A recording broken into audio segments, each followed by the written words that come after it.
The man worked diligently for most of his life, but not only did he fail to get a promotion or a raise, his ex-girlfriend drained his savings, and he was ultimately cheated on. Unexpectedly, in his moment of mental confusion, he was hit by a drunk truck and thrown several meters. Seeing that his life had been so miserable, God decided to let him be reborn and live another life. Thus, Reiner, with the system's identification and telepathic abilities, was reborn into a world where demi-humans were enslaved. At this moment, he was in the largest slave market in the kingdom of Diest, preparing to buy himself an adventure companion. Watching the various beast-eared girls lining up and walking across the middle of the road, Reiner activated the system's identification function. The identification results showed that these were mostly inferior slaves. Of the 28 slaves, 25 were inferior and 3 were ordinary. The quality of demi-human slaves is divided into 5 levels, from low to high: inferior, common, rare, epic, and legendary. Just as Reiner turned around, a catgirl slave in the corner caught his attention. A few lines of small text immediately appeared in Reiner's vision. Appraisal complete. The slave's quality is epic. With a thought, all of the catgirl's information was displayed before Reiner. Name, Nora. Age, 18. Gender, female. Race, demi-human cat. Current condition, malnourished, weak, dizzy. Talent details, strength D, endurance D, agility S, perception S, spirit D, intelligence B. Reiner's eyes widened in shock. Her agility and perception talents were simply 1 in a million. She was petite and moved with light and quick movements, as nimble as a cat, disappearing into the alley in the blink of an eye. Reiner looked in the direction the sound came from and saw the catgirl hiding in a pile of junk nearby. Just then, a voice in Reiner's mind reached his ears. "Ah, don't come any closer. Let me go." Reiner had barely taken a step when a dark figure shoved through the debris and pounced on him. He instinctively kicked the charging catgirl away, a wooden-handled spoon grazing his side and landing nearby. This guy was using that as a weapon, preparing to attack him. Reiner knelt down in front of her, picked up the wooden spoon, poked her cat ears, and said, "Are you all right? You won't even let me sleep." After a while, Nora, who was lying on the ground, groggily opened her eyes. The moment she saw Reiner, her body almost instinctively shrank back, revealing her sharp teeth. Suddenly, footsteps sounded behind them, and the slave trader, accompanied by a guard, caught up with them, a whip in his hand. Upon seeing the whip, Nora instinctively covered her head, crying, "Don't hit me! Don't hit me!" The guard raised his hand to strike, shouting, "You beast, you dare to run away!" Reiner quickly reached out to stop him, pointing to Nora beside him and saying, "How much is she? I'll buy her." Seeing that the slave trader was still hesitating, Reiner continued, "Sell her to me since she almost attacked me. I'll definitely be buying slaves from you again in the future, so consider making friends. Deal, come on over." This slave needs to be imprinted with aura patterns. Demi-humans are very cunning and difficult to tame. Without aura patterns, she might kill you when you're least expecting it, the slave trader said without turning his head. Reiner followed the slave trader to a damp, filthy basement. The slave trader, holding a stamp, asked, "Where should I stamp this?" "Just stamp it on your arm." As the slave trader stamped the seal, Nora's eyes widened, and after a few groans, she fainted. Finally, Reiner bought her from a slave trader for 3 gold coins and signed a contract. The contract stipulated that if Reiner died suddenly, the slave would also die of heart failure. In this world, different countries and races use different currencies. Taking the Diest Kingdom, where Reiner lives, as an example, 1 Diest gold coin is roughly equal to 18 silver coins, and 1 silver coin is roughly equal to 24 copper coins. A loaf of black bread costs about 2 copper coins. Eating 3 loaves of black bread a day would cost at least 6 copper coins. Now that there's another mouth to feed, the daily cost would be at least 12 copper coins. Mission: purchase a slave. Completed. Reward issued. As soon as the words were spoken, 10 silver coins appeared out of thin air beside Nora. Reiner picked them up and kept them safe. Quest update: take Nora to the Adventurers Guild to accept and complete the quest. The reward is a bottle of holy water that can be used for healing. After carrying the unconscious Nora home, Reiner went to the kitchen, found a piece of black bread, sliced it, and poured a spoonful of the leftover broth from the previous night on top. Upon waking, Nora, looking at the unfamiliar surroundings, curled up in place, too afraid to move. Nora kept her head down and didn't speak, but her stomach rumbled first. She was hungry. Finally, hunger overcame reason, and Nora picked up a piece of black bread and carefully took a bite. Once she confirmed it was edible, she immediately began to wolf it down. The black bread was dry and hard, and it was easy to choke if eaten like this. Reiner told her to slow down, since no one was going to take it from her anyway. Nora nodded, but kept stuffing food into her mouth. In less than 3 minutes, the plate was empty. After dinner, Reiner lay down on the bed, while Nora remained curled up against the wall in the corner. The two spent the entire night under the same roof. Neither spoke, but neither slept. Nora feared that Leonard might do something indecent to her during the night, while Leonard worried that Nora might stab him while he slept. The next morning, Reiner went out. Nora, on the surface, didn't say a word, but in reality, she was thinking about escaping the whole time. Reiner couldn't help but speak up and advise, "You'd better not even think about running away. Once you're out of the city, the area around the forest is teeming with monsters, and there will occasionally be bandits blocking your way. If you get eaten by a monster, that's one thing, but if you get caught by bandits, that would be worse than death." Nora glanced back at Reiner, then lowered her head and said in a self-deprecating tone, "I didn't mean to run away." But she was wondering to herself, how could he know what she was thinking? An hour later, Reiner arrived in Melod City. It was bustling with activity, crowded with adventurers and clients of all kinds and social classes. Reiner, with Nora in tow, squeezed through the crowd and accepted a quest from the receptionist to clean up slimes. The reward for clearing 40 slimes was 1 silver coin, and the quest location was just outside his small village, not far away. After leaving the Adventurers Guild, Reiner took Nora to the shoe store in the city center to pick out shoes. The most urgent task was to get Nora a set of equipment. With that in mind, Reiner bought Nora a pair of cheap straw sandals, which cost a total of 20 copper coins. Nora looked down at her straw sandals and whispered a thank you. Then, Reiner led her to a nearby weapons shop. Now, she was still missing a suitable weapon. At the shop, Nora chose a short sword-shaped cross-shaped dagger and a set of sharp throwing knives. The 10 silver coins I earned from completing the mission yesterday have almost all been spent by Reiner, leaving me with only 4 copper coins. That's just enough to buy 2 pieces of black bread for lunch today. Nora thought to herself that he seemed to treat her quite well, not only giving her food, but also clean clothes, and now he had bought her shoes and weapons. He seemed to really be a kind man. Upon hearing Nora's thoughts, Reiner's lips curled into a slight smile. After all, he was a die-hard kimono mai-me, animal-eared girl, enthusiast. Moreover, Nora's attributes were so good that she would definitely become his cash cow in the future, so giving her a little preferential treatment wouldn't hurt. In the dim light, Reiner could see several clumps of green slimes pulsating in the dense forest, and they seemed to be getting closer to the village. Reiner turned to Nora and said, "Do you know how to kill the slime? Just pierce the shiny gem in the center of its body." Nora nodded, drew a dagger from her waist, and walked towards the slime. Killing a slime the size of a football was not difficult. Nora accurately stabbed the magic core and easily took it down. Afterwards, she carefully wiped the slime off her dagger. Reiner stepped forward, picked up the magic core from the clump of slime, and put it into the pouch at his waist. 10 magic cores could be exchanged for 1 diced copper coin. Now that he had an extra helper, the speed at which he killed slimes doubled. Reiner thought to himself that when he had more money in the future, he would definitely buy several more slaves, which would definitely increase his earning speed several times over. Reiner counted carefully. There were only 36 left, just 4 more to complete the mission. He looked up at the sun, which was obscured by clouds, and saw that it was already noon. He took out the black bread and said, "Let's eat something first. After we finish eating, we'll head deeper into the forest, kill 4 more slimes, and then come back." Nora was immediately given the black bread and started taking big bites. It was so dry and hard, it could practically be used to hammer nails, yet she was eating it so fast. In less than 5 minutes, Nora had devoured the entire piece of black bread. Reiner cut off a slice and tasted it. It was, as always, awful. Reiner thought to himself, "When I'm rich, I'll never eat this again. Next time, I'll definitely buy white bread." Reiner cut another half from his black bread and handed it to Nora, saying, "Eat up, you're too thin right now. You need to gain some weight to have more strength."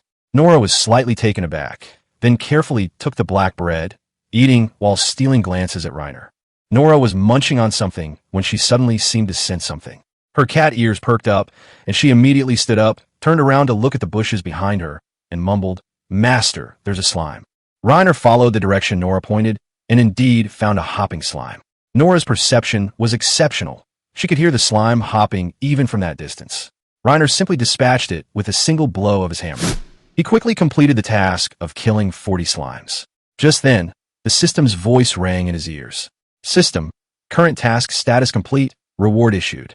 As soon as he finished speaking, a small bottle of crystal clear, holy water appeared out of thin air in Reiner's hand. Reiner had never heard of holy water before, nor did he know what its effects were. Quest update. Buy Nora a piece of white bread. Quest reward. A small jar of jam. Reiner had been planning to do this anyway, since completing a quest would earn him a silver coin. He patted Nora on the shoulder, about to speak, when he heard her thoughts. "Master, we've been targeted by bandits." Nora slightly bent over and reached for a pouch. No sooner had she spoken than an arrow shot towards her. She couldn't dodge in time, and the arrow pierced her right arm. 2 more arrows flew towards them. One missed, and the other was dodged by Reiner. Nora, enduring the pain, threw 3 throwing knives into the bushes from which the arrows had come, and a scream immediately echoed from within. At the same time, 4 masked bandits dressed in animal skins and wielding short knives leaped out of the surrounding bushes. Nora threw her remaining 3 throwing knives, instantly taking down another bandit. The remaining 3, brandishing daggers, roared and charged towards them. One of them went around to the back to deal with Nora, while the other 2 attacked Reiner from the front. Reiner seized the opportunity, blocked a blow with his shield, and then swept his hammer across the bandit's knee, instantly incapacitating him. Another robber seized the opportunity to attack, but Reiner turned to dodge the blow and then smashed down with his hammer, sending the robber sprawling. Reiner looked back and saw Nora already pinned to the ground by the robbers. He smashed the robber off her with his hammer, but it was too late. A dagger was stuck in Nora's chest, and blood was gushing out. She looked at Reiner with a pained expression, and then fainted a few seconds later. Reiner quickly took out the healing holy water he had just acquired. Item name, holy water. How to use. Pour it into a wound to make it heal quickly, but it cannot be used on dead creatures. Without thinking twice, Reiner pulled out the dagger and lifted Nora's clothes. Her chest was tightly bound with strips of cloth, and Reiner didn't have time to untie them slowly, so he used the dagger to cut the cloth open and poured holy water into the wound. A miracle happened. Nora's wound regrowed flesh and blood and completely healed in just a few seconds, leaving only a light-colored scar, but her life was no longer in danger. A few minutes later, Nora woke up. She looked at her wounds, her eyes filled with astonishment. How is this possible? I was about to die. Although Nora still didn't understand what had happened, she instinctively clutched her chest and whispered, "Thank you, Master." Then, she looked at the arrow stuck in her right arm and tried to pull it out. Reiner crouched down and examined it carefully, saying, "Don't touch it. The arrowhead has barbs. Pulling it out directly will cause further damage. Don't touch it. Deal with it when we get home." Reiner got up and ransacked the thieves' bodies, finding 3 hunting bows and 5 rusty daggers on them. He stripped them of all their valuables and then took Nora home first. Once home, he put his things aside, then took out a roll of bandage from the wooden box. He wrapped it around Nora's arm several times to apply pressure and stop the bleeding, then carefully broke off the arrowhead before removing the arrow. Nora winced in pain, her sharp nails leaving scratches on the wooden table.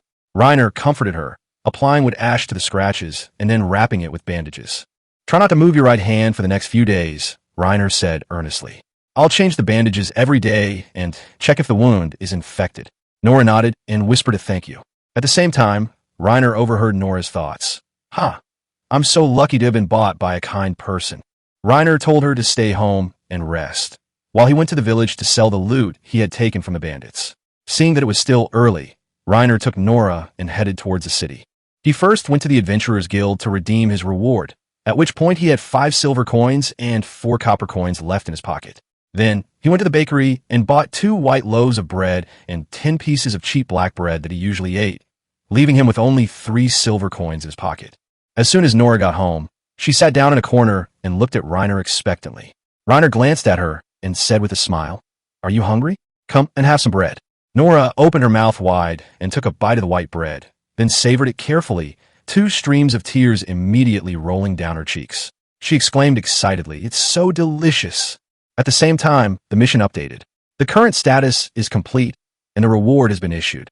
As soon as the system finished speaking, a jar of deep red jam appeared out of thin air in Reiner's hand. Quest update. Head to the Dawn Forest north of Mellet. Quest reward. 5 silver coins. Reiner paused slightly taken aback. The Dawn Forest was located north of Mellet, not far from here. But why go to a place like that? Although he was very confused, adhering to the principle of doing tasks as soon as they came up and never piling them up, he decided to go over after Nora recovered. Reiner has had Nora for 5 days now. After spending time with her, Reiner feels that Nora is the kind of girl who is cold on the outside but warm on the inside. Although she doesn't talk much, she is very lively and often curious about the unknown. When I first brought you back, you always wanted to run away. Was it because you had other relatives? Nora said in a low voice, "My family is all dead. My father was bitten to death by a monster while hunting, and not long ago, my mother fell off a cliff while gathering herbs and died too." Nora shed a few tears, then wiped them away forcefully. "I want to run away because my friends often tell me the humans are all bad and very lustful. If I'm bought by bad people, I'll live a life worse than death." Reiner nodded and comforted her. "It's all right. As long as I have food to eat, you'll never go hungry." After a moment of silence, Nora cautiously asked, "Master, can I redeem myself?" "Redemption? Of course, but it'll definitely cost a lot of money. Let me do the math." Reiner nodded with a smile, then pretended to do some calculations for a while. Reiner said seriously, "All things considered, the money I paid for you, plus your food, lodging, healing holy water, clothes, weapons, it's a friendly price. If you earn me 20 Dias gold coins, I'll set you free. This way, I can not only break even, but also make a fortune." If Nora could really come up with that much money, he would release the person immediately and then go to the slave market to choose other slaves. Nora tilted her head slightly and asked in confusion, "How much is 20 gold coins?" Reiner continued calculating and said, "1 gold coin is roughly equal to 432 copper coins, so 20 would be 8640, which is about 4,300 loaves of black bread." Nora blinked and asked, "And how much is that?" Reiner gave a rough analogy. "Well, it's like half the village is stuffed with black bread." Nora's eyes widened immediately. "That much?" Reiner nodded, then continued to coax, "Sigh, if you save up for 10 or 8 years, you'll definitely be able to pay it off. That's not a long time. I'll work hard for you. When you've saved enough money, you have to keep your word," Nora said earnestly. Reiner nodded and asked, "If you were truly free, where would you want to go?" Nora thought for a moment, looked up at Reiner, and didn't speak, but her inner thoughts drifted over. "I've heard there's a forest to the north of this city, a place perfect for us to live in, with lush vegetation and abundant water. If I ever regain my freedom, I definitely want to go there." Reiner paused slightly. Wasn't that the Forest of Dawn? His next mission was located there, so he could take Nora there to take a look and complete the mission at the same time. Nora, unaware that her thoughts had been completely overheard by Reiner, said apologetically, "I'm sorry, Master. I can't tell you. There's a forest to the north of the city. The scenery is especially beautiful in the early morning, and quite a few demi-humans live there. You wouldn't be thinking of going there, would you?" Nora froze, staring at Reiner in disbelief. How'd he know? She hesitated for a long time, then finally couldn't help but ask, Master, have you been there? I've heard it mentioned by chance. The residents here have given that forest a beautiful name, the Forest of Dawn." Nora turned to look at him and said, "Master, my hand has recovered, and I can go out and earn money now." Reiner removed the bandages and glanced at the wound. Where the arrow had pierced through, only a slightly sunken, dimple-like indentation remained, and movement seemed unaffected. It must be said, the regenerative abilities of demi-humans are indeed several levels superior to those of humans. An ordinary person would need a month to recover, but Nora was already able to move around freely in just a few days. "In that case, we can go do the mission. Let's set off tomorrow and explore the Dawn Forest." Nora fell into thought, then nodded. It was a good opportunity to go and scout it out. Maybe the place was really nice, and she could go there directly once she was free. Reiner sighed inwardly. Even if she were to gain her freedom, it would probably be at least 10 years from now. By then, the information available now would likely be outdated and of little value. Looking at her lively and adorable cat ears, Reiner suddenly felt an urge to touch them. After a moment's thought, he couldn't resist saying, "I want to touch your ears." Nora was slightly taken aback, quickly covering her animal ears with both hands and shaking her head in strong resistance. How about your tail?" That fluffy tail was so bushy and flexible. It must feel wonderful to touch. Nora shook her head even more vigorously, her body involuntarily shifting to the side, her eyes growing more wary. Nora lowered her head slightly and said sincerely, I promise you, I will work hard to earn money. Please don't have any strange thoughts about me, please. Reiner squinted at her, thinking to himself that this catgirl was actually quite interesting. Before heading to the Dawnwood, Reiner bought Nora a set of throwing knives in town. On the way, he learned that bandits were rampant on the road leading to the Dawnwood, and a group of goblins had appeared out of nowhere in the forest, making things quite unsafe. However, they were quite lucky they didn't encounter the rumored bandits after walking all day. Moreover, they frequently saw fresh hoof prints along the road, indicating that it was a road frequently used by people. The trees ahead grew increasingly dense, and as far as the eye could see, there were clusters of pine trees. They must have already entered the Dawn Forest. Just then, a voice suddenly echoed in his mind. Mission update. Current status complete. Reward issued. At the same time, 5 cold, hard silver coins appeared out of thin air in Reiner's palm. With the quest reward, he now had 8 silver coins in his pocket. If he saved up a little more, he could buy slaves at the slave market again. Quest update. Preliminary exploration of the Dawn Forest. Reward 5 silver coins. Reiner sighed as he looked at the updated quest. He hated quests with no clear criteria. It only indicated a preliminary exploration, but didn't specify how long the exploration would take to complete the mission. After a day's travel, it was now dark. They decided to find a place to spend the night. Reiner lit a campfire behind a large rock, and after dinner, the two took turns resting. It wasn't until the next morning that Reiner truly understood why this place was called the Forest of Dawn. As golden sunlight filtered through the mist and fell upon him, he felt as if the whole world had warmed up. With each deep breath, he could smell the fresh scent of flowers and earth, a truly invigorating experience. Looking around, the sun-drenched forest resembled a tranquil and beautiful painting, and they were now immersed in it.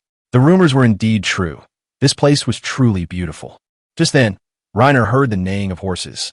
He followed the sound and hid in the bushes to observe. It turned out to be slave traders. There were more than a dozen of them, including 5 demi-human slaves tied to the back of a wagon, seemingly being transported back to the city. Hearing the commotion coming from the bushes, the 2 guards immediately drew their swords.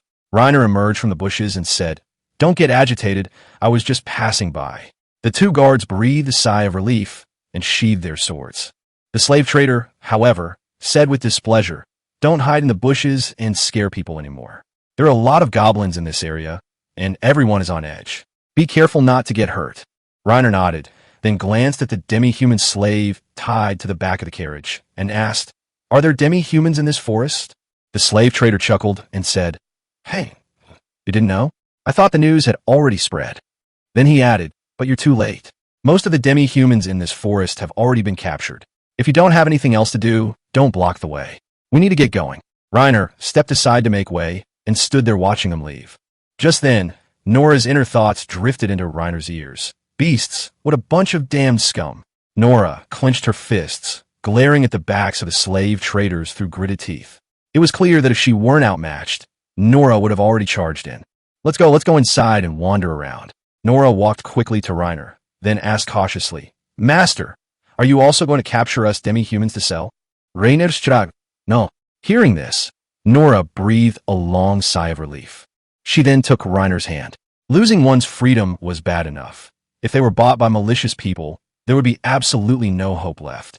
Nora spoke these words with great emotion, tears even welling in her eyes. I already said I wouldn't. Reiner narrowed his eyes, thought for a moment, and then said, If I agree, can you let me touch your ears? Nora was a little embarrassed. After hesitating for a moment, she closed her eyes tightly and said, Please touch them. It's just your ears, I can do it. I don't need it for now. I'll enjoy it properly when I get home. Nora opened her eyes, looked down at something else, and a look of shame immediately appeared on her face. The two strolled through the Dawn Forest for a while when Reiner's system Quest suddenly updated again. Quest. Initial exploration of the Dawn Forest, currently complete, reward issued. Then, the system's voice sounded again. Quest update. Triggered and completed the hidden quest in the Dawn Forest. Reiner was getting a little frustrated. It was another one of these inexplicable missions, with no trigger conditions even listed. Wasn't this just pure torture? Just as he was getting distracted, Nora gently patted his shoulder. Master, it seems someone is in danger. Chapter 8. Snatching a legendary racehorse girl. A hidden quest has been triggered. Rescue the demi-human girl in danger. The reward is a bottle of holy water that can be used for healing. Upon seeing the notification, Lena immediately led Nora to the location where the sound was coming from. Soon, the two arrived at a clearing in the forest, where they saw a black-haired demi-human girl covered in wounds, gripping a dagger and desperately fighting off several armored spirits. Her leg wounds were particularly severe, as if pierced by something, and several armed spirit corpses lay on the ground, but she herself was also nearing her breaking point. Lena hid behind the bushes and observed for a while. At first, she couldn't tell what race the other person was, only that they had long limbs, a strong physique, and ears that resembled both a cow and a horse. It wasn't until the horse's tail behind them was revealed that Lena realized that this was a horse-like demi-human. At this moment, the demi-human girl had been pushed to her limit. While brandishing her dagger, she cried out in a tearful voice, "Don't come any closer, get away." The next second, an arm suddenly thrust out with a spear, knocking the dagger out of her hand. Seeing the situation spiraling out of control, Lena stopped standing by and suddenly stood up, throwing 3 knives. 2 were blocked by the leather armor, and the last one precisely pierced the gap between the helmet and the leather armor. The injured arm died instantly, and the other 3 were terrified and turned to flee. The hidden quest has been completed, and the rewards have been distributed. Immediately afterwards, a new quest pops up, requiring you to decide the fate of the demi-human girl. There are 3 options: kill her, release her, or enslave her. Different choices will affect subsequent quest lines, and the rewards will vary accordingly. Lena put the holy water into her pocket, already having made up her mind. Recruiting her would be ideal, but if that didn't work, letting her go was better than killing her. Nora quickly ran over and helped the injured demi-human girl to her feet. Just as the other person said he would rest for a while, he suddenly caught sight of Lena out of the corner of his eye. He immediately tensed up, hurriedly picked up the dagger and pointed it at him, his voice trembling. "Don't come any closer." After saying that, she even held the dagger to her own neck. Gritting her teeth, she said, "Don't force me." Nora quickly pressed her hand down and whispered reassuringly, "Don't be afraid, he's not a bad person." Lena also stopped and softened her tone. "I'm here to help you. Don't get agitated."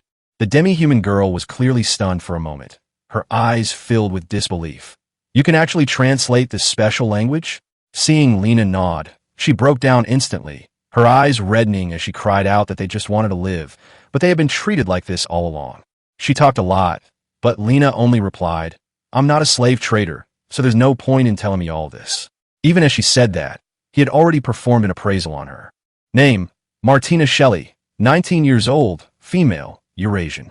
Current condition: severely injured, bleeding, and starving. Talent-wise: strength, S, endurance, agility, B. Overall attributes are stronger than Nora's. If this foundation were developed into a warrior, she would definitely be a heavyweight in any team. More importantly, the system's evaluation was legendary quality. Lena's spirits lifted instantly, and only one thought remained in his mind. He couldn't miss out on a demi-human of this caliber no matter what. As he was lost in thought, Nora called out "Master" several times, pulling him back to reality. When Nora asked what to do next, Lena said, "Either let her go or take her home." Martina wiped away her tears, struggled to her feet, and tried to leave, but Nora stopped her after only 2 steps. Nora told her that she was too badly injured, and the smell of blood would attract green-skinned monsters. There were also many slave traders outside the forest, and if she went out in her current state, she would most likely be captured again. Hearing this, Martina's stubbornness gradually faded, leaving only deep helplessness. "I have nowhere else to go." Lena knew it was her turn to step in, so she spoke directly. "Then how about you come with me?" Martina looked at him warily and coldly retorted, "Humans would be so kind? You saved me. You must have something to gain. Do you want my body or something else?" This question stumped Lena. If she really had to say what she wanted, it would definitely be her strength. Before he could even speak, Nora spoke up for him. She told Martina that she also hated humans, but Lena was different from others. He wouldn't mistreat her, he would feed her, and he would never force her to do anything she didn't want to do. Martina clearly didn't believe it, and frowned as she asked, "How could there be such a human?" Nora didn't explain further, but solemnly said, "I swear on my soul." After a moment of silence, Lena explained her conditions. "Of course I won't support you for nothing. You'll have to work and sign a contract with me, officially becoming my slave." Martina's face changed instantly upon hearing the contract. Nora raised her arm and showed her the circular mark. "This is it. After it's imprinted, we can't disobey our master, or we'll die." Other than that, it's no different from usual. Lena said directly, believe it or not, once you've earned enough value from me, I'll probably set you free in about 10 years. Whether you stay or leave, I won't stop you. Martina lowered her head and remained silent for a long time. She knew humans were cunning, and she also knew she had no other choice but to go. After a long while, she finally raised her head, gritting her teeth as she asked, will you really set me free then? Lena replied calmly, the money you've earned for me is enough for me to buy 2 of you at the slave market. In that case, why should I force you to stay? These words finally made Martina waver. She lowered her head, silently praying for her parents' protection, then whispered, 10 years is too long. 5 years. Set me free in 5 years. Lena breathed a sigh of relief. 5 years was enough, especially since truly safe places were few and far between in this world filled with malice towards demi-humans. With that in mind, Lena didn't hesitate any longer and readily nodded in agreement. Deal. Chapter 9. Signing a contract with the horse girl. On the way back, because Martina had a leg injury and could not move easily, Nora carried her the whole time, while Lena dragged the leather armor she had taken from the goblin, intending to exchange it for some money at the Adventurers Guild. After a day's journey, the three finally saw the distant city of Melid. Lena planned to enter the city first to stamp Martina with the slave seal, complete the mission, and then see what rewards the system would give. Just then, a voice drifted into Lena's ears. When can we eat? I'm so hungry. He turned around and met Martina's gaze. It wasn't that he was deliberately starving her. It's just that this girl could eat so much, at least 2 pieces of black bread per meal, while they'd only brought 3 days' worth of food with them on this trip. It was already noon, and the 3 of them hadn't eaten anything since morning. The 2 demi-human stomachs were growling, and Martina, knowing she'd eaten too much, felt a little embarrassed. Lena could only say, just bear with it a little longer. We'll buy you some food once we get to town. Martina nodded and said nothing more. Soon, the 3 entered the city, and the surroundings suddenly became lively. Lena first went to the bakery to buy some black bread and handed it to Martina, then went to the Adventurers Guild to sell the leather armor. It turned out the pile of junk was worthless. The whole set only sold for 10 copper coins. After selling the goods, Lena led the 2 towards the slave market. Before they even got close, Martina panicked and couldn't help but ask where they were going. Lena told her directly that she was going to the slave market to sign a contract, not to be sold. Nora also comforted her, saying that her master wouldn't lie to her. But when they actually entered the slave market, Martina was still horrified by the scene before her. Groups of demi-humans stood on the platform for people to choose from.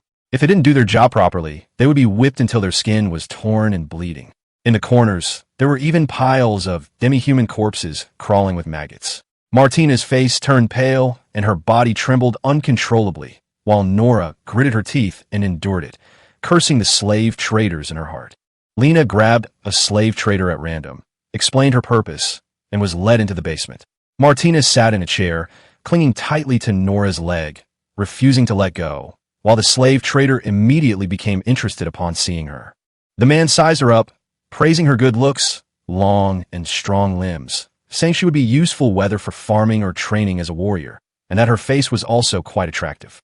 Then, he directly asked Lena if she would sell Martina to him, offering 5 gold coins. Seeing Lena frown, he quickly increased the price to 8. Lena remained unmoved.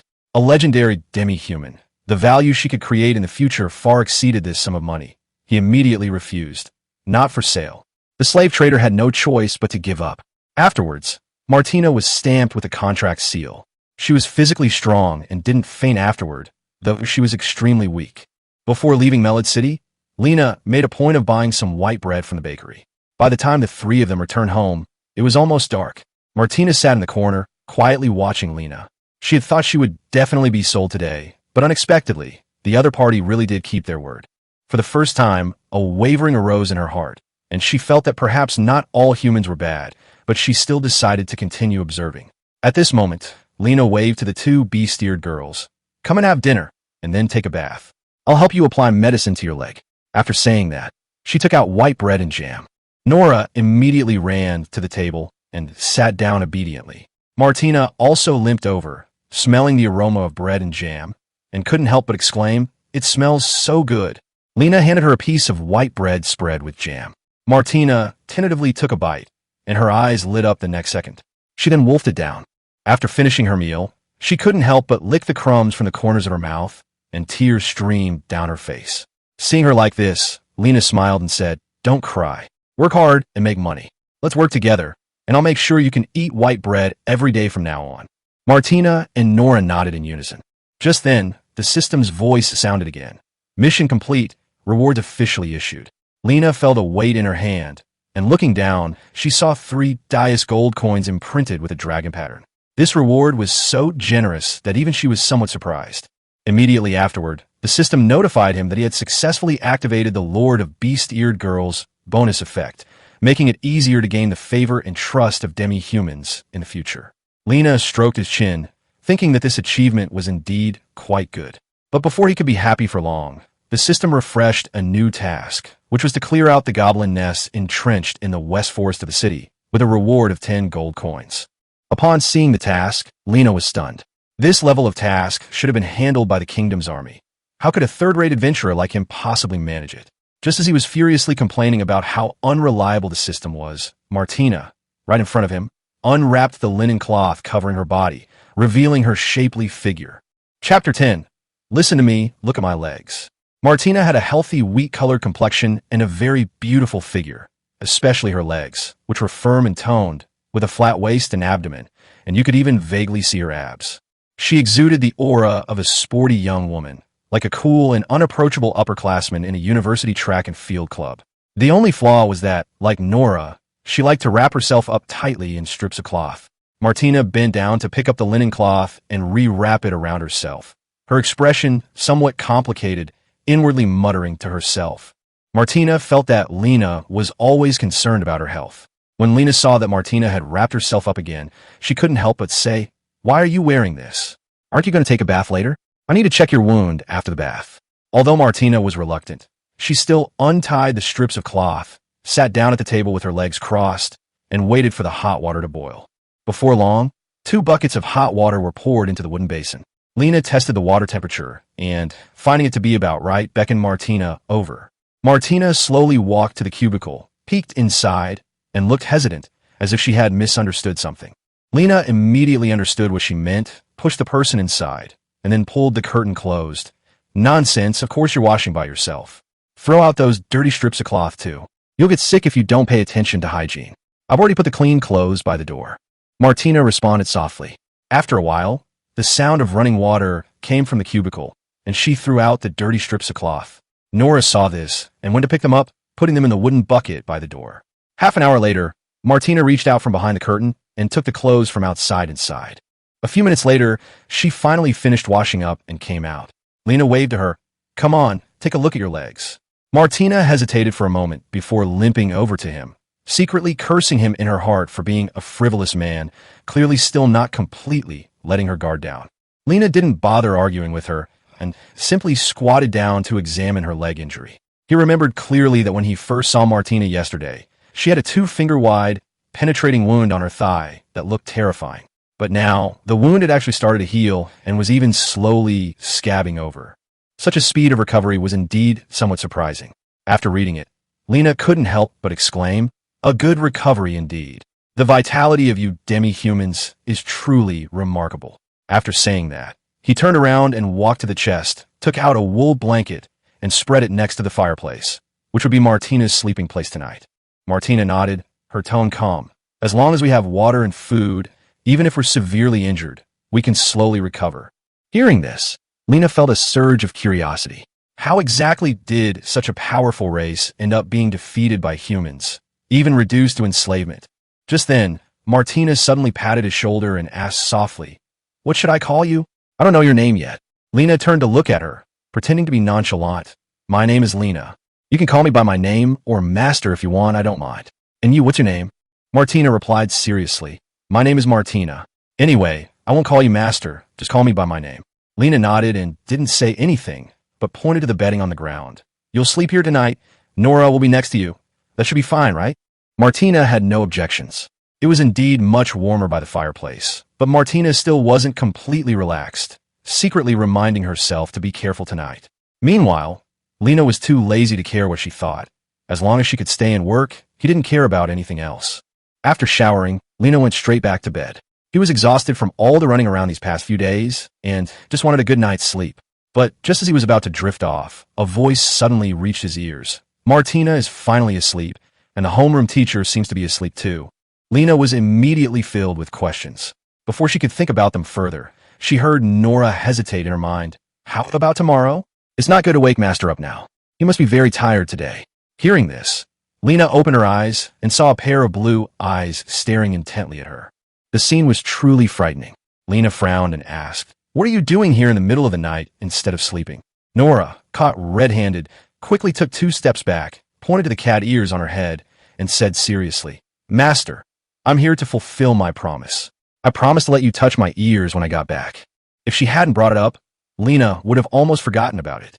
He chuckled twice and gestured for Nora to sit on the edge of the bed. Nora, however, remained wary, emphasizing first, "You can only touch my ears, nothing else.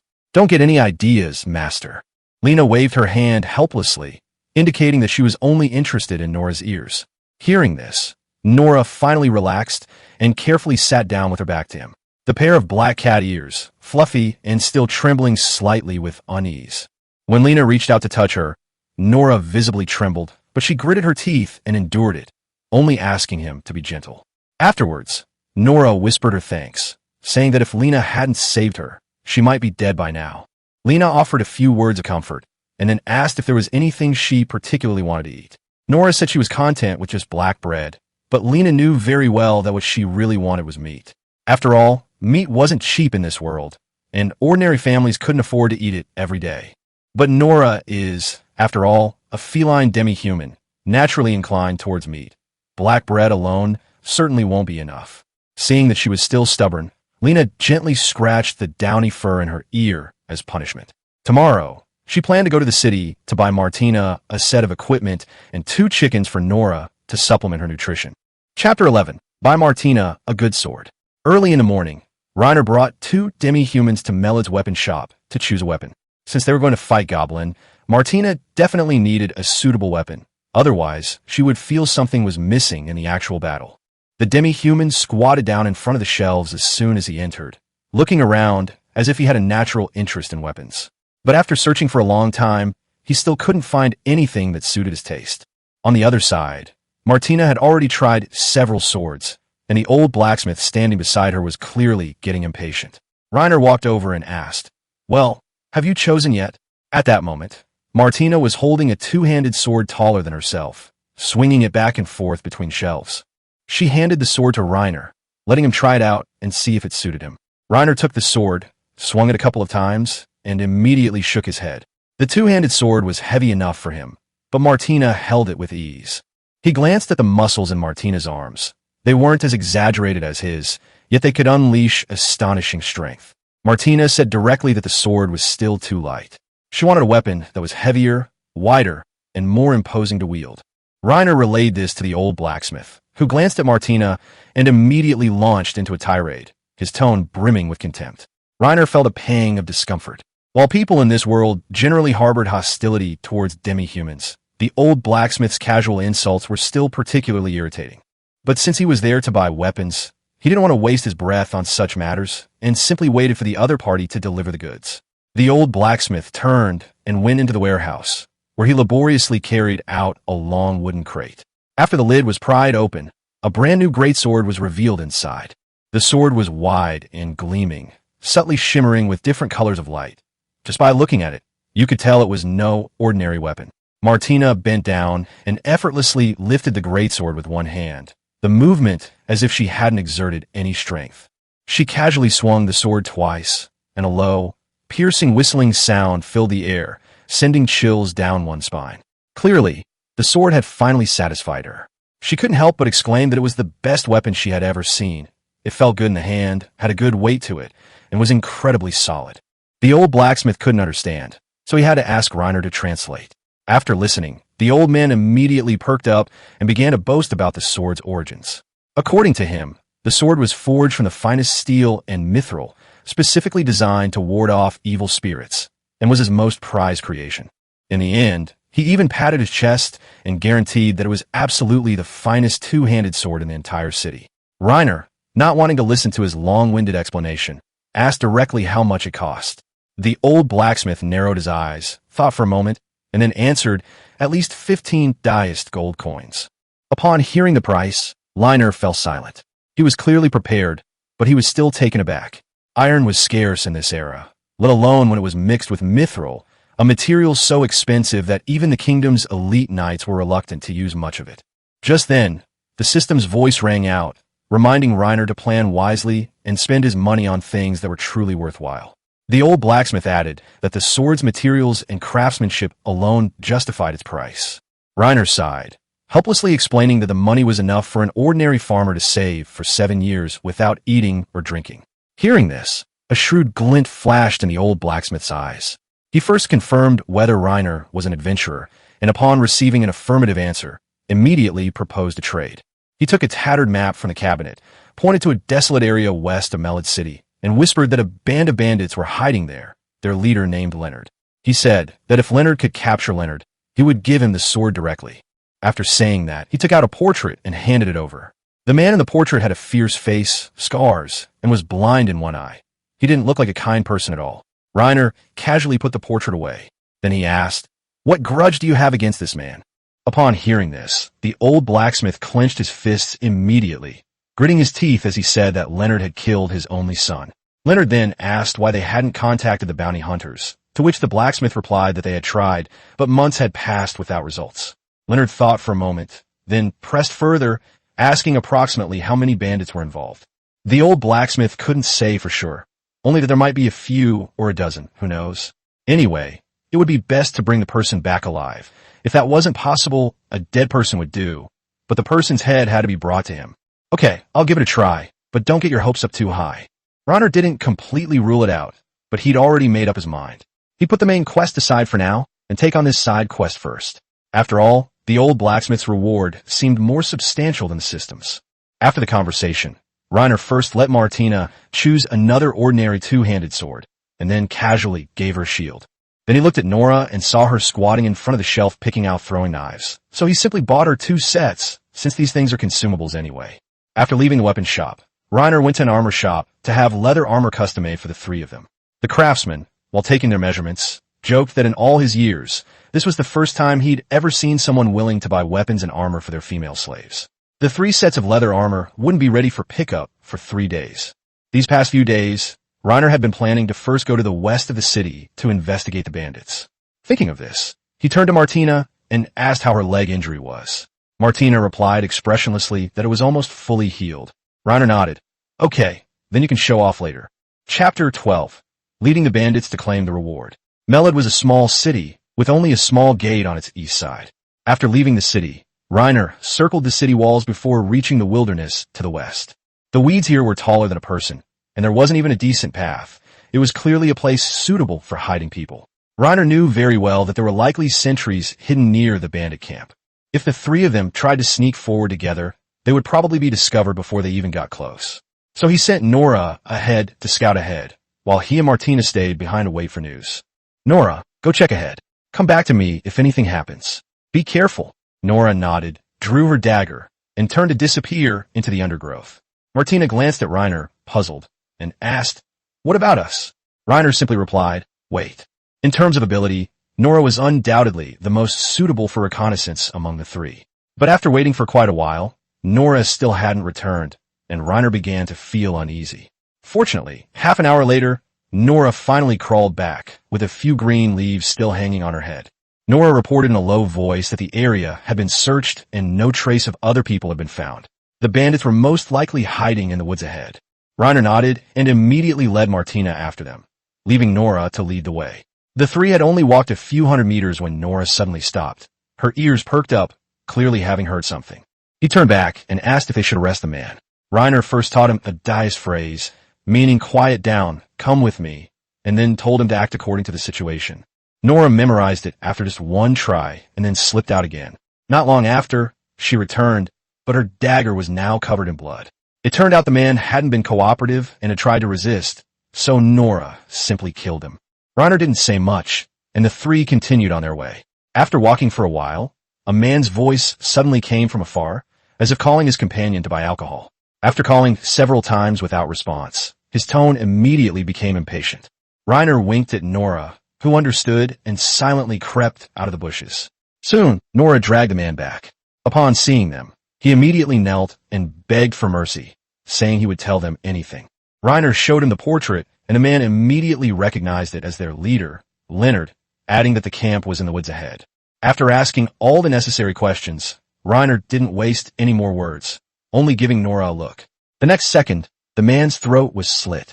The three continued to probe into the woods, and after walking a few hundred meters more, Nora suddenly stopped and whispered that she could hear voices coming from the camp.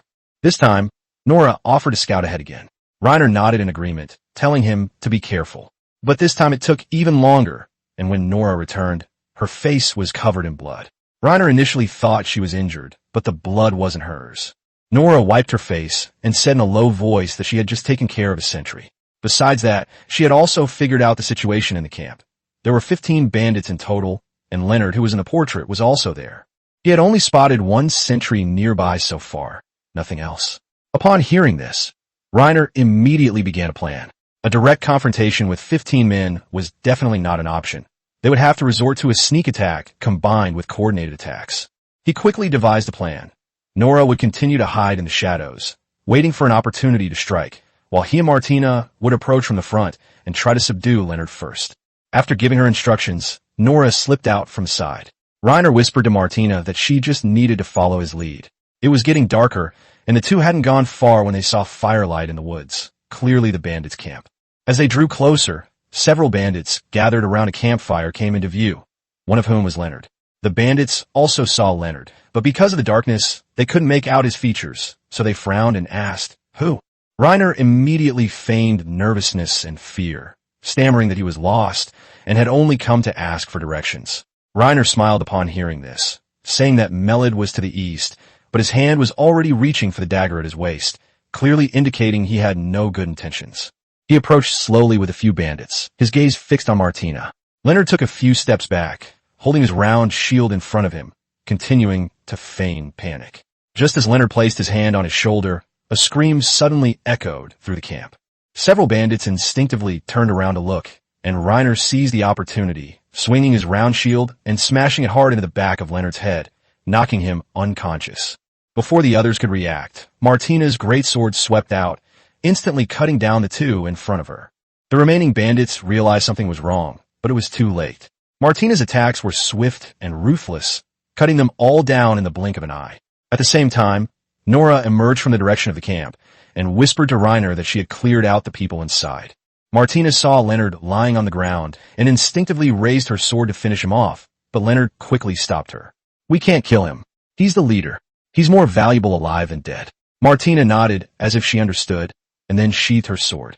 Reiner took out a rope and tied the unconscious Leonard tightly, then led Martina to search the camp. But the bandits clearly had nothing of value. After searching for a long time, they only found a dozen or so copper coins. As it grew darker and the desolate wilderness became unsafe, Reiner didn't linger any longer. He called Nora, carried the still unconscious Reiner on his back, and turned to head towards Melord City. Chapter 13. Can I touch your tail? All right, this is all a misunderstanding. As long as you let me go, I'll tell you the location of a huge treasure. After waking up, Leonard was still desperately trying to bribe Lena, hoping to use this offer to save his life. Lena wasn't buying it and casually replied, "Then tell me the location first." Leonard immediately retorted that the person had to be released first. Otherwise, how would he know if Lena would keep her word? As soon as she finished speaking, Lena winked at Martina. Martina snorted, "Our friend talks too much nonsense. Let him sleep for a while." With a muffled thud, Leonard was knocked unconscious again. Lena then led her entourage directly into town to the old blacksmith shop. It was already dark, and the blacksmith shop was closed for the day. Lena knocked for a while before the old blacksmith impatiently opened the door. But when he recognized Leonard on the ground by the candlelight, his expression changed drastically. "I've brought him here, and he's alive." Upon hearing this, the old blacksmith trembled. He immediately grabbed Leonard's hair and looked closely. After confirming that it was him, he raised his hand and punched him, cursing quite rudely. He then hurried back into the shop, lit all the candles, and tied Leonard to the wooden chair. Lena stood nearby and glanced over, noticing that he had even pulled out a sickle and fire tongs, and knew that the man was probably not going to make it tonight. After a while, the old blacksmith finally dragged out the wooden box from the warehouse, What you wanted is here. Lena opened it and checked it. The sword was fine, so she told Martina to take it with her, then turned and left. What happened next was none of his business. As Lena passed by a brightly lit tavern, she suddenly smelled the aroma of smoked meat and remembered that she had promised to buy meat for Nora to help her recover. So she went in and bought a clean chicken, intending to take it back for Nora to enjoy. He had originally planned to buy some more smoked pork, but having already spent almost all his money on 3 sets of leather armor, he had to give up for the time being. By the time he returned to the village, it was completely dark and the 2 beast-eared girls were covered in blood, looking like they had just finished their work and were back. Lena told them to take a bath first and then eat after they were clean, while he sat in front of the fireplace slowly roasting the chicken. As he roasted it, Nora came up to him. Her hair was still wet, but her eyes were fixed on the roasting chicken and the fire, her mouth practically watering. It smells so good. I haven't had meat in ages. Seeing this, Lena reached out and pinched her cheek. Wipe your drool. This was bought especially for you. You'll be able to eat it soon. Nora thanked her softly, but her eyes never left the chicken. A little while later, Martina finished her bath, casually splashed the dirty water outside the door, and then came over to take a look. Lena casually asked her if she ate meat, but Martina shook her head, saying she preferred grains and vegetables. Lena looked at the injury on her leg again and found that it was almost healed. Then you're fine. Go to the kitchen and get 2 pieces of black bread to eat. The jam is in the cupboard. Spread it on yourself. Hearing this, Martina immediately ran off happily. Lena and Nora were left alone in the house, sitting by the fireplace, waiting for the chicken to slowly roast. Once the chicken was cooked, Lena brought it to the table. Although Nora was incredibly hungry, she sat quietly without reaching for it. Lena told her to wait a little longer, then gently touched her wet cat ears and took a towel from the cabinet to dry them. After your bath, make sure to dry your ears thoroughly, otherwise you'll easily get sick, remember? Nora lowered her head and softly responded, a pang of sadness rising in her heart. When she was little, only her parents would wipe her ears like this. Lena quickly placed the bowl in front of her and added 2 more roasted chicken legs. Eat up, don't overthink it. Nora couldn't resist any longer and began to wolf down the chicken legs. Judging from her expression, she was truly craving them. As Lena ate, she thought that once she had money, she would at least be able to live a life as carefree as she did before she transmigrated. After finishing her meal, Nora stood up to clear the table, and Lena didn't stand on ceremony. She went to fetch a bucket of water and took a quick shower. When he returned to bed, drowsiness overwhelmed him. Martina was already asleep by the fireplace, clutching her greatsword. But just as Lena was about to pull the covers over herself, a thought drifted into his mind. Master, she shouldn't be asleep yet, right? It's time to let her touch your ears. At the same time, Nora lowered her voice and whispered to him by the bedside. Lena opened her eyes and saw Nora squatting there, staring at her expectantly. What's wrong? He asked, feigning ignorance. Nora whispered a reminder. Touch your ears. Lena patted the edge of the bed, gesturing for her to sit down. Nora sat down naturally on the edge of the bed, and then Lena grabbed her ears and rubbed them for a while. At first, she wasn't used to it. When her ears itched, she couldn't help but make whimpering sounds. But after Lena softened her movements, the discomfort slowly turned into a strange kind of comfort. As she was being petted, Nora suddenly whispered, Thank you for taking care of me, master. Thank you so much. Lena casually replied, It's nothing. Cats are supposed to eat meat. I'll buy you more in the future. But these words only confused Nora more. She couldn't help but let her mind wander. Why was her master being so kind to her? Did he really have designs on her body? Thinking about this, she felt that such thoughts were too shameful, and she quickly scolded herself in her mind. The more she thought about it, the more ashamed she felt. Listening to Nora's jumbled thoughts and watching the cat's tail swaying gently behind her, Lena suddenly had a different idea. The next second, she asked seriously, Nora, can I touch your tail? Chapter 14. The Female Adventurer. After staying at home for 3 days, Martina's leg had fully healed. The scab had fallen off, leaving only a small white scar. Today is also the day they set off for the Dawn Forest to hunt goblins. They are currently at the armor shop in Melid to pick up the leather light armor they ordered 3 days ago. This light armor only protects the chest, forearms, and thighs, offering limited protection. However, it is lightweight and inexpensive, costing only 2 gold coins for 3 sets. Chainmail would cost several times more, and plate armor is out of the question. Reiner looked at the 2 of them and asked, How is it? Does the breastplate fit? If it feels tight, be sure to tell us. Nora was fine. The size wasn't too big, and she wore it without any problems. Martina, however, was a little uncomfortable, but after trying it on, she said she could wear it. Reiner nodded after listening and led the two away from the armor shop. As they passed the square, he saw Leonard hanging on the gallows.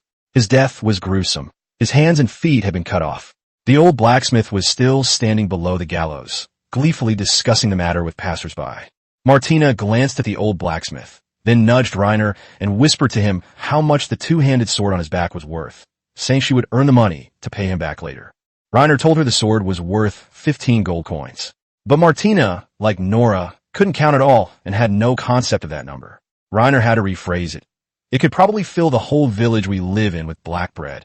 Martina nodded, as if she understood, and Reiner secretly made a mental note that he would have to find time to teach the two beast-eared girls to read and do arithmetic, otherwise they would have difficulty communicating most of the time. Thinking of this, he subconsciously glanced at Nora, and their eyes met. Nora, looking guilty, immediately turned her head away.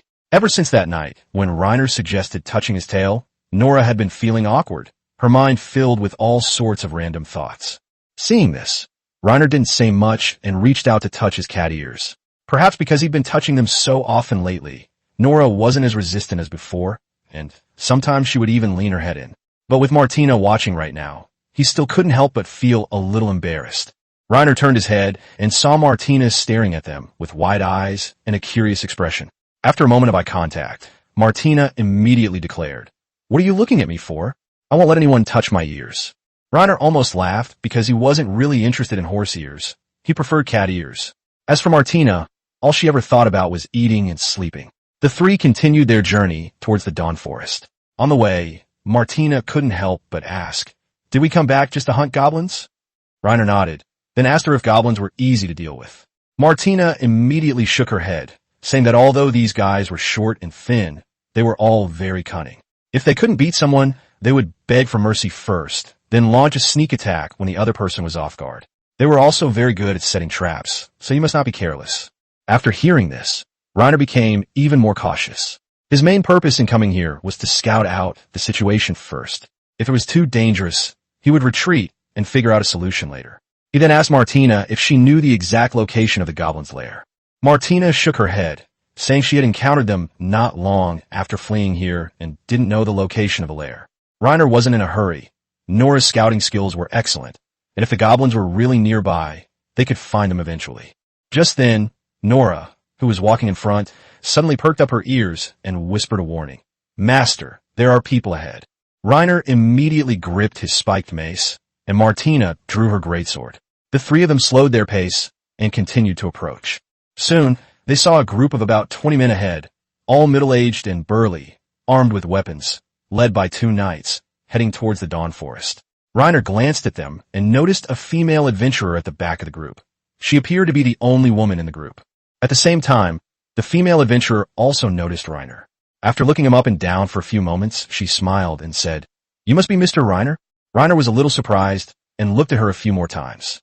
She was a blonde girl of about 17 or 18, wearing a dark brown belted long dress.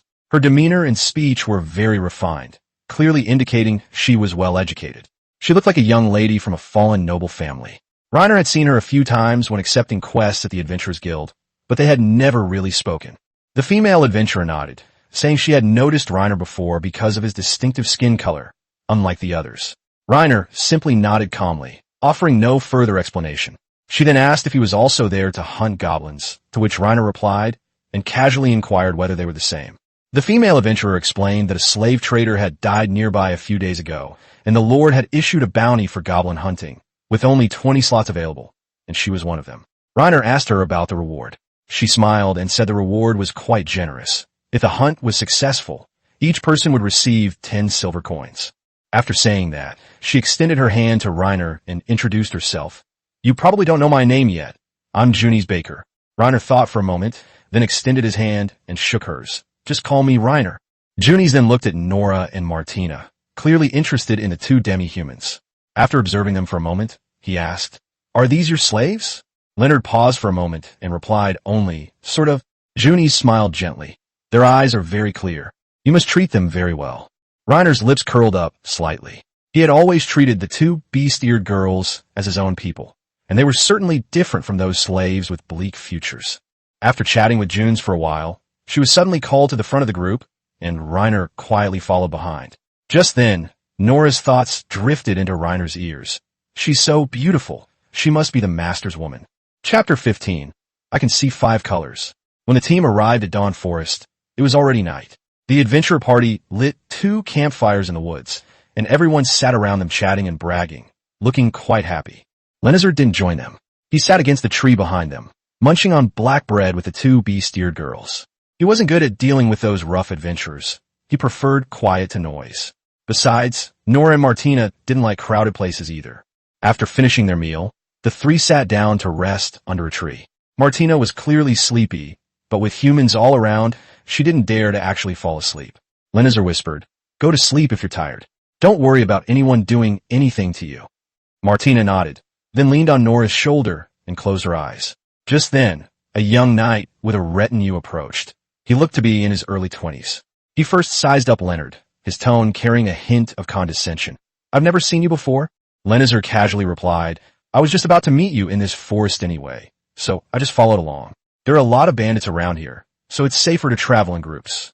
The knight's face darkened upon hearing this, and he coldly remarked, "Watch your tone next time." With that, he turned and left. Reiner froze, completely bewildered. He stared at the man's retreating figure, muttering under his breath, utterly baffled by the man's arrogance. Martina, half asleep, mumbled, "What's there to be angry about? He's not necessarily as powerful as me." She then turned over and went back to sleep. Reiner turned to look at Nora, reached out and gently stroked her furry animal ears, and asked in a low voice, "Aren't you going to sleep?" Nora whispered, "Master, please rest first. I'll keep watch and wake Martina up in the middle of the night." Reiner shook his head. "No need. You go to sleep first. I'll wake you up later in the night." He gently scratched the downy hair in Nora's ear, and Nora immediately yawned sleepily, her eyes squinting. "Then I'm really going to sleep." "Go to sleep." After receiving permission, Nora closed her eyes.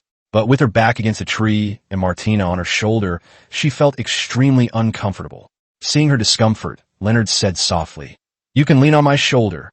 Nora stole a glance at him, hesitated for a while, and then cautiously leaned closer, asking nervously, "Isn't it too heavy?" Reiner said helplessly, "Don't be so tense, relax. Go to sleep. I need to sleep after you're done." Nora obediently did as she was told, letting out a long sigh of relief as she relaxed completely. Before long, she fell asleep against Reiner. Reiner sat quietly, watching the group of adventurers singing and dancing around the campfire in the distance. Just then, a familiar figure approached. It was Junes. Junes was about to speak when Reiner first pointed to the 2 sleeping bee-steered girls beside him, signaling her to be quiet. Junes immediately understood, covered her mouth, sat down next to him, and whispered, "Why are you hiding here? Aren't you going to play with them?" "I prefer quiet, so I'm not really suited for that kind of occasion," Reiner said calmly. "Me too," Junes replied in a low voice, then glanced at the sleeping Nora. "She seems to trust you a lot. It's the first time I've seen a demi-human so unguarded with a human." Reiner glanced at him. "You often deal with demi-humans? Are you a slave trader?" Junes shook his head and smiled. "No, it's just that I have many demi-human servants in my household, so I've had a lot of contact with them in the past." As he spoke, he took out a book and began to read, while a ball of fire simultaneously ignited in his palm for illumination. It was the first time Reiner had witnessed someone casting magic so closely, and he found it all quite fascinating. The flames seemed to appear out of thin air from his hand. It was truly magical. Junes noticed his gaze and asked with a smile, "Do you think it's amazing?" Reiner immediately asked, "Can you teach me?" Junes paused for a moment, then said, "I can give it a try, but let me make it clear first. Magic isn't something everyone can learn. Some people try for a long time, and in the end, they might not learn anything at all." "Okay." Junes sat down opposite Reiner, took his left hand, and said seriously, "Close your eyes. I'll give you a simple test first." Reiner closed his eyes, and the surroundings instantly plunged into darkness. Junes' voice came slowly. "Don't be afraid. Calm down, and tell me what you see." Reiner couldn't help but complain. "I closed my eyes. What could I see? There's nothing." Junes said with a hint of helplessness, "It's not about seeing with your eyes. It's about seeing with your heart." Reiner was completely bewildered, thinking this sounded like the words of a charlatan. But in the next instant, a huge, crystal-clear gem actually appeared in the darkness. He subconsciously looked up, staring at the crystal, and whispered, "I see a crystal." Junies was immediately overjoyed. "You're lucky. You have the talent to become a mage. That's called a magic crystal. It's where you'll store magic power later, and its size determines your potential." "How big is it?" Leonard frowned and thought for a moment. "It's hard to describe. It's like a mountain. You can't see the end of it at all." Even Junies was stunned. He had seen magic crystals as small as apples, and he had seen ones as big as trees, but he had never heard of one as exaggerated as a mountain before. He immediately pressed, "What else did you see?"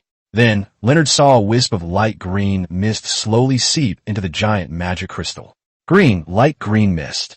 Junies' breathing quickened. "That's wind element, one of the 5 basic elements. Congratulations, you can use wind magic." But the next second, Leonard saw a second color, then a third, a fourth, and a fifth. He paused for a moment before asking in a low voice, "I have a question for you. Are there any magicians who can use more than 2 elemental spells at the same time?" Junies laughed upon hearing this, his tone tinged with pride. "Of course there are, like me. I can skillfully use water and fire magic. As for magicians with 3 elements, I've never heard of one." Leonard's forehead was almost sweating. He hesitated for a long time before whispering, "Then, what if we could see 5 colors?" Chapter 16, A Magical Genius One in a Million. Nora followed Reiner, stealing glances at him every now and then, her mind filled with questions about what her master had done last night. When she woke up, it was already dawn, and that human woman was still by his side. Reiner yawned. He had only talked about magic with Junies all night and hadn't done anything shameful. At the same time, the system's voice rang in his ears, notifying him that he had activated the achievement Enlightenment in Magic. Reiner casually asked if this achievement would give any bonuses, but the system replied directly that it wouldn't, which immediately made him lose interest. It was clearly another useless achievement. After last night's test, whenever Reiner looked around, he would see colorful elemental specks in his vision. As long as his body came into contact with them, those elements would be absorbed into his body. With each bit absorbed, the crystal in his mental world would gain a little more color. According to Junius, these are natural elements, which are closely related to spellcasting. Different elements cannot be mixed, which means that he has 5 different attribute blue bars in his body. At this moment, Nora gently patted his shoulder and whispered, "Master, why don't you take a nap? You look very sleepy." Reiner waved his hand, saying that not sleeping all night was nothing. He had even stayed up for 3 days and 3 nights straight before.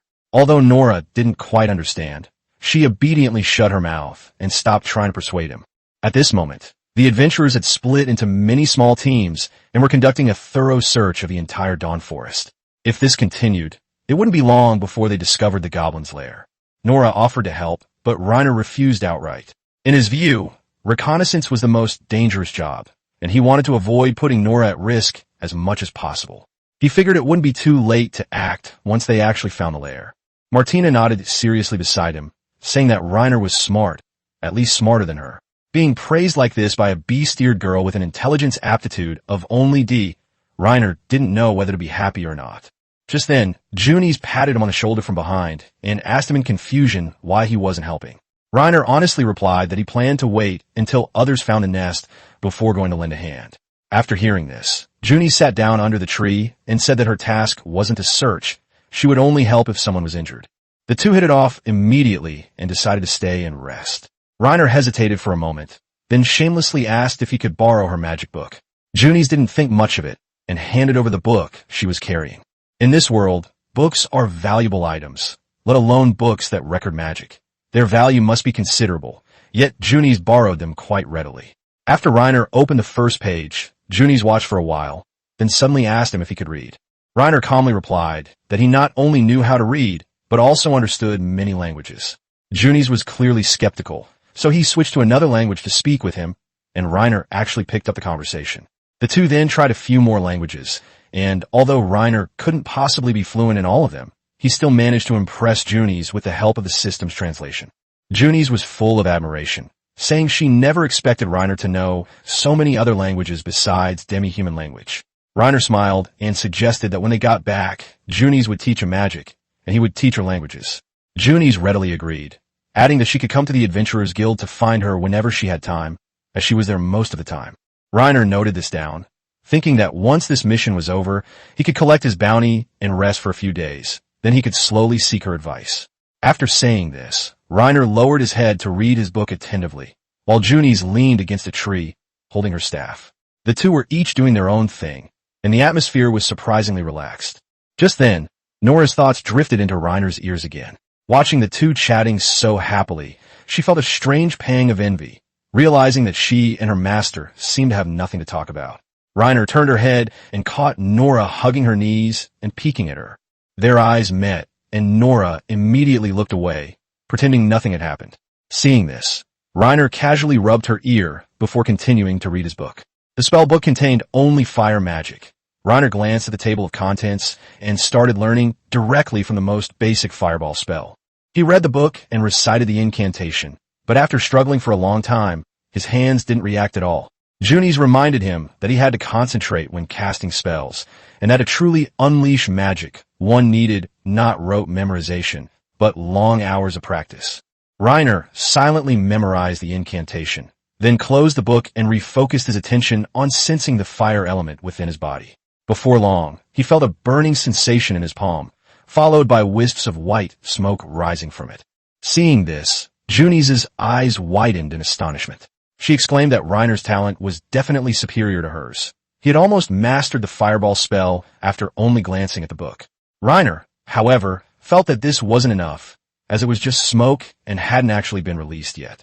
Before Junies could finish speaking, a small, scorching fireball suddenly appeared in Reiner's palm. Nora and Martina, standing nearby, were also stunned, clearly seeing magic for the first time. Reiner felt his palms burning and quickly asked how to throw the thing.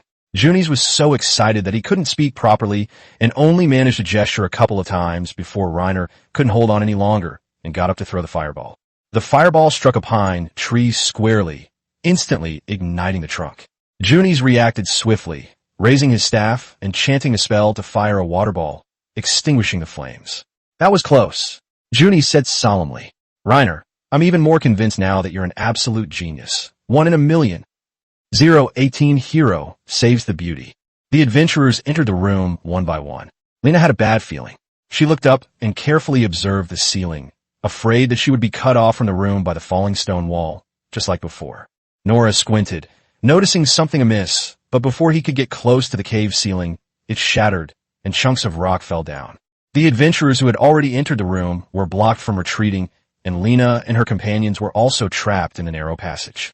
Several adventurers were buried deep under the rocks, and cries for help, screams, and roars mingled together. Help! The room was filled with despicable beasts who never stopped singing. Lena heard the sounds of swords clashing, and the people in the room must have been ambushed by Armlin. Adventurers who hadn't yet entered the room or dodged the boulders were all helping to move stones to rescue people, and even Junies was struggling to move the stones. I will do my best to help. We quickly helped. Nora and Martina only bent down to move the stones after receiving the order.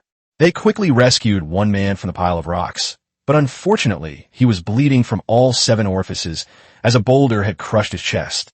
They are dead beyond dead. Are there any survivors here? Want to come here? An adventurer shouted. The crowd gathered around, pried the stones off him, and pulled him out. This man was lucky. Although both his legs were broken by the rocks, at least he was still alive. Junius treated him while Lena continued digging with the other adventurers. Suddenly, the ground shook and small pebbles rolled down. Lena heard the adventurers in the room exclaiming in amazement. My God, he's huge. We can't hold on any longer. Lena shouted, what's that? Hello. He didn't know if it was too noisy inside or what, but no one answered him. After a few seconds, Lena heard Demas shouting morale-boosting word from the other end of the line. A loud crash followed, and the adventurers quickened their pace in moving the stones. They can't hold on much longer. We need to push the last stone away quickly. Finally, some light shone in, and several adventurers rushed in, but quickly scrambled back out. Lena glanced back at the group, then carefully led the 3 of them inside. As soon as he stood firm, he saw corpses scattered all over the ground, some human, some with limbs, all mixed together. Then, he met a pair of cloudy eyes. A giant Armlin is standing in the center of the room, surrounded by a group of smaller Armlins. It differs from other arm-wielding athletes not only in its size, but also in its equipment. Not only was he clad in rusty iron armor, but he also held a blunt knife in his right hand, emanating a murderous aura that instilled fear in those who beheld him. Lena also noticed that General Goblin's left hand was constantly swinging a blood-stained iron hook. Demas and the few remaining adventurers and their pets are confronting him, while another knight is trapped by a powerful beast, blood flowing from the gaps in its plate armor. It is dead. At the same time, a warning voice from the system also sounded in my ear. You are making eye contact with General Goblin. Demas turned around and yelled, "Watch out for his hook." Before he could finish speaking, the blood-stained iron hook struck Reiner, hooking his round shield and pulling him to the ground with the sudden force. Seeing this, Arm Lin rushed forward and engaged Demas and his group in battle. Several cunning creatures tried to flank from behind, but Martina swung her greatsword and beheaded them as soon as they got close. Nora stabbed him in the eye with a throwing knife, making him blind. Nora swiftly threw 3 knives, one of which pierced General Goblin's right eye, causing him to roar in pain. Junies fired a fireball at him, but this seemed to have no effect on the thick-skinned General Goblin, and the scene became chaotic again. Martina will find an opportunity to resolve it. As soon as Lena finished speaking, Martina charged forward like a wild horse. Nora took over his post, working with Lena to clear away arms that were trying to flank and ambush. With Martina's help, Lindimas and his men advanced with unstoppable momentum and soon reached General Goblin. Just then, General Goblin suddenly exerted his strength, charging into the formation like a wild bull, wielding his cleaver and killing several adventurers one after another.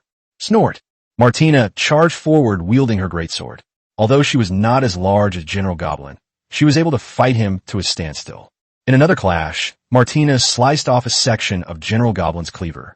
Seeing that he was no match for Martina, he swung out his chain hook, which entangled Martina's greatsword. After standing still for a few seconds, he flung Martina away. Nora took the opportunity to throw 3 throwing knives, but he pressed them down with his arm. Then, General Goblin swung his hook again, this time targeting Nora. Thanks! Nora's spirit flashed to the side, easily dodging it. After General Goblin missed his target, he didn't rush to retract his hook. Instead, he swung it sharply towards Nora, the hook sweeping across like a whip. Nora easily dodged it with a light leap. Just as he was feeling relieved, Lena suddenly sensed something was wrong. 2 arms had quietly circled around while they were distracted. Nora frowned, thrusting her dagger to kill one of them, but was grabbed by the arm by the other. General Goblin's hook came again, and he could only struggle as the danger drew near. At the critical moment, Lena instinctively lunged at Nora, hoping to knock him away and get them out of the hook's range.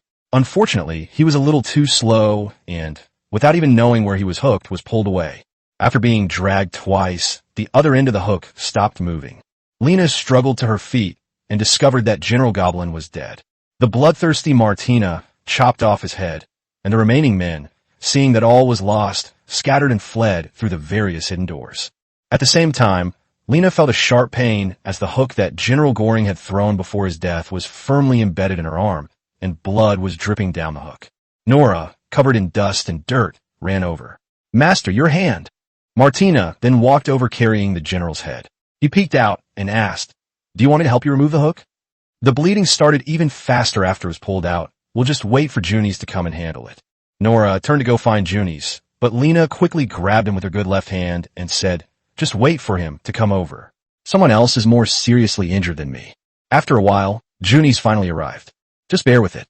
He forcefully ripped the iron hook off, the pain nearly causing him to faint. But he soon felt the pain subside. The bleeding stopped, and the wound healed. However, he could not move around for 3 days, otherwise it might burst open at any time. "Understood," Junie said, getting up and running towards the other wounded. Just then, Lena suddenly felt a tickle. She turned her head and saw Nora carefully licking her wound. 019 Nora apologizes with thorns on her back. At this moment, they're on their way back.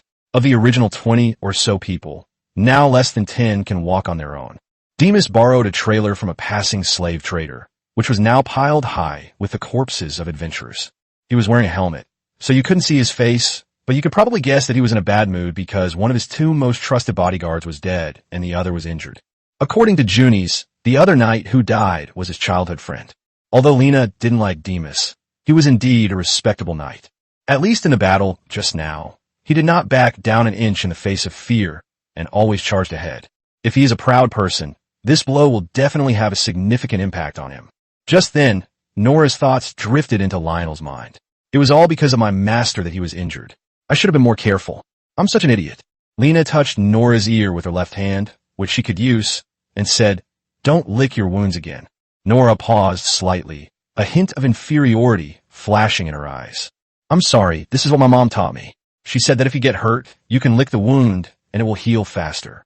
She would do this when I was a child and got hurt. Yes, I'm a demi-human, so it's normal for my master to dislike me. I'm just too stupid. Lena had no idea what he was imagining. She just felt that the wound was covered in dirt and blood, and it wasn't very hygienic to fill it up. How did that turn into him being disgusted with her? That's pure slander. I just felt there was dirt on it. If you lick it like that, you'll be eating all that filth and you'll get sick. Nora blinked. His deep blue eyes were particularly beautiful. It's okay, master, I'll throw up. It turns out they didn't dislike me. I was just overthinking it. Lena rubbed her animal ears again. Just then, Martina, for some unknown reason, suddenly squatted down in front of her. Lena, do you want me to carry you? I don't have a leg injury, so it's not obvious. Martina is very happy now. A series of heartfelt words drilled into Lena's ears. This sword is really useful. If my parents were still alive, they would be so proud of me to see me take down such a big guy. Just then, Junies caught up from the back of the line, panting heavily, and his face was deathly pale. Treating the injured had exhausted him greatly, and he was on the verge of collapse. It's finally over. Yeah, Sai, this was really bad. I need to rest properly for a while when I get back. Junies walked around to Lana's right side and asked with concern if her hand still hurt. Let me treat you again. Come on. Nora's resentful voice drifted over as Junies continued to treat Lena. This woman waited for him for so long before coming over, causing her master to bleed for nothing. Lena looked at Nora, whose brows were slightly furrowed, as if he was angry. This is understandable. After all, many people were injured at the time, much more seriously than Lena, who only had his arm pierced by an iron hook. It did hurt, but compared to those adventurers who lost limbs, it was much better. Thank you, it's nothing. The group walked from day to night and finally returned to the city of Mellet. Lena felt exhausted and didn't want to go back to the village. He planned to stay in a hotel in the city for the day and go home the next day. After a brief farewell to Junies, he left the team. I had only taken a few steps when I heard a male voice behind me. Lena turned around and saw Demas, who was riding on horseback, looking down at her. What's so special about this? Demas tossed a bag of money over. Here, this is your share. Lena glanced at the bag and found it was full of copper coins, with a few silver coins occasionally visible. I didn't go to the Adventurers Guild to accept the quest. I just helped out along the way. He threw the money back. If you haven't accepted the task, then you haven't accepted it. Reiner didn't want to take advantage of this. Demas threw the money over again. Take it back. You put in a lot of effort. Also, I apologize for my rudeness back then. Then, without giving Lai a chance to refuse, he turned around and rode away on his horse. After walking away, he turned back and said, Lamlin, I owe you a favor. After saying that, he left without looking back. Lena looked at Nora and shrugged. He went to the tavern and bought 2 smoked chickens, then took the beast women to an inn in the center of the city to rest. Looking at the cramped and shabby room that resembled a dungeon, Lena wondered if she had actually booked a deluxe double room. Especially with a pillow covered in freckles, the hygiene was questionable. She worried that a few mushrooms might grow on her head when she woke up. Lena went downstairs intending to ask the hotel owner, but she inadvertently saw a large dormitory room with 7 or 8 people sleeping there. She immediately abandoned the idea. Compared to that, her room was truly paradise. Lena sat down at the table and took out black bread and smoked chicken. Martina readily came over to eat, while Nora sat on the bed with her knees drawn up, watching the two of them. I'm sorry, I'm not eligible to eat today. Lena was speechless for a moment. He had no intention of blaming Nora. Why aren't you coming over to eat? Nora shook her head. I'm not hungry, Director. You all eat. Lena put down the black bread in her hand. Is that so? Then look me in the eyes and say one more thing. Nora met Reiner's gaze, but he quickly looked away guiltily. My hand is injured, and I need someone to feed me. Martina blinked and looked up at him. Lena quickly gave him a wink, signaling him not to get involved. Nora understood immediately and quickly walked towards him. I'll feed him, she said, cutting the black bread very thinly and feeding him slice by slice. Then, she pulled off a smoked chicken leg and put it to Lena's mouth. Nora herself probably didn't even realize that he couldn't help but drool when he saw the meat. You should have a bite yourself. I know you must be hungry. Ginola was still hesitating when he emphasized, Do you expect me to feed you myself? Nora shook her head vigorously, then stuffed the meat into her mouth. He felt guilty again. Mora, you idiot. Why do you always make your master angry? So stupid. Lena was speechless, but he was too exhausted to argue anymore. He planned to talk to Nora about it tomorrow. After finishing his meal, He lay down on the bed and fell asleep immediately. He didn't know how much time had passed. The room was pitch black, but he could hear Martinez snoring and feel Nora poking his face. The master seems to have woken up. What's wrong? Is there something you need? Nora replied in a trembling voice. Master, punish me. 020 petting cats. Punish? How will you punish them? Lena reached out and touched Nora's ear, finding its furry texture irresistible. Just then, Nora suddenly started whimpering, but couldn't manage to fart for a long time. However, his thoughts drifted into Lena's ears. Touch my tail? Lena chuckled and, following his thoughts, said, Hey, I have an idea. How about you let me touch your tail? To everyone's surprise, Nora casually refused. No, Lena was stunned. She agreed in her heart, but disagreed aloud. Is this the legendary mouth harp style?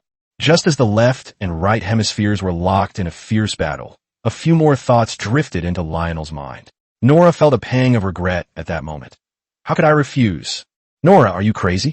You weren't this stupid before. Seeing him feel guilty and remorseful for this, Lena found it a little funny. He took the opportunity to back down and said seriously, If you agree, can it still be called a punishment? Sit on my bed and stick your cat tail out obediently, okay? Nora sat on the edge of the bed, looking dejected. Its black tail was like a shadow in the darkness, elusive and hard to spot. Using the moonlight, Lena seized the opportunity and acted decisively, finally catching its tail. Nora cried out in surprise, looking at Lena with a pitiful expression. You can only touch, not grab, or I'll get diarrhea. It feels like someone has something on me and I can't fight back. It's a really weird feeling. Lena smiled knowingly, then put her hand under the base of the tail and straightened it out in one go. Nora cried out in pain, his hands gripping the wooden plank so tightly that his fingernails dug into the wood. How strange. Just then, Martina's thoughts drifted over. What were they doing? Did Nora Bellinup look up and gaze at the opposite side? Martina's eyes looked exceptionally bright in the moonlight, and she accidentally woke them up. I really need to pee. When will they finish? Haven't you finished trimming your tail yet? I'm about to suffocate. I should have known better than to drink so much water. Oh, so you were woken up by the urge to pee. Never mind then. Nora didn't seem to notice that Martina had woken up. She was still pleading with her master in a low voice. I was wrong. Please let go. I will be more careful in the future. Their relationship is definitely not ordinary. No wonder Nora is so attractive to people. Never mind, I'm so anxious. The guy suddenly sat up straight, startling Nora so much that she jumped. Then, he pretended to be nonchalant and paced back and forth in the room. Martina sat on the wooden tub in the corner, quickly took care of her business, and then lay back down on the bed to sleep. Just 10 seconds later, Lena heard her snoring again, but Norabe was terrified. He stood by the bed, at a loss, and all his thoughts drifted into Lena's ears and were seen. What will Madina think of me in the future? They'll definitely think I'm a shameless woman. Well, never mind just this once. I will never make the same mistake again and give my master a chance to punish me. Lena suddenly became curious. What does touching a tail mean to a demi-human? He would definitely ask Junies a question properly when he met him again someday.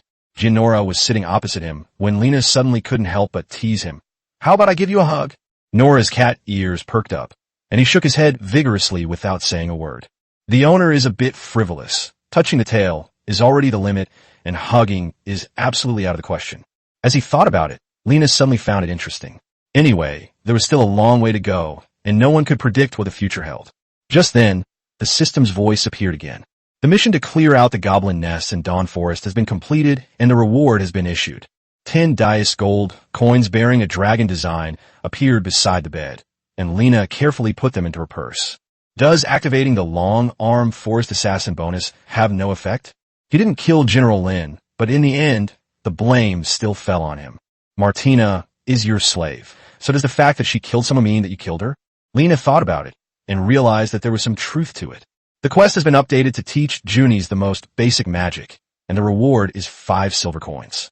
Lena breathed a sigh of relief. Junie said he needed to rest for a few days, so he probably wouldn't be going to the Adventurers Guild during that time, and this quest might have to wait a few more days. Thinking of this, Lena yawned, and soon drowsiness swept over him. He hadn't slept all night, and after a high-intensity battle and walking all day, he was really exhausted. He closed his eyes and soon fell into a deep sleep. In the morning, Lena went to the market to buy some things, planning to take Nora home to rest for a few days. As he prepared to leave Melid, he suddenly remembered the Adventurers Guild and decided to try his luck. The guild was deserted today. There were hardly any adventurers to be seen.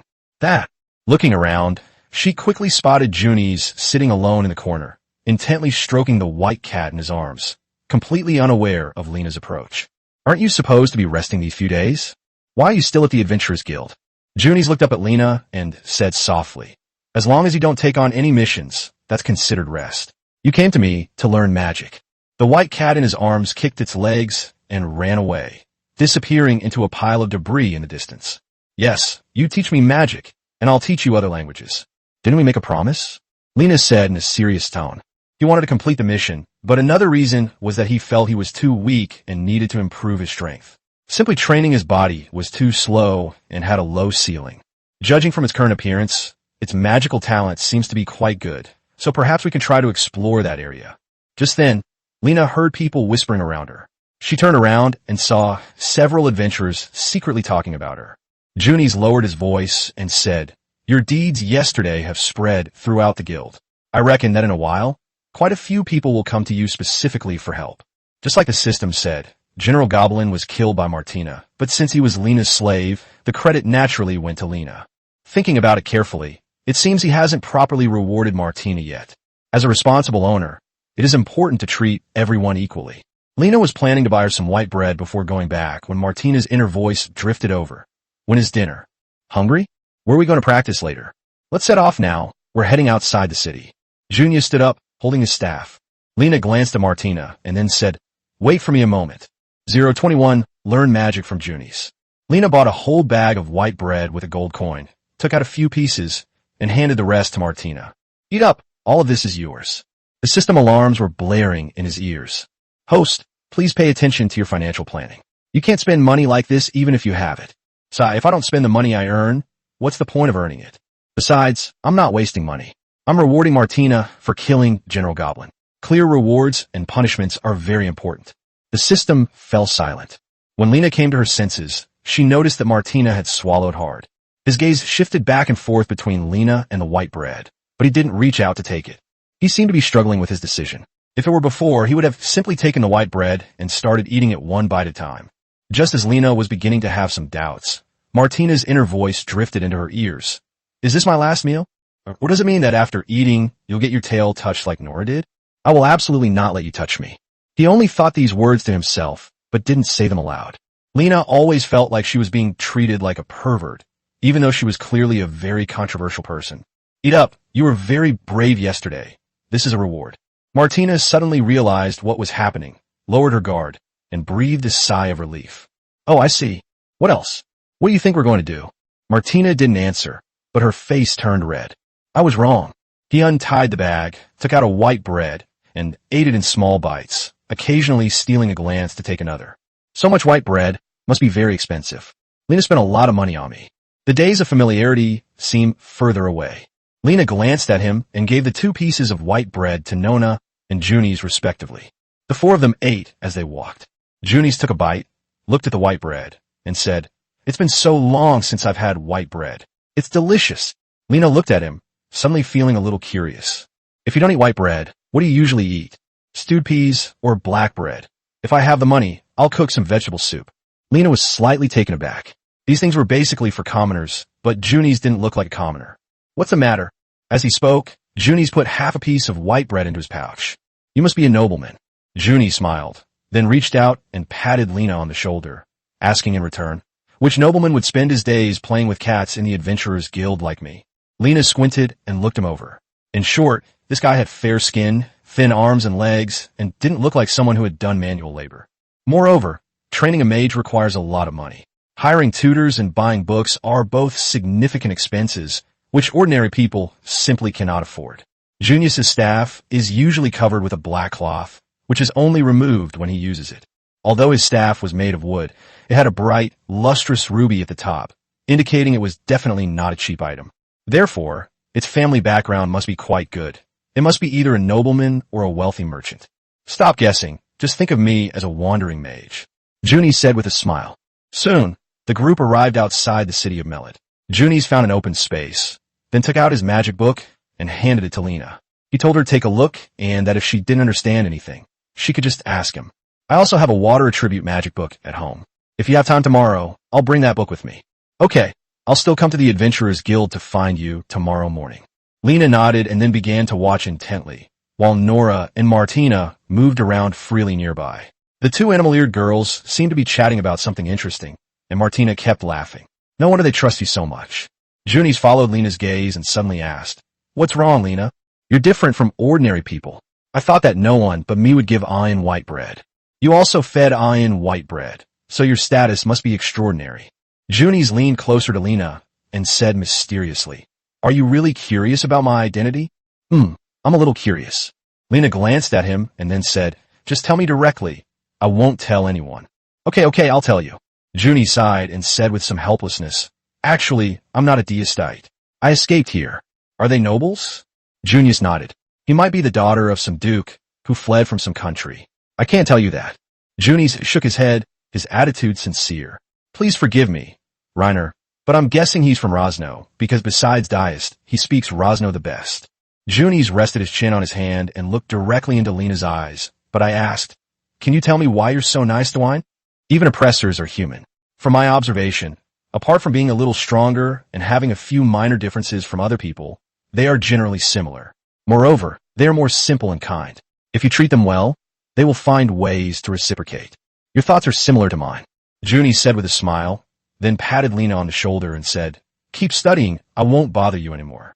This morning, after learning magic from Junius, Reiner finally learned how to cast a fireball. In the afternoon, he began teaching Junius other languages. He studied very diligently and memorized things very quickly. He could memorize 20 words perfectly in less than half an hour. Watching him recite the words from memory perfectly, Lena remarked, "You learn so fast. At this rate, you'll be able to learn Balnet in no time." Grandma never passed her English exams. She was often caught by the teacher to memorize vocabulary words and was a frequent visitor to the English teacher's office. Junies narrowed his eyes. "You learn magic very quickly, too." Sigh, I was completely clueless when I was learning other languages before, and my teacher often scolded me. But then I finally got it and learned it all at once. If the system hadn't given him the language switching function, he probably would have starved to death in the first week after he transmigrated.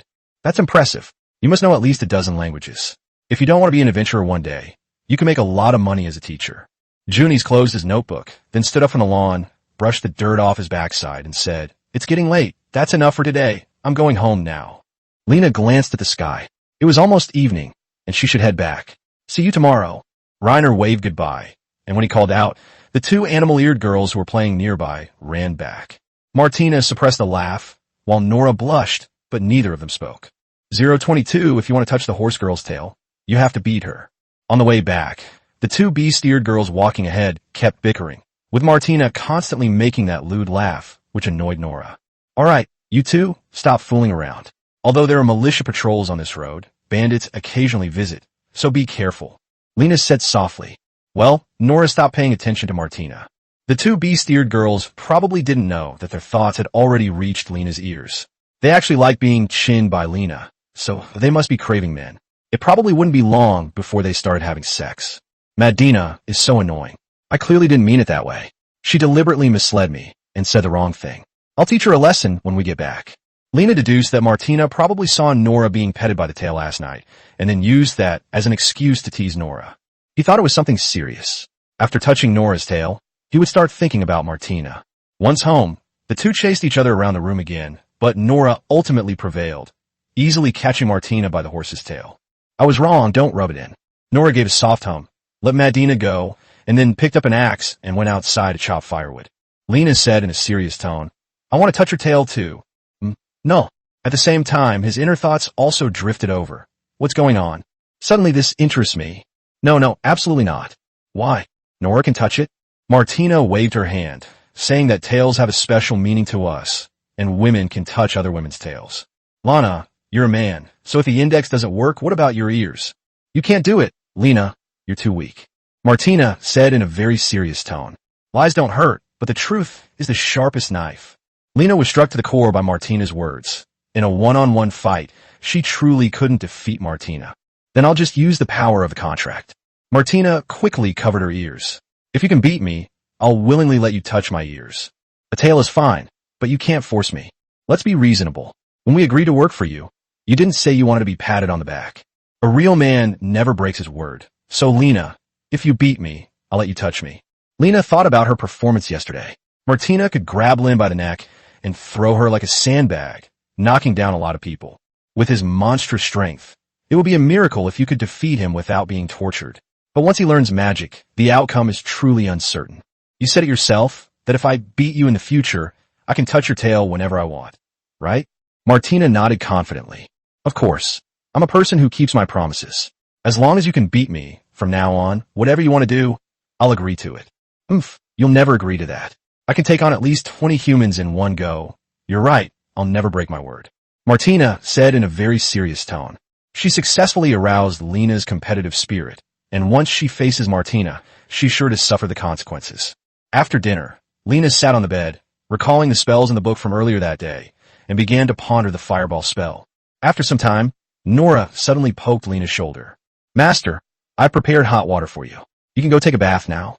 Lena thanked her, then took out a change of clothes and went into the cubicle. His right arm is still somewhat immobile. He feels a sharp pain if he makes even a slightly large movement. Just then, the curtain of the cubicle was pulled open and Nora walked in. Lena turned around and asked in confusion, "What's wrong?" Nora didn't speak, but her inner thoughts reached his ears. She was just helping out. There was nothing to worry about. My owner's hand was injured, making it difficult for him to bathe with one hand. I was just helping him. Lena imagined the scene. Him with his bare bottom exposed and Nora wiping his back from behind. It was a little awkward. Before he time-traveled, he was the kind of person who would wear only underwear, even when going to a public bathhouse. Just as he was lost in thought, Nora finally spoke up. Master, let me help you wash. After all, your hand is injured, and it might be a little inconvenient for you to wash it yourself. His face was flushed. You could tell he was just as embarrassed. Lana quickly refused him, saying, No need, you should go and rest. Nora breathed a sigh of relief and left the cubicle. I'm going to rest now. Good night, Master. Lena finished her shower with great difficulty, leaving her clothes for Nora. Since buying him, Lena has never washed her own clothes. Nora has been the one to do it all. He came out of the cubicle and found the two beast mothers sleeping in each other's arms. Just as he was about to marvel at how cute they were, Nora's voice drifted over. Master, I'm done washing up. Martina is asleep now. It's my turn. Oh, she was just decorating. Lena sat down on the bed, and Nora got up and walked towards him. The two were already used to this. It was time for bedtime ear rubbing again, but Lena only rubbed it twice before feeling a bit tired of it. She looked at Nora's swaying tail and had a bold idea, so she decisively reached out and grabbed it. Wow! Nora yelled, then turned to look at Lena. Martina was disturbed, but simply turned over and did not wake up. What's the matter? Nora said, looking aggrieved. Okay, you can't touch my tail, tell me. He carefully pulled the tail away from Lena's hand. You could touch it yesterday. Nora lowered her voice. It was punishment. A different side of Reiner suddenly came to life, and he hugged his right arm. Suddenly it hurts so much, it feels like my skin is going to split open. How could it suddenly hurt? It just wanted to touch my tail. Nora turned around again, revealing her tail. Okay, go ahead and touch it, but you'd better not wake Martina up, or she'll laugh at me again tomorrow. Lena didn't hold back at all, grabbing its tail and stroking it up and down, enjoying the sensation of its fur slipping through the paper. Lena felt completely healed, but Nora's experience was quite the opposite. He was very nervous, afraid that his tail would be pulled. This puzzled Lena. What was the special meaning behind touching a tail? Nora squeaked for a long time before finally speaking, saying that only very close companions can touch each other's tails. As soon as she finished speaking, her inner thoughts drifted over. Between men, only my husband can touch my tail. If I let anyone else touch my tail, I'll be seen as a promiscuous woman. Lena suddenly realized why Nora was so resistant. Aren't we close partners? That's really heartbreaking. Lena said that on purpose, wanting to hear his response. Nora was speechless, and the crow couldn't refute her. In the end, it could only show its tail and let the crow do as it pleased. 023 Goblin Attack. Early in the morning of episode 23, Lena heard the two beast mothers arguing outside the room. You definitely let Lena touch your tail again last night. Martina joked. I don't. Nora tried her best to refute, but seemed somewhat unconvinced. Poor Nora, she's gone astray. I will never let Lena touch my tail, not even a little bit. Martina said confidently. Everyone says there isn't any left. Lena yawned, and then there was a sudden silence outside the window. Nora probably realized he was awake. Lena tidied up and then led them out. She had made an appointment with Junies to study magic today. Upon arriving in Melid, Lena saw several knights surrounded by citizens in the square, including Demas. Lena leaned closer to listen for a few moments, and seeing that they were recruiting soldiers, she walked away.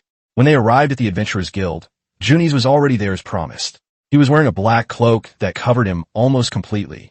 Lena, come here quickly, what's wrong? Someone is following you. You're dressed so conservatively. Junies blinked, looked down at his clothes, and suddenly realized, you mean this? I was just feeling a bit tired today, and I didn't have any clothes to wear, so I put this on. Oh, right, I have something important to tell you. Lena nodded. I heard that several villages outside the city were attacked by armed forest last night. Those armed forest came from the Dawn Forest. The Democratic Party is recruiting soldiers and is preparing to turn that forest upside down. Should we go over there too? Upon hearing that she was going to hit Lynn's arm again, Lena's face was full of resistance. Didn't you say you were going to rest for a few days? That's true. Now that you mention it, I suddenly don't want to go anymore. Junie sighed. The main thing is, after the last time, I feel that fighting to arm Lynn is still a bit dangerous. Not only are there many of them, but they are all wearing protective gear. If we encounter the leader, we might even lose our lives. Junie's nodded. That's right. It's too dangerous. Those aren't ordinary arms and faces. The effort and the reward are completely disproportionate. Let's go. Let's continue our studies outside the city. Lena waved, and Junie's followed. He kept his promise and brought another water magic book with him. Lena opened the catalog, eager to learn how to defeat Martina and touch her tail as soon as possible. Junie's was explaining from his side. Water is very gentle, and the element of water is very calm. Water magic is the complete opposite of fire magic. It does not have particularly strong offensive capabilities and is mostly a support magic that can effectively restrain enemies or be used to heal allies. I recommend you start by learning hydrotherapy or water polo, neither of which is particularly difficult. After thinking for a moment, Reiner replied, I'll learn hydrotherapy first. If Nora and Martina get injured, I might be able to help. Although Nora is agile, she is physically delicate, and if she's hit by an enemy, the injury is usually very serious. Although Martina is tough and has great stamina, she is the number one position in the team and often gets bumped and bruised, so she needs a healer to keep her health up. Junie smiled and said, You really care about them. As Nana answered, she pondered the hydrotherapy technique that Junie's had performed. This magic feels somewhat useless in intense battles, since enemies can't just stand still and watch you crouch on the ground. It's more about whether your teammates have water magic that can heal them from a distance. Junie's nodded. Of course there are, but they are extremely complicated and consume a lot of magic power. Consumes magic power? That doesn't matter. Lena's magic crystal is as huge as a mountain, so her mana bar will definitely be incredibly thick in the future. These days, he absorbs all kinds of natural elements around him whenever he has the chance, and he is not worried about consumption at all. Sai, can I just learn that magic you mentioned? Early? Nice suddenly laughed, as if he had thought of something happy, and then shook his head after a long while. No, we need to start learning from the basics. Lena shrugged. In that case, let's take it one step at a time.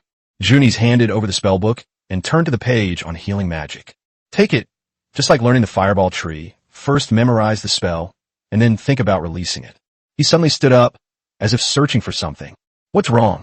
I need a live animal to practice on.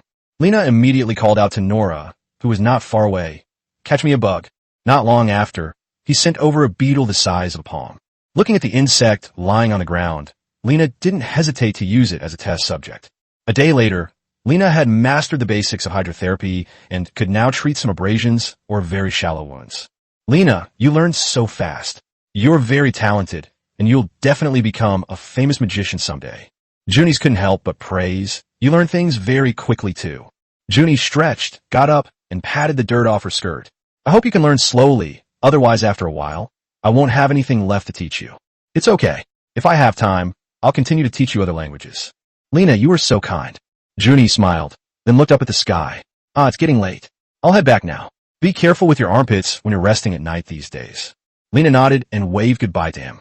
Before leaving, he released the beetle that he had tormented all day. Just then, the system's voice appeared. The mission to learn basic magic from Junie's has been completed, and the reward has been issued. He put the 5 silver coins into his money bag. The task update triggers a hidden task. Completing the task yields an unknown reward. Lena was getting a little frustrated. It was a hidden mission with no clear objective, which made her feel somewhat lost. Just then, the system's voice appeared again. Recommended itinerary. 1. Spend the night at a hotel in Melord. 2. Zhao Chao goes home to rest. 3. Go hiking in the same spot. Lena fell into deep thought and decisively chose the second option. As night fell, Lena locked the doors and windows and was about to go to sleep when she heard a loud bang, followed by a series of rapid ringing bells all around, and then the villagers' exclamations, "The goblins are coming! Protect the children!" Then, the wooden house across the pond caught fire, and the flames illuminated the entire village. Lena hurriedly woke up Madina, and after getting dressed, she ran out with Nora. He looked around and saw that the walls protecting the village were covered with soldiers, and militiamen in light armor were fighting them to the death. 024 Martina, who is ambushed. Episode 24. The mission has begun. Protect the village and defeat General Goblin. The reward is a staff of unknown quality. The task is considered a failure if the farmer survival rate is below 60%. The current villager survival rate is 98%. Nana looked around and saw many villagers rushing out of their homes with licorice tea and sickles, fighting with the short-statured Armlin, but she still couldn't see General Armlin. Nora, take us to the place with the most arm trees. Nora nodded and led Lana deeper into the village, finally stopping on the west side of the village. Lena now understood why there were suddenly so many arm-like trees. The western wall had collapsed, and a continuous stream of arm-like trees was pouring into the village through the breach. Many others dragged the looted grain and ran out as if their lives depended on it, while the militiamen responsible for guarding the area had already fallen into pools of blood. Just then, the system started frantically displaying the current survival rate of the villagers as 98%, 97%, and 96%. It drops by 1% almost every few seconds, and the speed is increasing. Martina tried to hold them off, and then charged in with her greatsword. In just a moment, the horde of arms was split in two, and she stood alone at the gap, displaying an air of dominance. Lana and Nora stood behind him, cleaning up the occasional stray hairs that had gotten in. "Master, they've climbed up the wall." Nora threw 2 throwing knives, killing Armlin who was standing on the wall, then nimbly climbed onto the curtain wall and glanced outside. Good heavens, they set up ladders outside, and all of them climbed up. Perhaps because Martina blocked the gap, they found another way. He looked at the curtain wall and suddenly had a brilliant idea. The low chanting spells unleashed a series of fireballs at the curtain wall, quickly igniting it. Just a few dozen seconds later, the curtain wall protecting the village caught fire and continued to spread in all directions, brightening the view. To protect the village, he has no other choice but to resort to this desperate measure. For a moment, the wails of pain from the wounded man were everywhere, and a faint smell of burning filled the air. Martina stepped back, and Lena set the fallen city wall ablaze. The raging flames deterred the outsiders from approaching. They have temporarily secured this area. The rate of casualties among villagers also gradually slowed down, eventually stopping at 76%. Lena walked over to Martina and asked if she was hurt. He shook his head vigorously. "I could chop all day. Then we'll go and support other places." Dana felt a little surprised after she finished speaking. "Where is General Koblin? Why haven't I seen him yet?" Just then, a loud crash came from not far away. Lena saw with her own eyes that the curtain wall was kicked open by a large green foot, and the solid log shattered into several pieces. Immediately afterwards, the massive General Lin rushed in. He was wearing iron armor, and his weapon was a giant mace that could smash a house down in one blow. The group of little arms followed his footsteps and rushed into the village. Lena pulled the 2 of them into the shadows. He frowned slightly. It seemed this village was doomed. What happens if the mission fails? Is there a penalty? He asked himself. "Don't worry. Go for it. There will be no punishment." Just then, Nora spoke up, saying that although Madina was very powerful, she couldn't fight the Green General while clearing out the green monsters around her. "We can't stop so many cloth cutters, Master Lin. Let's run away." Looking at General Lin's unguarded arm, Lena murmured, "Madina, can you beat him?" "Honestly, I probably couldn't beat him in a one-on-one fight." "A sneak attack? How confident are you?" Martina glanced at the greatsword in her hand. "If he had his back to me, I could kill him in an instant." Before the flames reached them, Reiner and Nora climbed up the curtain wall and ran toward General Goblin. Just then, Lena saw a villager wielding a pitchfork and confronting Goblin. He did not back down at all, because his wife and daughters were hiding behind him. "Get lost. You filthy beast, stay away from my father-in-law." Lena quickly fired a few fireballs, blasting the surrounding arms of the Lin to scatter and flee. This sudden commotion caught General Goblin's attention. He turned around and saw Reiner and Nora running on the curtain wall. General Coburn ordered, "Stop them. Don't let them get any closer." Several arms reached out and made short-handled axes for him. Lena dodged left and right, but was still hit by the slash. It was her right arm that was injured. Nora seized the opportunity to throw a knife, aiming straight for General Goblin's eyes, but he blocked it with his hand. Taking advantage of the obstruction of his vision, Lena cast a fireball on him, but it was too weak and caused almost no damage. However, it successfully angered General Goblin. "I'm going to bite your head off." He suddenly threw a giant hammer, which smashed through the curtain wall in one go. Lena lost her balance and fell. Nora, the master, leaped up and, gripping her dagger, plunged it into General Goblin's head. But while still in midair, he was punched and sent flying, rolling several times on the muddy ground, his throwing knives scattered all over the ground. "Weren't you guys feeling pretty smug just now?" General Goblin said somewhat arrogantly as he picked up the hammer and raised it high. At the critical moment, Lena quickly said in fluent Orc language, "Don't give up. Don't hurt us." General Goblin looked astonished that humans could speak their language, but it was too late. He would have to pay with at least one leg. Just as the hammer was about to fall, a sharp greatsword struck his shoulder blade. Lena picked her nose and snorted. "Just kidding, you actually took it seriously."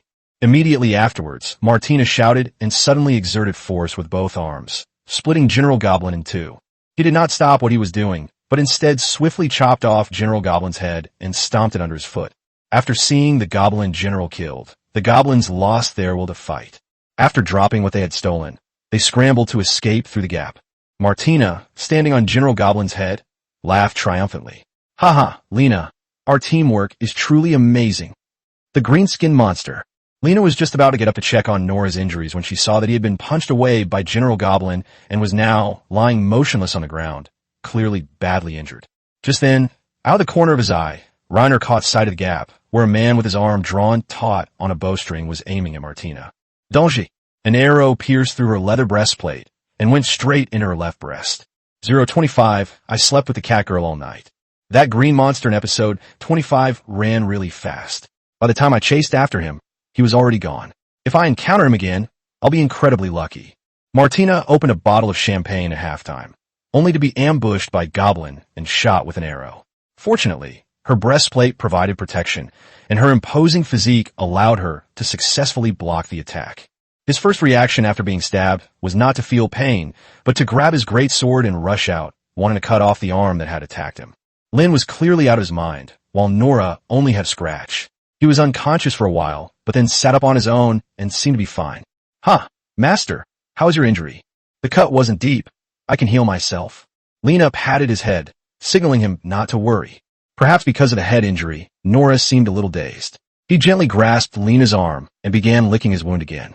Soon, the village militia arrived, and by then, the thicket of weeds in the village had probably been cleared away, and the crisis was temporarily averted.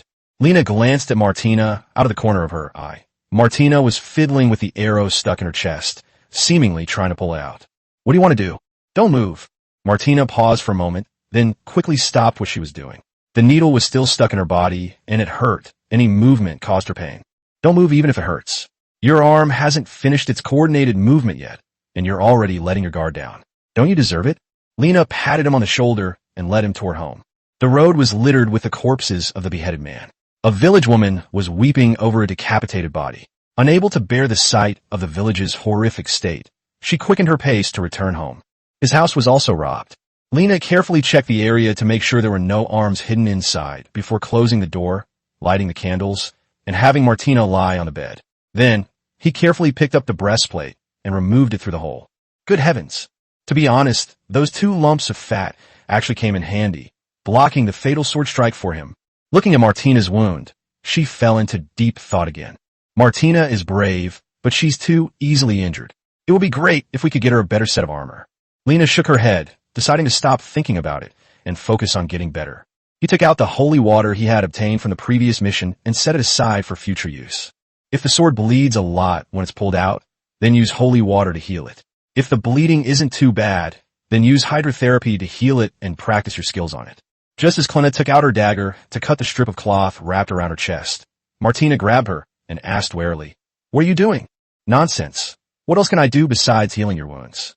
Are you going to leave this sword stuck in your body forever?" Martina remained silent, her eyes fixed on Lena. Oh no, wouldn't that mean I'd be seen naked? It's surprising that this guy can be shy.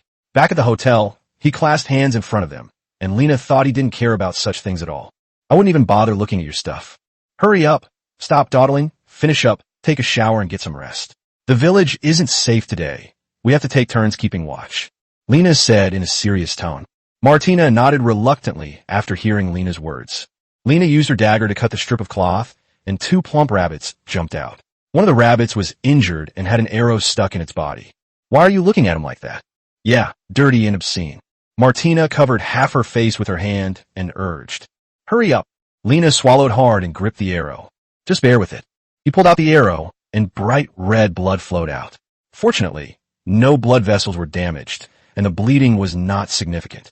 Stop touching it, get better soon. Lena covered her hands, recalling how to use the hydrotherapy technique, then chanted the incantation, and her blood stained the water a pale red. Timatina's wound was also healing rapidly at a visible speed, eventually leaving only a small suture. It's all taken care of now. Try not to touch the wound for the next few days. Martina sat up abruptly, walked to the cabinet, and rummaged through it, quickly taking out a white cloth. Don't pester him. Let him relax for a few days. Once the wound is fully healed, you can pester him however you want. Oh, right, being constantly wrapped around something will hinder development. If it's always wrapped around, it won't grow tall. It's better if it doesn't grow too big. What's the point of making it so big? It's such a hassle. Martina's tone betrayed her displeasure. Lena noticed that her face seemed to be turning red. This is so embarrassing. Nora will definitely use this opportunity to mock me tomorrow. You're covered in blood. Go take a shower first, then rest. You'll be on guard duty for the rest of the night, I understand. Martina got dressed, then took the bucket and went out. Lena looked at Nora beside her, reached out, and touched his head. How are you? Are you still feeling unwell? Yes, he hit me on the head, but it's okay. I'll be fine after a rest. Lena opened the system and glanced at his status bar. His name was Nor Ahile, and his current status was weak and dizzy.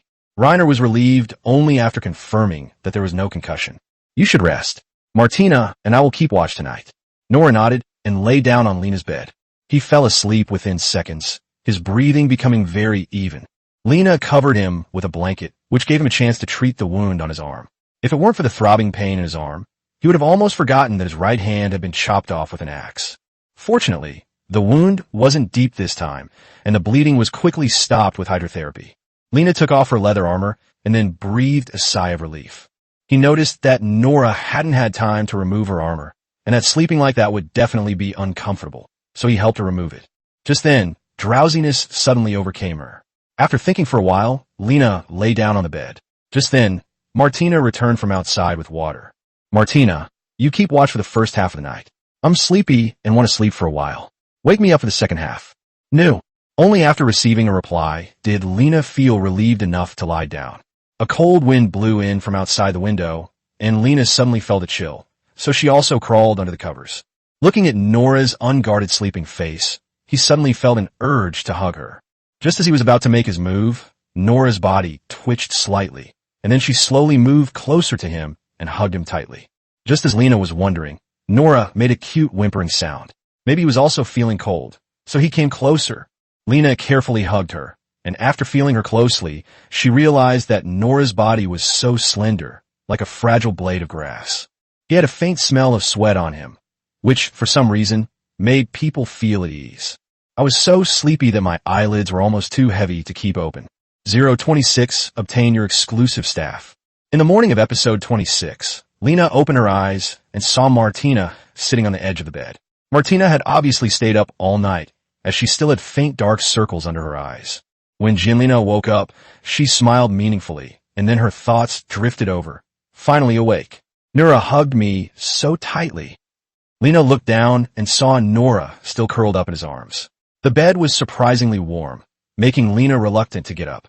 At the same time, his hand unconsciously reached for Nora's tail. The most comforting thing is being able to pet a cat in the morning. Just then, Nora suddenly stirred slightly, then stretched comfortably in Lana's arms. He seemed to think he was sleeping with Martina, his hands stroking Lena's body like a kitten nursing.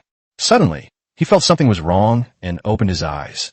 Normally, he would see a pair of enormous light bulbs when he opened his eyes in the morning, but today he saw chest muscles as solid as planks. Nora slowly raised her head and met Lana's eyes.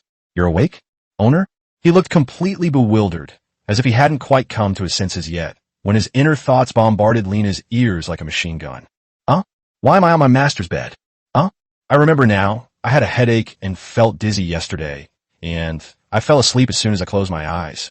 "Did you just sleep and not do anything else?" "I think I'm still wearing clothes." Nora lifted the covers and peeked inside. Seeing that his clothes were still neat and tidy, he gently covered himself with the quilt again. Mora, you're really useless. Would it kill you to move a few more steps to your sleeping spot?" Fortunately, the director didn't do anything, otherwise I would have. Nora shook her head vigorously and then got out of bed. He remained silent, his back to Lena the entire time, but he seemed unaware that his ears were already bright red. Lena, not wanting to embarrass him, promptly changed the subject.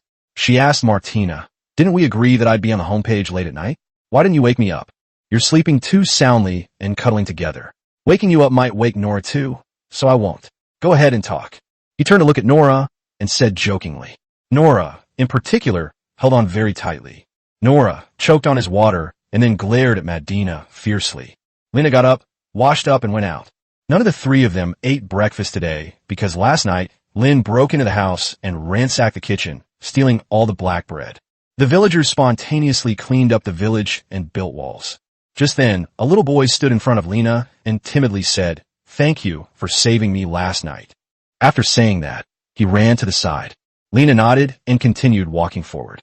It was pitch black last night, and he didn't know exactly which villagers he had rescued.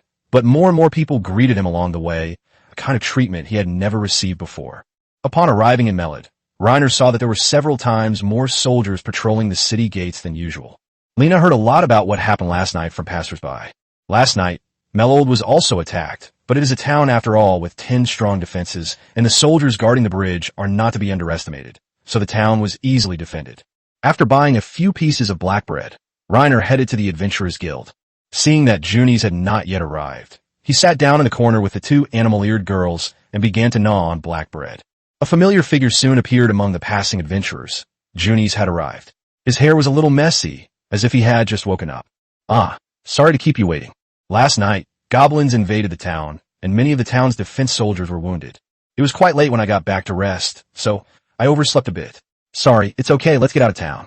The 2 went to the open space outside the city again to begin their studies, but Martina, having not slept well the night before, lay down on the ground and fell asleep. Just as Junies was looking down to find a book, the system's voice appeared in Lena's ear. "The mission is complete, and the mission reward is being drawn." A few seconds later, the system's voice sounded again that the reward had been issued. Just when no one was paying attention to Reiner, a heavy metal staff appeared out of thin air in his left hand, with a deep red spiral gem floating at the top. This was both special and a finishing touch, giving the entire staff the texture of a divine artifact. In an instant, Lena felt the magic within her body surge and rush towards her staff. Soon, the handle of the staff began to glow red. The staff has been identified. Its name is Raging Crimson Dragon's Breath. The staff was crafted by the most famous dwarven artisan of antiquity. The fire magic stone at the top of the staff seals the soul of a red dragon, providing an extremely powerful boost to fire magic. Note that the original staff was destroyed thousands of years ago. This staff is a replica, but can unleash its full power. The staff is of legendary quality. Lena's eyes widened, and she was about to marvel at the system's generosity when she heard his voice again. The quest Kill the Goblin Tyrant now rewards 15 Dice gold coins. Reiner gasped. The Goblin Tyrant was probably a Lord-level monster, and it would be no easy task to deal with. After all, the 3 of them had a hard time even dealing with a single-armed goblin general, let alone a Goblin Tyrant.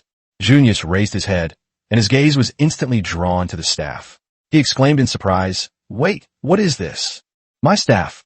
Junies leaned closer to take a look, then exclaimed in amazement, "My God, this must have cost a fortune. Where did you get this?" It's a secret." Junies exclaimed in surprise a few times, and then asked if he could touch it. "Sure." Junius looked at it as if he had found a treasure, and leaned closer to examine it carefully, fiddling with the ruby floating at the top. Wow. If I'm not mistaken, the material of this handle must be from Beijing and Tianjin. It's not only indestructible, but also has a strong affinity for magic. Most importantly, even a small piece of it is priceless. Good heavens, where did you get this from? Or is it a secret? Lena's lips curled up slightly. Junius held the staff in his hands with great affection, then asked somewhat shyly, can I try it? Sure. After receiving permission, he carefully picked up the staff and then began chanting a spell towards the open space in the distance. Immediately afterwards, a fireball condensed at the tip of the staff, and it kept changing color. Junius's laughter was somewhat excited, but then the fireball suddenly went out. What exactly is 027 after? Episode 27. Strange, what's wrong with this staff? Junius was puzzled. He kept trying to cast the simplest fireball spell, but failed time and time again. Fireballs had clearly formed at the top, but they were extinguished at the very last moment. The series of failures was wearing down his patience. Alas, this staff keeps draining my magic power, yet I can't unleash any magic, whether it's water magic or fire magic, it's all the same. Just then, the Crimson Dragon's breath suddenly took flight, as if it had come to life, and flew through the air on its own. Reiner and Cunnis looked at each other, neither of them quite understanding what was going on. Nora looked up at the staff and exclaimed in amazement, "Wow, amazing!" After a few minutes, the staff seemed to tire and landed back beside Lena, tapping her head with a gem at its tip. Junius's eyes widened in disbelief. Your staff actually has its own thoughts? It can recognize a master. No wonder I couldn't use magic just now. It's because he wouldn't let me. To verify his conjecture, Lena seized the breath of the red dragon and chanted a spell toward the open space in the distance. As the last word was uttered, a scorching fireball instantly appeared at the tip of the staff. With the infusion of magic, the fireball grew larger and larger, finally blasting into the distant grass at an extremely fast speed. Startled awake, Martina sat up abruptly and cried out in alarm. What happened? Immediately after the loud bang, a blast of scorching heat rushed towards us. Lena opened her eyes in the heat and saw a vortex of flame appear on the grass in the distance, which gradually dissipated within half a minute. And what about that area? The area within 40 meters was completely turned into scorched earth. Wow, that's amazing. Junies was stunned, and even Lena herself was extremely surprised. According to the settings of some games, staves can indeed amplify the power of mage skills, but the amplification of power is too terrifying. If he had possessed that staff last night, General Goblin would probably have been easily dealt with, and Nora and Martina wouldn't have even had a chance to get hurt. With the help of this staff, he might be able to easily subdue the tyrant. Just then, Nora nudged Lena's thigh and pointed in the direction of the city. Lena turned her head and saw two knights rushing towards them. It seemed he had inadvertently caused a commotion. The lead knight stopped his horse beside Lena and asked in a somewhat reproachful tone, "What are you doing? Were you the ones who caused the explosion just now? The war horses have already been tortured and are now rampaging through the city." Junie stepped forward and spoke. "Ah, esteemed knight, we are researching extremely powerful magic to deal with the goblin's kin." The knight paused for a moment, then softened his tone considerably. "I see," he said, "but as a member of the discriminatory regime, I have a responsibility to protect the safety of every civilian. Your behavior is too reckless. I cannot allow you to continue your research here." "We understand." Lena stood aside, listening silently to their conversation. Junies was clearly better at handling these kinds of situations than he was. Just then, a familiar voice reached Lena's ears. "Aideni, you go back first. Let me handle this." The other knight was Demas, and although Lena hadn't seen him for several days, she remembered his voice. "Then it's up to you." Knight Aideni returned to the city. Demas took off his helmet, sat on his horse, looked at the two men, and spoke to Junies. "Did you use that magic just now?" Junies shook his head and pointed to Lena, standing to the side. "Yes, it was Lena who used it." Demas looked at Lena, examined her staff, and said, "Lena, join the expedition. Tomorrow we'll go to the Forest of Dawn again and thoroughly raid the nests inside. As far as I know, there are only 4 magicians in this city, and I need your help." Reiner fell into deep thought. According to the information he received from the system, they would most likely encounter the Goblin Tyrant in the Dawn Forest this time. Although I don't know its exact level, it's definitely a level above General Goblin. Even a 20-person adventurer squad suffered heavy losses and nearly perished when fighting a single general. If they encountered the Goblin Tyrant, the outcome would be self-evident. Yes, that's possible, but how much compensation do you want? 1/10 of the spoils. Not many, right? Lena thought about it. These high-level monsters probably hide treasures. If he could find a box of gold, even just 1/10, he would be set for life. Demas readily agreed. "It's settled then. Tomorrow, we'll gather at the city gate and head towards the Forest of Dawn." "No." Demas glanced at Lena's staff again and instructed her not to use that dangerous magic for now, but to save the magic power for tomorrow to use on Armlin. After saying that, he left. Junie smiled and then looked at Lena. To be honest, he said, I thought you'd ask for an exorbitant price, but I didn't expect you to only want 1/10 of the loot. Lena was stunned, not understanding what he meant. The loot that could be plundered from Cuobulin is nothing more than some rusty daggers or wooden sticks. At best, there might be leather wallets or iron armor. Even 1/10 of the loot is not worth much money, probably only a few gold coins in total. There's no treasure? Lena, you're really funny. Goblin only knows how to eat, drink, sleep, and reproduce. All his activities revolve around these three things. If there really is treasure, it's probably smoked meat stolen from some villager's house. Lies don't hurt, but the truth is the sharpest knife. No wonder Demas agreed so readily. Video games are really harmful. After a moment of silence, she comforted herself, saying it was all right, just consider it an act of kindness, and that she was a kind man. Junies nodded and said in the demi-human language, You are indeed a kind man, and your two demi-human companions must think so. Nora nodded, while Martina had fallen asleep on the grass again. Just then, Nora's thoughts drifted over again. My master is a coarse kind. He not only gives me nice clothes to wear, but also makes sure I have enough to eat every day. He is the best human being to me, without exception. Lena looked down at Nora. This girl was thinking about some random things again. Why was she so nice to me? What exactly does my master want from me? 028 heading to the Forest of Dawn again. In episode 28, as usual, Lena returned home on time in the evening, but today was a little different from usual. There were many clean vegetables displayed in front of his hut, mostly carrots and cabbages. Lena looked around and saw several children hiding behind a tree in front of her house, including the little boy who had come to thank her that morning. He was very shy and would hide whenever he made eye contact with Lena. The inhabitants of this world give off a feeling that is sometimes fierce and sometimes simple and honest. Lena thanked him. Thank you. The children smiled shyly and then ran away. Lena called to Martina and Nora to carry the vegetables into the house. Vegetables are extremely perishable, and it's rare to see organic vegetables in the markets here. Most farmers grow their own vegetables for their own consumption, so it's difficult to find vegetables when you come here. Looks like I can cook for myself tonight. As Lena was getting into bed that night, something cold touched her thigh. When she lifted the covers, she found the Crimson Dragon's breath inside. I was wondering why I couldn't find you. What are you doing hiding in my bed? I want to sleep with you, so I'll go sleep on the weapons rack. Red Dragon's knee stood up, smacked Lena on the head, and then flew to the fireplace. Lena had just warmed the bed when she felt Nora approaching. Turning around, she saw Nora standing by the bed. Although the two didn't exchange any words, they seemed to have a very good understanding. Nora looked down, and Reiner touched his ear, accidentally brushing against her shoulder. It's so cold. The weather is getting colder and colder. You must wear more clothes when you go out. You're small and can't stand the cold. Nora nodded, still not speaking, but her thoughts drifted into Lionel's mind. Why is he so good to me? Why do you care about me so much? Why? I can't figure it out. Lena patted the cold takeout on the bedside table and asked if she wanted to get into bed to warm up. Nora paused for a moment, then shook her head vigorously. Yesterday was an accident. Today I'm clear-headed, so I won't fall asleep again. Come on, you're so cold. What if you catch a cold? Nora shook her head again. No, I'm going to sleep soon. Why can't you just beg and plead for a little while? Come on. He's getting more and more fond of this catgirl. Nora always has a cold face, but her inner world is actually so lively. This contrast is so cute. It would be great if she could become my wife. She's not only beautiful, but also has a great figure, but it would be even better if she could gain a few more pounds.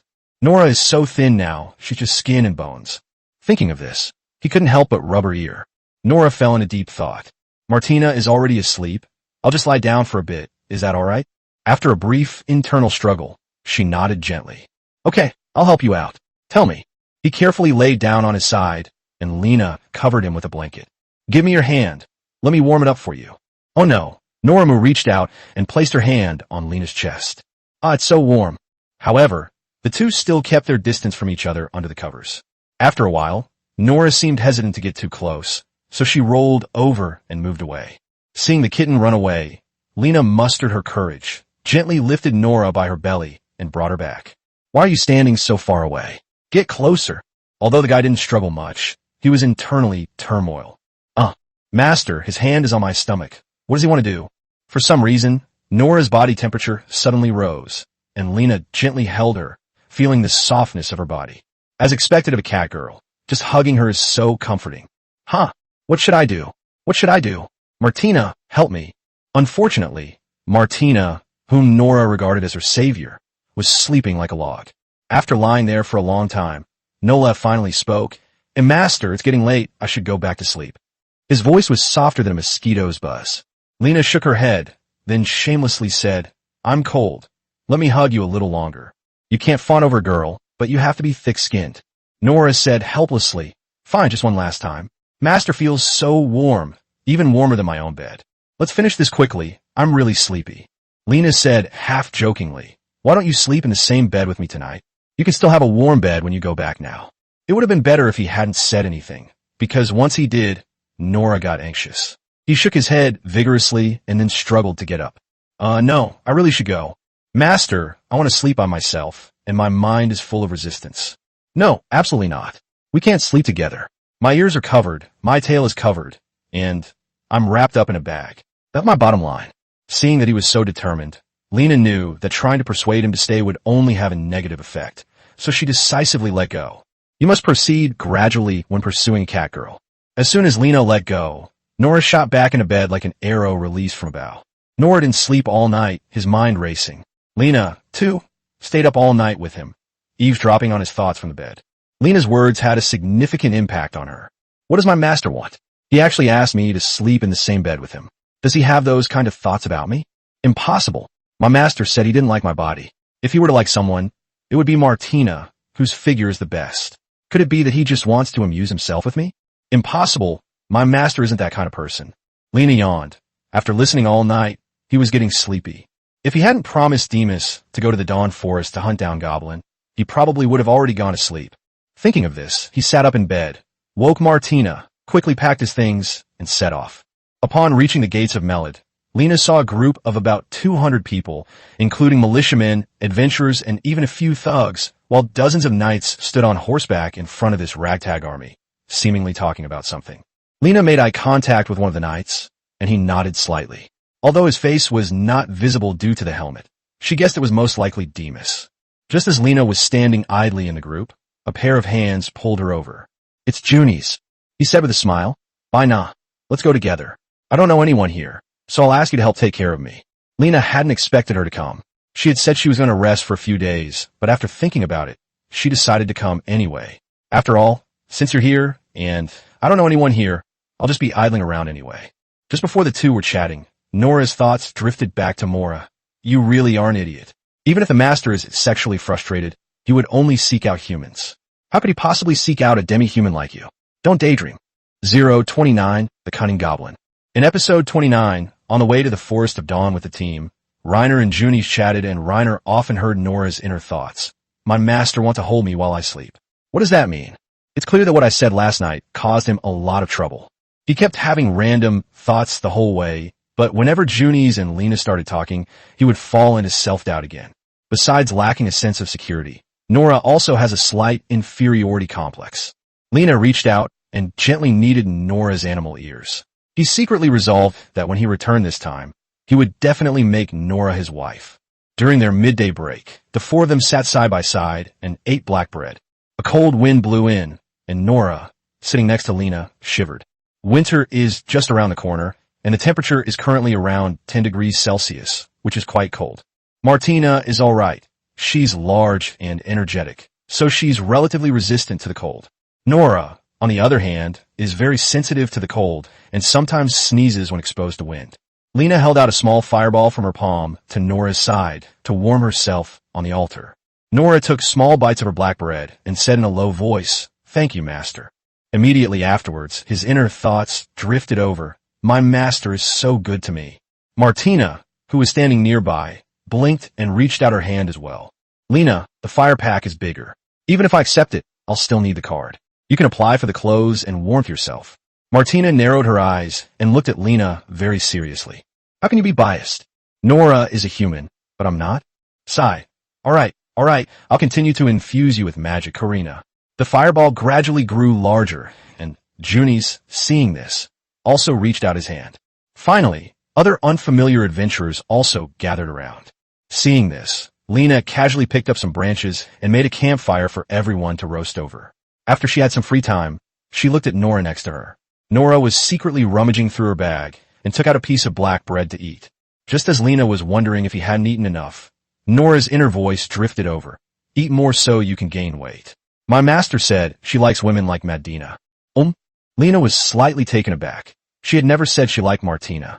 Although Martina is beautiful and has a great figure, she's almost 1.8 meters tall and has a very strong presence. She prefers petite, delicate, and curvy women. However, since Nora thought that way, she must also have that intention. It's just that she's a stubborn person, so it's probably impossible for her to say it out loud.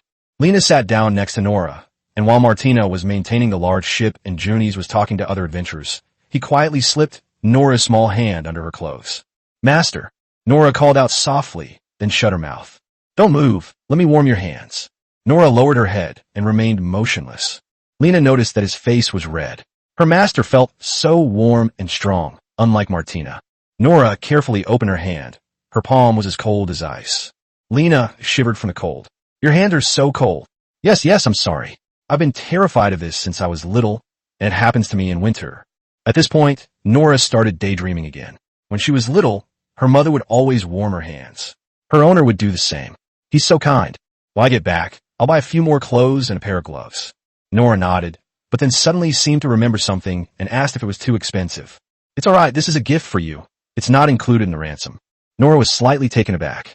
The comfort she had been enjoying during this period had made her forget her original goal of earning money to buy her freedom. But now he has a new idea. Where else can I go if I leave it? There is no place for us in this world. He may be the only human being who will treat me well. I must stay by his side. Lena was slightly taken aback when she heard his thoughts. She hadn't expected Nora's mind to change so quickly. When she first bought him, he was always thinking about running away, but now he had the idea of staying. In contrast, Martina's mind was filled with nothing but eating and sleeping all day long. She never considered these issues at all. No wonder her IQ was only D. Just as Lena was complaining, Martina also looked up at him. Their eyes met, and he put down his great sword, blinking in confusion as he looked at me. There's food again? After hearing his thoughts, Lena sighed and decided to leave it at that for now. Even if Martina is slow-wit, she'll eventually figure out in time. After resting for an hour, the group continued their journey. As they drew closer to the Forest of Dawn, they began to spot traces of goblins in the surrounding area.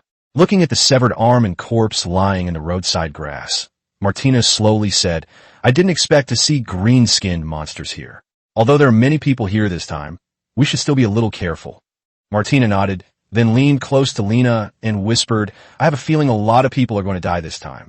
Lena had a similar premonition, but still tapped Martina on the head with her staff. We haven't even reached the forest yet, and you're already saying such unlucky things. If we encounter danger again this time, don't be as careless as last time. I don't want to heal those 2 lumps of flesh for you again. Martina gave a soft hum and muttered under her breath. I bet you'd love to pinch my chin a few more times and let me slip through your fingers. As evening approached, the group finally arrived at the Forest of Dawn. Along the way, Lena saw many corpses of armed forest, mostly killed by the knights at the front, and occasionally news of injured adventurers would come from ahead.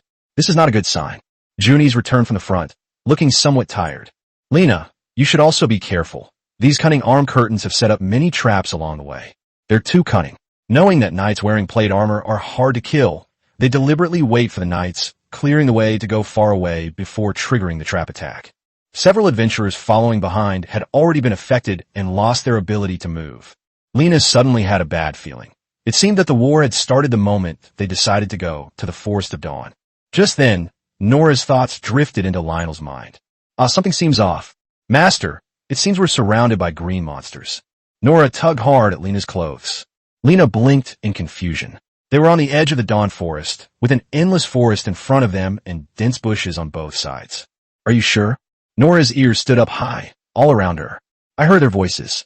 If you don't believe me, set the area on fire, and soon green monsters will jump out.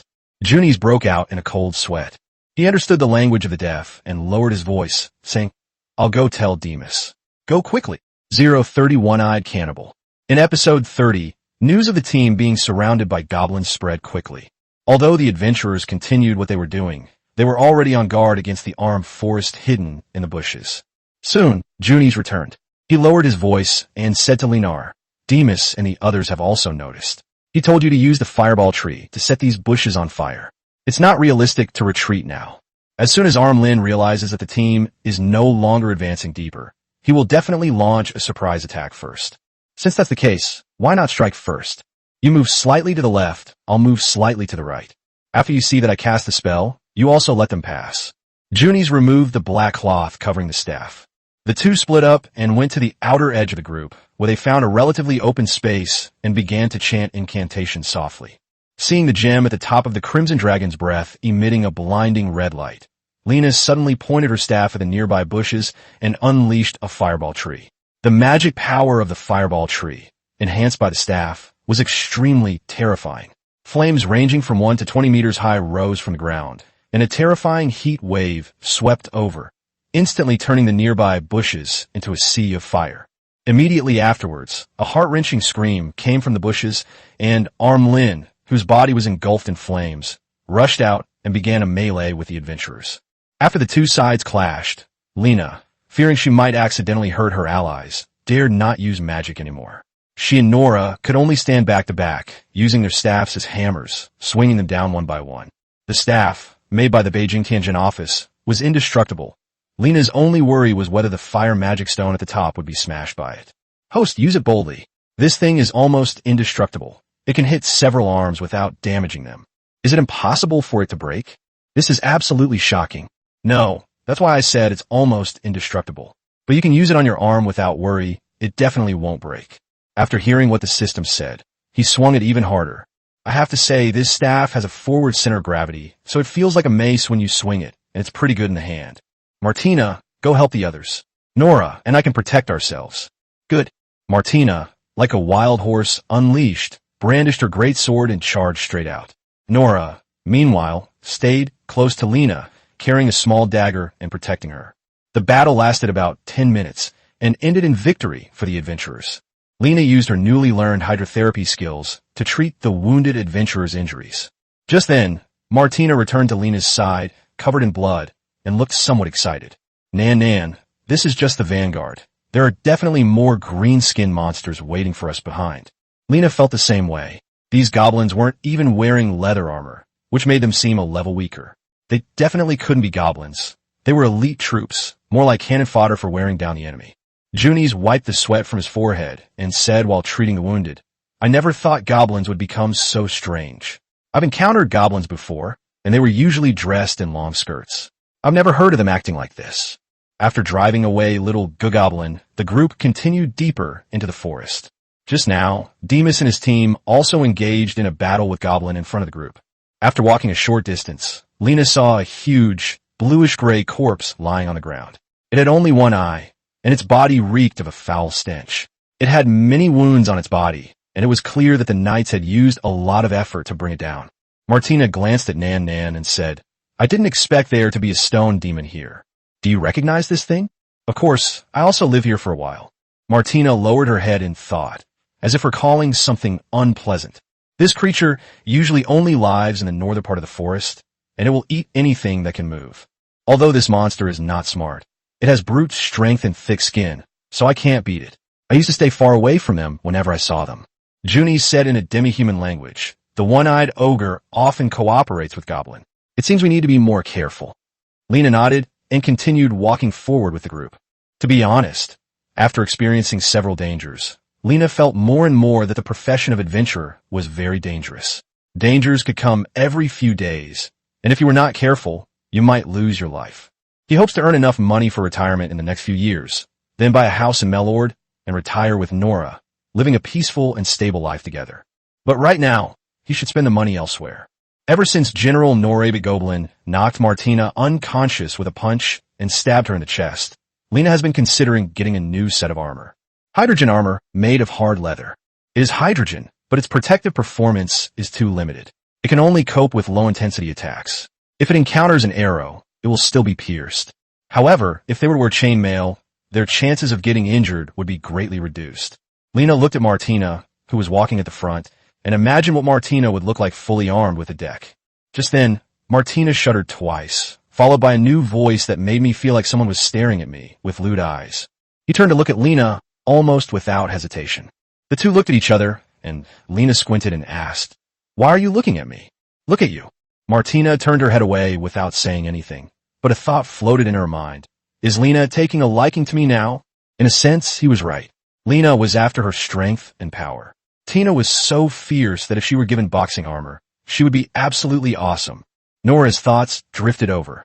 Why are Master's eyes always fixed on Martina? He kept staring at her butt. He really likes big butts. I should definitely gain some weight. This is pure slander. Lena had just been looking at Martina's beautiful, strong thighs. Her buttocks were just a little higher up. He turned to look at Nora, and just as he was about to take her hand, he saw the cat ears twitch, and then he heard his thoughts. There seemed to be a strange noise in the woods, like the green jar. Nora tiptoed to look to the side, then reached out and tugged at it. Master, there's something in the woods. I can hear goblins muttering something. Which direction? Nora listened carefully, her ears twitching like radar as she turned left and right, before pointing towards the depths of the woods. Nalina squinted. The depths of the forest were pitch black, and she couldn't see anything. Then a light source the size of a torch appeared and gradually expanded. Junies looked over, his brows furrowing slightly. At that moment, Elena was startled and shouted, pushing Nora and Martina out of the group and telling them to scatter. 031 survive. In episode 31, Reiner's shout came at just the right time, and the surrounding adventurers dispersed their group immediately upon hearing it. Immediately afterwards, a dazzling fireball pierced through the trees and struck the center of the group. Several adventurers who couldn't dodge in time were set ablaze, rolling and howling, while the surrounding trees were also set ablaze. Lena quickly used water magic to extinguish the flames on their bodies, and then went to extinguish the flames on the tree. Nora glanced at the woods, then drew the dagger from her waist. The greenskin monster was approaching. Lena looked back and saw countless dark figures darting about deep in the forest. Several knights shouted in unison within the ranks, dispersing the group and lighting torches. Adventurers kept coming to Lena to borrow fire, and after passing around for several seconds, the surroundings were illuminated by a sufficient light source. Lena looked around and saw that there were densely packed arms all around, probably nearly 1,000, with several one-eyed ogres mixed in. They moved slowly but powerfully, holding rough wooden sticks in their hands. Lena wanted to cast a fireball on them, but she was worried that it would set the entire forest ablaze. Now they're facing the bushes into the wind, and the fire will blow towards them. So in the end, they will be the ones who get burned. Fire magic, while powerful, has too many limitations. The magic-wielding opponent on the other side had no such concerns, relentlessly hurling fireballs at them. In less than half a minute, the team suffered considerable casualties. At the same time, hordes of armed forest rushed in front of them and began fighting with the adventurers. But the fireball trees on the other side didn't stop for a moment and continued to bombard the adventurers. Several unlucky arms were accidentally injured when Lin Gang rushed to the front. Has that family gone mad? They even kill their own compatriots. Junius shouted angrily and raised his staff, which was glowing blue. Protect me. Nora and Martina leaned closer.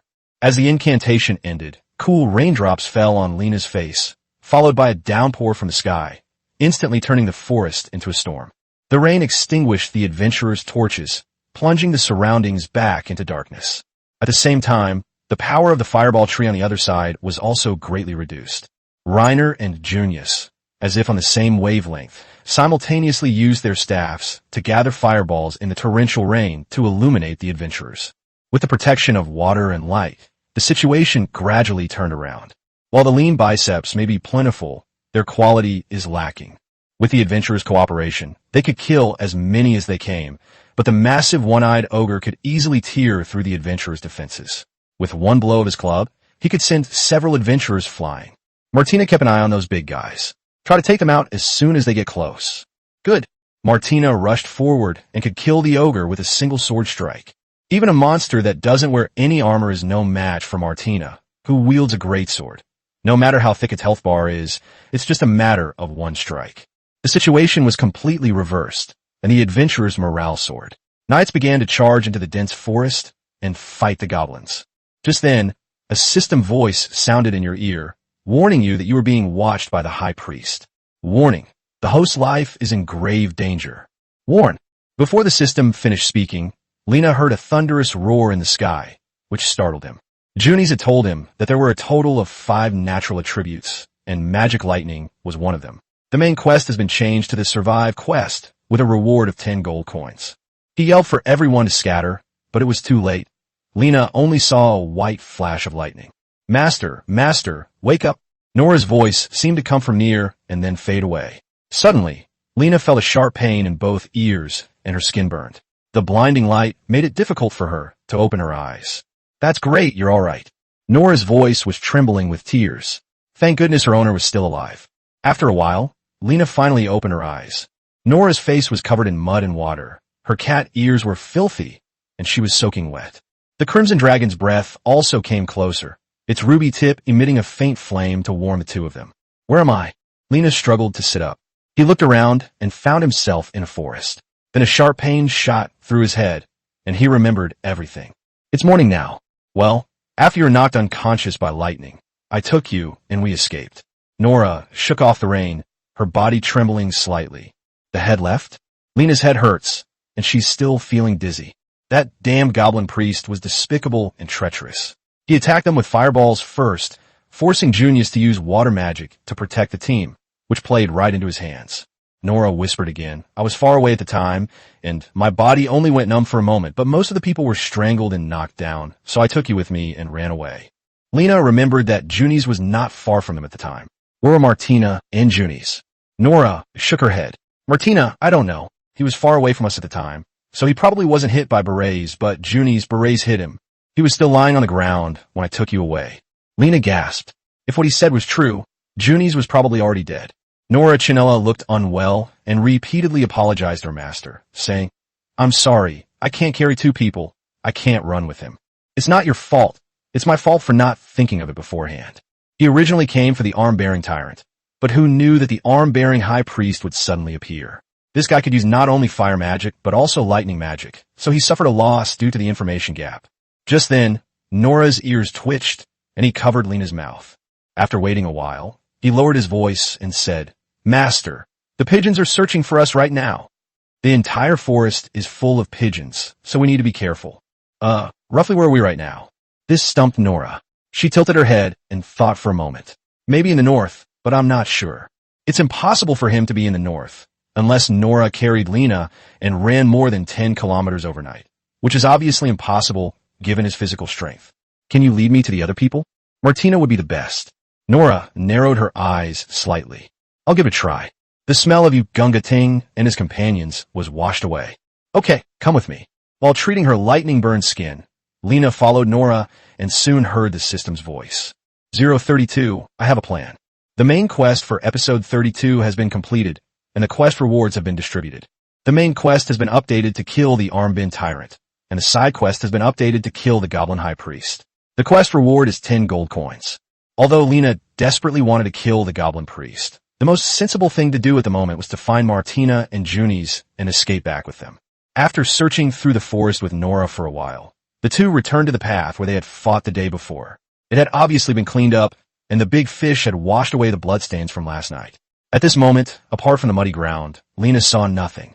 Although Nora and Martina often argue and sometimes even fight, he feels terrible right now.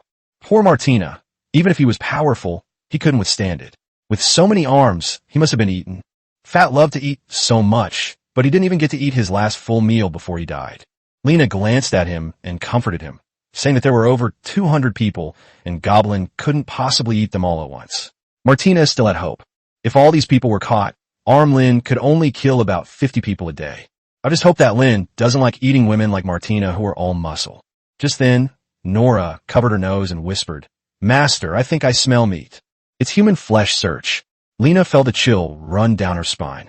She swallowed hard and said, Take me there. Nora bent over and led the way, and the two of them went into the dense forest one after the other. After walking for a long time, Lena also smelled the strong aroma of meat, but the thought of cooking human flesh made her stomach churn. After walking for a while, Nora suddenly stopped in the bushes, then slowly parted the leaves with his hands, glanced at them, and then gave his spot to Lena. Master, you should take a look.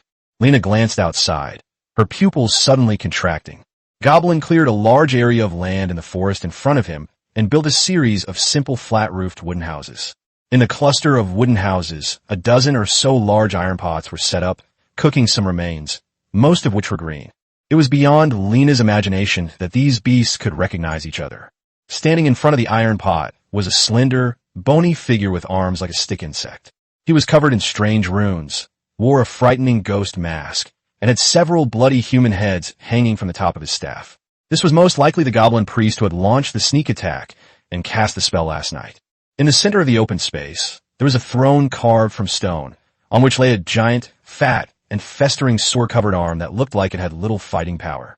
His eyes were bloodshot, and he wore a pale yellow crown on his head. This guy is probably what the system refers to as the Armlin Tyrant. Help! Two powerful, one-eyed ogres are slaughtering carefully selected adventurers. Nearly 100 adventurers were tied to the ground like insects. They were divided into two groups, one of whom was to be slaughtered and eaten, while the other was to be temporarily kept in captivity.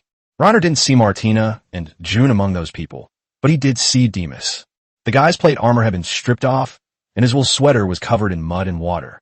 Even so, he did not give in and continued to curse Armlin loudly with the most vicious words, even though Armlin could not understand a single word. Nora's ears suddenly perked up. He pointed to the woods not far away and said in a low voice, "I smell Martina and June's scent. Master, let's go over there." Lena followed him through the bushes, and after a while, he emerged from them. A large sword came crashing down on him, but luckily it stopped in front of him in time. "Nora." Martina looked at Lena behind her, her furrowed brows relaxing. "You're all right, that's great. Come on." Junius was behind him, along with several adventurers. After pausing for a few seconds, he said remorsefully, "I've ruined everyone's lives." Lena declined to comment, saying that Junius had simply made what he believed to be the right choice, and that he would most likely have done the same if it had been Lena in his shoes. Who could have predicted that this goblin high priest could use magic of two different attributes? If he didn't use water magic to defend himself and continue to be bombarded by the fire trees, the casualties would probably not be much better. Lena took a deep breath and looked at the tree from the outside. "Let's figure out a way to rescue them first. Every 2 minutes that are wasted, an adventurer will be disemboweled by the one-eyed ogre. They need to make a choice as quickly as possible. Are we the only ones left?" Nana looked around. There were no more than 10 of them in total. An adventurer answered, "I think so. If you include the number of people in the pot, it should be roughly accurate. Most of the injured were put into the pot and cooked by Armlin. Forgive my bluntness, but we should run away now. I just counted, and there are at least 10 ogres and 200 arm-like creatures around here. There are 10 of us. We can't cause any trouble." Junius lowered his head, seemingly blaming himself. Another adventurer said, "Oh right, I haven't been discovered yet. Let's hurry up and run away. If we are discovered, it will be too late to even run." Rescuing them is indeed dangerous, but it's not entirely impossible. The soldiers are now very loose and have no defenses at all, which is a perfect opportunity for sneak attack. Martina can handle the cannibal, and the remaining adventurers are all quite prestigious. As long as they coordinate well, there shouldn't be any major problems. Lena asked Martina, who was covered in blood, who was standing to the side, "Can you beat those two arms in the middle? Practice?" Martina scoffed dismissively, then held up a finger. "If I can get close, it will only take a moment." Just as Lena had expected, the magnanimous goblin tyrant was having difficulty moving around and had almost no combat power. The goblin priestess is clearly just a ranged mage with high attack but low defense. Once Martina gets close, she has almost no chance to fight back. Lena looked at Junies and asked, "What would happen if I used a fireball to ambush the goblin priest here?" Junies shook his head. "You'll be able to sense when I'm gathering my strength. If I'm not mistaken, Goblin Jess should have abilities like magic or perception, which would make things easier." Lena turned to look at everyone and said softly, "Next, I plan to try to rescue our companion. There may be some danger involved. Those who do not wish to participate can withdraw." The adventurers looked at each other. Since no one spoke up, let me rephrase it. Who would like to join? Reiner glanced at the group. "My Lord Demas saved my father on the battlefield, and my Lord Adney helped me. Thanks to him, I had the money to treat my sister's illness. My brother is in there, so I joined in too." Seeing that everyone was willing to join Lena, she gathered them together. "I have a plan." 033 Goblin Tyrant. In episode 33, Reiner peeked out and saw that High Priest Goblin was still busy fiddling with the seasonings in the broth. He propped his staff up on a bush and began to chant a spell in a low voice. In an instant, the goblin priest in the distance sensed something was wrong. After looking around, he finally spotted Lena, who was preparing to launch a sneak attack. He raised the staff and roared, "Goblin, slow down, grab the arms around him." The foresters stopped what they were doing, grabbed their weapons, and attacked Reiner. The one-eyed ogre responsible for slaughtering adventurers also ran towards him, carrying a butcher's knife. The other ogres faced Lena, guarding the priest and the tyrant. Lena gripped her staff tightly, aiming at the approaching armed forest. After a moment's thought, she raised her staff an inch higher, aiming at the armed forest priest in the distance. But Priest Lin neither dodged nor flinched at the arm, showing no fear whatsoever. The fireball grazed the ogre's body and struck Priest Lin's arm. The expected explosion did not occur. Instead, it was deflected by an invisible force and exploded in an open area. At the same time, the dominoes hanging around his neck shattered. Lena frowned. Where's this now? Is it some kind of amulet? Priest Lin laughed so hard he could barely breathe, like a broken bellows. Lin, the tyrant who had been sitting behind him, seemed to have lost his patience. He roared, "I'll kill you, Lei." The priest of Armed Forest began chanting a spell. Lena used her staff to kill an approaching swarm of serpents, then fled toward the cabin, using it as cover. Who knew that Priest Lin didn't treat his companions like human beings at all and blasted them away with a fireball spell. Several cabins were also set on fire. Lena's buttocks were on fire. He shouted a national treasure and then bent down to use water to put out the fire. Seeing that Arm Lin was rushing towards them from all directions, Lena set fire to the building to force him back while shouting at the top of her lungs, "Junies!" As soon as he finished speaking, a fireball shot toward the goblin priest, but was once again deflected by that mysterious force. However, this successfully attracted the attention of the goblin priest, who saw that the group of adventurers who had been tied up had already had their ropes cut by Nora, and they picked up the weapons piled up to the side and began to resist. The goblin priest roared in exasperation, "Cunning human! Big guy, go and catch them. I don't need you anymore." The clumsy, one-eyed ogre ran toward them. The goblin priest was using fireball to counter Junius's water sphere tree. Lena climbed onto the roof, dodging the swarm of arms that surrounded him. The entire Armed Forest tribe is now in complete chaos. The Armed Forest priest's attention has been completely diverted, and there are no one-eyed ogres around to interfere. The timing was perfect. He lay prone on the roof to dodge the incoming arrows, then vigorously brandished his flaming staff. Katina burst out, brandishing her two-handed sword, and charged toward the unsuspecting Gobu. "Priest Lin, you demi-human. A cunning demi-human priest." Startled, the tyrant Lin rolled off his throne. Priest Lin then came to his senses. He chanted a spell, preparing to attack Martina with a fireball. But he was a step too slow, and Martina's two-handed sword slashed straight at his neck. The priest's head fell off, and his tall body slumped backward helplessly. Martina flicked the blood off her sword with a cool flourish. Lena praised her, saying she could see everything clearly from the rooftop. The children realized something was wrong and scrambled to run back. "Quickly protect the king." Seeing this, the one-eyed ogres stopped fighting with Demas and Junies and ran towards the direction of the arm-bearing tyrant. But Martina's two-handed sword is no joke. She can cut down as many arms as come at her. In no time, the Goring tribe was already awash in blood. "You want to save him?"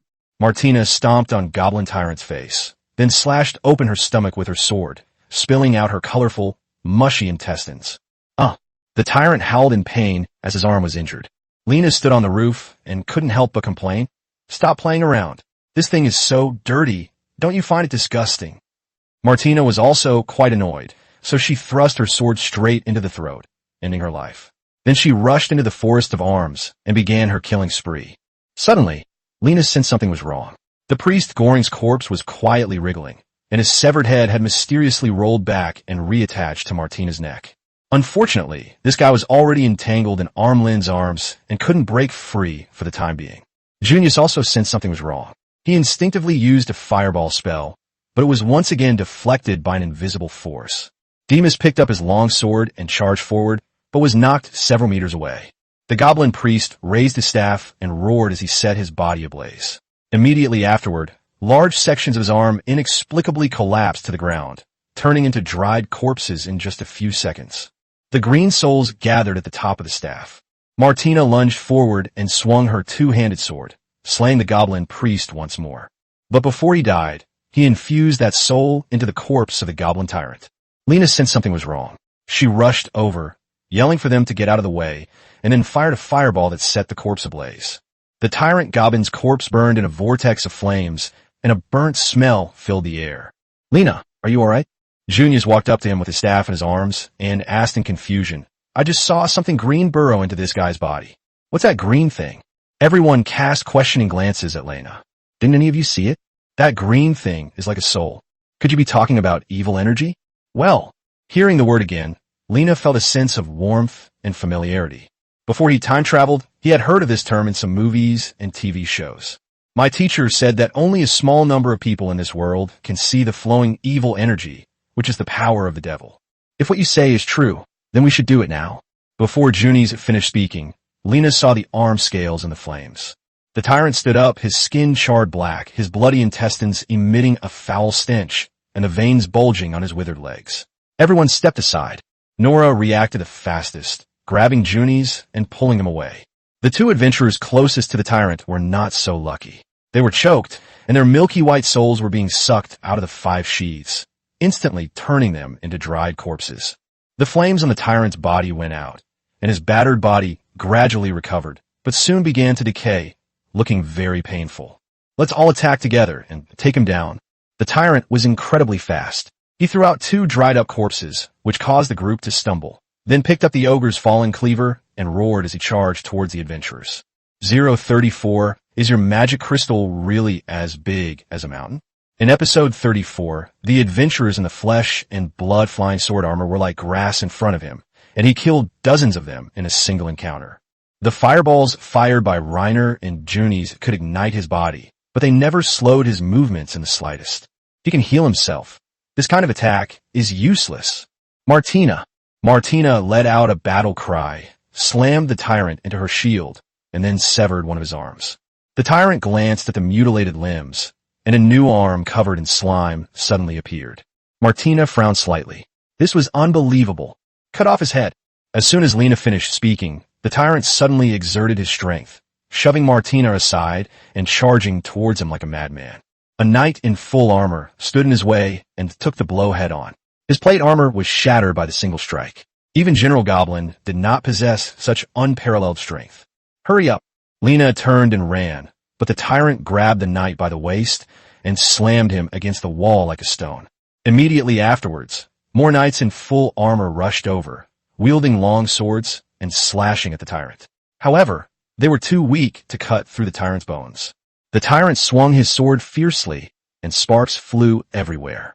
The plate armor on the knights was dented and riddled with holes, forcing them to retreat several meters and create distance between them. The archers hiding in the shadows fired several arrows in succession, but it had no effect on the tyrant. Martina appeared out of nowhere, leaped high onto the knight's shoulders, and dropped the tyrant's head in midair. But the behemoth did not fall. It continued to wildly swing its butcher's knife. What a monster! It's still alive, even though it's not dead. Martina's eyes were filled with fighting spirit. She felt no fear and rushed to the tyrant's side again, quickly dislocating his 2 legs. However, as she was leaving, the tyrant randomly slashed her left arm, and her entire arm fell off. Nora seized the opportunity, pounced on Martina, grabbed her severed arm, and rolled out of the battlefield. Lena, let's bake it! Junie shouted urgently, unleashing a fireball that set the tyrant ablaze. Its severed limbs healed much more slowly in the flames, and by the time the leg had grown back, Martina dragged her injured body forward and severed it again, while Lena continued to chant incantations. The fireball at the tip of the staff was compressed rapidly, and its color gradually changed, eventually turning into a beautiful sky blue. How far away? The adventurers retreated, moving away from the battlefield. Seeing that the tyrant had grown back his limbs, Lena no longer hesitated and fired the fireball. The moment the blue fireball struck the tyrant, an extremely strong heat wave swept through the forest, and the ground trembled terribly. Lena was thrown away, and her cloak immediately burst into flames. He tore off the cloak and threw it aside, then looked up at the blurry figure in the flames. He could vaguely see that the figure's flesh had been stripped away and it had finally turned into ashes. Lena didn't know how long the inner flames had been burning. When she came to her senses, she felt a burning pain on her skin. She had been burned. It's confirmed that the goblin tyrant is definitely dead. Then he turned to look at Martina, and then walked quickly over. This guy is fierce. His hand was chopped off, but he didn't utter a sound, and just sat there like nothing had happened. Oh my God, doesn't it hurt? Martina answered without changing her expression. It hurts, but I can bear it. Nora handed the severed arm she had retrieved to Lena. Master, you are injured. I will heal myself in a moment. Hydrotherapy can heal burns quickly. He touched Nora's animal ears and whispered, You did an excellent job today. Nora nodded, her inner thoughts drifting over. This is all I should do. Lena turned to look at Junies, whose face was deathly pale and who had already fainted. During the battle just now, he kept using fireballs, and it seems that he had exhausted his magic power, so he fell into a coma. Just lie down for a bit. It should be fine. Lena took Martina's arm, glanced at the smooth cut, and said, "Bear with it. I'll put it back on for you." "Oh." Lena grabbed his arm and pressed it against it, while her other hand was applying hydrotherapy to help the wound heal. Even someone as strong as Martina felt a cold sweat break out on her forehead, and her body began to tremble uncontrollably from the pain caused by the treatment. "It hurts so much, it really hurts. You can scream if you can't help it. No one will laugh at you." "No need, just hurry up," Martina said softly, her breathing becoming increasingly rapid. Lena overestimated the effectiveness of the hydrotherapy. The cut surface of his wound was too large, and the entire bone was cut open. His arm was attached, and then fell off again, and Martina was in so much pain that tears streamed down her face. "If all else fails, so be it. Even with one hand missing, I'm still just as capable." Just then, Demas came over and said, "I need your help. Many people are injured." "Wait a moment, I'll be right there." Lena took out the holy water from her pouch. She had kept this medicine with her ever since she obtained it, just in case. Lena poured some seepage water onto Martina's severed arm, and then pressed the arm back onto it. Soon, the flesh began to heal at an alarming speed, leaving only a light-colored scar. Martina looked at her arm, breathed a sigh of relief, and then said incredulously, "My arm doesn't hurt anymore, Lena. You're amazing. Even if it doesn't hurt, don't move around.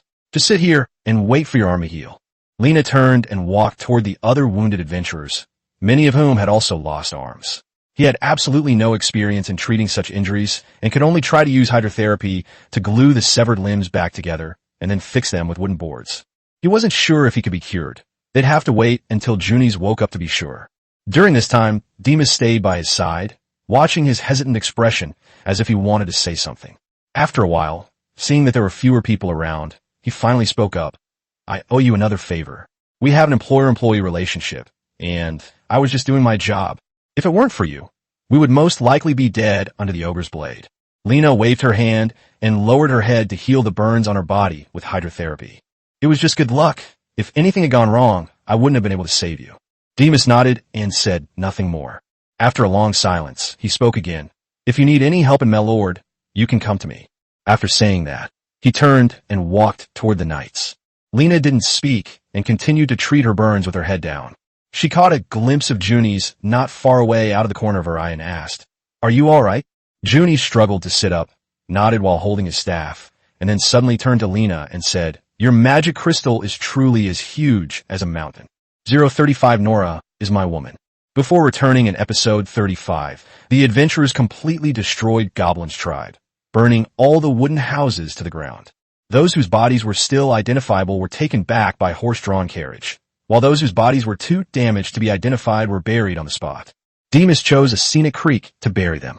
The group that came had about 200 people, but when they returned, there were less than 100 people left.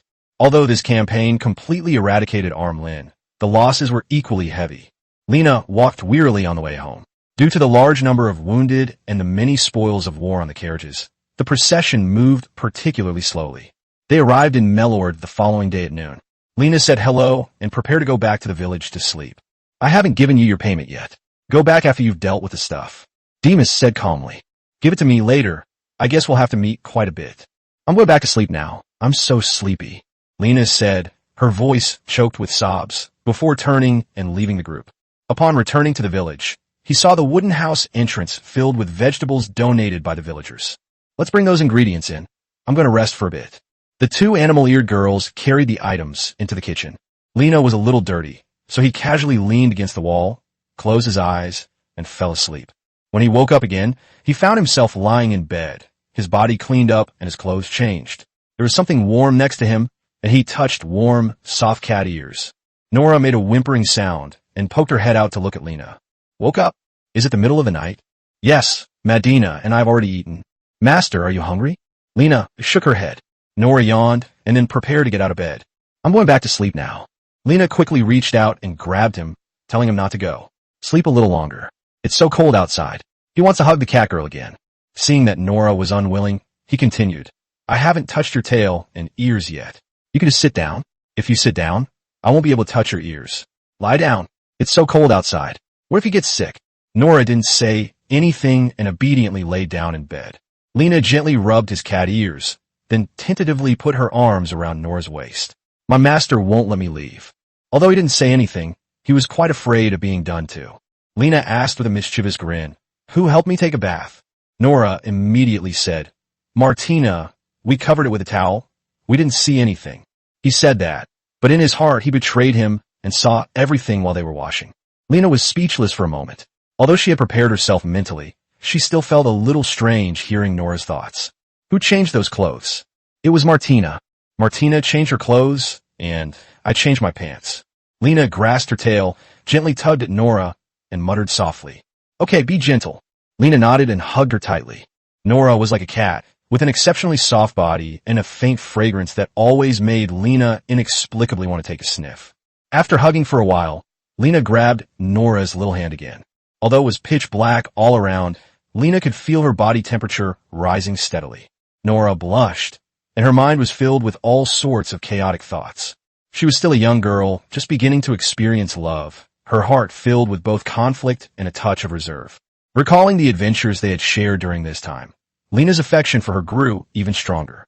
So, in a moment of passion, she whispered in his ear, "Nora, be my woman." Huh? Nora's mind went blank. He clutched the blanket tightly and remained silent for a long time. "What's going on? Am I hallucinating?" "Stop joking, master. This isn't funny at all. Madina, come save me." Lena poked her ear, making Nora tremble. "Why aren't you saying anything?" "Uh-huh. Master, stop teasing me." "I'm not kidding. I'm serious." Lena rubbed against Nora's fluffy animal ears again. Nora fell silent again, her mind wandering. "What will happen if I don't agree? Will my master still treat me like this? If we agree, does that mean we'll start doing that right away?" No, I'm not ready yet. My mother said I must seize any opportunity that can make me happy, and my owner is very good to me. Yes, I can't miss this. This might be my last chance to change my destiny." Nora squeezed Lena's hand and gently replied, "Yes, I promise you, but we can't do that kind of thing yet." Nora's breathing was rapid. After pausing for a few seconds, she continued in a tearful voice, "I'm still too thin. I don't taste good at all. At least wait until I gain some weight, then I can touch that tail whenever I want, right?" Lena didn't hold back anymore and started stroking the cat's tail from the base all the way down. The cat's tail did feel great. The two lay in bed and whispered to each other for a long time. Nora was already tired, and soon he fell asleep. While he was dreaming, Lena actually heard his thoughts. Nora's voice was full of joy and excitement. "Mom, I have a home now." In the morning, the first thing Lena was subjected to after getting up was Martina's scrutiny. Martina was squatting by the bed with a long sword in her arms, spying on the two of them. Lena saw him as soon as she opened her eyes. What are you doing? You scared me." Martina narrowed her eyes and interrogated you seriously, asking, "Why are you two sleeping together again?" The two's voices woke Nora, who turned to look at Madina, her face turning red again from embarrassment. Martina asked seriously, "Lena, have you been bullying Nora again?" "A strong male will not bully a female." "What did I bully him? Don't you dare slander me." Then, he put his arm around Nora's waist. Martina looked down, her eyes widening in surprise, seemingly astonished by the gesture.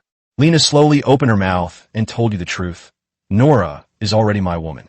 He agreed to it last night." Martina was even more surprised. She was certain that you had threatened Nora. "You're talking nonsense again." Just as the two were arguing, Nora slowly spoke up. "It was my own choice. I fell in love with my master, and I want a home." Martina scratched her head, and although she didn't say anything, her thoughts were out. "That doesn't make sense. Does Nora like that? Did I fall in love with him after giving him a bath? So what if it's a little bigger? Is it really that big of a deal?" Lena felt offended. 036, get them a proper set of armor. Early in the morning of episode 36, Lena took them to Melord. On the way, he would occasionally steal from Nora, and the two, who were of one mind, would always coincidentally meet each other's eyes. Juran spotted me again. It's so hard to look away. Lena took her hand, but Nora pulled away after only a short while. He's a stubborn guy. Whenever Martina looks at him, he instinctively pulls his hand away. Before they knew it, the three of them had arrived in Melord. Reiner's purpose in coming here was to find a suitable set of armor for Martina. What if there's extra money?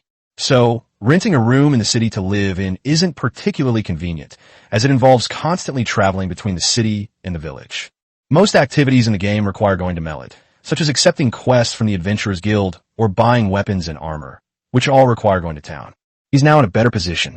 He originally had 10 gold coins, and after going to the Dawn Forest and completing 3 tasks, he now has a total of 45 gold coins. Thanks to the system's tasks, he earned in a short period of time what a farmer would earn in 20 years. Although this amount of money is not enough for him to achieve a leap in social class, it is enough for him to live on for the time being. As soon as Lena entered the city gate, she heard a familiar voice. "Hey, Kaida." Looking back, Demas was standing on the city wall with his hands on his hips, wearing only a chainmail.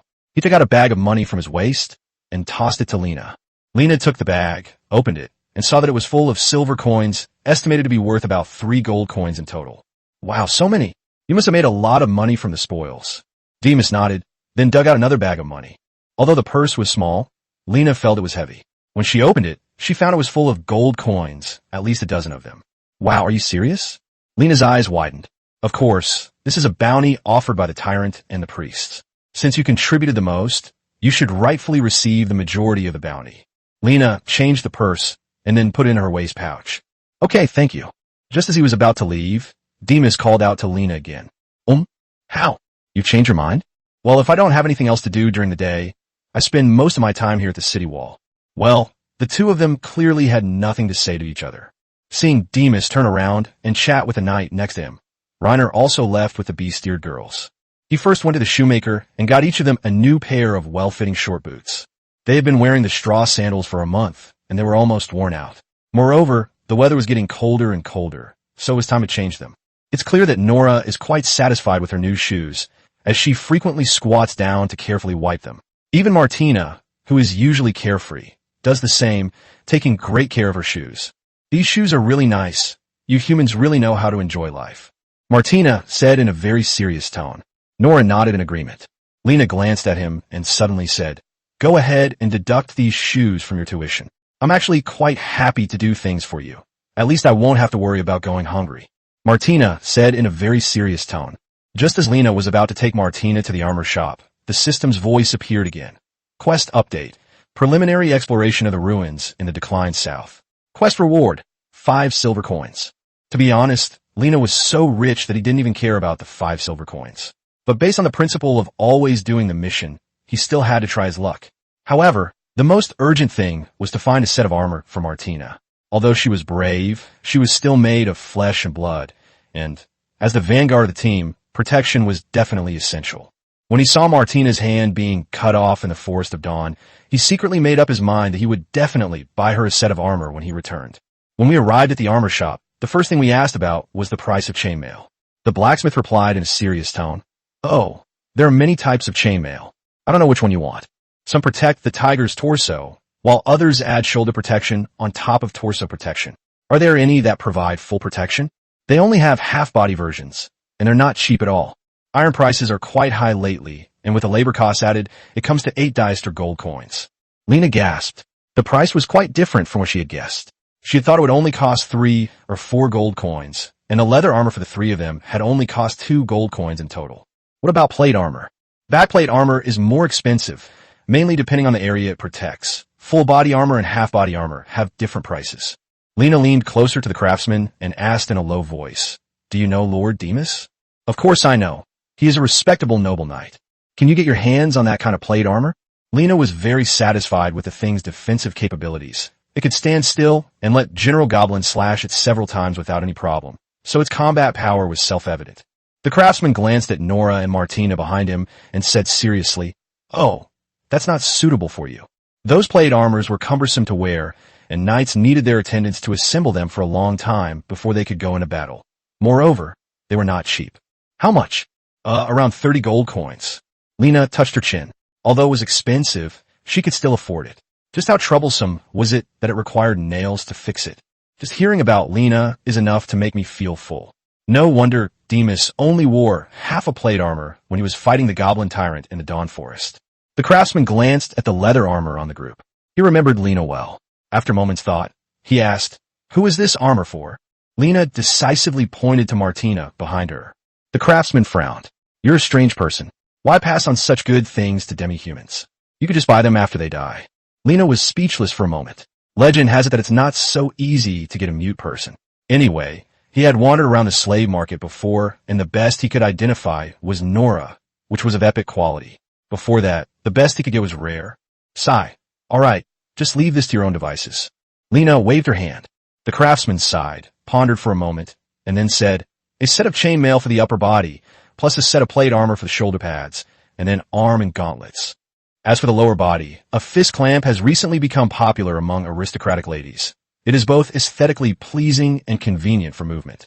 Lena thought about it, and realized that although this kind of thing had a protective effect, it was not very practical. With a skirt, armor, and goggles, this set provides comprehensive protection. If I get the parts you suggested, how much would it cost? The craftsman picked up a pebble from the ground, drew it on the wall, and then turned to Lena and said, a total of 18 gold coins. 037, I have to kiss Nora sooner or later. In episode 37, Nana discussed with Nora and the others that this set of chainmail and plate armor skirt armor weighed nearly 20 kilograms. Martina was fine. She had inexhaustible strength and could even carry a bulky bucket helmet. But Nora is clearly not up to the task. Making him carry 20 pounds of weight while jumping around would exhaust him. And besides, his greatest strength is agility, so wearing too many layers might actually have the opposite effect. After careful consideration, Lena abandoned her plan to put chainmail on her, leaving everything else as is.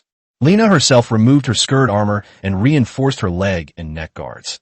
She had no fondness for the skirt armor. After paying a deposit for the 2 bowls, Lena led them away and then went to find the tavern owner.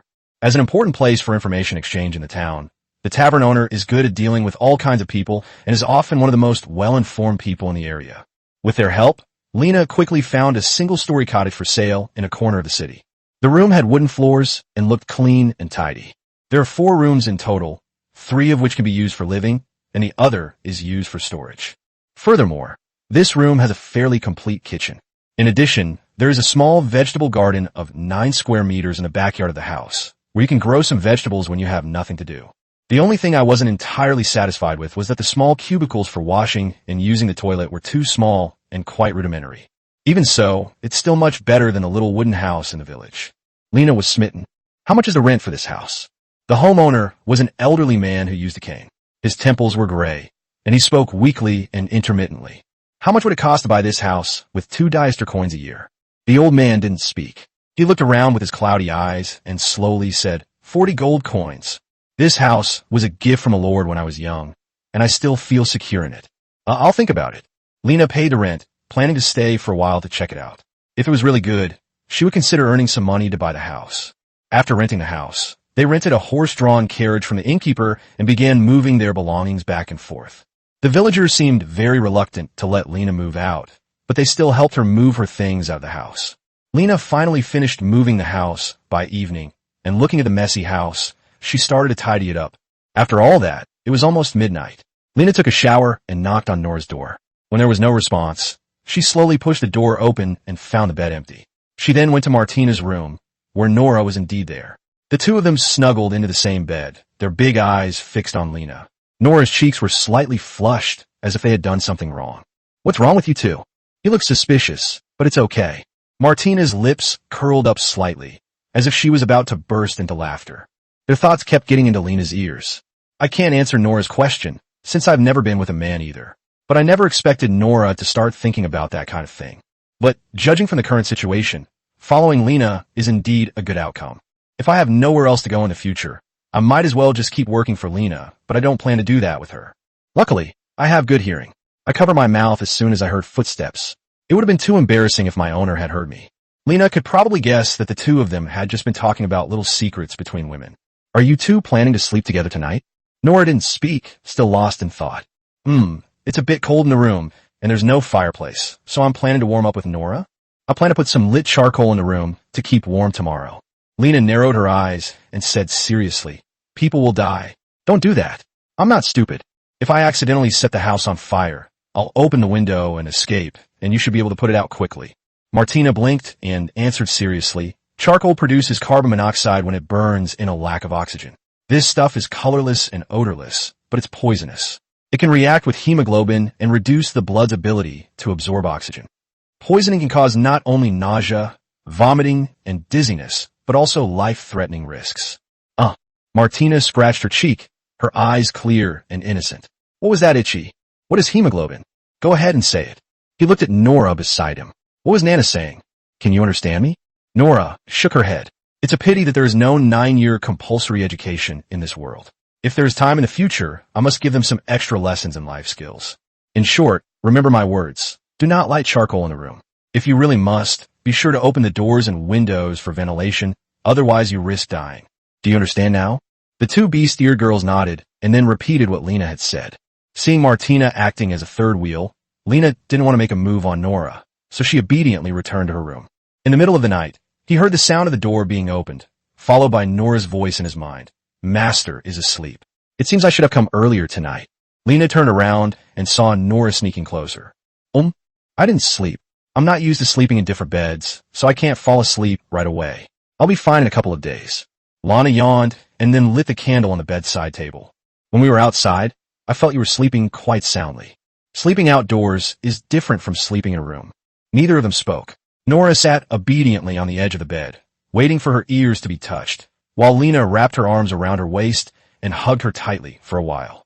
Let's sleep together, don't leave tonight.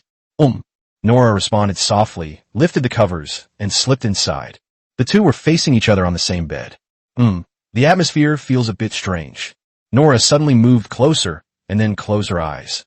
In the dim candlelight, her rosy, full lips were especially alluring, and Lena couldn't resist kissing them. But Nora was so startled that she shrank back and fell off the bed.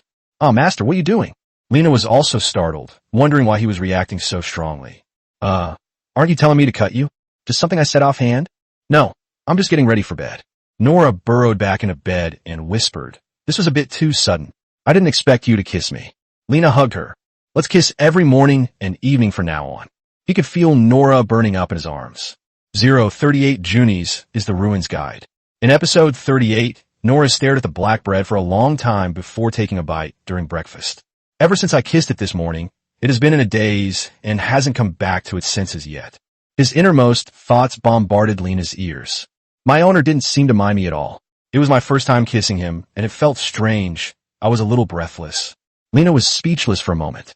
That's because Nora didn't breathe the whole time, and he was so nervous that he didn't move, burying his face in his hands like a tomato. Thinking of this, Nora suddenly glanced at him, and Lena asked knowingly, What's wrong? No, it's nothing. Nora lowered her head and started eating the black bread again. Martina looked at the smiles on their faces with a hint of something intriguing. It was clear that they were very curious about what had happened while she was asleep. It seems Nora has become a real woman. I must ask him how he feels tonight. The morning ended in this strange atmosphere. Lena led the bee-steered girls out of the house, and just as she was about to take a deep breath, she smelled a strong stench of excrement. She wondered which beast had dumped its excrement on the roadside again. What a bunch of awful creatures. Seeing this, Grandma decided not to linger in the vicinity and instead headed towards the Adventurers Guild. Since killing the Goblin Tyrant, his reputation in Morad has soared. Strangers often greet him on the street, and even the grumpy old blacksmith at the weapon shop nods slightly when he sees Lena. Upon arriving at the guild, he was greeted warmly by many adventurers as soon as he entered. Lena felt a little confused, but being respected was never a bad thing. He sat down in the corner that Junies usually stayed in and began to wait.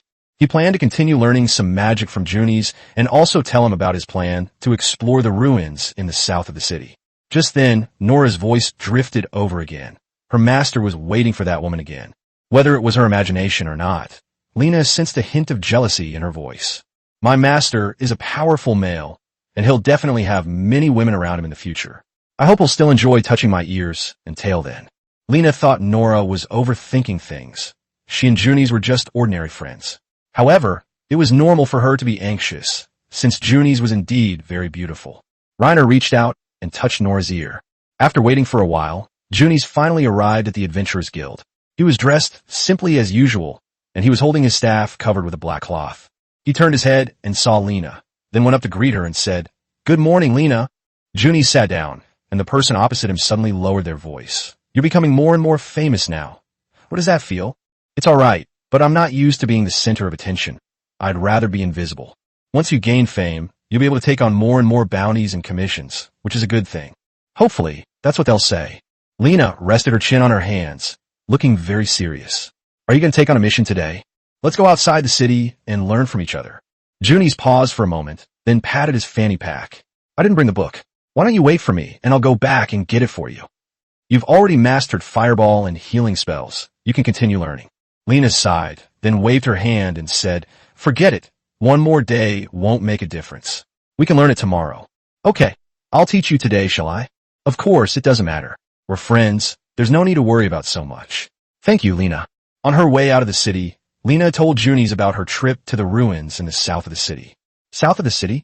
Remains? Yes, I want to go and see. Junies blinked and said with some concern, Lena, do you know anything about the ruins? No, that's right. I don't recommend you go because the ruins are very dangerous for inexperienced people. This continent once had an extremely powerful ancient kingdom, but for some unknown reason, that kingdom was swallowed by darkness overnight, and nearly 1,000 cities were transferred to various parts of the world by a mysterious force. There are two types of ruins, the ruined city located on the surface and the lost city located underground. The former is relatively safe, but it has been almost completely looted by explorers throughout the ages. The latter is more dangerous, but may contain a great deal of treasure. But there may be many things inside. Valuable treasures, such as ancient spell books or expensive metals, and what you're talking about belongs to the latter. The lost city. After talking for so long, Junies felt his mouth was dry. So he took out his water bottle and took a sip. He continued, If you're lucky, you might find treasure. But if you're unlucky, there are many hidden traps and countless evil spirits inside. You could lose your life if you're not careful. Who told you all this? It feels like reading a novel. My magic mentor is an extremely experienced adventurer, so I can't go. Junies, who had been very serious, suddenly smiled. You can go, but you need to be prepared and have a guide. Lena scratched her head. She planned to ask the tavern owner when she got back if there was anyone in the city who could guide her through the ruins. Seeing that Junies looked at him with a strange expression, the guide casually asked, What's wrong? Do you know a guide? Junies suddenly puffed out his proud chest. Lena, you're talking to Yiming, a guide with extensive experience. Is that reliable? Lena narrowed her eyes, suddenly feeling for some reason that he was somewhat unreliable. When asked this question, Junies seemed to feel guilty. He lowered his head and said cautiously, I've been to the city of ruins twice and the lost city once with my mentor. There should be no problem, really. Well, while describing myself as highly experienced is a bit of an exaggeration, I do know the most basic things. Do you want money for leading the way? You seem really keen to go. With his hands on his hips and a serious expression, Junius said, This is a great opportunity to gain experience, so of course I want to go. But if we find any valuable treasure, remember to share some with me to appease me. We reached an agreement. I ordered the armor from the armor shop, and we'll go there once it's finished. It'll probably take about a week. Just let me know a day in advance when you're ready. Junie smiled. 030E9 Nora's Mother. Episode 39. A week has passed in the blink of an eye. Most of the time this week has been spent learning magic from Junies and occasionally earning some extra money by taking on some commissions. With the deadline for armor delivery fast approaching, he eagerly went to the armor shop, where the craftsman brought out the finished product from the warehouse. Everything is here. Go ahead and try them on. Lena nodded, and Nora opened her arms, eagerly helping him to wake up. It has to be said that plate armor is indeed quite difficult to wear. You have to pull the straps very tight to secure it. But as Lena put on each piece of equipment, her mood brightened. As the last piece of Shizudo was installed, Martina exclaimed, So cool. Lena took a few steps back and looked at Nora. Nora's appearance reminded Lena of a certain anime character, Nora, who looked like Saber with black hair and thin ears. Lena took Martina's two-handed sword and handed it to Nora, who held it up to look at it. Nora obediently raised her sword, and Lena narrowed her eyes. Was this finally going to work? Master, the sword is so heavy. Nora's hands were trembling. Martina's two-handed sword must weigh at least 20 pounds. Here, return that sword to its rightful owner. Then I patted Nora's waist and asked her to move around a bit to see if it affected her flexibility. Nora moved her limbs and finally did a very nimble backflip. Although her body became heavier, it was almost silent and fit her perfectly. Then there's no problem. Lena turned to help Martina put on her armor. At first, she was puzzled as to why Martina's plate armor was a size larger than Nora's. It wasn't until the two lumps of fat on his chest fit perfectly into the armor that she realized that it was because of these two lumps of fat that she had spent an extra 20 silver coins. After donning her armor, Martina exuded an extraordinary aura, radiating a terrifying power with every gesture. His armor weighed at least 40 pounds, but with the slightest movement, the chainmail and plate armor would make a metallic scraping sound. He had heard a similar sound on Demas. This sound could affect concealment and was completely unavoidable. Lena, I feel invincible. Martina puffed out her chest, looking very serious. I feel like I could take on 10,000 green-skinned monsters all by myself, right now. The way he wielded his greatsword was like that of a true warrior, but it always felt like something was missing. Looking at Martina's beautiful face, Lena suddenly realized that he was missing a helmet. Lena picked up a metal bucket helmet from the shelf and put it on Martina's head. How do you feel? It was a little loose and obstructed her vision, but it wasn't a big problem. Lena put the helmet on her head and walked around. She was surprised that the helmet obstructed her vision so little. She could see everything outside, clearly through the gaps. Lena took off her helmet and looked back at Nora. He immediately understood what Lena meant and replied softly, "Thank you, Master, but I don't need it." That makes sense. Nora's greatest strengths are her perception and agility. Helmets can affect hearing and vision, so it's best if she doesn't wear one. Lena handed the helmet to the craftsman. Do you have a smaller size? No, almost no women come to me to buy anything. The craftsman took a soft measuring tape and measured Martina's head. I should be able to get the helmet out for you by the day after tomorrow at the latest. Okay. Lena handed over a gold coin. This is the money for the helmet. The three of them walked out of the armor shop and immediately attracted the attention of many people, who probably had never seen anyone dress a demi-human in such good armor. Lena, how much does this armor cost? You'll get your money back, plus the helmet, for a total of 20 gold coins. Lena patted him on the shoulder and said, "Why don't you just stay with me for the rest of your life and not redeem yourself?" Martina smiled, then said in a serious tone, "Since you've said that, I'll follow you from now on." Lena nodded. She couldn't be happier. If she could keep this legendary demi-human by her side, that would be the best outcome. Wearing armor isn't very convenient, so let's take it off and then go to the Adventurers Guild to find Junies. When Lena got home, she sat down on a stool, took off her shoes, and was too lazy to move.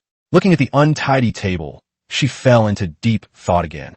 Just then, Nora, quick and efficient, came over to help tidy up the table. Lena glanced at the gold coins in her pocket. She still had 15 gold coins left. He suddenly had the idea of buying another slave. Although Nora could work as a maid, he was usually exhausted when he returned from his outings. If possible, he would like to buy another slave, not necessarily of high quality, just someone who can stay at home and be his full-time nanny. Let's go and try to get into the market again. Nora and Martina both perked up their ears simultaneously. Although they knew Lena wouldn't sell them, they would still be wary when they heard those four words again. I'd like to buy another demi-human to do our laundry and cooking for us. Would that make things easier for us? They remained silent and neither spoke. Although I really dislike it, if the owner buys it, life will definitely be much better in the future, which is a good thing for them. Anyway, Lena is a kind person.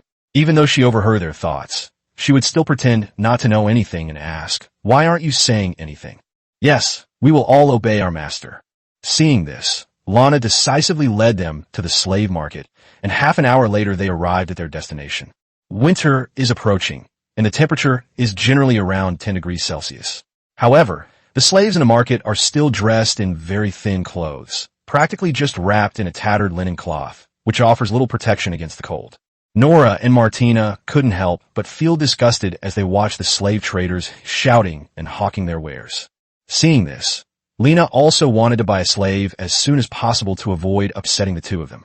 Martina suddenly tugged at Lena's sleeve, pointed to the demi-human child beside her, and pleaded with Nana, "If you can, please buy the child back. They're still young and shouldn't be treated like this. Try your best. Very young children can't do chores. If you're going to buy one, you can only buy one around 14 or 15 yuan." Lena leaned closer to take a look, only to find that Nora hadn't followed. She was weaving through the group of slaves, as if searching for something. "Nora, what are you doing? Come here quickly." Nana walked over to her and touched her animal ears. Nora grabbed her clothes and tugged at them excitedly, then shed 2 lines of clear tears. "Master, I can smell my mother's scent. She's right here." 040 Demas's help. In episode 40, Reiner was completely bewildered. Hadn't Nora's mother passed away? He vaguely remembered Nora saying that her mother had accidentally fallen off a cliff while gathering herbs and died. But he still followed Nora as they searched the slave market. Lena caught the slave traders and asked them, "Do you have any cat-like demi-humans for sale here?" Black hair, blue eyes, of course they're here. Lena didn't know who Nora's mother was either, so she would try to identify anyone who looked similar, but after searching for a long time, she still didn't find anything. Just then, Lena saw Nora at the front and stopped. Following her gaze, Lena saw a cat-like demi-human with lifeless eyes. She had long black hair, and just looking at her profile, she was practically a carbon copy of Nora. She was exceptionally beautiful, still retaining her former charm. Aside from his poor mental state, he was fine. At least he didn't appear to be malnourished, and there were no obvious external injuries. The assessment was complete. The current slave quality was rare. Name, Shahir. Age, 34. Gender, female. Race, demi-human cat. Current status, healthy. Talent details, strength, Earth. Endurance, Earth. Agility, Earth. Perception, C. Spirit, E. Governance, A. Lena confirmed that this was Nora's mother. Before he could speak, Nora directly reported it. Daisy looked down at Nora, and after a moment of stunned silence, she said incredulously, "Nora, my daughter." Nora's tears flowed uncontrollably. She was almost a sobbing mess, repeatedly saying, "Mom, it really is you." Daisy's eyes widened, tears streaming down her cheeks, and she hugged Nora tightly in her arms. This scene of reunion after so long touched Martina deeply, and she quietly wiped away her tears. Just then, the two people blocking the group's progress attracted the slave trader, who angrily brandished his whip. Just as he was about to lash Nora, she broke free from Daisy's embrace, stood in front of him, and bared her teeth fiercely. Lena quickly reached out to stop the slave trader, who was about to start cursing when he turned around and saw it was Lena. He swallowed his words, and after a few seconds slowly said, "Sir, keep your slaves in check. We should move on." Lena nodded, then pointed at Daisy and asked, "How much is this slave?" "I bought it." The slave trader looked in the direction he was pointing, shook his head. "It's really big. This cat-like demi-human has already been reserved. No need to rush. Why don't you pick another one? These are all top-quality animals, raised in captivity until they are strong and healthy before being sold. Each one only costs 4 gold coins, which is a great deal. I'll pay double the price." "Oh, sir, it's not about the money." "Triple." "Oh, sir, quadruple." Lena raised her voice, drawing the attention of the surrounding animal-eared girls. As the saying goes, there is basically no problem in this world that money can't solve. If there is, it means that not enough money has been given. Unfortunately, Lena only has 15 gold coins left. If even that much money can't get him to talk, then she'll have to find another way. The slave trader shook his head and sighed. "If it were any other time, I might have broken the contract and sold it to you for this much money. But the person who made the decision was a nobleman, someone we couldn't afford to offend." "Noble? Who?" "Lord." Nana was slightly taken aback. He had heard Junies mention that Demas was the Lord's son, so perhaps he could ask him for help. "Keep this person for me. I'll be back right away. You'd better hurry." Lena wanted to take Nora up here with her, but he stood there, reluctant to leave. He held Daisy's hand tightly and wouldn't let go. "We should go now. I'll figure something out." Daisy was somewhat surprised to hear Lena speaking a demi-human language. "Sir, you can speak demi-human language. I entrust my daughter to you. She is a very intelligent child. Please treat her well." After saying that, he stroked Nora's hair and said softly, "Don't worry about me. I will survive." The slave traders urged the group on and continued moving forward. Nora rubbed her eyes, looking dejected, and choked out, "Master, that's my mother." "I know. Don't be so downcast." Immediately afterwards, Nora's words drifted into Lena's ears. "Nora, you must not make things difficult for your master anymore. He has already been very good to you. I cannot ask for more. But if Mom gets bought by bad people, then everything will be over." Lena patted his ear, trying to soothe him, unsure if talking to Demas would be of any use. After leaving the slave market, they searched for a long time at the city gate, but couldn't find him. Normally, Demas would sit on the city wall like an NPC, gazing into the distance. But today was an exception. The section of the city wall where he usually sat was now empty. Left with no other choice, Lena randomly grabbed a few patrolling soldiers and asked them questions. She finally learned that Demas was training the militia in an open area outside the city. Heading east out of the city, after a short while, they saw Demas, wearing chainmail, training a group of militia with several other knights. They were wielding spears and stabbing straw dummies. Lena leaned closer, waved at Demas, and then began to recall his full name. After Demas approached, he coughed twice and greeted Demas in a somewhat obsequious manner. "Good morning, Lord Russell Mellett." Although he was very reluctant to say it, he had to ask for a favor, so he spoke with a respectful manner of the other adventurers. Demas narrowed his eyes, remained silent for a moment, and said expressionlessly, "Just call me Demas. You don't need to speak to me so stiffly like everyone else. Speak up, what do you want from me? I will help with anything within my ability." Lena pointed to Nora behind her and spoke. Then I won't be polite. Have you recently bought a lot of demi-human slaves? One of the slaves was his mother, and I hope to buy him back so that mother and daughter could be reunited. A hint of respect flashed across Demas's face, but he quickly regained his composure. What did that demi-human look like? A cat-like subhuman with long black hair and blue eyes, a high-quality slave. New. Demas whistled, and his warhorse came galloping over from the side. I'm going first, you can go too. Having said that, he rode his horse toward Melod. Reiner and Nora followed closely behind. As soon as they returned to the city, they saw Demas riding a horse and leading Daisy towards them. Nora quickened her pace and buried herself in Daisy's arms. 041, bring your mother-in-law home. In episode 41, Nora hugged Daisy tightly and thanked her. Lena said seriously, luckily I didn't fall out with Demas back then, otherwise Nora's mother wouldn't have been able to come back so easily. He took out 5 gold coins from his pouch and handed them to Demas. Demas glanced at them and refused. I'm not helping you for the money, but one thing at a time. I can't ask you for help and then make you pay for it, can I? Take it. Although this money isn't much to you, I don't want to take advantage of you. After a moment's thought, Demas took the gold coins and said, I'll head back now. Okay, goodbye. Watching Demas's departing figure, Lena breathed a sigh of relief, then reached out and patted Nora on the shoulder. Let's go home first. Well, the mother and daughter hadn't seen each other for so long, and they had so much to say. After arriving home, Nora kept chattering away. Having known him for so long, this was the first time she'd ever seen him so talkative. Usually, if Lena didn't talk to him, he would sit alone in a corner, sharpening his dagger. If there was nothing to do, he would basically not speak on his own initiative. However, he had quite a rich inner world, just like now, drawing like a child. Daisy, however, was clearly less inclined to speak, keeping quiet as he dealt with Nora. He was somewhat wary of Lena and constantly observed her expression. Nora seemed to understand Daisy's thoughts and said softly, Mom, our master is a very kind man. He is very good to me. He not only makes sure I have enough to eat every day, but also gives me warm clothes to wear. He never hits or scolds me. He is different from other people. Immediately afterwards, Daisy's thoughts drifted into Lena's ears. Silly child. You have no sense of propriety at all. I'm not hitting or scolding you because I'm in a good mood.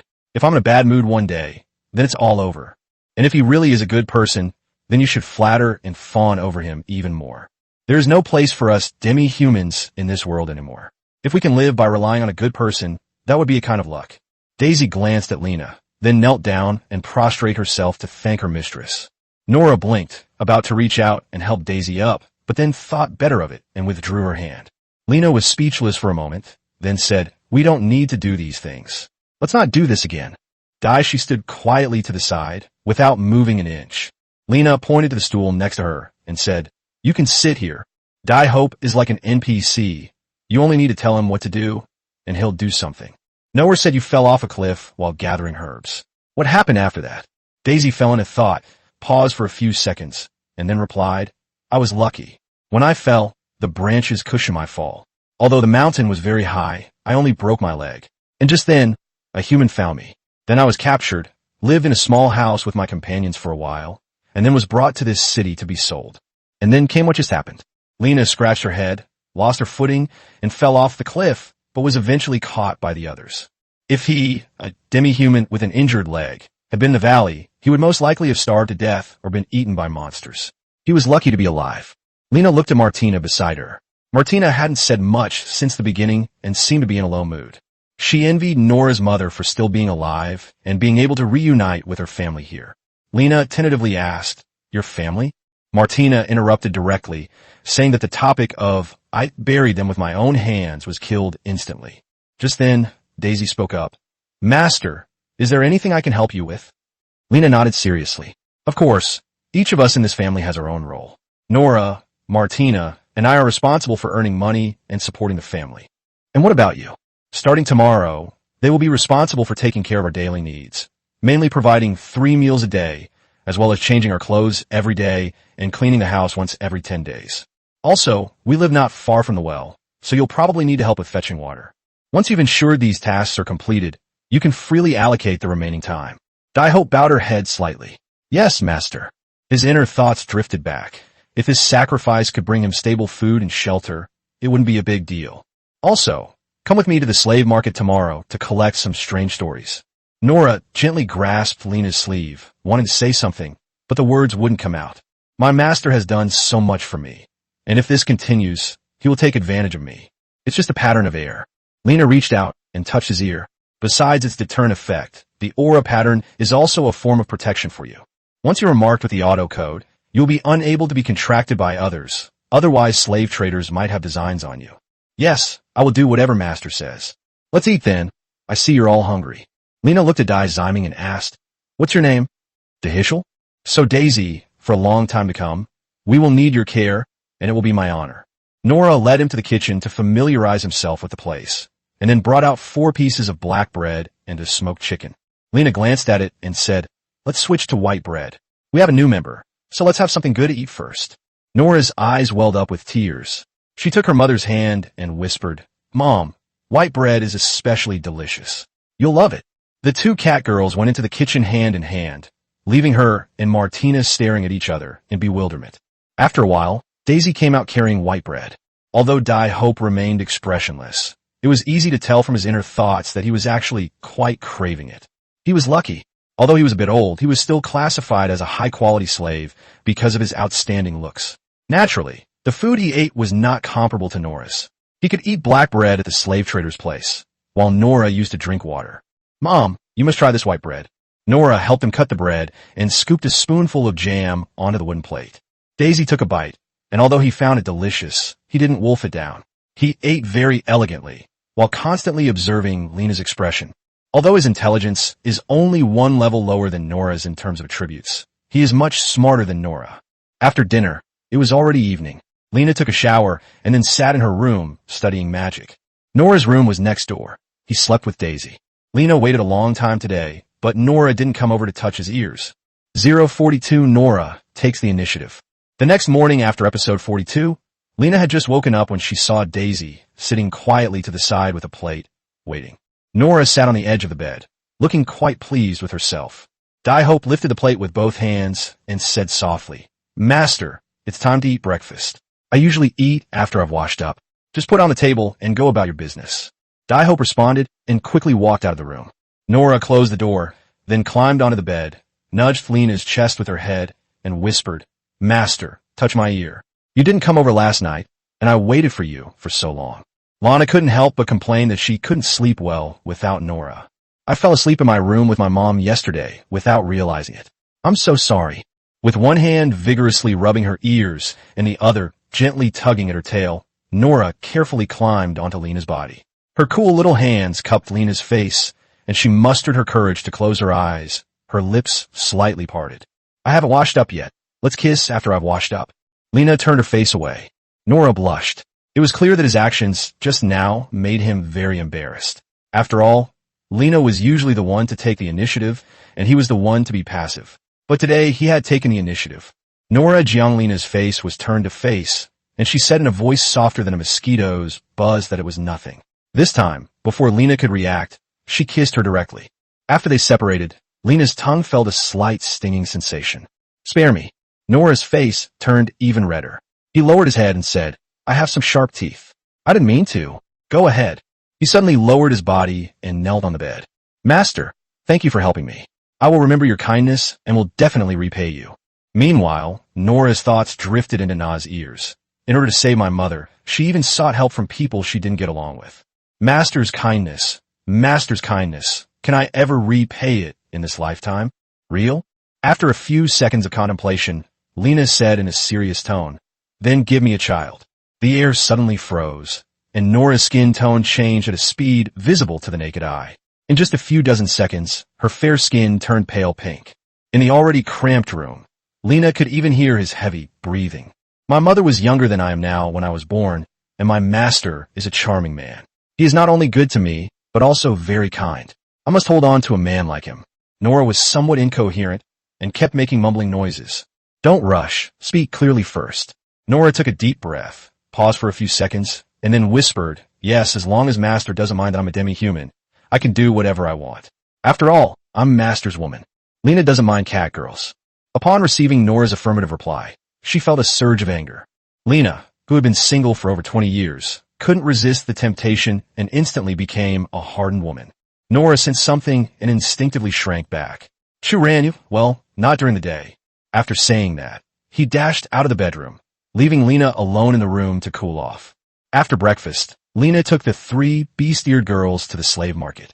Before leaving, she kept instructing Nora and Martina that no matter what they saw at the slave market, they must not act impulsively. Nora nearly lost control when she encountered Daisy at the slave market yesterday. If Lena hadn't stopped him, the slave trader with a whip would probably have been killed on the spot, and Nora would most likely have been arrested and executed on the spot. I've got it. Upon arriving at the slave market, the 3 beast maidens remained silent and obediently followed behind Lena. After marking Daisy, he fainted and Nora carried him on her back. Reiner planned to go back, but he stopped by the armor shop on the way and went to take a look at the craftsman. When he saw Reiner coming over, he quickly walked towards him and said, "You've come at the right time. I've taken care of the helmet for you." After saying that, he took a smaller bucket helmet from the shelf. Lena took it and handed it to Martina beside her. Martina tried it on and nodded, saying the helmet fit perfectly now. Lena paid, took the helmet, and led the group toward home. Now fully equipped, he is ready to embark on an adventure in the south of the city. After Daisy woke up, Lena told her that they would be going out for 2 or 3 days and that she should stay at home by herself during this time.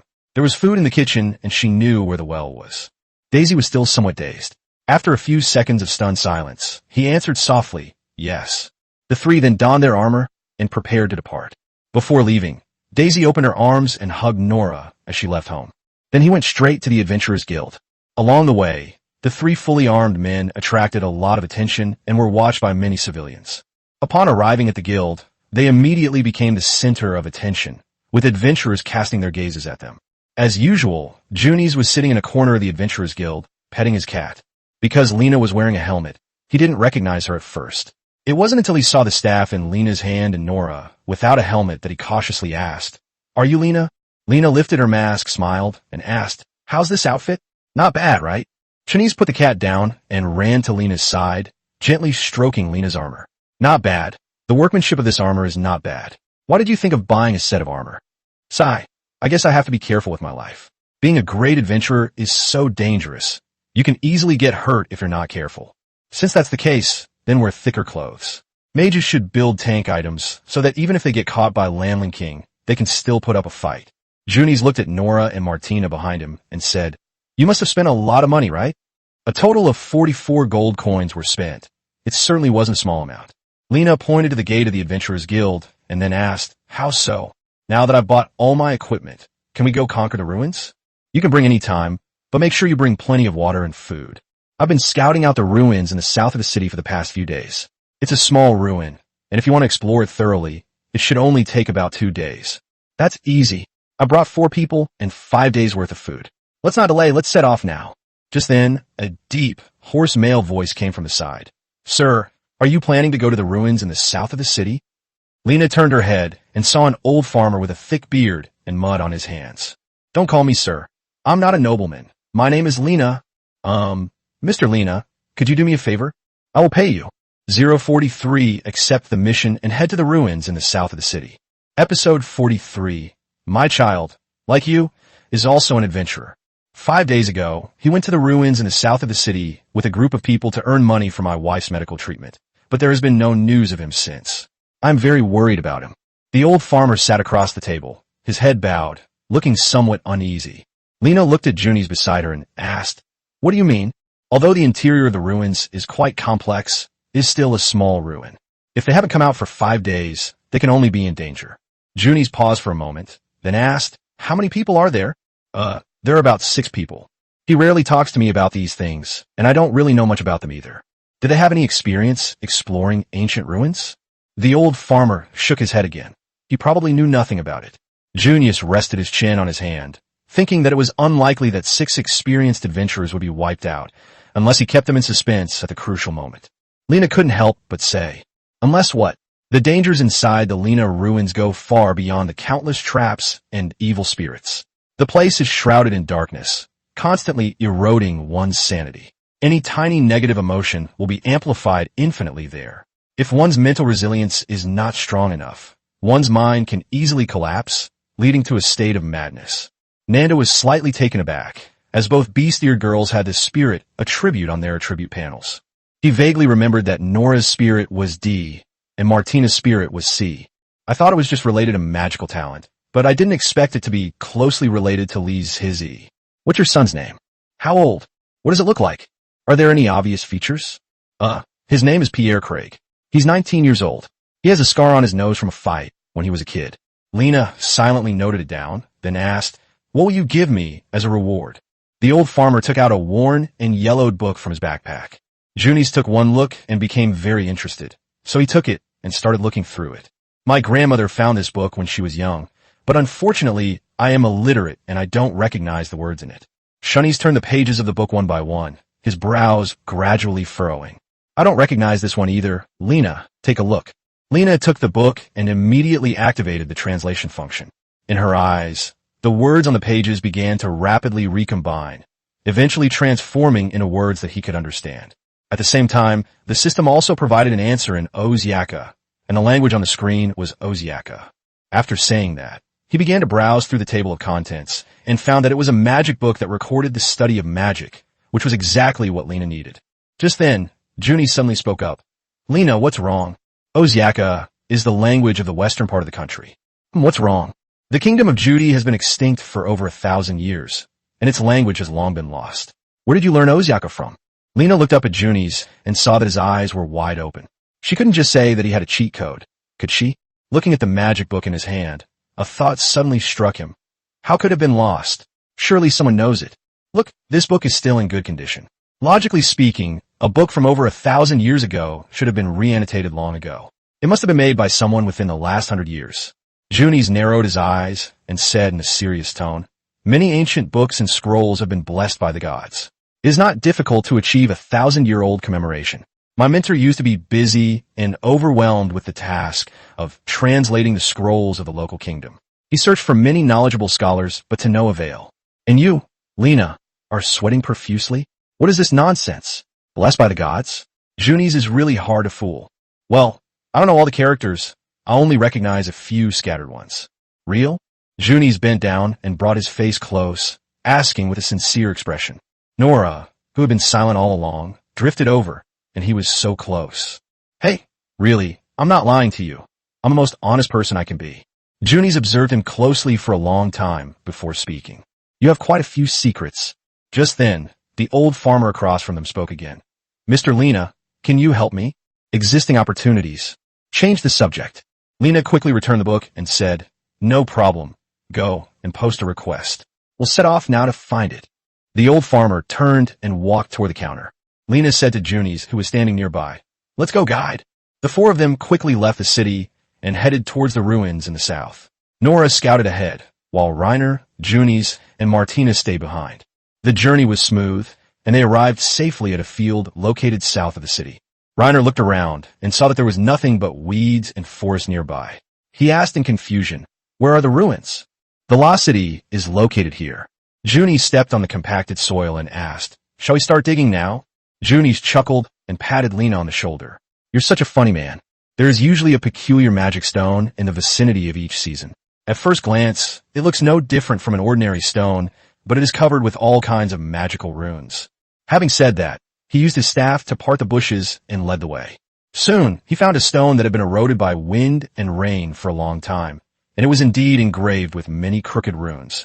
This was the entrance. In addition, once a mage uses it, it cannot be used a second time for a short period of time.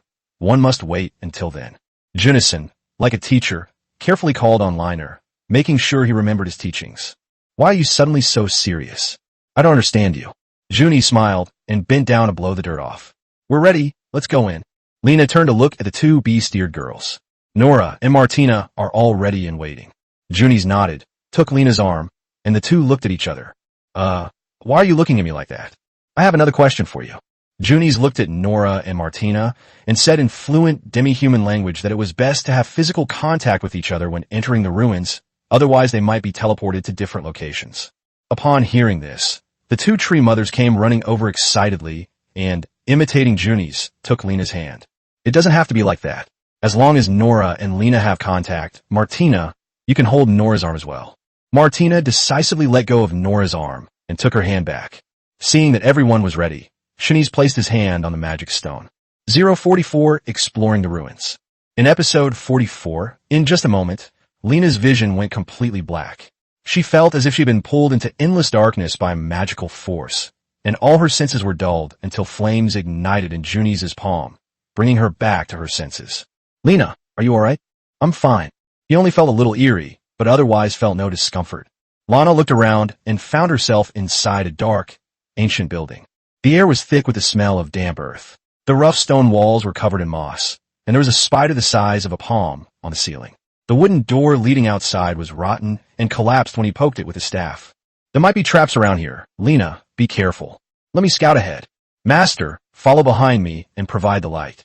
Nora pulled him back and walked ahead herself. The group emerged from the food one by one.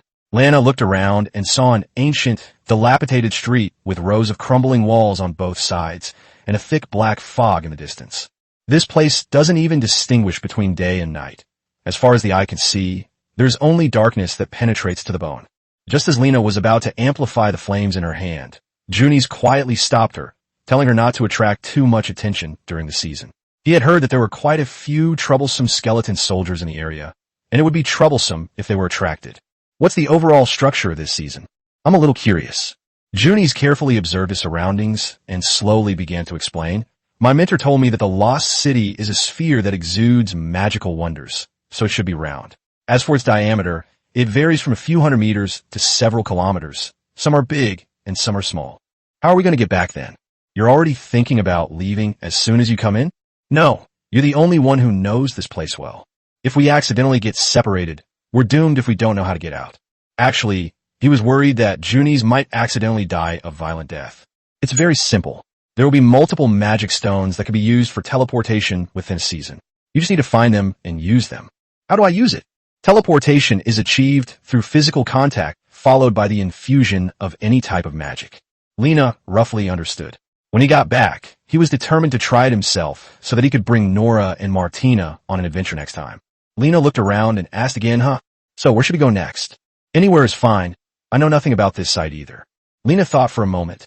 The most urgent thing now was to complete the system task and find the adventurer named Pierre Craig. He patted Nora on the shoulder and asked in a low voice, "Can you smell other people's scents?" "I need to find someone." Nora raised her head, sniffed around, and whispered, "I can give it a try." He led the way, with the other three following closely behind. Suddenly, Nora stopped and drew a dagger from her waist, while Martina drew her greatsword. Just then, a creaking sound came from ahead, and a ragged skeleton emerged from the darkness. He had no weapon. Nora instinctively took a step back, her thoughts drifting into Lena's ears like the moving corpse. Martina, on the other hand, was much calmer and showed no fear at all when she saw the skeleton monster. Lena recalled that Nora's mental strength was slightly weaker than Martina's, so her mental resistance to such terrifying things would also be relatively weaker. Lena raised her staff and used a water ball tree to knock down the skeleton, its round head rolling into the ditch beside it. He then reached out and touched Nora's cat ears, comforting her and saying, "Don't be afraid, I'll stay with you." Juni's looked at the two of them seriously and said, "An encouraged teammate is less likely to have a mental breakdown. If he's scared, you can comfort him more." "I'm not afraid. I'm just a little surprised." Martina looked at the bones on the ground and said expressionlessly, "What's there to be afraid of? It's just a pile of bones. I've seen things 100 times more terrifying than this." Juni's bent down and rummaged through the bones, then broke off a piece and handed it to Lena. "Hey, you can exchange the skull thumb for money at the Adventurers Guild." "How much?" Lena already had a rough estimate of this. Such an easy monster to kill shouldn't be worth much money, about the same price as a slime's magic box. Sure enough, it took 20 thumb-sized pieces of bread to exchange for a single loaf of black bread, but Lena would still pick up even the smallest bit of meat, adhering to the principle that even a fly is still meat. The four continued forward, and it must be said that there were quite a few monsters in these ruins. In just a short distance, Lena had already killed dozens of skeletons, even though they had no equipment and appeared to have been ordinary civilians in life. "Didn't you say there might be treasure?" "Yes, they might be hidden in various places, or perhaps they've already been taken by other adventurers. I heard that decades ago, being an explorer was quite a popular profession, and many people found treasure and became rich overnight. In recent years, this profession has gradually declined." Lena shrugged. To him, whether there was treasure or not didn't really matter. After all, he was only here to complete the system's mission. If he could find Pierre, it would be a pleasant surprise. After walking for a while, Nora, who was in the lead, stopped again. He looked down at the ground, picked up a stone from the roadside, and threw it heavily. With a muffled thud, the dirt road ahead quickly collapsed, turning into a bottomless pit. Wow, that's amazing. How did you figure that out? The trap was very well hidden, almost indistinguishable from any other road surface, but Nora's eyes were so sharp that she was able to spot at a glance. I had a feeling that there was a hollow space underneath, so I tried it with a stone, and to my surprise, I was right. Lena gained a clearer understanding of his perceptive abilities. Just then, Junius raised his staff and pointed it in the direction of the pit. Nora took out the dagger. There was something in the pit. There were monsters called crypt magic beads that hid in these kinds of traps and crypts. They were quite dangerous. No sooner had Junius finished speaking than Lena saw a dark shadow leap out of the cave and rush toward them at lightning speed. A black spider the size of a bison. Huh! Martina let out a battle cry, unleashing tremendous power, smashing the magic orb with her shield, and then splitting his head open with a sword. The demonic orb convulsed, oozing large amounts of green blood, before finally lying on its back, completely lifeless. Lena was about to praise Martina when she noticed out of the corner of her eye that Nora's expression was a little off. 045 Nora, corrupted by darkness.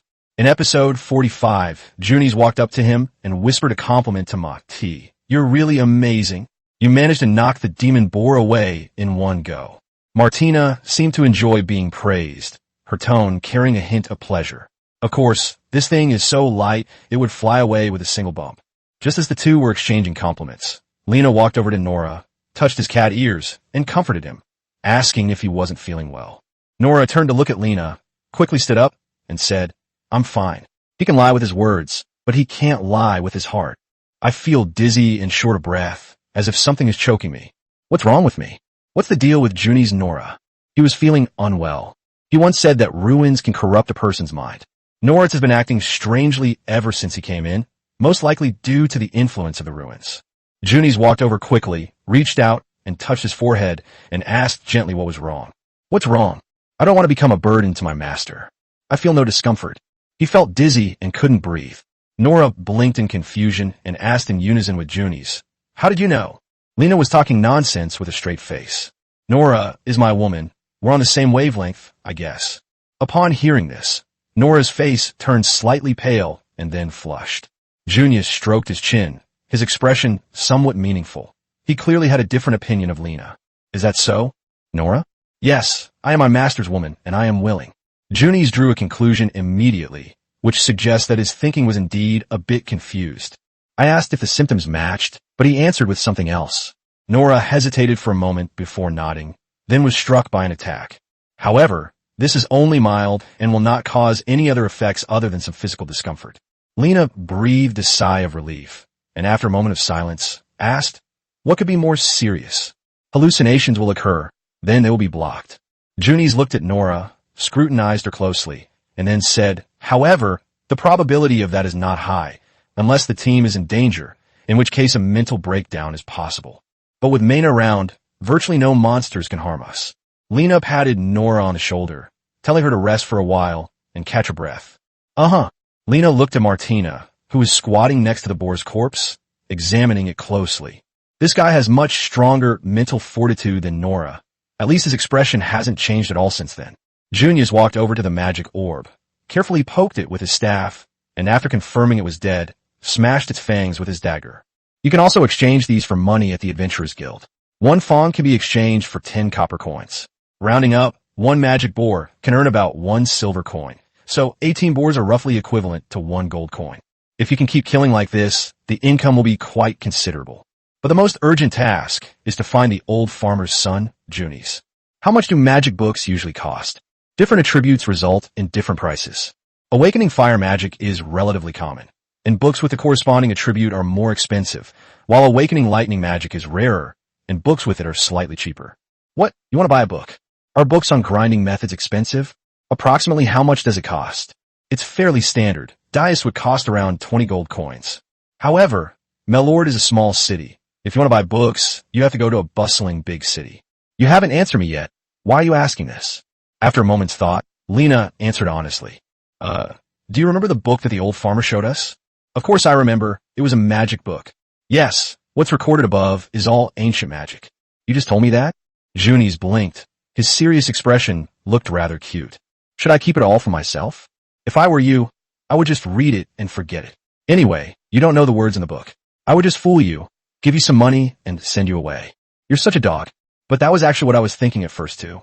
After we found the old farmer's son and got the book, I'd give you some money. No need, I was just joking. You can keep it yourself. I just wanted to come with you for a season of exploration. Got it? Doesn't the aristocratic young lady lack money? Lena reached out and touched Nora's cat ears. Junie smiled, but didn't say anything. Lena felt that he was actually quite short of money. Everyone said that it was difficult to travel to Cambodia in luxury. Junie's was an aristocrat. If he were really rich, he should be eating white bread every day. Having known Junie's for so long, the two would spend their time outside the city learning from each other, and his lunch was always the same, black bread. Lena breathed a sigh of relief and stopped thinking about it. Junie's wasn't his wife, so why was she making wild guesses all day long? Just then, a cold wind blew from directly in front of her on the road. Nora suddenly stood up and took a deep sniff. What's wrong? Are you feeling better now? Lena reached out and ruffled the downy hair in Nora's ear. He was already used to it and remained unfazed. Master, I smell blood. Come with me. Nora drew her dagger and continued walking down the street. Something ahead had clearly attracted the horde of skeletons. Martina took the lead, wielding her greatsword and clearing away the skeletons blocking her way. Junies looked down at the skeletons at his feet and murmured, "The sword in Martina's hand seems particularly powerful. The skeletons fall apart as soon as they touch it. The old blacksmith said that it was mixed with honey, but I don't know if it's true or not. It's probably true. Honey-induced lust is the nemesis of evil spirits, so they must have spent a lot of money on it." Lena shook her head. Rounding it up, this was practically freeloading off the old blacksmith. But judging from Martina's antics, this sword won't last much longer either. A few minutes later, without anyone making a move, Martina had cleared the street of skeletons completely. He picked through the bones with his greatsword, then turned to Lena and said, "You should come and take a look." Lena walked over to her and looked down. What came into view were 3 unrecognizable corpses. 2 of them were completely disfigured and reeked of decay, making them unrecognizable. 046 willing to fall asleep peacefully in Reiner's arms. In episode 46, we searched for Pierre and Craig for ages. Could they be dead? Junies leaned over for a look, then decisively kicked the 2 already rotting corpses aside. "Lana, this thing isn't human. It's a ghoul." "Ghoul?" Martina took off her helmet, her forehead covered in a fine layer of sweat. "Oh, I forgot to mention this thing just lunged at me, but I didn't think much of it and just chopped it to death." "Oh, that's all right then." Lena crouched down in front of the body and, mustering her courage, turned it over. Although the corpse had been gnawed beyond recognition, it was still vaguely recognizable as a middle-aged adventurer in his 30s or 40s, not the person we were looking for. Junius nudged the corpse with his staff and found it still had some elasticity. It looked like he had only been dead for a short time. Perhaps the person we were looking for was nearby. Immediately afterwards, he set the corpse ablaze with a fireball spell. Inside the ruins, try to dispose of the corpses, otherwise they will turn into ghouls after a while. Lena quietly wrote down what he said, and then took Nora's little hand. The sight of piles of bones around him made him so uneasy that his body trembled uncontrollably. "Don't be afraid. I'm with you." I wasn't scared. Nora remained stubborn, unaware that his true feelings were being bombarded into Lena's ears constantly. "Can you still smell the sense of other adventures?" "I can't smell it, but I can look around." Lena looked around. It was pitch black, and she had no idea what time it was outside. She felt that, after all that commotion, it was probably already night. "Junes, should we take a break or continue searching?" "I'll listen to you." Although Lena really wanted to find the adventurer and go back to claim the reward, she was worried that something might happen if Nora continued like this, so she decided to rest for a while. The 4 found a reasonably sturdy old stone house nearby, checked it over to make sure there was no danger, and then sat inside to recover their strength. Nora didn't have a good appetite. After taking a few bites of the black bread, she put it into her pouch. "Are you still feeling unwell?" "It's not painful. Just tell the truth. I don't like people pretending to be strong," Lena said somewhat seriously. Nora paused for a moment, then softened her voice and said pitifully, "Yes, I do feel a little uncomfortable." Lena asked Junies if his condition could be relieved by sleep. He could, but could he fall asleep in that environment? Junies looked up and around. The ceiling, which had been neglected for years, was covered with cobwebs, and occasionally, palm-sized insects could be seen scurrying back and forth in the shadows. If I remember correctly, Nora wasn't actually afraid of bugs, but after his mind was disturbed, He actually started to be afraid of bugs. Master, I don't really want to sleep, Nora muttered to herself. Then a new voice drifted over. Sleeping here will get you bitten by these bugs. Lena squinted, took off her arm guards, plate armor, and chainmail one by one, then patted her chest and said, Come on, take off your plate armor and sleep here with me. I can't sleep. Madina and Junies were watching, which was really embarrassing. He's such a stubborn person. You have to coax him a bit before he'll obediently do as he's told. Lena helped him take off his plate armor and then picked him up directly. Oh, my master! Nora cried out in panic, and his skin began to change color. It would be troublesome if he attracted the skeletons. You need a rest now. I can't sleep. How will you know if you don't try? Lena hugged the soft Nora and gently stroked her cat ears. If there weren't other people around, she would have given Nora a proper massage. At first, Nora was reluctant to lie in his arms, but later she couldn't help but curl up, her eyes full of sleepiness. My owner is so warm. It always makes me feel uneasy. I wish I could be held like this forever. The two huddled together in the corner, while Martina and Junies sat upright on the opposite side. Suddenly, June, who was sitting opposite him, called out, Nora, how did you fall in love with Lena? Upon hearing this, Nora's body gradually heated up. He remained silent for a long time before finally speaking under everyone's gaze. I don't. Junies put down the black bread he had only eaten a few bites of, and then added more magic to the fireball on his staff. It's nothing shameful. There's nothing to be ashamed of. The first time I saw you was at the Adventurers Guild. You accepted a quest and left. I was secretly watching you from a corner. You looked at Lena with a particularly wary expression, like a fearful hedgehog. And just over 2 months later, the way you look at Lena has changed. You're becoming more and more willing to rely on him. Nora covered her ears, trying not to hear Junies' words, her mind racing wildly. Junies, stop talking, stop talking. I admit I like my master, okay? He not only saved my life, but also fed and clothed me, and was very gentle with me. Who wouldn't like a man like that? Lena felt a little embarrassed as she overheard Nora's thoughts. Ultimately, it's because the situation of beast-eared girls in this world is too difficult. Even treating them like ordinary people would be considered privilege for them. Martina took a big bite of black bread and mumbled indistinctly. Norna, she wouldn't admit it, she actually insisted that I say that strong men are the most attractive, and that Lena is too weak, so she doesn't appeal to me. Lena was speechless for a moment. This horse girl's words were really infuriating. In a few months, when Lena's magic was fully refined, she would have to give her a good beating. Just then, Nora spoke up. Madara is a brainless idiot who doesn't understand anything. You're the idiot. What do you need so much for? All I want is to be well-fed and warm. If I have the chance, it would be best if I could have a child with a man who is better than me. A muscle-bound idiot. Nora muttered another curse under her breath, then wriggled in Lana's arms and closed her eyes. Lena gently coaxed Nora a few times, and she quickly fell asleep. The three awake people fell silent without prior agreement. After a long while, a scream broke the bottleneck of the season. It was the sound of a man screaming, and it wasn't far away. Norade was startled awake by the sound, and exchanged bewildered glances with the others. What kind of weird sound is that? It's like something a saint would make. Martina put on her helmet, and Reiner and Nora hurriedly donned their armor. I don't know, let's go take a look. Maybe it's the person we're looking for. 047 Find Pierre. In episode 47, the group wandered through a dark alley and ran for about several dozen meters before encountering a horde of skeleton soldiers. These skeleton soldiers were different from the skeletons we had encountered before. They wore tattered iron armor and held broken swords riddled with nicks and chips. Hearing a sound coming from behind them, they all turned around to look at Lena and her group. Just as Martina was about to charge forward and wreak havoc, Lena grabbed her. Let me do it. I'm a little faster. He raised his staff and cast a fireball in front of him, slowly approaching with a hissing sound. The skeletons were ignited by the fireball, and the surrounding area instantly became a sea of fire, with a strong, acrid smell filling the air. Before long, they began to fall in droves. Lena noticed that Junies was staring at him, so she couldn't help but ask what was wrong. There's something on my face. Junies hesitated, then shook his head and said, I'll ask you when we get out.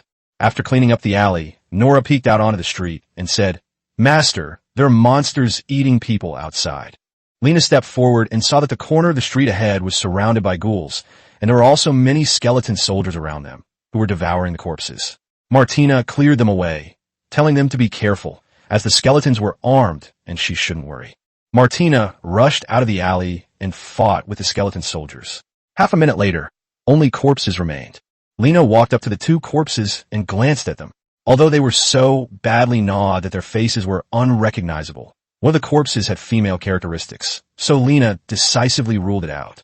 The other corpse was completely mutilated. Its eyes had been gouged out, its face skin had been ripped off, and its head had been split open. Lena shook her head. She was completely unrecognizable, and she didn't know if she was the person they were looking for. Before he time traveled, he often watched suspense videos on his phone and knew that forensic doctors could roughly estimate the age of the deceased by looking at the skin, bones, and teeth, but he didn't know exactly how they did it. We've already found 3 bodies. If they were a 6-person team, then there are still 3 people missing. Just then, Nora's ears perked up again. He closed his eyes, sniffed carefully, and then took Lena's hand, saying, "Director, come with me." Martina and Junies chased after them. After running for a while, Nora disappeared into an alley and stopped. "We've arrived." Lena followed his gaze and stared at the shadow directly in front of her for a few moments. He was about to step forward when Nora stopped him and told him to do it. He lowered his voice, then pulled out a dagger and walked forward. After walking a few steps, a man wielding a short knife suddenly emerged from the shadows. Nora nimbly dodged, causing him to miss his target. Lena raised her staff and pointed it at him. "Calm down, we are not monsters." The man looked up and met Lena's gaze in the dim light. His face was covered in blood, his eyes were bloodshot, and he kept muttering something, appearing somewhat delirious. Lena noticed that she was not very old, and there was a very obvious scar on her high nose bridge. Without a doubt, the person in front of him was the target of this mission, but just to be on the safe side, he still asked, "Are you Pierre Craig?" The man suddenly gasped for breath and glared angrily at Lena. Junies grabbed Lena's shoulders and pulled her back. "Be careful, his mind has been corrupted, and he's now in a state of frenzy. No need to ask anymore. Why are you in this state? He won't answer any of your questions. There aren't many adventurers willing to enter the ruins, and his characteristics match up pretty much, so it's most likely him. What should we do then? Did he just go crazy like that?" Lena couldn't help but worry about Nora. Although Nora's mental state had improved a lot after her sleep, she would return to normal soon if she was taken out. "That's fine, but what if we don't take it out? They will either be killed by monsters or suffer a mental breakdown and be assimilated into monsters." No sooner had she finished speaking than Pierre lunged at the group again. Nora dodged and tripped him, sending him sprawling face first into the mud. After getting up from the ground, he roared angrily at Lena, then glanced at Martina and told her to go to sleep. Martina quickly stepped forward, leaned back to dodge Wallace's dagger, and then knocked him unconscious with a series of blows. Lena stepped forward, kicked the dagger away, and tied him up with a rope. Although 2 people are still missing, the mission is complete. "Is there anyone else's scent nearby?" Nora shook her head. Lena looked at Junes and asked, "Shall we go back?" "We have no choice but to go back. It's hard for you to move around with him on your back, so let's go back." Junie sighed, feeling a bit disappointed. The situation here hadn't been explored yet, and no treasure had been found. "It's all right. We'll come here often from now on." Junie's nodded. The 4 began searching the ruins for a magic stone that would allow them to leave, while Lena carried Pierre behind them. After wandering around the ruins for a long time, Junies found a magic stone on the street. He didn't rush to leave, but carefully looked around. "What's wrong? Didn't you say you'd come again next time?" "First, take notes of your surroundings. It's best to remember the location of each mage. That way, it will make escaping a little easier if you encounter danger next time." After explaining, Junies walked toward the archmage. As everyone joined hands, Lena's gaze changed drastically, and in an instant, the group left the ruins. It's just dawn, so only a day has passed. Lena emerged from the weeds and, carrying Pierre on her back, headed towards the city of Melid. Junies yawned and said sleepily that he wanted to go to sleep. "Are you going back soon?" "No, I have something else to discuss with you." "Is something the matter?" "What's up? I'll tell you later." Just then, Pierre on Lena's back stirred. She struggled a couple of times and asked in a somewhat irritated tone, "Who are you? My head hurts so much." "Is it back to normal?" Lena put him on the ground, and Junies squatted down to open his eyelids and take a look. Then she helped him untie the ropes binding him. Lena looked down at him and said softly, "My name is Lena. I'm the adventurer your father found to rescue you. What happened to your team in the ruins?" Pierre rubbed his forehead, looking at him with some confusion. Junies explained that a mental breakdown can cause temporary amnesia, and that he would remember everything once he calmed down. Pierre was initially confused, but he soon remembered something, and his expression gradually turned ferocious and pained. 048 No Chant Magic. In episode 48, Pierre covered his face and suddenly burst into tears. What's the matter? Lena was puzzled, but the guy just kept crying and wouldn't answer her questions, just keeping her in suspense. Lana hadn't slept all night, and exhaustion made her lose patience. She patted Pierre on the shoulder and said, "Don't cry. Come back with me. Your father is probably still waiting for you at the union." Pierre said with his head down, "I killed them." The group looked at each other in bewilderment. Companions? I'm a coward. I was terrified at the time. To save my life, I pulled out a dagger and stabbed Lena. Eric was killed by the ghouls while protecting her. I'm an idiot. Lena was speechless for a moment. Look at Lena. The dead man and woman are Pierre's masterpiece. Why? Why is this happening? I'm such a scumbag, a piece of trash, utterly useless. Pierre was tearing at his hair, and Junies, who was standing to the side, asked, "How many people were there when you went in?" 7. 7 living people. Pierre seemed to remember something. He suddenly looked up and grabbed Lena. "The necromancer! I saw the necromancer! He's chasing us! And there are skeleton knights, hordes of skeleton knights. They're about to emerge from the ruins. We need to tell everyone. It's true." But then Pierre suddenly started singing, looking completely erratic. What's wrong with him? I don't know. Logically speaking, after one dose, he should have returned to normal. Looking at Pierre running around aimlessly, Lena sighed. It must be because he hadn't slept enough. Let him sleep a little longer. No sooner had she finished speaking than Martina slammed a deck of cards into him until he passed out. Lena carried him toward the city, and once it was completed, they headed straight for the Adventurers Guild.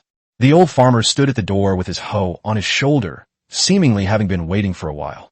Upon seeing Lena, he ran over without hesitation. After confirming that it was Pierre who had been missing for several days, a smile appeared on his rough, dark face for the first time, but he quickly realized that something was wrong. "Mr. Reiner, you are a truly reliable adventurer." But after Pierre came out of the instrument, he was somewhat disoriented. I told him to calm down for a while. He should be fine in a bit. The old farmer carefully took the magic book out of his backpack and handed it to Lena with both hands. "Thank you. If there's nothing else, I'll take him home now."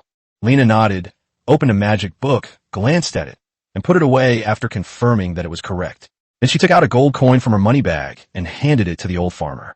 The old farmer's eyes gleamed, and he asked Mr. Reiner with some disbelief, "Is it because your wife is sick? Pierre is not in good condition and may not be able to work for some time. Take it. You need this money. This magic book is practically free. Consider this gold coin a token of my appreciation for his help." "Thank you, Mr. Lena. I will always remember your kindness." After the old farmer left, Lena took out 5 gold coins and stuffed them into Junies' hand. "What are you doing?" Junies blinked in confusion. "I can't let you come all this way for nothing, can I? Since you've helped others, you don't need to help me. Half of the gold coin you just gave me is mine. Consider it a reward for being a guide. I'll treat you to dinner another day." He reached out and ruffled Nora's cat ears, preparing to turn and leave, but after only a few steps, Junies grabbed his belt. "Hey, I need to talk to you about something. Don't go yet." Nana yawned again, tears welling up in her eyes. "Huh? Oh, what's wrong?" They went outside the city, and Junies pulled Reiner out of the city to the lawn where the two of them often studied together. Martina was clearly exhausted. As soon as she arrived, she took off her plate armor and lay down on the grass to sleep. "We've arrived. What's the matter? It's all very mysterious." Junies cut to the chase. "Lena, show me the fireball book again." Lena raised her staff, and a fireball ignited the distant lawn, followed by a water ball that extinguished it. "What's wrong? Where's your chanting? He used magic without chanting a spell?" "Ha, so that's what you were curious about. I'll read it aloud." Junies puffed out his cheeks and squinted at him. "You're talking nonsense. I don't see you even moving your mouth." I silently recited it in my mind. When he first learned magic, he also chanted spells diligently. Over time, he felt that chanting continuously during battle was too slow, so he wanted to see if he could shorten the spell's incantation. At first, it only reduced 1 or 2 unimportant words. Seeing that the magic could still be released completely, it began to gradually reduce the number of words, from the initial 10 words to 1 or 2 swords, which could still be released. Lena eventually stopped talking and simply started mentally counting the number of fireballs Junies could release in about 4 seconds. "He can unleash it in a second and teach me?" Junies blinked, Lena sighed, and the lesson began on the spot. Junius' situation was completely different. After reducing the number of words, he couldn't even cast the most basic fireball spell. These incantations were discovered by our predecessors, and if even one word is missing, the magic will fail to be cast. Junies shook his head, looking at Lena with a hint of confusion. "You weren't thinking about it in your mind, were you?" "You read it aloud, but that's probably because you don't believe in this method and think I'm just trying to fool you. If you believe, it exists. If you don't believe, it doesn't. If you don't believe, then naturally you can't use it. Junis paused for a moment, then seemed to have an epiphany. He closed his eyes and began to try it with reverence. A few minutes later, he actually succeeded. He shortened the words and successfully cast the fireball spell. Junis stared incredulously at the distant flames, muttering to himself. That's really true. Lena stayed with him while he practiced. Soon, the day was over, and seeing that it was getting late, he prepared to go home. Just then, the system's voice sounded in my ear. The initial exploration of the ruins south of Melod has been completed, and the reward has been issued. 5 heavy silver coins appeared in Lena's palm, as expected. After putting them into her money bag, the system's voice sounded again. Quest update. Kill the necromancer in the ruins. Quest reward. 10 gold coins. Another task has come up, but based on the experience gained from the last battle with the goblin priest, this guy is probably not an easy opponent. Lena looked at Junis, who was still pondering the spell without chanting, and waited until he had a moment to calm down before asking Junis, "Have you ever seen a necromancer?" He sighed deeply, seemingly giving up on learning the magic of silent singing for the time being. "Oh, are you worried that what Pierre said is true? Of course, after all, you only have one life." Junis fell into deep thought, then gently shook his head. He had heard of it, but had never seen it. At worst, we can skip this season and observe what other adventurers who went for a season have to say. Okay. It's getting late. I should head back now. See you tomorrow. See you tomorrow. Lena yawned, patted Nora's bottom, and prepared to go home. 049, he and Nora finally got married. In episode 49, he returned home in the evening. Although he had taken a short nap on the lawn with Junis at noon, he was still sleep-deprived. As a result, when teaching Junis magic without chanting in the afternoon, he failed several times in a row because he could not concentrate. He fell into deep thought as he looked at the stew Daisy brought over. Although this delicious stew looks and smells amazing, I just don't have much of an appetite for it. All he wants now is to take a hot shower, read a book in bed for a while, and then go to sleep. Daisy, is the water ready? I've prepared everything for you. You can take a bath anytime, Master. I'm going to take a bath and then go to sleep. You guys can eat slowly. Go ahead and say it. He got up, went into the bedroom, found some clothes, and then crawled into the small bathroom. Lying in the wooden tub for bathing instantly relieved the day's fatigue. After taking a bath, Grandma went to the kitchen, grabbed a piece of black bread, lay down on the bed, and started munching on it. She planned to study the magic book she had acquired that day. Just then, Daisy walked into the room, her blue eyes fixed intently on Lena. "What? You're looking for me. Is there something you need?" The monk looked at him with a puzzled expression. Daisy sat on the edge of the bed and said softly, "Chu Ran, do you need me to heat up the stew for you?" "No need. I'll just eat some bread tonight and go to sleep right away." Immediately afterwards, his thoughts drifted into Lena's ears. They were all men. Nothing was different. "Don't be nervous. It would be over soon." Several big question marks slowly rose in Lena's mind. What was Daisy up to? Just as she was wondering, Dai-Hope slowly spoke. "Master, let me serve you." After saying that, he climbed onto the bed and placed his slender fingers on Lena's shoulder. "Master, I wanted to say this for a long time. I feel that you are very special and always give me a sense of security." Daisy's eyes were alluring, and her slender waist would always brush against Lena's arm, intentionally or unintentionally. Wow, that's amazing. No wonder the slave traders said that cat-like demi-humans are especially popular among the nobility. How can anyone withstand that? Just as he was thinking this, Dai-Hope's thoughts drifted over again. This sacrifice is nothing compared to giving my daughter a safe and secure future. Lena quickly pushed him away.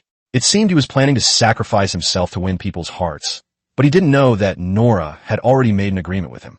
Lena coughed a few times and said righteously, "Well, I'm not interested in a term of office. You should go back and rest, and don't bother me." Compared to a mature woman like him, Lena preferred Nora, who was about the same age as him. Dai-Hope was slightly taken aback, a hint of doubt flashing in her eyes. He didn't seem to have expected Lena to say that, but even so, he still didn't intend to give up and was going all out. "I don't believe you can resist. Although I am no longer young, I am still quite attractive." She placed her hands on the buttons and then slowly unbuttoned the wool sweater draped over her body. Daisy's skin is fair and beautiful, but not as supple as Nora's. Just then, the door was suddenly pushed open. Nora stood menacingly in the doorway, looking like she had just taken a shower, her body still steaming. He had clearly heard their conversation, and Daisy gave him a wink. "Silly daughter, what are you doing? Close the door quickly. Mom is trying to help you." Nora remained expressionless. He pointed to the door and said, "Mom, go back to your room. I have something to discuss with the master." But Mom didn't dare tell you before, because she was afraid you would worry that I had become his woman. Daisy's mind went blank for a few seconds before he lowered his voice and said, "It's over." Nora blushed. His wording was a bit imprecise, but it was pretty much the same. "I'm all grown up now. Please don't treat me like a child." Dai-Hope hesitated for a moment, then asked, "Was it voluntary?" Seeing this, Dai-Hope didn't say anything more and walked out of the bedroom with mixed feelings. Nan put the book away, sensing that the atmosphere was a bit awkward. Nora walked quickly to the bedside and said expressionlessly, "You wavered just now. Don't slander me. I was very firm in my refusal. You can't have bad thoughts about my mother. Don't overthink it. She's almost 40, and I'm not that hungry yet." Nora puffed out her cheeks and remained silent. "I'm reluctantly believing you." Nora blew out the candlestick and nimbly slipped into bed. Lena instinctively hugged him tighter, and then a strange reaction naturally occurred. Nora's skin also became increasingly hot. Mom was right after all. Men's heads are full of all sorts of nonsense. Even a master is no exception. Get ready to deliver on your promise. Lena nibbled on his ear, and Nora nodded shyly. Rather than let my master always worry about me, I might as well let him attain enlightenment. Anyway, my master treats me well. I don't want to wander around anymore. I want a stable marriage. Lena's hands kneaded her lower abdomen. Nora has been with us for over 2 months, but he just can't gain weight no matter how much he eats. He only has a thin layer of fat on his stomach. Eat more regularly. You're still so thin. Immediately afterward, his somewhat resentful thoughts drifted into Lionel's mind. He really does prefer someone with a better physique. I'm not Martina. Sorry. Lana didn't think that way at all. Well, they each have their own strengths and weaknesses. Although Martina looks better in terms of figure, she's a female warrior with immense strength and definitely has a lot of muscle, unlike Nora, who is so flexible. Thinking of this, Lena used the appraisal skill on him again. Appraisal complete. The current slave quality is epic. Epic. Lena's lips curled into a smirk, and with a thought, all the information about this catgirl was revealed. Name, Nora Hill. Age, 18. Gender, female. Race, demi-human cat. Current status, healthy in love. Dimensions, 714776. There have been some changes since then, but he likes to wrap himself in things every day, so it's basically impossible to tell from his appearance alone. Thinking of this, Lena couldn't help herself. Nora's soft refusal wasn't enough. Martina and my mother were still awake, so we had to wait. She didn't know how much time had passed when Lena suddenly heard Martina snoring, so they must have all fallen asleep. Lena finally couldn't resist and took the initiative to invite him to the game. Is it okay now? That's fine. Lena hugged her, and then the two became entangled. A light rain suddenly started falling outside the window, and a cold wind slowly seeped into the room through the window cracks. Nora gasped for breath, gripping Lena's arm tightly, her sharp nails slowly digging into her skin. 050 noche sped. In the early morning of episode 50, Lena suddenly felt as if something was missing from her arms. She groped around on the bed and found nothing, so she reluctantly opened her eyes. It's early in the morning, and I don't know where Nora went. He's the only one lying in bed now, and the half of the bed where Nora slept has been cleaned spotlessly. He's so frivolous, he looks down on people like that. Lena yawned, covered her head, and planned to sleep a little longer. Squeak. He peeked out after hearing the door open. It's Nora. She was wearing a thick wool sweater, and her cheeks were red from the cold, but she looked no different than usual. I'm finally awake. It's okay, just pretend nothing happened. There's nothing to be ashamed of. Nora walked to the bedside and gently nudged Lena's shoulder. Breakfast is ready. Shall I bring it to you? No need. Stay with me and sleep a little longer. But no, Lena pulled her into bed and started unbuttoning her clothes. I'm going to help my mom do the laundry later. Nora gently patted Lena's shoulder, her mind filled with a jumble of random thoughts. It won't make a difference if we wait a little longer. Lena hugged him and started to coax and plead with him. Okay, just for a little while. Nora gave in, lying on his side and letting Lai do as he pleased. The bandages weren't wrapped properly yet, otherwise it would be troublesome later. The owner is really something, so energetic so early in the morning. It's not that I'm lustful, it's just that young people do have a bit more energy when they wake up in the morning. Nora's skin initially turned slightly red, but soon she covered her mouth with her hand, and the two of them fell down in each other's arms. He was panting heavily, his mind blank. After a long while, Lena poked her stomach and whispered, So weak? Are you going to play in the second half? Nora shook her head and said weakly, Please let me go, master. If you really like it, We can come again tonight. It's a date. Lena gently hugged her. Nora picked up her petite body. It felt wonderful to the touch. She clearly had very little flesh, yet she was incredibly soft and not at all fleshy. The slave traders used to say that cat-like demi-humans were natural beauties. At first, he didn't believe it and thought it was false advertising, but now he does. Lena rubbed her cat ears and whispered, "You're not allowed to get up before me from now on." Okay, I know. Director, please stop blowing air into my ear. Nolan scratched his ear and then bit Lena in a complaining manner. Just then, the system's voice appeared in my ear. Activate achievement, Conqueror of Ear Girls bonus effect. Activate the Steel Kidney bonus effect. With exceptionally strong kidney function, one will never worry about kidney deficiency. As soon as she finished speaking, Lena felt a mysterious power flow into her lower back, instantly sweeping away the fatigue she had just accumulated. He's a hero again. Want to play again? Nora shook her head in refusal, then shrank back into the corner. No, let's talk about it tonight. Huh? How long has the master been holding back? Not much, just the pent-up anger of a single person for 20 years. Suddenly, his ears twitched, and then he nimbly slipped into bed. Squeak! The door opened a crack, and Lena turned her head to look, her eyes meeting Martina's. He squatted by the door like a pervert, revealing half of his face. Why are you peeking? Breakfast is getting cold. Isn't Grandma coming to eat? Coming right away. Martina nodded, but didn't seem to intend to leave. Where did Nora go? Daisy said Lena had come to Fushi, but where is she? Why aren't you leaving yet? Is Nora in your room? Of course. No sooner had she finished speaking than Lena's bottom was bitten by a kitten with sharp teeth. Huh? Of course he's not here anymore. He went out with June's early this morning. Huh? Haven't they come back yet? No. When did he become so close to June? I don't know. Maybe they just got together suddenly. Oh, that's all right then. After confirming that he had left, Nora crawled out of bed and quickly got dressed. He still had several marks left by Lena on his body, especially the clearly visible hickey on his neck. Why are you hiding this from him? It's like it's something shady. Maybe he already knew. I reckon Martina will definitely press Nora about what happened last night. I just don't want to tell her, otherwise she'll laugh at me again. I got up earlier than her, and he didn't see me just now, so it was easy to fool him. I'll climb out the window later, then pretend to knock on the door. Is it possible that your mother has already told him? After all, he usually likes to play with you, and he would definitely ask if you disappeared early in the morning. Nora's IQ seemed to have suddenly dropped. He had even stopped dressing. Then I won't act. He sighed deeply, got dressed, and went straight to open the bedroom door. Martina, sitting at the dining table, perked up her ears in surprise when she saw Nora. Oh, you're in that room again? I didn't see you just now. Because you're an idiot. Nora picked up her water glass, took a sip, and then sat down at the table to eat her black bread. Daisy affectionately stroked his animal ears, her expression somewhat complicated. My dear daughter has become a woman. I hope she makes the right choice and won't suffer like I have in the future. When Lena got up to wash up and have breakfast, she was being stared at by Martina, who was sitting opposite her. After their eyes met, Martina smiled knowingly. How come Lena is still so fit? He didn't seem listless at all. He still had a rather masculine air about him. Upon hearing his thoughts, Lena couldn't help but chuckle. A few times was nothing. It wasn't enough to keep her from getting out of bed.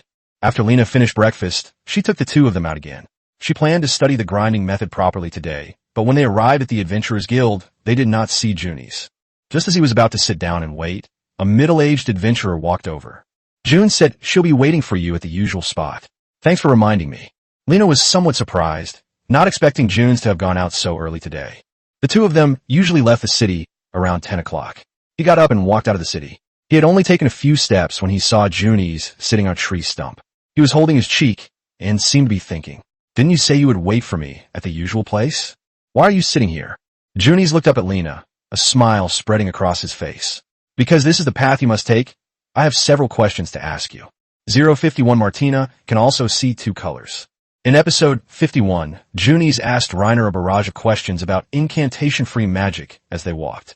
This was the first time Lena had ever seen him show such intense interest in something after knowing him for so long. Lena, you must be a genius. I'm so jealous of your talent, Junie said with some admiration.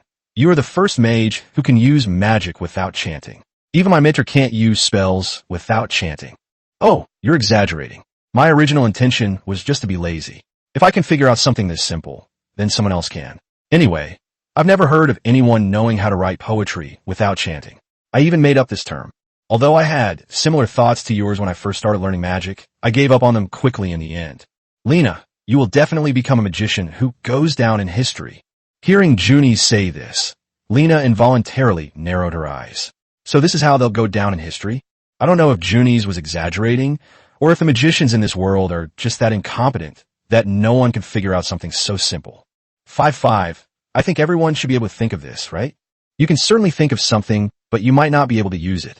Junie shrugged, closed his eyes, and sighed. Lena, you're a genius, so you probably don't have much of a concept of the magical talent of ordinary people.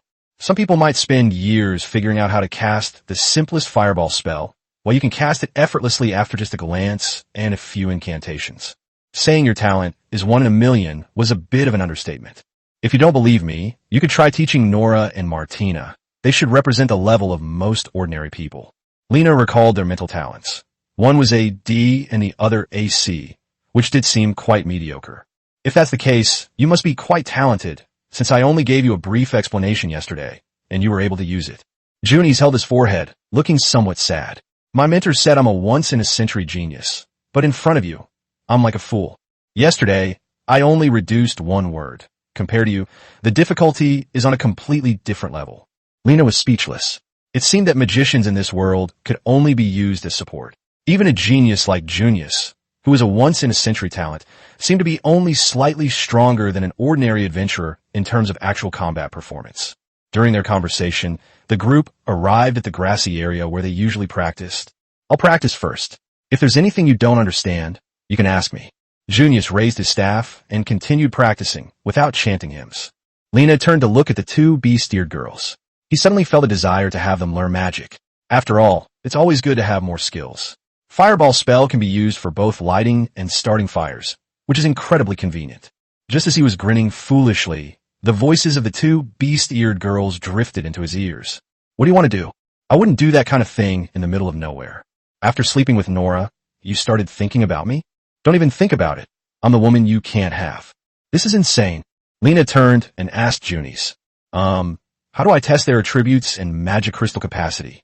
It's very simple. Just have them concentrate and close their eyes. Then you can infuse them with natural elements of any attribute. Do you need my help? I'll try it myself. You continue studying. Lena patted the grass, gesturing for the 2 of them to sit down. Nora obediently did as she was told, while Martina asked curiously what was going on. Are we not allowed to move around freely today? Yes, starting today, you 2 will also be studying with me. Martina complained loudly. I think, kid, you're 19 years old now. It's time for you to learn something new. Listen to me, I won't hurt you. Unexpectedly, after transmigrating, he actually had the opportunity to act as a tutor, although the 2 of them really knew almost nothing. If you want to integrate into human society, learning a language is definitely the first thing you need to do. In addition to teaching them language, he also planned to teach them basic arithmetic, but before that, he wanted to test their magical abilities. Nora, close your eyes, concentrate, and then tell me what you see. I can still see things even with my eyes closed. Doesn't mean I should open one eye and close the other, or close both eyes completely. It doesn't mean I should actually let you see things, but rather let you feel them with your heart. Nora took a deep breath and slowly closed her eyes. Lena took her hand and, mimicking Junius's actions, began to channel magic into him, stimulating him little by little. So what did you see? It's pitch black. I can't see anything. After Nora finished speaking, she suddenly started to wriggle and then burst out laughing. Martina, that bastard is poking his ticklish spot with a stick. If you keep making a fuss, I won't let you have lunch. Threatening me with food? That's despicable. Martina turned her head away, seemingly angry. Nora's attribute testing continued. What happened when he suddenly yelled, wow? Did you see something? Yes, master. I see a white crystal. This must be Nora's magic crystal. Lena asked expectantly. Approximately how big is this crystal? It doesn't seem very big. It's about the size of a watermelon. Lena was a little disappointed, but then she thought that Nora was in charge of reconnaissance, and even if she learned magic, she would probably only use it for assistance, so it didn't matter. The crystal changed color, as if red mist was surging in. Fire is indeed the most common element. Are there any other colors? Nora shook her head. You can learn fire magic? Martina, it's your turn. Martina stretched out her hand and closed her eyes like Nora, but her mind was racing and she couldn't calm down at all. Lena's hands were actually bigger than mine, but not by much. She must not have done much heavy work. Stop overthinking and calm down. I wasn't thinking anything. Her argumentative personality kicked in, but he quickly calmed down, and a moment later he shouted, I saw it. It startled me. Don't be so easily startled. How big is a crystal? It is as tall as a tree. Am I better than Norla, huh? Martina laughed triumphantly. What color fog did you see? Huh? Purple? Yeah, I don't like it. This is the element of lightning. You can use lightning magic. Junie said it's very rare. Just as Nan was about to let go, Martina spoke up again, saying, there's also green mist. 052 using the tough-skinned Martina as a target. In episode 52, Junie's overheard their conversation and quickly walked over, praising Lena as a dual attribute mage. Incredible. If she has the talent, she could perhaps become a mage herself. Lena shook her head decisively. Judging from Martina's attribute panel, she is more suited to be a warrior who charges into battle. His mental talent is only C, which is only average, barely passing the mark. Even if he learns magic in the future, he can only use it as a support skill. After all, his talent is limited, and he still needs to rely on wielding a great sword to fight enemies hand-to-hand. Warrior is the best path for him. He can learn magic to be a support character. That's true. Otherwise, all that effort would be wasted. Junie's nodded. Lena sighed. Although Martina had awakened 2 magical attributes, there wasn't a corresponding spellbook for Nora to learn magic. She had to rely on Junie's as fire magic, and she could only buy lightning magic and sealing magic for Nora when she had the money. Martina, you play by yourself for a while. Lena turned to look at Nora, who was sitting next to her with her knees drawn up, staring blankly at Lena's face. The owner's appearance was different from most people, and his skin color was different too, but he was quite handsome. When he met Lena's eyes, he shook his head vigorously and stood up his cat ears. Oh, what's wrong? Stop daydreaming. I'll teach you magic. Study hard. Lena looked at Nora, who had a serious expression on her face, and recited the incantation for the fireball spell. Did you understand? Nora shook her head in confusion. Lamlin then had another idea. Can you read? He can use phonetic spells to write out the incantations in your demi-human language, and have Nora practice them constantly. After all, casting magic doesn't require understanding its working principle. You just need to recite the incantation properly. But Nora shook her head. Master, I can't read, which is a problem. I'll teach you little by little, and you can memorize it bit by bit. The incantation isn't long. You can finish reciting it in 5 seconds. Lena began her lesson with clear and articulate pronunciation. After Nora had roughly memorized the sentence, he handed her the Crimson Dragon's breath. As soon as Nora touched the staff, it flew to the side, wandered around for a few seconds, and then gently tapped Lena on the head. Sigh, never mind. Well, you can practice like this empty-handed. This staff doesn't like being touched by others. Oh, Nora sat on the ground, repeating the incantation over and over. Seeing that he had already started practicing, Lena slowly opened the grinding book in her hand and began to study it eagerly. The catalog lists a total of 10 grinding techniques.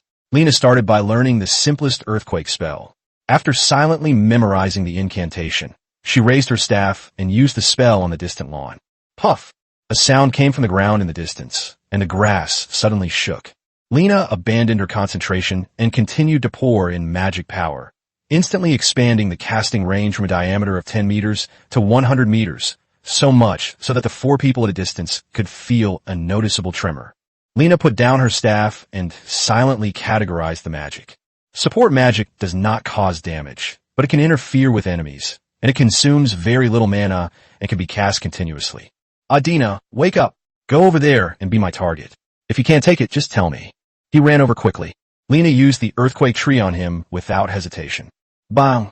Martina was running when she suddenly lost her balance and fell to the ground. She tried to get up again, but fell down again after only a few seconds. Lena had never experienced an earthquake, but she felt that the spell's disruptive effect was too exaggerated. After he stopped casting the spell, Martina ran over, looking disheveled. How about it? Can you move around? Forget about walking. It's difficult to even stand still. Lana, I want to learn that too. You can't learn that. You can only learn magic based on the wind and thunder attributes. This is about studying magic. What about you? Can I only learn 5 types? They're not much better than me. Junie smiled and couldn't help but chime in. There are only 5 types of natural magic that humans can learn. Martina's smile shifted to Lena's face. Lena put her hands on her hips and said somewhat displeasedly, So what? You can't beat me anyway. Junie stepped forward, patted Martina on the shoulder, and said with a smile, The biggest problem for mages in actual combat is their slow attack speed, which requires protection. Lena, however, figured out the boundless spell-casting method herself, which allows her to unleash magic within 2 seconds, almost making up for this deficiency. He's only been learning magic for a little over a month, and he's already achieved this level of skill. In a few more months, his strength will probably surpass yours. Martina Hoenn. She sat down next to Nora, pouting, muttering to herself. Anyway, I'm still the best. Okay, you're the best. Martina is incredibly strong and can easily defeat monsters several times her size. She's my most trusted partner. Martina's face remained expressionless, but she was overjoyed inside. Of course, I'm amazing. Although she looks mature, she's really like a child at heart. A little praise will make her happy. Lena continued to bury herself in studying magic, but Junie suddenly leaned over and smiled with a hint of malice. Lena, I always feel like you know everything and understand everything. Could it be that you've lived for thousands of years?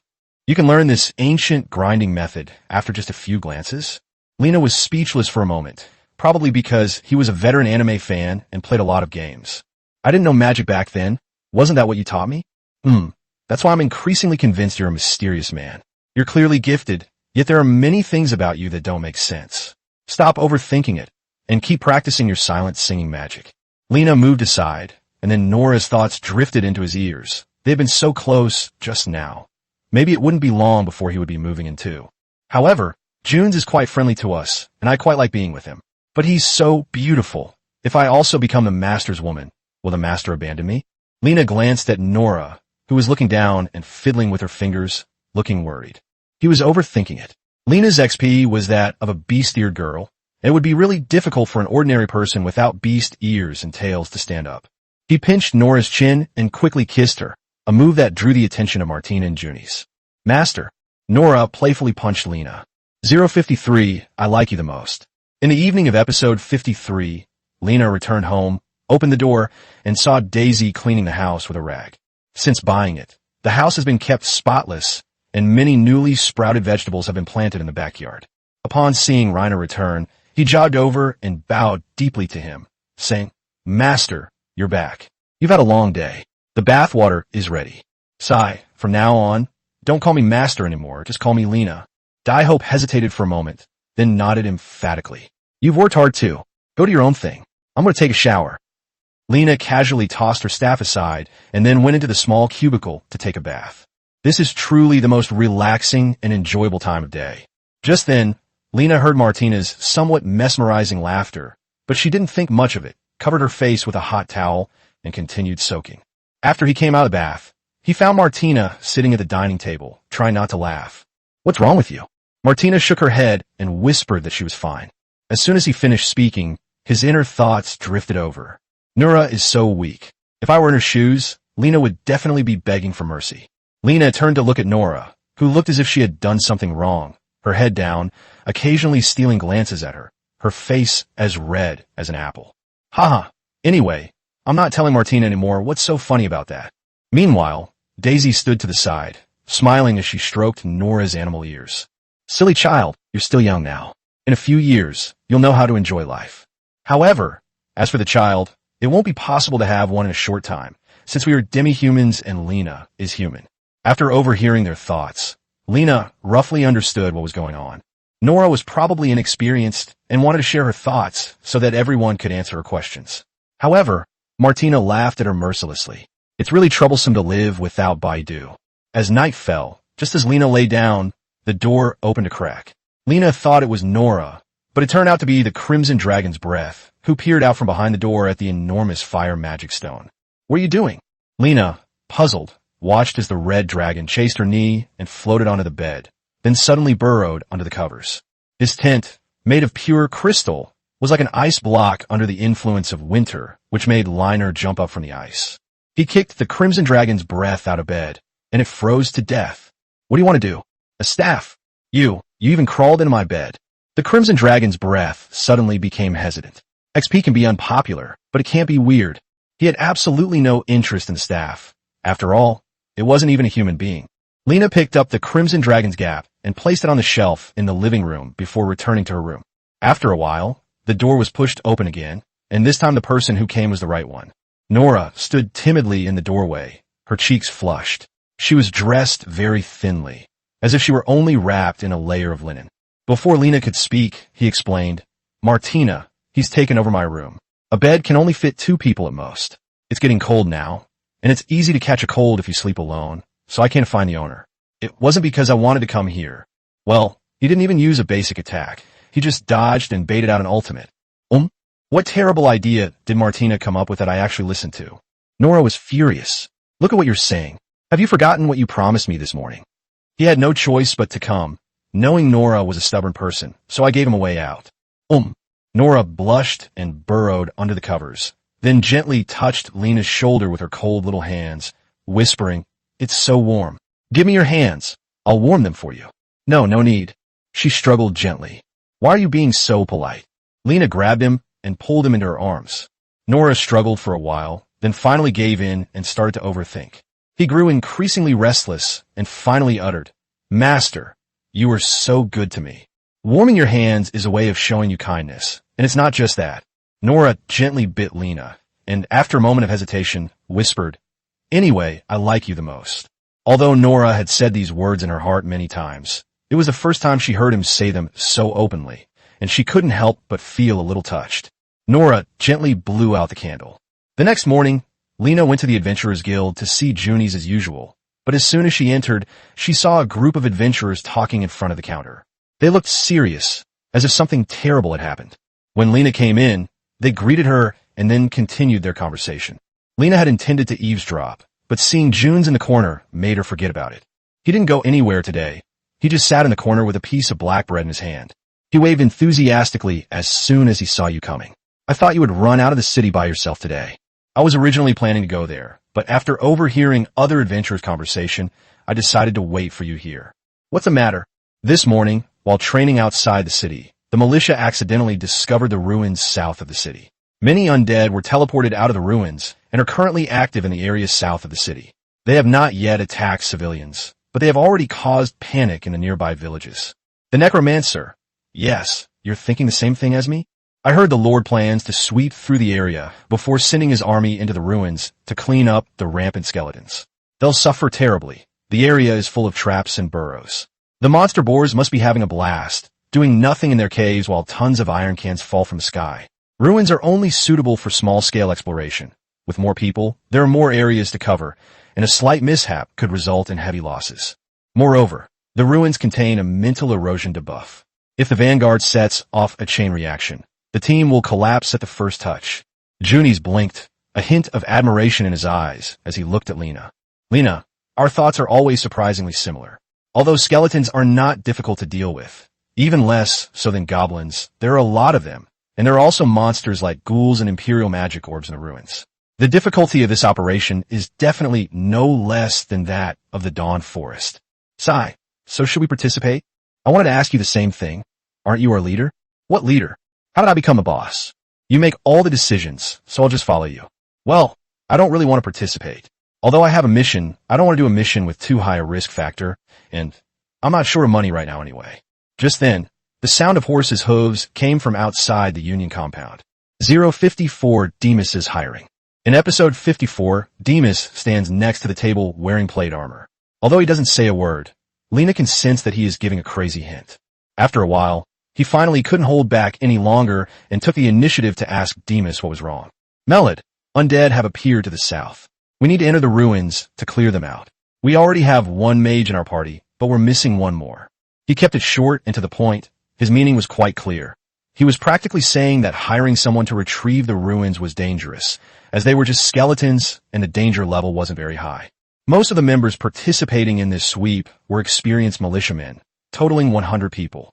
The fighting power of 100 militiamen is still quite considerable.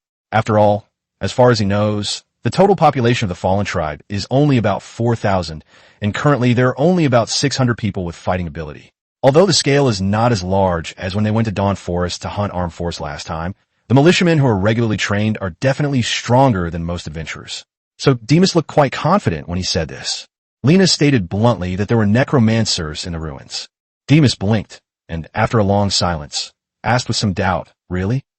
Of course, although I'm a person who loves to joke, I will not joke about matters of life and death. How did you know? 3 days ago, I rescued a man named Pierre Craig from the ruins. He had gone mad, briefly regained his senses, and told me this himself. Lena pointed to Junies, who was standing nearby. He was there too, and he had heard it as well. If that wasn't enough to convince Demas, he was out of options, since he couldn't possibly reveal his system mission. Where does Craig live? I don't know. All I know is that his father is a kind and honest farmer, and his mother recently fell seriously ill. That's all I know. Wait a minute, Newt. Demas turned and walked out of the Adventurers Guild. Lena peeked out and saw him talking to a knight named Adney. Lena, are we really not going? Let me see. If the price is good, I can give it a try. Okay, Demas returned shortly afterward. I will report this matter to the Lord. The two fell silent again. Seeing that he was indeed a taciturn person, Lena had no choice but to ask again. If I go to the ruins, how much money can I expect to be paid? 15 gold coins. He answered so quickly. He probably already mentally rehearsed it before leaving the house. The price is not bad. I estimate that if I kill the necromancer, the reward will be increased even more. What about Junies? Demas glanced at him quickly and thought to himself, a gold coin, seriously. Lena was a little embarrassed. Do you agree to this price? Junies looked a little distressed, but still nodded. I agree. Anyway, I'm just killing time. If he didn't agree, Lena could try to persuade him a little, but I didn't expect him to agree so readily. So let's go with this price. Where should we meet? I have other matters to attend to at the city gate tomorrow morning, so you all should prepare accordingly. Lena watched his retreating figure, somewhat speechless. If he had other things to do, he would rather stand there and not say a word. Unbelievable. Junies sighed, then sadly slumped onto the table. Lena, I'm so envious of your talent. Demas, hiring you costs 15 gold coins. Hiring me costs only 1. Lena didn't know how to comfort him, so she pointed to the 2 beast-eared girls behind her. Maybe because I have 2 more people, he'll pay me a little more. After all, Martina is really capable, and he's not stupid. He's seen it all. Well, he sat for a while and then left, saying he needed to go home to prepare for meeting June. Martina sat down opposite, while Nora sat down next to her. Lena recalled her experience in the ruins last time, touched Nora's cat ears, and asked, what does it feel like to be corroded by a drug? Narasco spoke slowly after a long while, his head throbbing. He felt dizzy and short of breath, and he could hear the whispers of the dead in his ear. He also kept having bad thoughts about them, such as Madina dying suddenly, or you being eaten by spiders, or your master abandoning us and running away. Lena could probably guess what it felt like. In a terrifying environment, with evil spirits constantly eroding her already wavering beliefs, it was no wonder that Pierre would do something so extreme. Then, amidst the gossip, Lena gently touched Nora's ear, and the season began again. Whatever evil spirits whisper in your ear, I hope you will remember it. No matter what happens, I will never abandon you, because besides my companions, you are still my family, and I will do everything in my power to protect you. Nora's face quickly turned red. He lowered his head and pressed his hands on Lena's legs. Yes, I will do my best to protect my master. I will remember my master's kindness for the rest of my life. Seeing this, Martina, who was sitting opposite, complained, You two are being so mushy so early in the morning. If a fool like Martina gets hurt, I'll turn around and leave without hesitation. Nora laughed out loud, then added, Hey, me too. Shaw, I can't possibly get hurt. My armor is so sturdy, I'll be fine. However, I'm a big gambler. Even if Lena treats me like this, I would risk my life to save her if she were in real danger. Nonsense. You're still alive. If when Gon didn't save me, I'd be dead for sure. When Martina couldn't win an argument, she started cursing at people as dogs. The 3 chatted for a while, then headed home. On the way, Nora suddenly took Lena's hand. The 2 smiled at each other, and neither said anything, but his heart was filled with gratitude for meeting Lena. She was a man he could entrust his life to. Lena turned around and headed towards the tavern to buy 2 smoked chickens to eat. She was leaving tomorrow and couldn't leave without a full stomach. Martina nudged Lena on the shoulder and began to frantically hint at white bread. You know what I mean? What's wrong? Lena asked the question knowing the answer already. She wanted to tease the shaman. Martina pouted and said in a low voice, Nina, I want to eat white bread. 055, the mage Anna, heads to the ruins again. The morning after episode 55, Lena arrived at the city gate early with the beast-eared girls dressed in armor. From afar, she saw a large group of half-armored militiamen lined up in an orderly fashion at the city gate. Junius was also in the group, talking to another woman dressed as an adventurer. He caught a glimpse of Lena out of the corner of his eye, and she immediately waved enthusiastically at him. You're here really early. The team hasn't even finished assembling yet. Lena nodded. She considered herself a very punctual person. During his middle school final exams, to avoid oversleeping, he would always arrive outside the exam hall half an hour early to sleep, so that even if he overslept, a teacher would wake him up. I think there are probably around 100 people in this line. They're not all assembled yet. Chun Demas said he asked the leader for another 50 people. Junie said softly, holding his staff. Just then, the female mage who had been talking to Junies spoke up. Is it reliable? Necromancers are lord-level monsters and are very difficult to deal with. Lena glanced at him, but didn't say anything. This female mage had a pair of captivating fox-like eyes, and her thick, long black hair was somewhat messy, looking like it hadn't been styled much. His face was thin, his lips were purple, and even though the temperature was close to 0, he was still wearing a somewhat revealing animal skin garment. At first glance, he looked like a witch who lived in seclusion in the mountains. Also, it's huge. Just then, Nora's thoughts drifted over. The owner is indeed very concerned about the size of that place, but unfortunately, that's all I'm capable of. Lena quickly moved on from the matter, swearing that he had only glanced at it instinctively and had absolutely no ulterior motives. Junie spoke. All right, I forgot to introduce you all. He pointed to the witch and said cheerfully, her name is Annalyn. She is one of the 4 mages who live near Mallet. She is very skilled in mad magic. Lena nodded. She had to build a good relationship with him. Maybe she could buy the magic sealing book from him. Junies then began to introduce Lena, saying, This is Mr. Lena. He is one of only 4 magicians in this city. He is very skilled in fire magic. In addition, he is the Goblin Kingslayer. He was the one who killed the Goblin Tyrant of Dawn Forest. Goblin Kingslayer is such a melodramatic and childish title. Although people who know this title like to add strange nicknames to themselves when they do something big, it's still a little embarrassing to hear it from someone else. Anna extended her hand and said softly, Just call me Anna. I've heard about your deeds. After chatting with Junies, I'm looking forward to meeting you. Lena answered like a machine. Oh, me too. He didn't do it on purpose. He's just a socially awkward person. I don't see him at all, and he ends up being the conversation killer. Anna went off to chat with Junes again. Just then, Nora gently took Lena's hand. Master, good soldier, could you help me roast it? Certainly. Lena lit a fire and crouched by the roadside to warm Nora while waiting for the team to assemble. Soon, Junies and Anna joined in. Anna squatted down and breathed on her hands. This damn weather is getting colder and colder. Lena thought to herself, You're wearing so little. How can you not be cold? The murder weapon was covered by 2 pieces of animal hide, and it was blown away by the wind.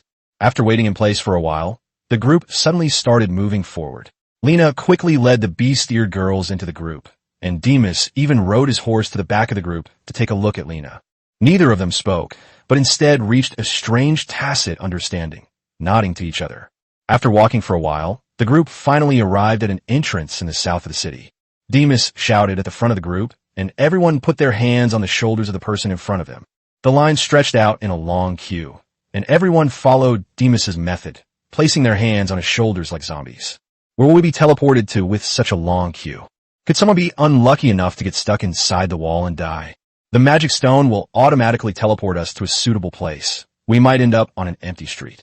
Lena understands automatic formatting, right?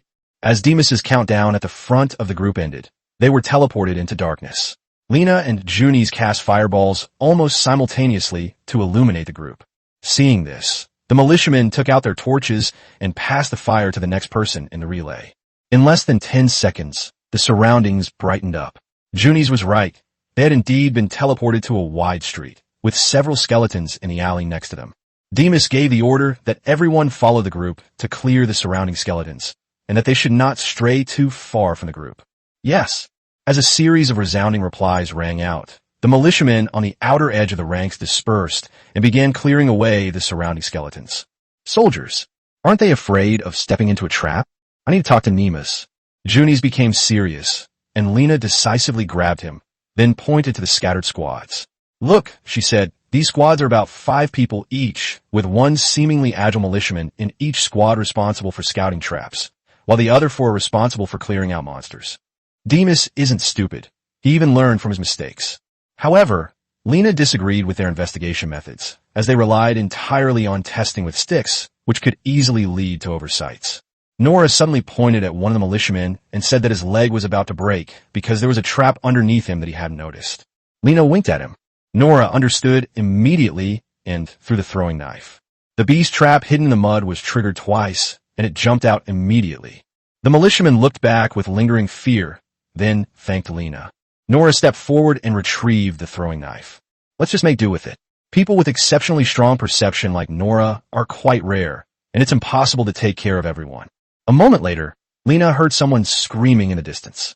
8 cities fell into a trap, and Junies left the team. Lena, I'm coming over to help. Be careful, and so are you. Just then, Anna leaned over, chuckled a few times, and asked, Is Joan Nisi your woman? She's very beautiful. We're just ordinary friends, right? Anna smiled meaningfully, then turned and returned to her seat without saying another word. The group moved forward again, and Junies returned to Lena's side. Chio said he had discovered something unusual ahead, and we should go and take a look.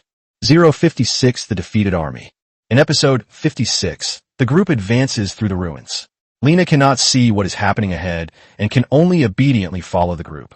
In his spare time, Lena took a liking to Nora and gently rubbed Nora's cat ears. So, are you still feeling dizzy as we enter the first season? I'm not dizzy. I'm in great shape right now. Nora answered softly. Its blue eyes are glowing. Humans are social animals after all, and so are demi-humans. As long as there are many teammates, they will feel a sense of security, and to some extent, they should be able to resist the erosion of the past. Lena glanced at Martina, and just to be on the safe side, asked her as well. How are you? Do you experience any discomfort? Without. Martina scratched her head, feeling nothing at all. Lena breathed a sigh of relief, and was about to tease him when she suddenly felt a chill creep over her, causing the group to stir. Martina and Nora shuddered, while Junies frowned slightly and tiptoed to look into the darkness ahead. Lena, something seems to be coming. Lena caught a glimpse of Nora taking a few steps back timidly, then drawing a dagger from her waist. His ears were lowered, becoming airplane ears, and deep fear shone in his azure eyes. There's a monster ahead. Lena glanced ahead. All that lay before the group was deep darkness. Nora, don't be afraid. Lena gently grasped his arm, comforting him. Just then, a sharp cry came from the darkness, and a swarm of bats flew out and quickly passed through the crowd. Many people in the group were frightened and scattered, while Nora rushed into Lena's arms in terror. At the very front of the group, Demas raised his long sword, raised his arm, and shouted, Keep calm and maintain formation. Immediately afterwards, a chilling, creaking sound came from the darkness. Reiner knew it was the sound of the skeleton soldiers moving, but this time the sound was clearly more muffled than before. One of the knights called out Lena, and the street ahead was illuminated. Lena began to gather a fireball at the tip of her staff and continuously poured magic into it. A dazzling fireball swept through the street, striking the food at the end of the road, instantly dispelling the surrounding darkness. They saw several skeleton knights made up of many scattered bones. They wore rusty iron armor and were slowly walking towards the group. They dragged heavy iron hammers in their hands, drawing neat lines in the mud. Behind the skeleton knight was a short skeleton draped in a black robe, holding a staff aloft, the green gem at its tip looking particularly dazzling. This must be the necromancer Pierre was referring to. Lena's eyes lit up, and she immediately began chanting a spell. He planned to use an earthquake spell to slow down the skeleton knight's advance, and then seize the opportunity to kill the necromancer. Junie suddenly reached out to stop him. Lana. No, this is my brother's ruins. It's not as sturdy as we think. If it collapses, we'll all be buried inside. Lena thought that small-scale use shouldn't have any impact, but looking at the beast-eared girls beside him and the hundreds of militiamen in front of him, he finally gave up the idea. The skeleton knights quickened their pace and rushed back to the group. Demas was at the front of the group, forming a defensive line with several knights, and actively cutting down the enemies at the front. He severed the skeleton's arm with a single sword strike. Judging from the strange light flashing on the blade, the sword was probably infused with mithril, a nemesis of evil spirits. The well-trained militiamen's fighting prowess was evident. Their formation was impenetrable, and almost no skeleton knights could get past it. If someone is injured, the militia behind will take their place in rotation. Martina was somewhat eager to try. Come on, Lena, I want to go up too. Go ahead, and be careful. No sooner had she finished speaking than Martina, like a wild horse, ran off and joined the militia in battle. He was a valiant warrior. I saw him tear skeleton knights apart with his bare hands several times.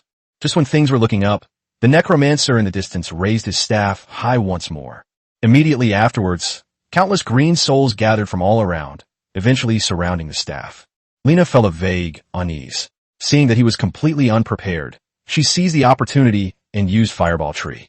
At the same time, The necromancer let out a menacing howl, and a green shockwave swept towards the group. Director, Nora stepped forward and hugged Lena from the front. The fireball quickly dissipated. The torches held high by the militia went out instantly, and the ruins were plunged into darkness once again. Lena felt a sharp pain in her heart, and all around her were terrified screams. Lena quickly lit the flames, allowing the light to once again envelop the team. He looked around, trying to find Nora, but saw Junies curled up on the ground with his hands clenched. Many of the militiamen reacted the same way, all collapsing to the ground in fear. Junies, don't be afraid, get up. He paused for a moment, then lit the flame as well. Lena then began searching for Nora, who had disappeared without a trace. Nora, where are you? Come back soon. Lena shouted anxiously. As they passed through an alley, they finally spotted Nora hiding in shadows. His body was trembling slightly. Lena breathed a sigh of relief and prepared to reach out and pull him away. So you're here. Get up quickly. This necromancer is tough to deal with. Demas might be telling us to retreat. Before she could finish speaking, Nora's gleaming dagger lunged at Lena. Lena couldn't dodge in time, and the dagger sparked as it grazed the plate armor. Nora's eyes were bloodshot and lifeless, and she kept muttering something to herself. Lena took a few steps back and tentatively called out, Nora, his consciousness has been corrupted by evil spirits. He's in danger now. Stay away from him. Anna had followed them without them noticing, and grabbed Lena's plate armor, pulling her back a little. Nora, it's me. Don't you recognize me? Come there and try to awaken your master. Nora's eyes flickered. She threw the dagger aside and was about to walk towards Lena when she clutched her head in pain, then collapsed to the ground, howling in agony. At the same time, Junies ran over with Martina. Lena, Demas has ordered the troops to retreat. We should go. As soon as he finished speaking, a group of militiamen rushed through the alleyway and ran back the way they came. Where's the magic stone used for escape? Demas has already found the red monkey, which is not far from here.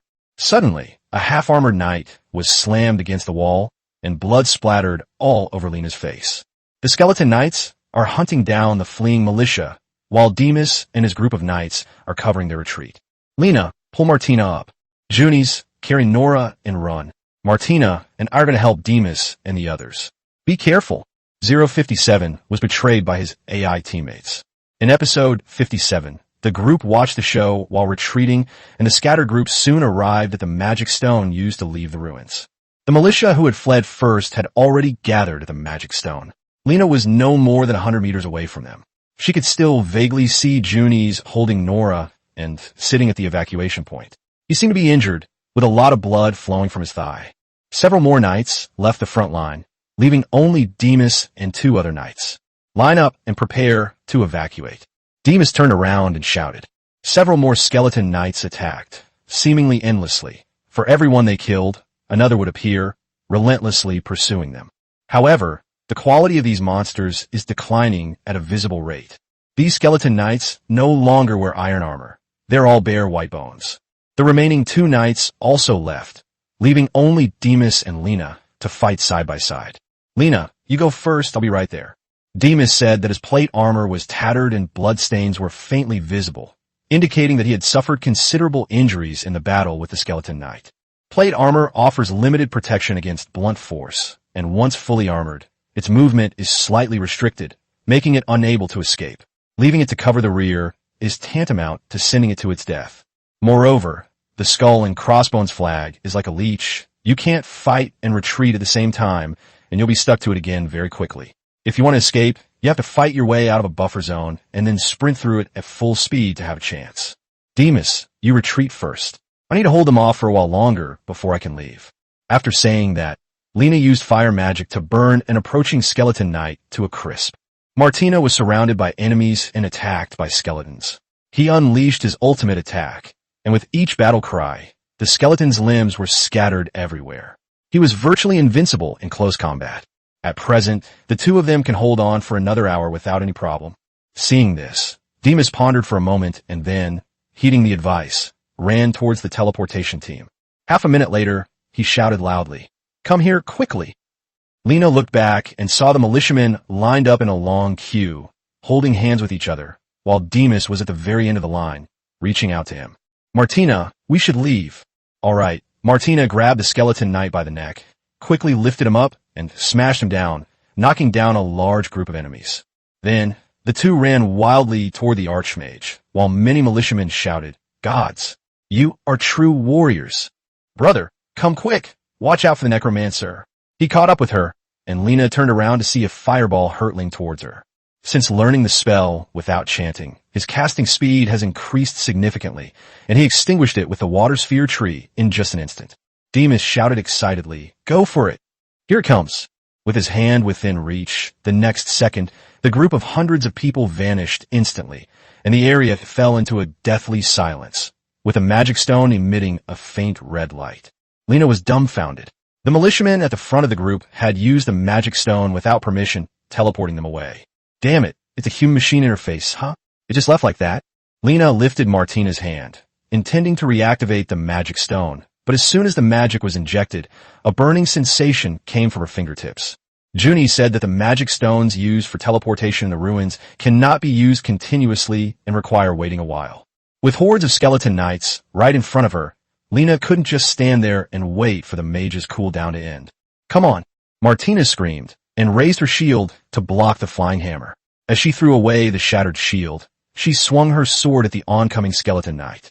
Seeing the necromancer's staff gathering its pale, green, vengeful spirits once more, Lena raised her staff to interrupt, but two skeleton knights had already rushed in front of her, forcing her to deal with the skeleton knights first. A sharp, piercing roar resounded in his ears, irritating Reiner's eardrums. The man looked up in a daze and saw flames burning towards him. In a moment of desperation, Lena released a large amount of water to protect herself and Martina. Even so, Martina's body was still burned by the flames on one side. Immediately afterwards, the skeleton knight broke through the water barrier and struck Martina's knee with his hammer. Lena heard a sharp sound and staggered back a few steps. Martina is injured. The situation took a sharp turn for the worse. Lena used the water to wash away the skeleton knight beside her, then quickly stepped forward, pulled Martina out of the water sphere, and grabbed her hand as they ran toward the side alley. Seeing that the skeleton knight was still chasing after him, he didn't care whether the ruins would collapse. After finishing his chant, he drove straight out of the earthquake tree to inspect it. The surrounding stone houses collapsed one after another. Unexpectedly, the soil submerged by the water flow turned into a swamp under the high frequency and intense vibrations, which trapped the skeleton knight. But Lena didn't have time to think it through. She grabbed Martina's arm and started running. Perhaps Lady Luck was on her side, because she ran for a long time without stepping on any traps. Lena found a secluded spot, broke open the rotten wooden door, briefly checked the surroundings, and, finding no danger, hid inside. Martina was badly injured. His helmet was soaked with sweat-absorbing material, which was then used to release the water and wrap the area around him. The first step was to provide the simplest treatment, allowing his skin and clothing to be separated temporarily. If you take off your clothes immediately after being burned, you will tear off the skin and flesh along with it. "Don't move. I'll help you take off your clothes." Martina shook her head in struggle and murmured softly, "No need. Now is not the time to be shy. I've already touched it. Why are you afraid I'll see? Don't move." Lena removed her armor piece by piece and tossed it aside, then slowly tore off the clothes that were stuck to her skin. The two rabbits were now burned, one red and one white. Lena used her hydrotherapy technique, and, seeing that he hadn't untied the waistband below, she decided to help him. Martina nervously pushed Lena's hand away and untied the bag herself. "I'll do it myself." Lena glanced at it and saw that there were only burns on the outside of her thigh, so she gave her some simple treatment. The burned skin gradually turned a strange white. "Exhale. There may still be scars left in the future." At the same time, a thought reached Lena's ears, and Lena saw everything again. Lena laughed in anger. "What time is it? You still have time to care about this burn?" The earlier hydrotherapy is used, the more significant the results will be. You humans are so unreliable. You abandoned your teammates so easily. We were almost grabbing that knight's hand. Martina muttered to herself. Lena nodded as well, because that beast's actions had almost killed him there, but luckily he had managed to escape temporarily, and he would never do it again. The most urgent thing now is to figure out how to escape. They had no food with them and couldn't possibly survive on this food for long. Seeing that her burns were almost healed, Martina slowly got up, picked up the tattered pieces of cloth that had been burned, and then wrapped them around her body little by little. "Don't use this thing anymore. It's dirty and unhygienic. If you make it back alive, I'll buy you something more convenient." Martina remained silent. "More convenient? You can keep dragging it out." Lena ignored her and looked down at Martina's injured knee. How is your leg? Look at the legs. 058, I will definitely take you out. In episode 58, Martina stood up and tried to take a few steps, but she almost fell to the ground as soon as she took a step. Her leg injury was serious. Although it didn't appear to be broken, he wasn't a doctor and didn't know the specifics. Hydrotherapy is excellent for repairing skin tissue, but if the bone is injured, then you can only leave it to fate. My ears hurt a lot at the time, and my mind went blank. Blue Knight was very fast. I should have dodged it. Lena and Martina looked at each other, neither of them saying a word. She, who had always been very proud, lowered her head this time. I've separated from Lena. He's almost completely immobilized, and Lena will have to carry him from now on. Martina used her long sword as a crutch, limped to the corner, sat down, and stared at Lena for a long time, her mind wandering. Lena and I can't escape. If he dies in the ruins too, Anara and his mother will be doomed. After a long pause, he suddenly said, Lena, you should go. I'm staying here by myself. So what do you eat and drink? I won't starve to death without food for a while. I'll find a way to escape. With a limp, you still want to escape? Ghouls, mechanics, magic orbs. Which one can you beat right now? Even if you're lucky enough to find a magic stone, do you know how to use it? Martina fell silent. He knew he couldn't leave, but deep down he didn't want Lena to abandon him. Yet reason told him that if they didn't, they would die together. Letting Lena walk on her own might offer a glimmer of hope. After hesitating for a moment, she said, I can't leave, but you can. And didn't you say that if I got hurt, I would just turn around and leave? You are my slave, and you still have to work for me. If you die, I won't be able to make as much money. Londa patted him on the shoulder and said solemnly, Don't worry, I won't give up on you. I will try my best to find a way to get you out of here. Martina remained silent for a while, then smiled at Lena with relief. No wonder Nora liked you. You must have been with quite a few women, right? Lena was speechless for a moment. They were all playing with erotic games. Martina was injured while protecting her, and she absolutely couldn't abandon her. Anyone with flesh and blood would develop feelings for Martina, even if they only kept her as a pet for 2 months. If I'm careful and discreet, there might be a chance to leave the ruins, and then I want to touch your tail. Martina refused without even thinking about it. Didn't Moore tell you that? Only a sinful husband can touch the tail of a virtuous Han Chinese. Hey, can't I even make an exception for you, you bastard? Martina blushed. No, don't touch my tail. You need to beat me in a one-on-one fight to prove you're a stronger man than me. Otherwise, well, at most you can only touch my ear. Lena looked at the pair of flexible horse ears on his head and suddenly became interested. Touching your ears for now isn't a bad idea. Martina suddenly lowered her head and whispered, Fine, if you want to touch my ears, go ahead. I probably won't be able to get out anyway. Thank you for taking care of me during this time. I should have died in that forest. Every day I live as a bonus. I've eaten white bread, and I'm content. Hearing him say that, Lena felt a little sorry for Martina. She's a bit silly, but most of the time, she's actually quite likable. What nonsense are you talking about? I will definitely find a way to get you out of here. Lena casually rubbed Martina's horse ears. Her ears were different from Nora's. Apart from the outermost layer of fur, they felt almost the same as human ears, but horse ears were more flexible. We'll have to figure out the rest after Martina is rescued. After resting for a while, Reiner knelt down in front of Martina and said, I'll carry you on my back. Martina was slightly taken aback, but then readily climbed on. In an instant, Lena felt as if she were carrying a mountain on her back. This guy is really heavy. I feel like he weighs at least 150 pounds. Lena is 1.78 meters tall, while Martina is only a centimeter or 2 shorter than him. Plus, he has a lot of muscle. And since the bone and muscle density of demi-humans and humans is different, it's normal for him to be a little heavier. When they first met Martina, Nora carried him back, and Nora was even weaker than Lena. Wow, you're so heavy like a pig. Lena put it down, and Martina nodded without objecting. Lena removed her armor piece by piece, and then casually tossed it into a corner. Carrying Martina on his back again was clearly much easier. Grandma tied an X-shaped knot with a rope, then first tied it to Martina's leg, and then secured it to Lena's shoulder. In this way, even if Martina doesn't squeeze tightly, Lena's waist won't keep dropping down. Lena then used a rope to tie their waists together completely, securing them simply, and she prepared to set off. Martina's 2 lumps of flesh provided quite good shock absorption, and it was quite comfortable to carry on my back, except for being a bit heavy. What to do with these armors? Just leave it here, what else can we do? Wearing all of these is too heavy, and I even lost your big items. I'll come back to get them, if I have a chance. You said this sword is very expensive? No matter how expensive it is, it's not as valuable as your life. You idiot.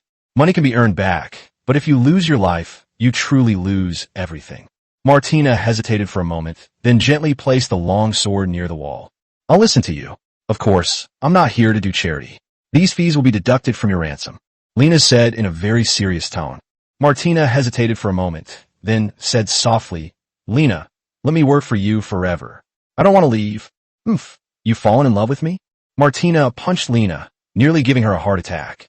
You ungrateful dog. Even if you beat me to death, you won't live either. Martina didn't answer Lena, but just murmured to herself. There's no place in this world where I could be surprised anymore. With you, at least I can live a little more easily. Thank you, Nana. Just then, Martina's inner voice floated over. Besides my parents, you are the first man who has been so good to me. No wonder Nora fell in love with you. Lena felt Martina hug her a little tighter. Wait, what am I thinking? That's ridiculous.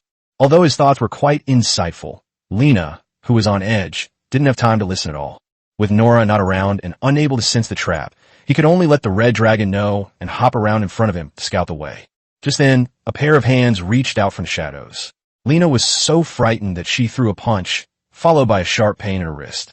Is it me? Lena recognized the voice. Demas emerged from the darkness, without a helmet, accompanied by the sorceress Anna and 2 other followers. 059, I'm not heavy at all. Episode 59, Demas, didn't you guys go out? Lena never expected him to come back. I am a knight, and I will never abandon any of my comrades. Demas's answer was firm and decisive. After pausing for a few seconds, he continued, Excuse me for considering the steps. I apologize for what happened earlier. I will make it up to you when we get out. After saying that, he put on his helmet. Anna held a torch in her hand, and the light shone on his profile, making him look somewhat sinister. We've been looking for you for a long time. There's a magic stone nearby, only a few hundred meters from here. The necromancer is not far from here. Let's get there as soon as possible. Lena followed the others into the alley. On the way, he asked Anna how Junies and Nora were doing. During the retreat, Junies accidentally stepped into a trap and injured his leg. As for your slave's condition, I don't know. He's still unconscious. Lena's heart sank, and she couldn't help but start to worry about Nora. After wandering through the alley for a while, they encountered skeletons again, but only a few scattered ones. Let me. Anna conjured a bright green blade in her hand, and with a gentle flick, the skull's head rolled to the ground. After walking through the alley for a while, Lena saw a magic stone, surrounded by a number of wandering skeletons, but there was no skeleton knight among them. Demas brandished his knight ship, accompanied by 2 guards, preparing to fight his way through. This time, I'll blast them away first, then run towards the magic stone. Lena raised the Crimson Dragon's blade and began to build up a fireball. Boom! He didn't control the power well. The fireball exploded around the magic stone, and a vortex of flames rose up. The skeleton at the center of the vortex was instantly burned to charcoal, while skeletons a little further away were blown away by the heat. This commotion would definitely attract the necromancer. Seeing this, everyone took the opportunity to run quickly toward the demon stone. This time, Reiner was the first to place his hand on it. Seeing that everyone was ready, he channeled his magic and teleported away. The scenery in her line of sight changed instantly, and Lena saw many militiamen. They're out. They're out. God bless them. Oh, what a miracle. Seeing that she was safe, Lena breathed a sigh of relief. It's still early. The team has been in and out of the ruins for less than 8 hours, and it's not even evening yet. Lena looked around, trying to find the culprit, and finally found the militiaman in a clump of grass. He had been bet with someone and was now bruised and battered.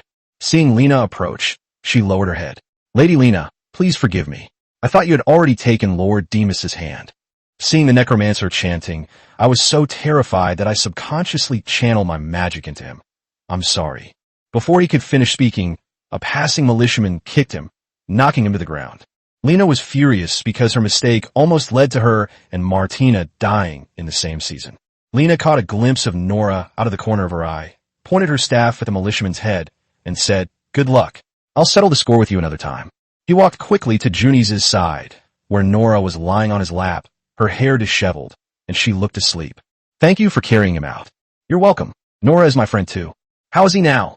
Junies asked softly. He's still in a coma. He's been like this ever since he came out of the first season. I don't know what's wrong with him. I've never seen him like this before.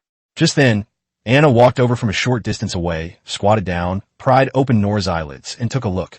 After thinking for a moment, she said, Minor mental damage will cause one to go insane, while severe damage will cause one to fall into a deep sleep. I fought against the necromancer in these ruins about 10 years ago, so I have some experience. Lena gently stroked his cat ears and asked softly, how can I cure him? All you need to do is kill the necromancer who killed the master tree. Anna looked around and saw that the militiamen were either wounded or crippled, so she continued, they certainly won't be entering the ruins again anytime soon.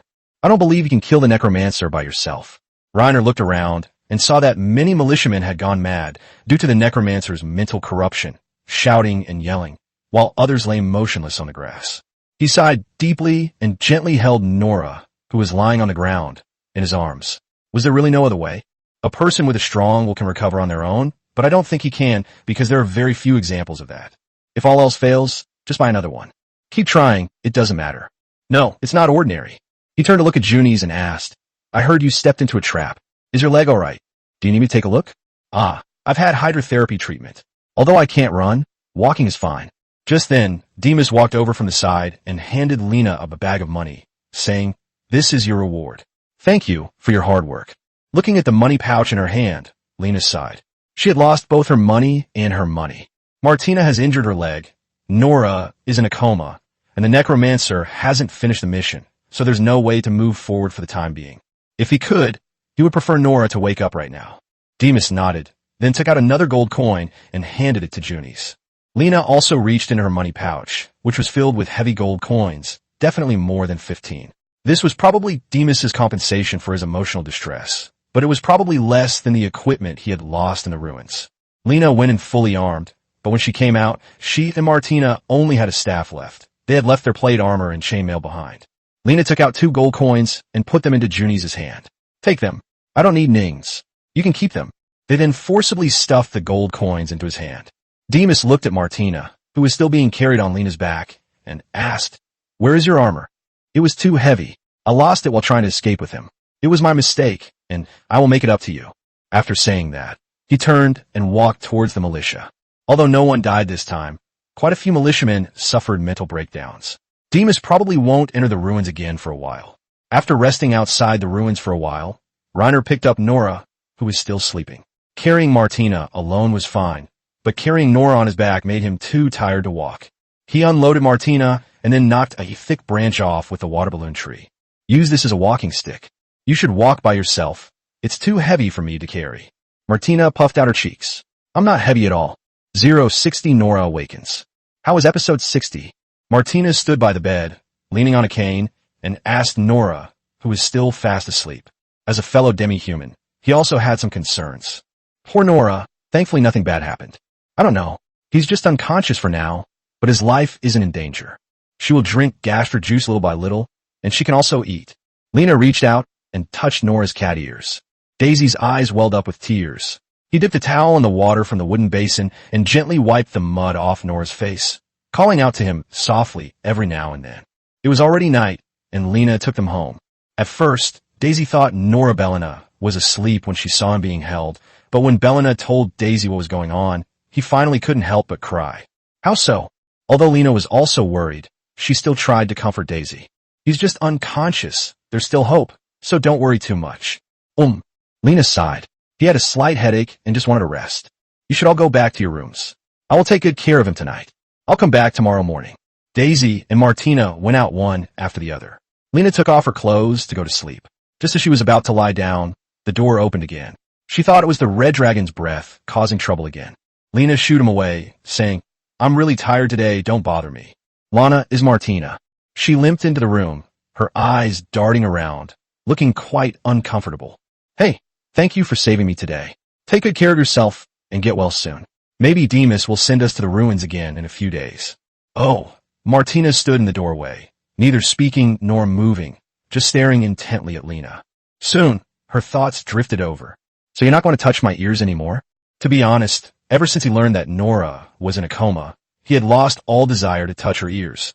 But seeing Martina's flushed cheeks, he still reached out and gave her a way out. Now that I've rescued you, shouldn't I get to touch your ears too? Martina gave a soft hum, then sat down on the edge of the bed and lowered her head. I just can't do anything with you. Go ahead and touch me. Lena reached out and pinched her bouncy and warm horse ears. To be honest, they weren't as fun as Nora's ears. Okay, that's all for now. Go back and rest. Martina looked up, gently biting her lower lip. Her expression seemed somewhat unwilling. Nora was so happy when her ears were touched, but not so happy when her ears were touched. The difference is huge. Lena is probably unhappy because Nora is injured. He hoped Nora would recover soon, but he did not linger in the room and left after having his ears touched. Lena blew out the candles, covered herself with a blanket, and hugged Nora tightly. He slept restlessly that night, waking up every now and then. Ginola remained obediently asleep beside her. He continued to sleep until he heard the rooster crow, at which point he tossed and turned until he finally fell asleep. He had a strange dream in which Reiner became the lord of a certain place, and in his territory, besides humans, there were many demi-humans of various kinds. In the bustling city, everyone lived in harmony, with plenty of food and clothing. When he walked down the street, many ordinary people would greet him with smiles. Nora's personality also changed. She always liked to snuggle up to him and act coquettishly. However, his left buttock turned golden yellow, making him look exactly like a boss cat, giving people a seductive illusion. Lena asked, puzzled, "Are you Nora?" He answered seriously, "I am Martina." Gop! Nora cupped Lena's face in her hands, a smile on her face. "Did you ask me offline? If I'm not Nora, then who is I?" In his dream, he had 3 wives in his life. One of them was Nora, while the other 2 were shadowy figures that he could not see clearly no matter what. He leaned closer to examine them closely, trying to figure out who these 2 were. The dream suddenly vanished, and Lena felt an emptiness in her arms. When she opened her eyes, she found that he was the only one on the bed. Nora stood outside the window, staring blankly at Nora.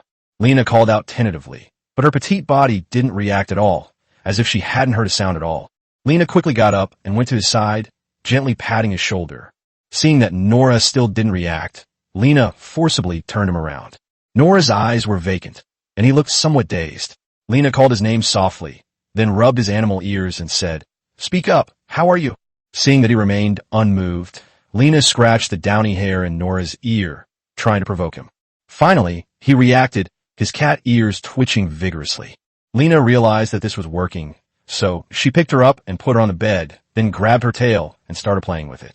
Nora's cat tail was particularly sensitive, and she wriggled from side to side in Lena's arms. Seeing that he was indeed in pain, Lena let go of his tail and hugged him to help him recover. Just then, a familiar voice reached Reiner's ears. Nora, the owner, raised her head and reached out her slender little hand to tentatively touch Lena's cheek. "Yes." Lena breathed a sigh of relief, her eyes slightly moist. "Thank goodness you're all right. How do we stay at home? Shouldn't they be gathering at the city gate?" Nora blinked frequently, as if her eyes were uncomfortable, indicating that she had lost her memory of what happened afterward. Lena hugged her tightly as we went to the ruins and encountered a necromancer. That guy knew a terrible kind of magic, and our expedition was defeated. Some things happened afterward, and then we came back. You were unconscious for a night, and a mage named Anna said that you would most likely remain asleep until the necromancer was killed, but you miraculously woke up. Nora rubbed her eyes hard. "Ugh, I remember everything now." Then, somewhat excitedly, he said, "Master, I think I saw God.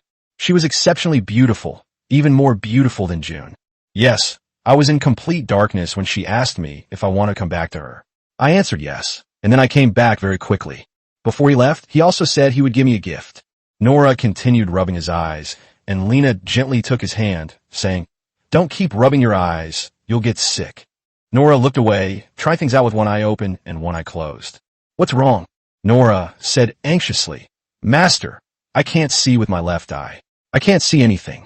Lena pried open her eyelids, looked carefully, and found nothing unusual, so he decisively used the identification. Name, Nora Hill. Age, 18. Gender, female. Race, human. Species, cat. Current status, healthy. Left eye blind.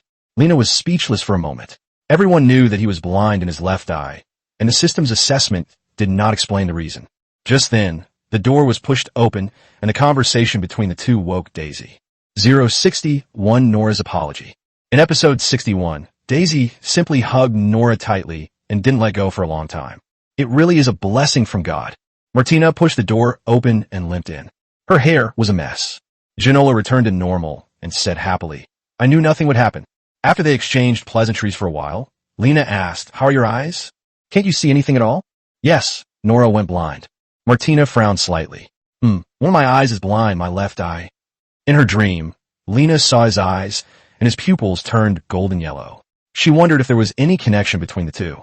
Unfortunately, this is in another world where the medical level is too low. When people get sick, they are either bled or given enemas, which do not have any therapeutic effect at all, and will only make people feel like they're dying. Otherwise, Lena would definitely be rushing Nora to the hospital right now. A crystal-clear water sphere appeared in Lena's hand. I'll try to treat your eyes. Nora leaned her face in, letting the water balloon treat her blind left eye. After a while, he raised his head, looked around, and then said that he still couldn't see anything. He waved his hand dismissively, saying, "Never mind, it's just one blind eye. I can still see anyway." Lena was speechless for a moment, but she was too calm.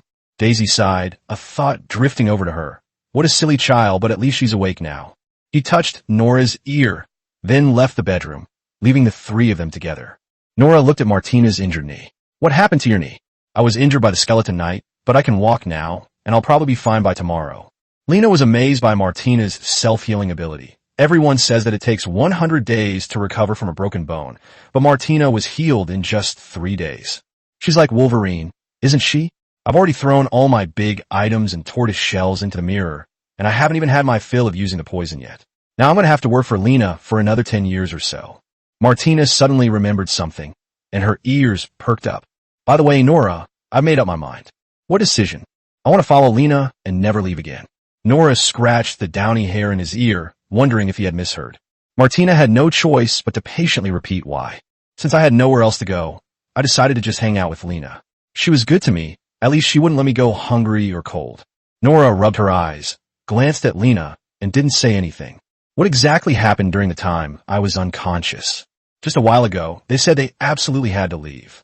He asked abruptly, "You want to be Lena's woman too?" Lena choked on her saliva and started coughing. Martina blushed and said angrily, "Nora, what nonsense are you talking about?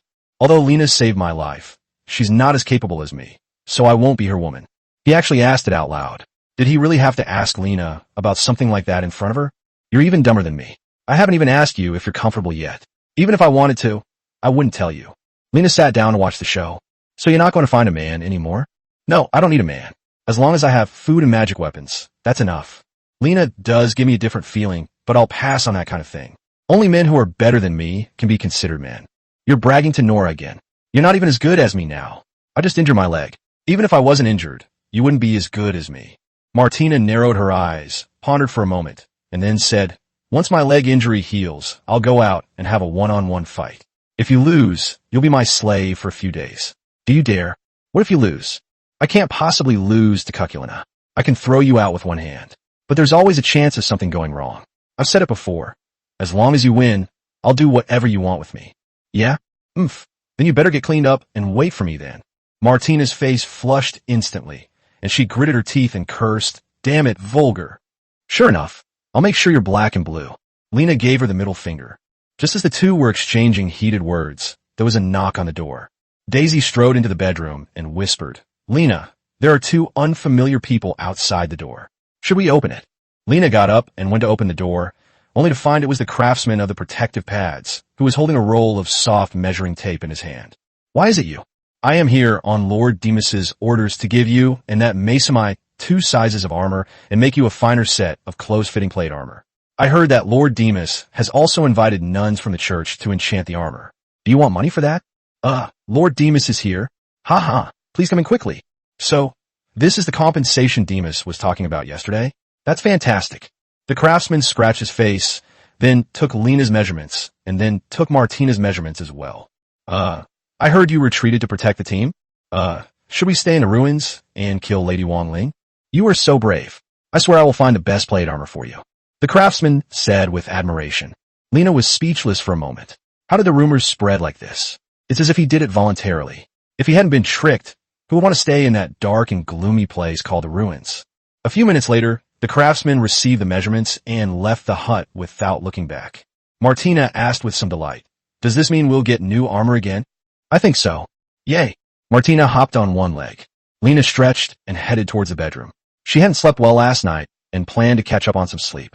Upon entering, I saw Nora sitting on the edge of the bed, looking somewhat uneasy. "I actually laid a hand on my master yesterday. Although I didn't hurt him, it was still too much. How are your eyes? Nora had a mental breakdown at the time. It wasn't his fault. She still couldn't see anything, but I felt she was okay. Nora slowly got up, closed a small window, drew the curtains, and then walked to the door and locked it. Immediately afterwards, he knelt down on the bed with a thud. Oh, what are you up to now? I'm sorry, I almost stabbed you with a dagger yesterday. I didn't do it on purpose, of course I know. Nora gripped the sheets tightly, forcing back her shame, and said, I can't forgive myself. I will accept whatever punishment Director Cheen imposes on me. Really. Nora understood his implication, and her tone became somewhat hurried. I'll go take a shower first. I didn't shower yesterday. I just changed my clothes. It's not too late to shower later. Lena gave it a push. 062 Anna's request. 3 days later in episode 62, the craftsman transported a pile of boxes to Reiner's door in a horse-drawn cart, and then struggled to drag them into the room. Martina had been impatient for a long time.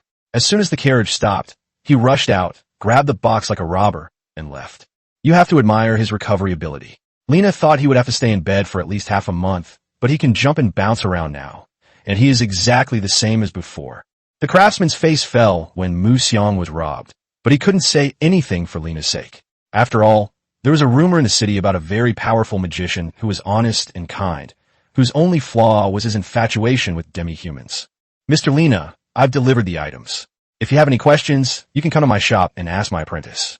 I went on to deliver the goods. After saying goodbye to the armor craftsman, Lena looked back and saw that Martina had already broken open the wooden box. He put on his chainmail and then began to put on his plate armor. You got the wrong set. This one is mine. Lena picked up another suit of plate armor and handed it to her. How did you know?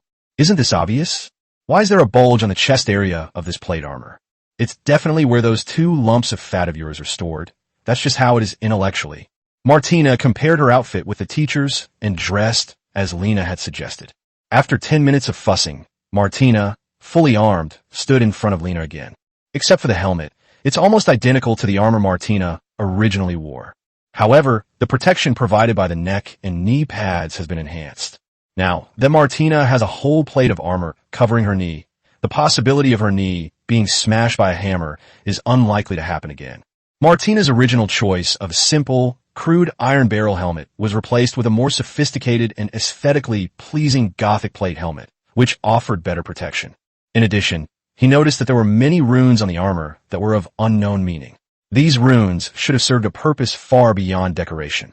They might even be used to ward off evil spirits. Demas was quite thoughtful. He even upgraded their equipment while he was at it. He stepped back a few paces and looked the full armor up and down. Martina looks so cool, especially after she got rid of that ugly bucket helmet. She looks even cooler now. Martina lifted her mask, her silly grin making her look like a drooling idiot even after being cured. Lena, look what this is. He bent down and picked up a knight's sword that was gleaming with an eerie light from the box. After swinging it a few times, his face darkened. What, you're not satisfied? Shoo, this is something you can't just casually talk about with women. Lena took the knight's sword. It was indeed a bit light, weighing only about 2 or 3 pounds. When he first transmigrated, he weighed a weapon while choosing one at the blacksmith shop.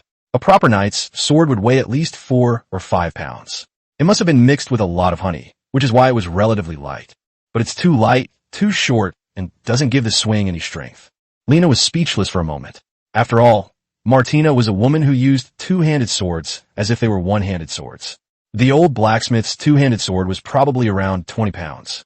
It was indeed inappropriate to ask her to use a weapon that weighed 2 or 3 pounds now. Sigh, let's just make do for now. I'll find the big items for you next time we go to Yuji. Lena looked her up and down, then said, let's talk about it. You're a woman, and I'm female. Female is female, and woman is woman. Sigh, they're all pretty much the same thing. Don't take it too seriously. Lena also started wearing armor. It was reasonably comfortable, at least better than the last one, and it didn't feel as personal. It was quite useful. Just then, Nora peeked out of the bedroom, furtively observing the two of them. They bought new things again. My dagger and throwing knife are gone. Sword. Lena turned around, and he quickly hid again. Are you playing hide and seek with me? Nora peeked out half her face to steal a glance at Lena, then withdrew it again. Master, are you setting off for the ruins again? No, it's just a trial. I don't have any weapons, so I won't take you with me next time I go to Phase 1. Nora's ears perked up, and she whispered why. Your mental resistance is too low, making you an easy target for necromancers. However, it's worth mentioning that in the past few days, Lena discovered that his talent attributes had undergone subtle changes. Nora's spirit had actually increased from Earth level to B level. Logically speaking, things like talent shouldn't be changed so easily. Just then, a system notification sounded in Lena's ear. A very small percentage of random events may change a unit's talent level. Nora said she saw some kind of goddess, which might be related to this. Master, take me with you. Nora ran to Lena's side and gently shook his shoulder. Her adorable appearance was irresistible. Nora's mental state is now higher than Martina's, so theoretically, taking her along shouldn't be a problem. Please don't leave me at home. Your eye's fine. You only lost one eye. I still have the other one. Lena removed her hand guards and touched her soft, thin ears. All right then, I'll take you to the blacksmith to buy weapons later. Well, just then, the sound of gentle hoofbeats came from outside the door. Lena knew that no one usually came to this remote corner, so she immediately recognized Demas. She opened the door and found him standing outside. The sorceress Anna followed behind Demas on another horse, still wearing that revealing animal skin garment. Demas dismounted and stood in front of Lena without saying a word. He seemed to prefer waiting for Lena to speak. Are you getting ready to go to the ruins again? Yes, I found Junies at the Union. He said he'd go if you went. Are you going? I respect your choice. Lena glanced down at her brand new plate armor. Actually, it wasn't Demas's fault last time. It was because the militiamen activated it out of fear. Archmage, go ahead. I've already taken the money. Lena rubbed her eyes, thinking she was seeing things. Demas, who usually has a blank expression, actually managed a slight upturn at the corner of his mouth. See you at the city gate tomorrow morning. I'll go to his room again. Anna dismounted and tied her horse to Lena's door. He pressed closer, speaking in a somewhat obsequious tone to Lena. Lena instinctively took a half step back, wondering what he was up to. Just say what you need to say. Anna said with a smile. I've been watching your actions the other day during the first season of the adventure. I noticed that you don't seem to chant incantations when you cast spells, and your speed is much faster than that of ordinary mages. If it's convenient, could you teach me? I will do anything for you. Go ahead and say it. He pulled his collar down a little. If Lena hadn't recently graduated from Nora's body, he might have actually been seduced by this fiery woman. 063 Restoring Light. The morning after episode 63, Lena left home early. Anna stood across the street and waved to her. Why are you here again? Yesterday, this woman tried everything to get Lena to open the door, but in the end, Lena still refused to let her in. Although she has a great figure, her face is very different from Nora's. Most importantly, she is not a bee-steered girl, so I don't feel anything for her. If Martina had treated him like that, Lena would have turned into a giant hammer long ago. Nora's cat ears perked up, and her inner voice drifted over. This wild woman, why is she always bothering my master? Doesn't she like her? I don't live in the city, so it wasn't easy for me to come all this way. I stayed at a hotel last night, and came to find you as soon as I woke up. Anna strode toward him, casually hooking her arm around Lena's shoulder, and stared at him with her alluring fox-like eyes. I begged you like this yesterday, but you still wouldn't let me stay overnight. You were exactly as rumored. What rumor is this? Lena pried her hands away, puzzled. People say you like demi-humans, not only the tall ones, but also old widows. If it weren't for these rumors, your suitors would be lining up all the way to the city gate. Reiner was speechless for a moment. The tall and imposing one was Martina, and the old widow should have been Daisy. But to be honest, Daisy wasn't old at all. She looked no different from a girl in her 20s. Damn it, who on earth created him? Huang Yao. At first I didn't believe it, but after trying it yesterday, it seems to be true. My family died early, and I started working in pubs when I was a teenager, so I know all the ways to please man. A man who even I can't handle probably has a problem. Lena dismissed him with disdain. Only Nora knew just how formidable he was. Animal-eared girls are the cutest creatures in the world. They would never understand their charm. Tell me, how can I get you to talk? What do you want from me? Lena looked Anna up and down. These words hit her Simba right away, and she couldn't wait to make her request. Teach me how to seal magic. Lena learned the sealing magic and can also teach it to Martina, killing two birds with one stone. Aren't you a water and fire attribute mage like Junies? What does Shuefeng's magic do? Don't ask anymore, just teach me. Do you have a magic book? Yes, but can you read? Of course, at that moment, Nora's thoughts drifted over again. How did you two start flirting? Master, no more. There can't be too many women. He was clearly overthinking things. He just wanted to get the magic book for free. He didn't have a lot of money right now, so he would borrow as much as possible to get this thing. Oh, by the way, you said you know anything about necromancers? Since he contracted the virus, he has inexplicably lost sight of one finger's width of his eye. What happened? Lena turned around, grabbed Nora, and pointed at his left eye, asking him a question. His eyes appeared to be almost identical to before, but for some inexplicable reason, he could no longer see anything. Over the past 3 days, Lena has tried to find a reliable doctor for Nora, but it has had absolutely no effect. Anna narrowed her eyes and asked in surprise, "You really think of him as a human being? Isn't he just a human being? I believe slaves are merely tools, all sorts of tools, just with different uses. They can be used for farm work, or for fighting on the battlefield, or for venting one's frustrations. They are just tools." Lena shrugged. This thing doesn't have any proliferation or isolation. It's essentially the same thing. It's just that most people subconsciously believe that demi-humans are not good. During this time, Reiner and Junies learned a lot about the history of this world, which was actually quite tragic. The demi-humans are such a tragic species. They have never done anything bad, but they have been bullied for hundreds of years. Along the way, many capable demi-humans attempted to establish nations to save themselves, but for various reasons, they were all wiped out by the humans of this world. Ultimately, the vast majority of demi-humans lived in small tribes scattered throughout the world. Lena put her arm around Nora's waist. "I don't care what others think. I consider her my woman. She's not spoiled, has a good temper, is hardworking, and is beautiful. You can't find a woman like her in my hometown." Although Nora couldn't understand their conversation, she blushed slightly when she saw Lena hugging her waist. "Where's your hometown?" Lena spoke in her native language with a touch of pride. "China? Never heard of them, but are there no Asians in your hometown?" Anna was even more confused. Lena's mind went blank, and she didn't know how to explain for a moment. After thinking for a while, she said, "No, but there are humans who pretend to be demi-humans, like cosplayers." Now it was Anna's turn. After a long silence, she finally spoke. "I don't understand, but I respect your opinion. Let's get down to business. I've only ever fought with necromancers, so I don't know what happened to his eyes. But I was quite surprised to see him standing safely next to you yesterday. The vast majority of those who suffered from mental erosion last time are still bedridden. It's truly a miracle." Lena was speechless for a moment, having talked about protein for so long. After walking for a while, the two finally arrived at the city gate. This time, fewer militiamen went to the ruins. Instead, there were 15 knights and 30 half-armored guards. Their armor was more or less engraved with strange runes, and most of them had been given the armor by the nuns. Including Lena and her group, the total number of people was only about 50, which was a significant reduction. Lena spotted Junies looking around from afar. Their eyes met. She was wearing a white cloak covered with various runes.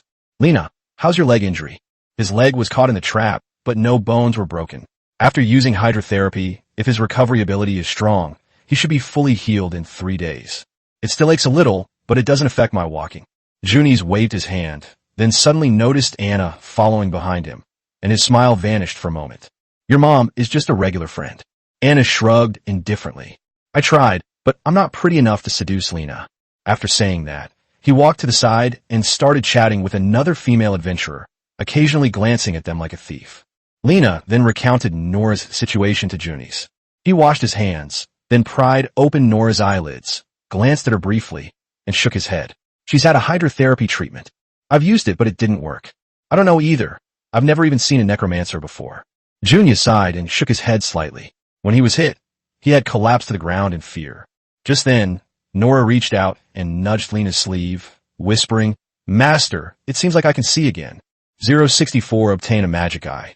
In episode 64, on the way to the ruins, Nora kept looking around and rubbing her left eye vigorously with her little hand. "Okay, stop rubbing your eyes. Just bear with it, or I can rinse them with water for you." Lena grabbed his left hand, while Junies, holding his staff, chimed in.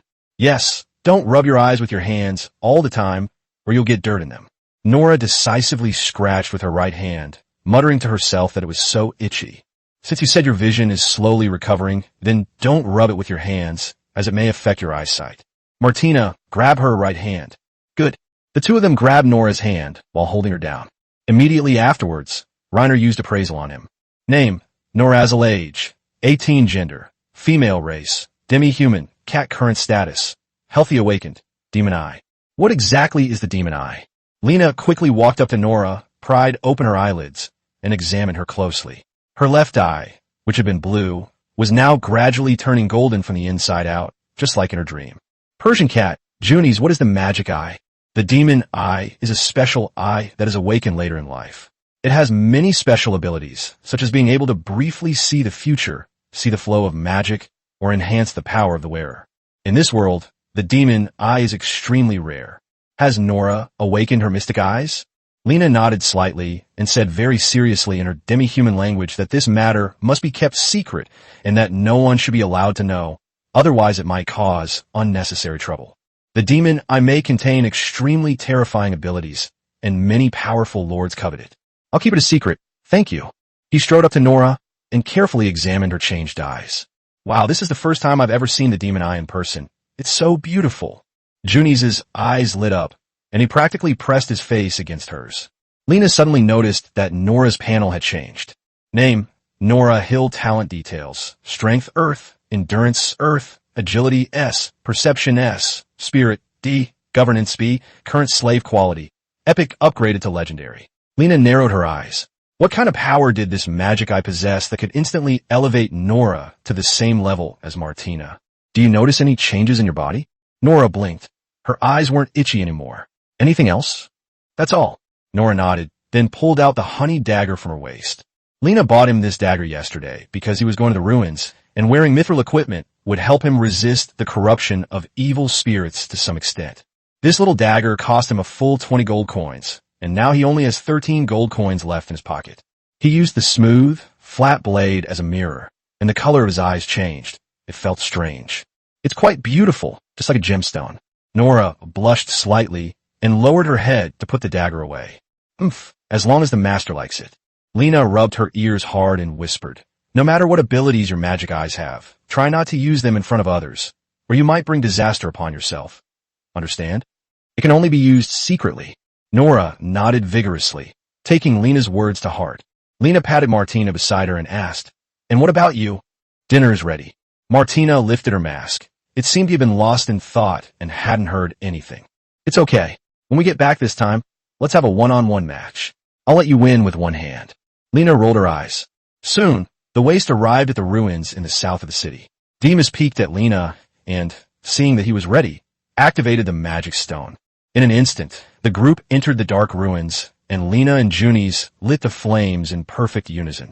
After a moment's thought, Lena put her helmet on Nora's head. You should wear this helmet.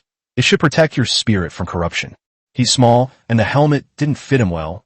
It was a whole size too wide. Nora lifted her mask and asked softly, and what about you? Master, my mental resistance is much stronger than yours. Anyway, when I was hit again, I was only dazed for 2 or 3 seconds, and I was fine. Although Lena can't see her own attributes, logically speaking, the higher the spirit, the stronger the resistance. And spirit is related to magical talent. Lena can use 5 kinds of magic, and her magic crystals are so huge, her spirit talent must be high. In any case, it should be at least an S rank, right? Master, you're my family. Nora took off the helmet, stood on tiptoe, and put it on Lena. I must protect my master.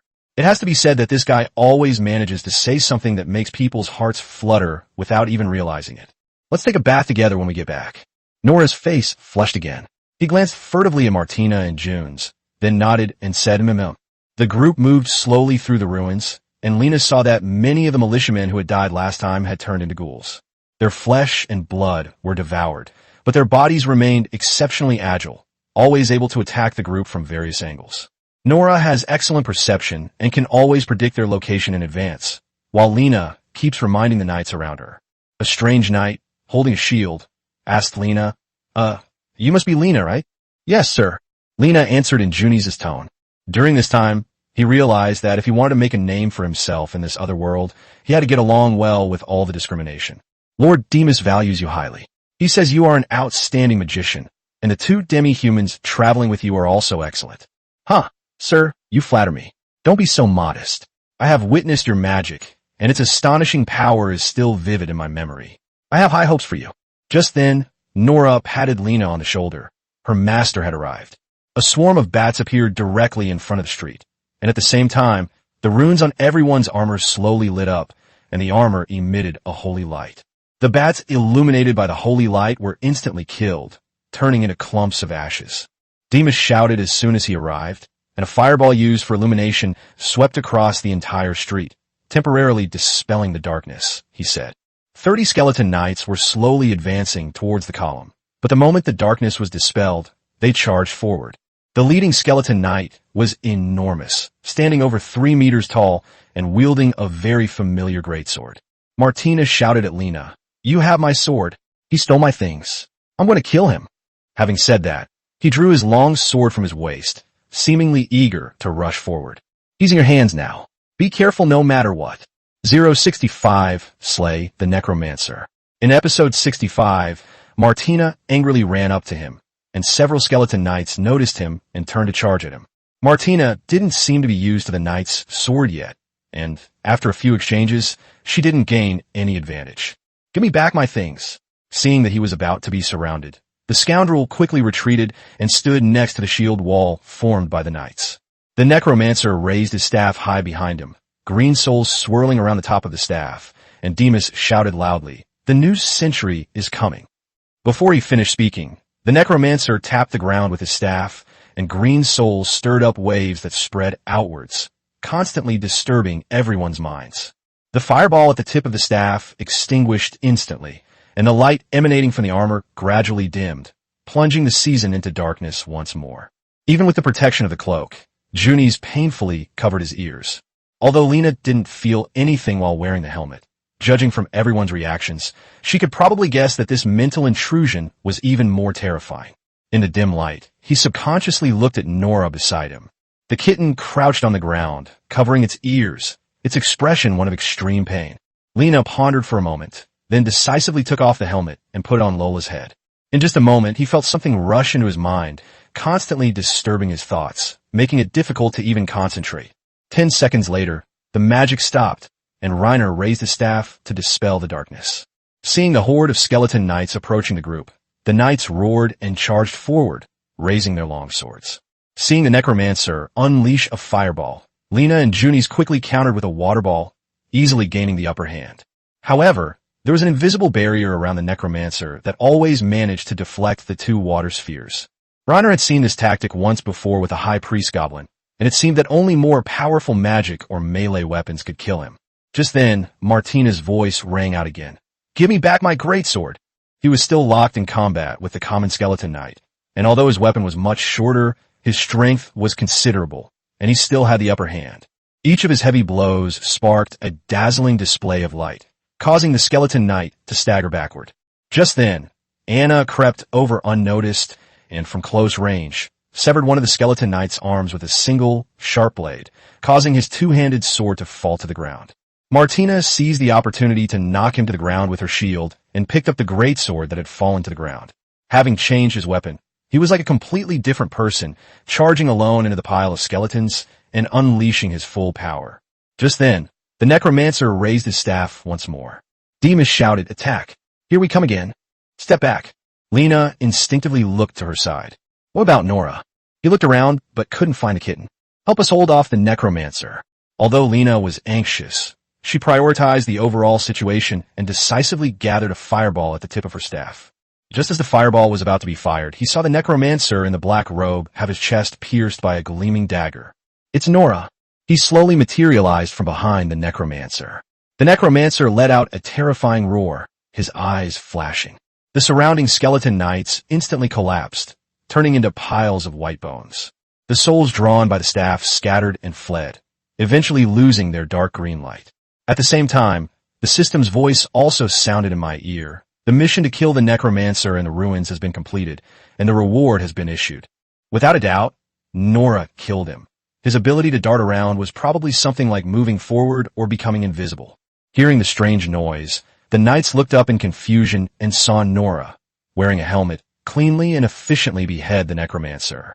Demas breathed a sigh of relief. It was finally over. After saying that, he slumped to the ground and took off his helmet. All the knights looked up at Nora, who was carrying a skull, and then burst into cheers. "This demi-human is really amazing. Good heavens, how did he get through this? We won."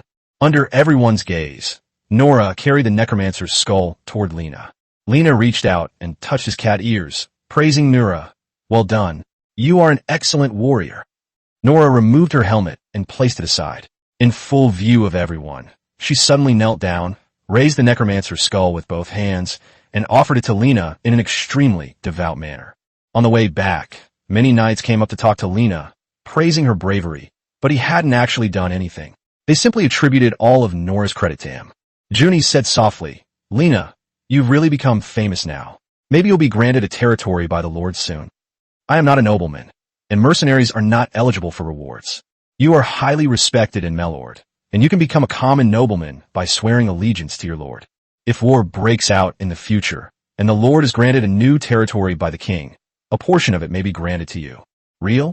Of course, as long as you contribute and achieve meritorious service." Junius pondered for a moment, then continued, "If you're not ambitious and just slack off every day, then disregard what I said. But this is a serious matter, and I suggest you think it through carefully. After all, you're working for someone else, and being a noble isn't easy." "Okay, Mr. Junies, I will definitely keep it in mind." Junies was amused. Martina suddenly walked over, elbowed him twice, and said excitedly, "How was that? Wasn't I amazing? Huh? You didn't kill the Force Spirits mage. Come here, you must have seen me fighting the Skeleton Knight." Martina lifted her mask, her expression serious. Lena was speechless for a moment, her attention completely focused on Nora. Martina only glanced at it a few times. After all, she had seen her many times before, so she wasn't particularly impressed. "Wow, Martina is so cool. I wish I could be as awesome as you." At first, Martina felt comfortable with the compliments, but he immediately narrowed his eyes. "Lena, you're mocking me. You're unhappy if I don't praise you, and you're still unhappy if I do. Go away." He planned to study Nora's invisibility ability carefully when he got home. This catgirl's head is full of random, nonsensical things. I want to take a bath with my owner at night, and then fall asleep comfortably in her arms. If I could, I'd like to have more. Lana smiled without saying a word. "Let's proceed according to the established procedure tonight."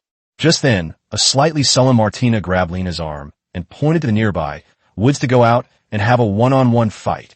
"Let's do another day. You know I have some important things to do when I get back." 066, testing the power of the magic eye.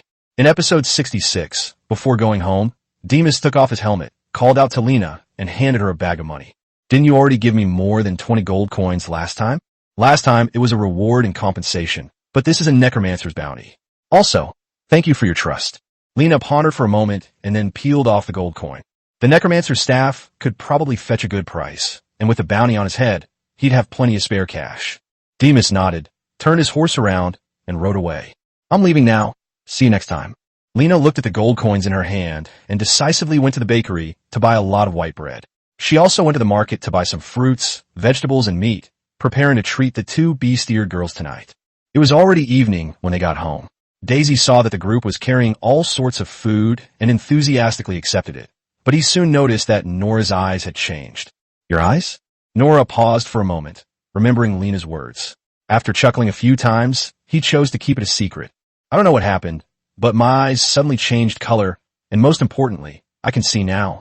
He closed his right eye, pointed to his bright left eye, and said, "Mom, look, it's not only unaffected, but it's even more beautiful now.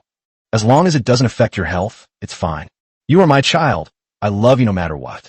Daisy reached out and touched his ear, answering very gently. He didn't ask any more questions and turned to continue carrying the food into the kitchen. Lena took Nora's hand and led him into the room, then closed the doors and windows tightly. Nora sat quietly on the edge of the bed, her left hand covering her chest, staring longingly at Lena. "I haven't showered yet. I sweated a lot while fighting the monster. Yeah, I smell terrible." Nora cautiously declined. "Master, not during the day." Lena narrowed her eyes and said in a serious tone, "What are you thinking about? I just want to see how good you are at rubbing your eyes." Nora's face flushed involuntarily, and his inner thoughts drifted back, seemingly filled with some regret. "Oh dear, how did I become like this? My mind is full of all sorts of nonsense." Nora sighed deeply. Then Lena saw his golden left eye flash, and he vanished from the room in an instant, though traces of his actions remained on the edge of the bed. "Nora, I'm here." Lena reached out and touched it.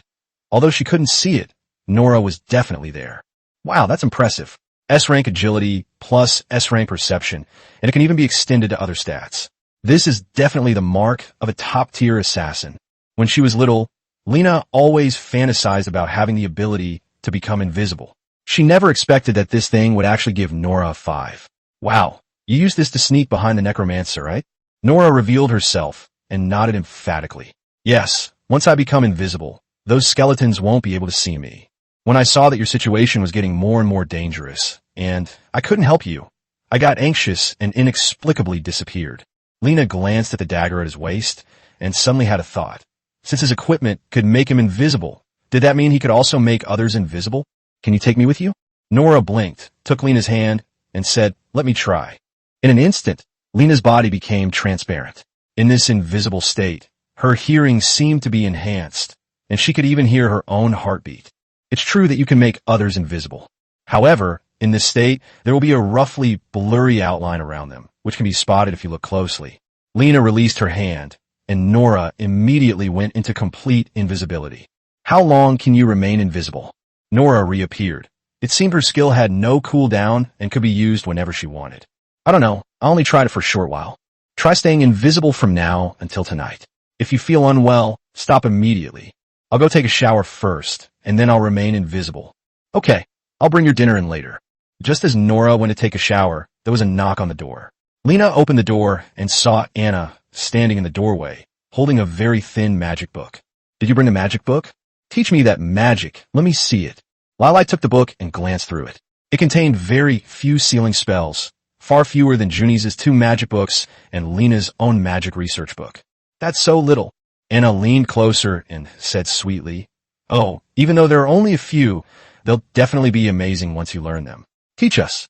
If that doesn't work, I'll make it up to you in another way. If meat is offered to you, you might as well eat it." Before he finished speaking, Lena heard a voice. What a shameless woman. Looking back, he saw Martina peeking out of the bedroom, watching the two of them.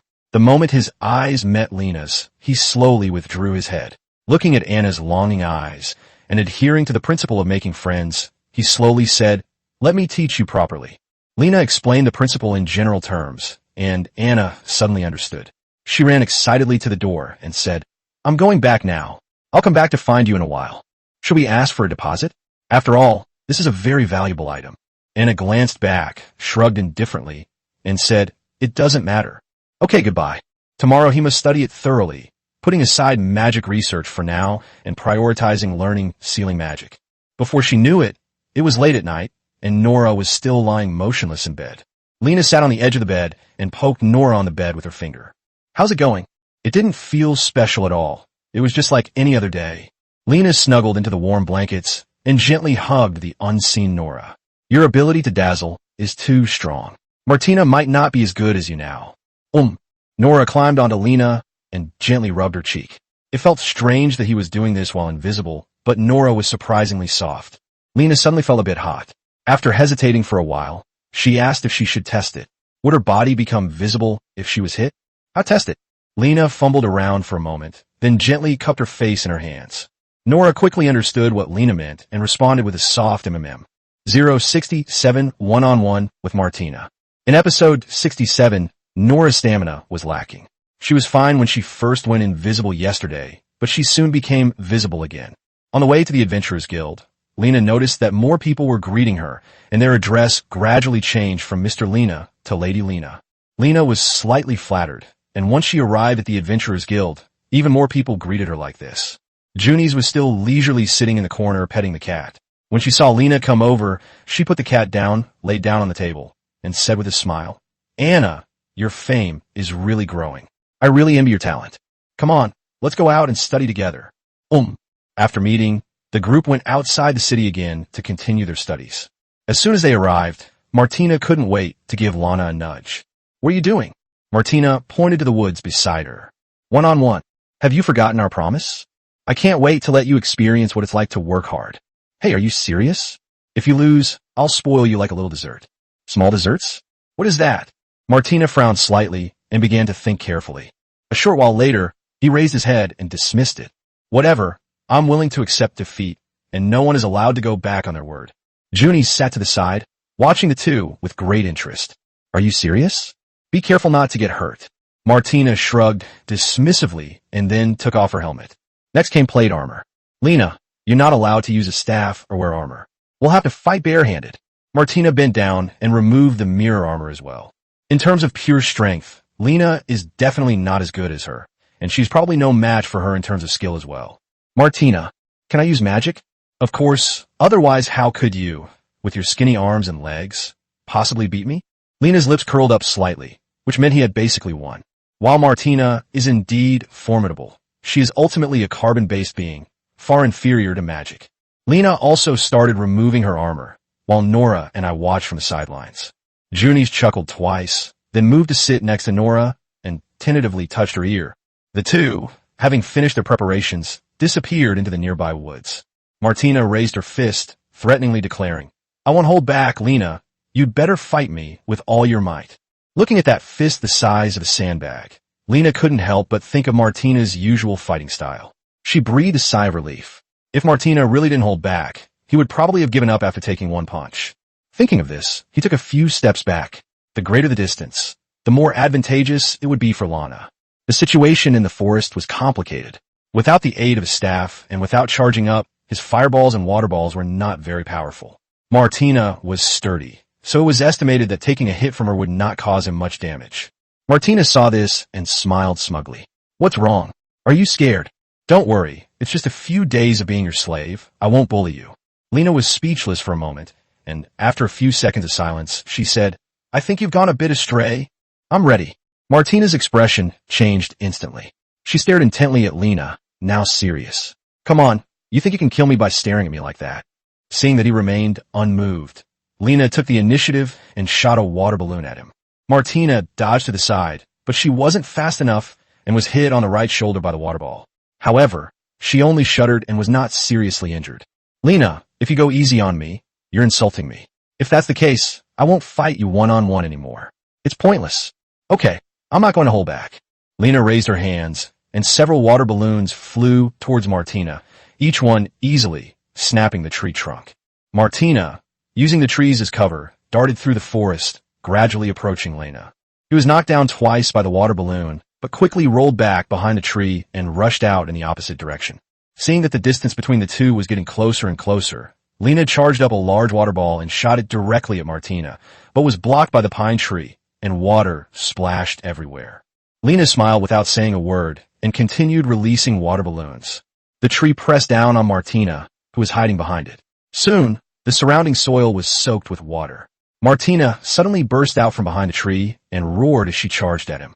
Lena decisively began chanting a spell, and the next second, a lump of wet mud was smeared on his face, but he still managed to predict the direction of the spell and cast an earthquake spell in front of him, thanks to his incantation technique. The next second, Martina stepped into the mud and sank in. The more he struggled, the deeper he sank. Lena spat out the mud in her mouth and couldn't help but yell at him. "You're such a dog. Who taught you to spit mud in other people's faces? You're the dog." Seeing Martina trapped, Lena was about to go up and tease her when she saw him quickly raise his hand. A stone grazed Lena's forehead, but was dodged, and instead hit the tree trunk. "You bastard, you hit me so hard. If I hadn't reacted in time, I would already be lying on the ground." Lena picked up a long branch and poked his forehead. "So, are you ready to admit defeat?" Martina broke down, struggling and screaming in the mud, grabbing a clod of mud and throwing it directly at Lena's face. Lena wasn't going to back down either. She took 2 steps back and splashed him in the face with a little water droplet. "You've gone too far. You beat me, and now you're humiliating me. Wait till I get up there, you'll see. You were the one who threw mud at me in the mud first." Martina bit her lower lip, her once fierce eyes gradually turning pitiful, and finally she burst into tears. "Are you crying?" Lena squatted down in front of him, craning her neck to look. Was he really crying? Junies had already reached Lena's side, without even turning back. He whispered a scolding. "You two were sparring with the intention of killing each other. It was really scary. If you hadn't dodged that rock, your head might have been smashed open." Seeing Martina sinking deeper and deeper, Lena decisively extended her crimson dragon knee, and the 3 of them worked together to pull her out of the swamp. "Okay, stop crying. I won't rely on you anymore." He wiped away his tears and felt wronged again. "You kept saying, hey, but I'm not saying anything more. And stop crying, is it really that bad?" Lena helped him wash off the mud. Hearing this, Martina's tears welled up again. His heartfelt words drilled into Lena's ears. "You're bullying me." This whole ordeal ruined Lena's study plans. To prevent him from catching a cold, Lena took him home. 068 Martina began to think. In episode 68, Junies thanked Daisy for handing him the warm water, took a sip, and then began to observe his surroundings. "Lena, your house is so tidy, it's not what I imagined. It's been like this ever since we bought Nora's mother. She's a hard-working woman." Dai-Hope bowed slightly, saying this is what I should do. Just as the two were having a pleasant conversation, Martina finally came out of her childhood neighbor's house. With Nora's help, he took a shower and changed into clean, tidy clothes. Since he didn't come to find me, I'll go apologize to him later. Lena instinctively looked up at him. Their eyes met, and Martina went straight into the room. He looked tall and strong. His body had grown to be 19 years old, but his mind was still as innocent as a child's. During this time, Lena observed that Martina's world consisted of nothing more than three things: sleeping, eating, and fighting monsters. She is mostly true to herself, except when she is shy. Lena greeted Juni's, then ran to Martina's room, knocked twice, and pushed the door open. Martina lay quietly on the bed, glancing at Lena. What was she doing? The two looked at each other, neither of them speaking. After a few seconds of preparation, Lena launched into a compliment, saying, "I'm here to play with you." Martina was really amazing. If I hadn't been lucky, I might have lost. He immediately raised his head, slightly, when praised. Of course, I know you're not yet proficient at earthquake magic and need a champ before using it. So I deliberately grabbed some mud to find an opportunity to seal your mouth. Who knew you could already use the silver scale? Miscalculation. Lena was slightly taken aback. He had used all of his limited intelligence on fighting. You're very skilled, definitely better than me. You have real combat experience, so I definitely can't beat you. After a round of mutual compliments, Lena decisively spoke up. Let's make up then. Martina paused for a moment, then said to Lana, I'm sorry, I threw mud at you first.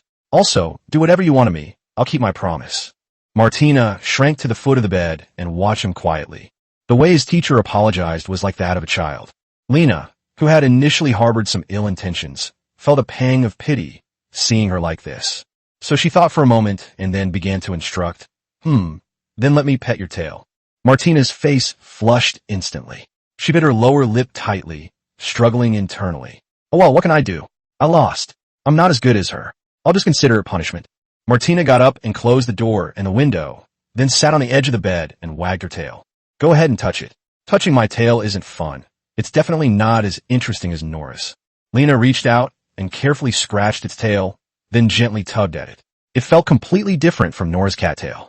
The horse's tail is stiff and very strong, and the hair on it is almost indistinguishable from human hair.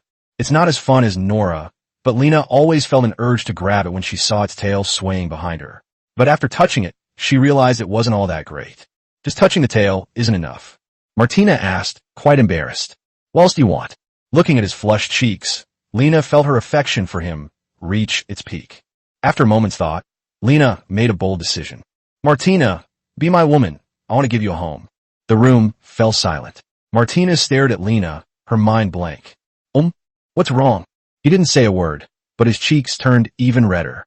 After thinking for a long time, he suddenly stood up and said, if you take this opportunity to force me to do that kind of thing, that would be utterly despicable. Although I respect Lena very much, these kinds of things cannot be forced. Lena looked her up and down. Honestly, with Martina's physique, if she really didn't want to, 7 or 8 people couldn't hold her down. If you wanted to have him, you had to make him willing. Would I force you? If you really don't want to, wouldn't you have to cut it off for me? If I get even slightly excited, I could break my bones. Martina's face turned even redder. He had talked to Nora about this kind of thing before and knew what it meant. Lena tentatively took her hand and asked solemnly, so, are you willing? Martina was slightly taken aback and quickly pulled her hand away. Because of her nervousness, she quickly became incoherent, stammering, should I be willing? Finally, his brain completely shut down.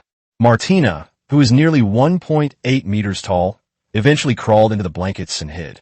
Surprisingly, his first reaction to this situation was to run away, despite his usually carefree attitude. Having eavesdropped on his thoughts for so long, I thought he would decisively refuse or agree, but this is the opposite of what I expected. The contrast is too great. He was clearly mocking Nora for being indecisive before, but now his behavior is even worse than Nora's. What's with you hiding? Agreeing or refusing is just a matter of a word, isn't it? He was shouting loudly from under the covers. I don't know either, Lena. Hurry up and go out so I can think about it myself. He regretted it as soon as he said it, and his inner thoughts drifted in. What was I saying in your ear? I must be crazy. Isn't this what I've always dreamed of? With food to fill my stomach, a warm and soft bed, and a man who understands me. Why can't I be a little more honest? Listening to Martina's inner thoughts, Lena felt he was about to explode, so she quietly left the room, wanting him to calm down alone for a while. Then he led Nora, who was chatting with Junes, into the room. Master, are you really going to do this? Nora has excellent perception. Nothing in the house can escape her ears. Do you agree? Of course, Medina is a very good woman, and I hope the master will treat her well, just as he would treat me, because he has no other family left.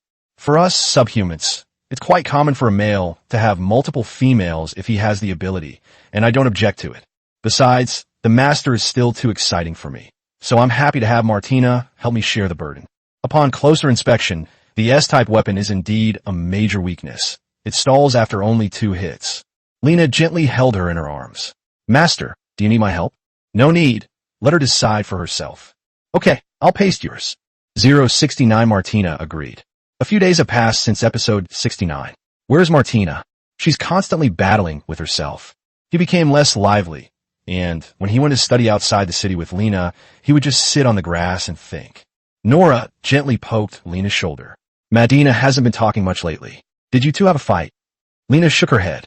She knew Martina had been thinking lately, but unfortunately his brain was too small, and he always ended up thinking about all sorts of random and nonsensical things. Just then, his inner voice drifted back to him. Oh, how am I supposed to bring this up with Lena? I might as well just go find him after I take a shower tonight. As for me, I simply told him that Mura said she was cold and wanted to sleep together, and then I left the rest to him. No, this method won't work. I need to think of another way. Thinking of this, he secretly turned his head to peek at Lena. After their eyes met, he pretended that he was looking at Nora and had only accidentally seen Lena. Oh no, he found out again. As long as I pretend to be looking at something else, everything will be fine. Lena sighed and closed the magic sealing book in her hand. In the end, he still had to take the initiative. Martina, come here. I've learned 2 new sealing spells, and I'm going to teach them to you now. Well, he got up, walked over to Lena, and sat down next to her. From now on, stop daydreaming, concentrate, and then repeat the incantation with me. Lena chanted a spell, and a nearly transparent blade appeared at the tip of her staff, slicing off a small piece of a pine tree not far away. Junes and Nora clapped, while Martina remained somewhat absent-minded, her mind wandering. This spell is called Blade, which can launch surprise attacks on enemies at close range. It is the most powerful spell I have learned so far, but it consumes a lot of mana. Now repeat the incantation. Martina paused for a moment, then mumbled the incantation she couldn't remember and decided to just ramble on. Wow, not bad. You learn really fast. Lena directly applied child psychology. This was her educational method for Martina. Martina is the type of person who doesn't like studying, but if you praise her a lot, she will become motivated and confident. With this kind of psychological suggestion, he learns things quite quickly. Sure enough, Martina raised her head and answered triumphantly. Of course. I'm so smart. Now repeat after me again and try it again. With your talent, I feel you'll learn it very quickly. Martina nodded and continued reciting along with Lena, quickly memorizing the spell. She raised her hand, aiming at the pine tree in front of her, and kept chanting the incantation for the blade. Lena sat beside him, occasionally offering guidance and correcting his spells. In the afternoon, Reiner became Junes' language teacher, instructing him in other languages. Junes has an exceptionally strong learning ability. In just 2 months, he has essentially mastered a new language. Are you learning Barnet for me, because you plan to live in that country in the future? Junes smiled and nodded slightly. Lena sensed for some reason that he seemed a little unhappy, but she didn't think about it too much. Just then he caught a glimpse of a nearby pine tree out of the corner of his eye, and suddenly, several branches fell down. Martina suddenly burst out laughing. Ha ha, it's finally out. Magic is nothing special after all. Lena, did you see that? Honestly, Lena only saw the branch tremble and didn't see anything else, but she still loudly praised Martina for being great. The teacher said, Lena had no idea that he would learn Wind Blade so quickly. After all, Nora had been learning Fireball for a long time and had never successfully used it before. Nora said with some admiration, Medina, you're amazing. Of course, try using it again. Martina nodded and chanted the incantation again. Unfortunately, he failed to deliver this time and didn't release anything. I definitely used it just now. Calm down and don't rush. This is normal when you're not familiar with it at first. The more you practice, the higher your success rate will become. Don't rush. Martina nodded emphatically, and after a few more tries, he successfully unleashed the blade again, severing several branches. See, I succeeded again. Lana patted her calf and said, I knew you could do it. After you see the wind element, absorb more of it to replenish your strength. Martina plopped down and let out a long sigh of relief. Their eyes met without them realizing it, and Martina seemed to have thought of something, her face turning red again. Immediately afterwards, his thoughts drifted over and sounded just like my mother's. Lena, the man, considers herself a burly, strong man whose appearance has nothing to do with women, so saying that she looks like a woman is pure nonsense. Just then, Martina spoke up. Nana, you look just like my mother. Oh, tell me about it. When I was a child, I would often go out to pick berries, but couldn't find any berry bushes. My mother would patiently teach me how to find them, and then encourage me. My dad always likes to beat me and says I'm useless. As he said this, his ears drooped down. After my parents passed away, I lived with my friends, but they felt that I ate too much and had too little food, so they eventually abandoned me. I've always known I'm silly and annoying, but you never disliked me and always encouraged me. Thank you. Seeing his expression, Lena felt a pang of heartache for some reason. You're not stupid, at least not when it comes to learning magic. I learned the fireball spell a tiny bit faster than you did back then. You are a very likable person. At least I like you very much. Martina's face turned completely red, like a red-hot kettle, staring straight at Lena. Thank you for comforting me. I was just telling the truth. You always charge to the front in every battle. You're not only skilled, but also very clever, making you a very useful person. Lena continued to stroke his horse's ears. Oh, Martina stopped talking and gently moved her body closer to Lena. Lena, this is wonderful. This period of my life feels like a dream. I wish time could stand still at this moment. Mom and Dad, give me strength. Several days have passed since I asked you that question, and you still haven't answered me. After a few seconds of hesitation, Martina mustered her courage and replied, Dana, I'm willing to be your woman. 070, becoming a real woman. On the way back in episode 70, Martina was filled with trepidation. He held Lana's hand and looked very nervous. I found my place, and I hope my parents can see how happy I am. My plan tonight must succeed. I hope to give birth to a strong child for her. Eavesdropping on her thoughts, Lena couldn't help but laugh. She was very curious about what kind of adorable reaction this proud and aloof Sama girl would have. As soon as they arrived home, Martina went into the small cubicle and took a shower. Boehner then noticed that Nora was making the bed and had taken her pillow away. What's the matter? Where are you going? I'm sleeping with my mom tonight. It's getting colder and colder lately, so it'll be warmer for two people to sleep together. I can also chat with her. We haven't talked much lately. Okay, then remember to rub my ears before you go to sleep. Maybe another day. Nora smiled without saying a word, hugged her pillow, and left. I can face Martina tomorrow too. Perfect. Lena watched her retreating figure, lost in thought. This little cat was truly vengeful. She still remembered these things after all this time. Martina quickly finished her shower. Wearing a white cotton coat, she glanced at Lena as she passed by, then hurried to Nora's room and closed the door behind her. Lena quietly pressed her ear against the door, trying to eavesdrop on their conversation, but the door was open the next second.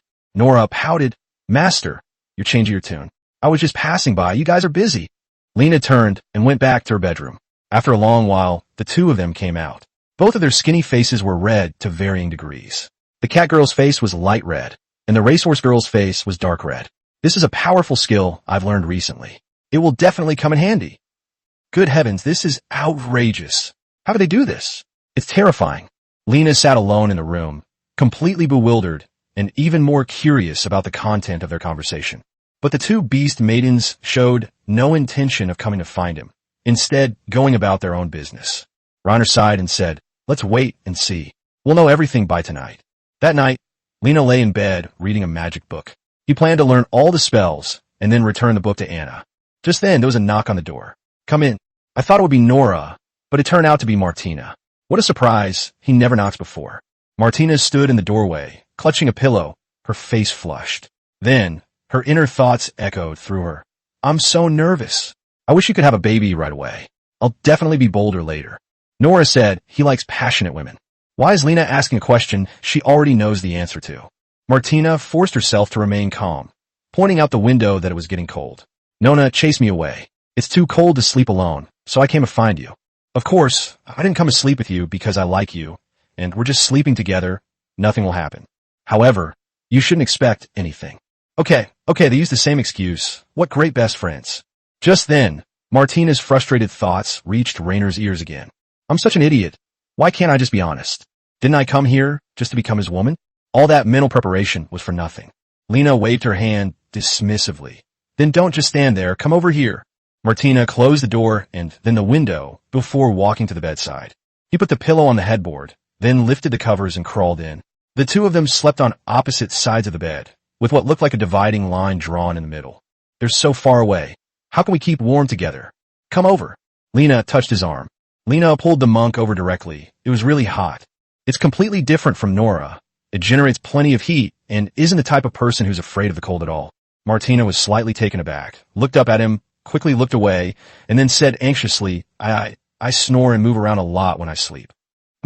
Nan, don't be so serious, Lena. Then you should sleep inside, so you don't roll off the bed. Martina swallowed back the words she was about to say. Her eyes filled with tears, and she hugged Lena tightly. Be gentle, don't strangle me. Martina was slightly taken aback and quickly let go of his hand. Oh, I'm sorry. I get like this when I get excited. It's okay, just lie down. Lena pushed her further in, then gently soothed Madina. My body is all muscle. I have no femininity at all. I'm not pretty, and my skin isn't fair. Lena looked him up and down. Demi-humans are naturally strong and full of energy, but that doesn't mean he's a superhuman.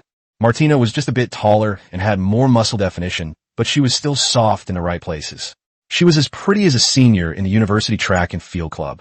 Lena firmly replied, Come on, you're perfect. Look at those beautiful abs, and look at those almost perfect curves. You're talking nonsense. I'm not that beautiful. Men really do know how to use sweet talk to please people. Lena smiled without saying a word. Martina suddenly panicked as she blew out the candle. Why did I blow out the candle? Do you want to light candles? At first, Nora was shy and would insist on blowing out the candles. Over time, he got used to touching the dark, but he just couldn't see it. In reality, there wasn't much difference.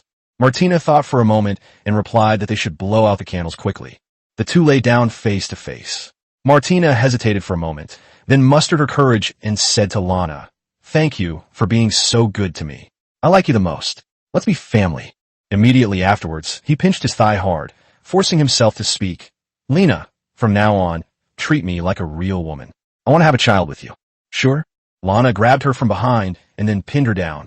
You go slower. Martina was stuttering. Her adorable appearance was truly endearing. Lena held her chin and said, Don't be nervous, relax. I'm going to kiss you. Martina nervously tucked her hands in her chest, and the two quickly embraced.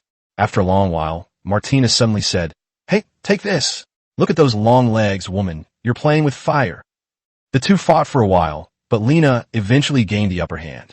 Oh, wait, I'm not ready yet. Martina gently pushed Lena away while tightly gripping the sheet with her other hand. That night, heavy snow began to fall outside the window. 071 Junies' departure. In the morning of episode 71, Lena was so breathless from Martina's embrace that she struggled to break free. As soon as Martina left, she started whimpering incessantly. Unbelievable. That soft, sweet voice actually came from Martina's mouth. Lena quickly hugged her and kissed her cheek. Snow is falling heavily outside the window, and the temperature is estimated to have dropped to -10 degrees Celsius. The cold air arrived overnight. He held Martina in his arms for a while, then slowly opened his eyes. He stared intently at Lena and whispered, Darling. Lena shivered. Is that correct? Oh well, he seemed to really enjoy listening to it anyway. That's it, let's just have a kiss. Lena obediently kissed him, and she hugged Lena's arm tightly, her longing eyes practically stretching to tears. Lena is such a handsome guy. I was such an idiot before. If I had known this would happen, I should have made my move on him sooner. I've wasted so much time. From now on, only men will do. He squirmed in Lena's arms. Honey, you're so amazing. He gently rubbed against Lena's calf, making suggestive advances.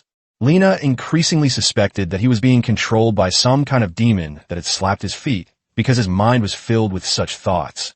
He's completely different from Nora. The contrast is too great.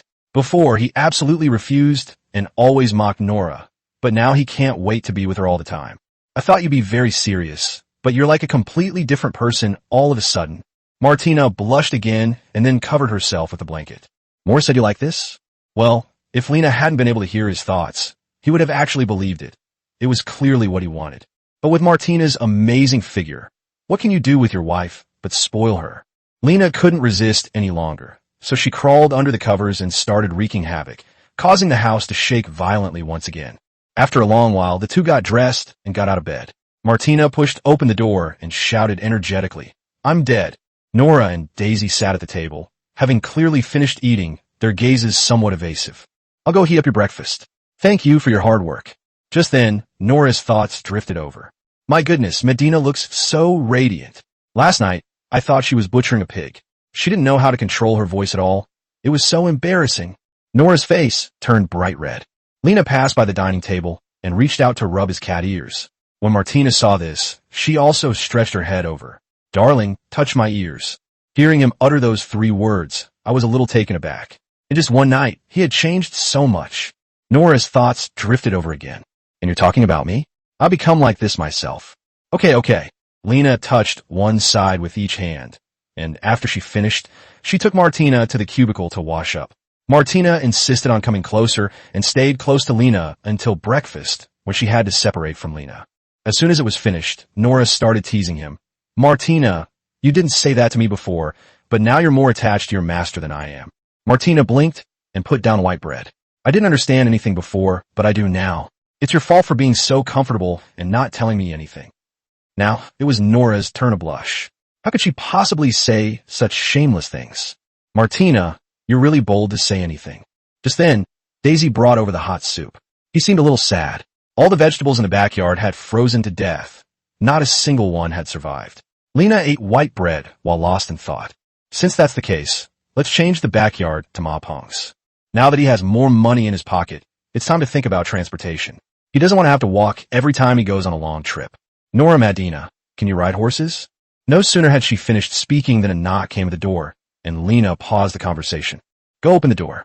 Standing outside the door was Junius, who was wrapped up tightly in a white cloak, his shoulders covered in white blood, and a horse was being led behind him to open the door. He greeted her. "Good morning, Lena. The weather is terrible today. It's snowing. Are you coming to study with me too?" "No, I'm not here to learn from you today." "Lena, I've come to say goodbye." Lena's brain went blank, and she then noticed that Junius was carrying a suitcase. "Are you leaving Melod?" "Okay, I'll be leaving soon." "With such heavy snow, where are you planning to go?" "We can't wait for the snow to stop before we leave, can we?" "No, I have to leave now." "Does anyone accompany you on your journey?" "No, it's just me." "What should you do if you encounter a robber while you're alone?" "Don't worry, Lena, I can handle it. Don't underestimate me. I've already traveled to quite a few places by myself." "Then I wish you a safe journey." Junie stepped forward and gave him a gentle hug. "Come on, let's fight." After much thought, "I still feel I need to say goodbye to you. I should go. I'm so glad to have met you during this time. I hope that when we meet again, you will have become the most famous magician on this continent." "The same to you." Junius took out a light red fire magic book from his pocket and handed it to Lena. "This is a farewell gift for you." Although Lena really wanted to accept it, she subconsciously said no. This is too valuable. Please accept it. You're very skilled in fire magic, and this is something you need." Junie stood with his hands on his hips and a smile on his face. "I've basically learned all the practical fire magic. I've decided to specialize in water magic from now on, so take the book." Lena carefully took the book. He also wanted to give Junie something as a keepsake, but he didn't know what to give. "Wait for me." Lena ran into the room and came out with a bag of money, which contained about 20 gold coins. Since it's a trip, the most important thing is probably money. "Here you go, I have money. Keep this money for emergencies. When you travel, you'll always find a place where you can use it." Junie stared at the bag in deep thought. After struggling for a long time, he finally reached out and took the money. "Ah, thank you, Lena, until we meet again." "Yes, until next time." Lena fell into deep thought as she watched him walk away. Having known him for nearly 3 months, he was somewhat reluctant to part with his mentor, Junius. Most importantly, once he left, I'd be unable to stop reading his water magic book. 072, someone is looking for Junius. A few days later, on a fine day, Lena took Nora and Martina to the market to choose horses.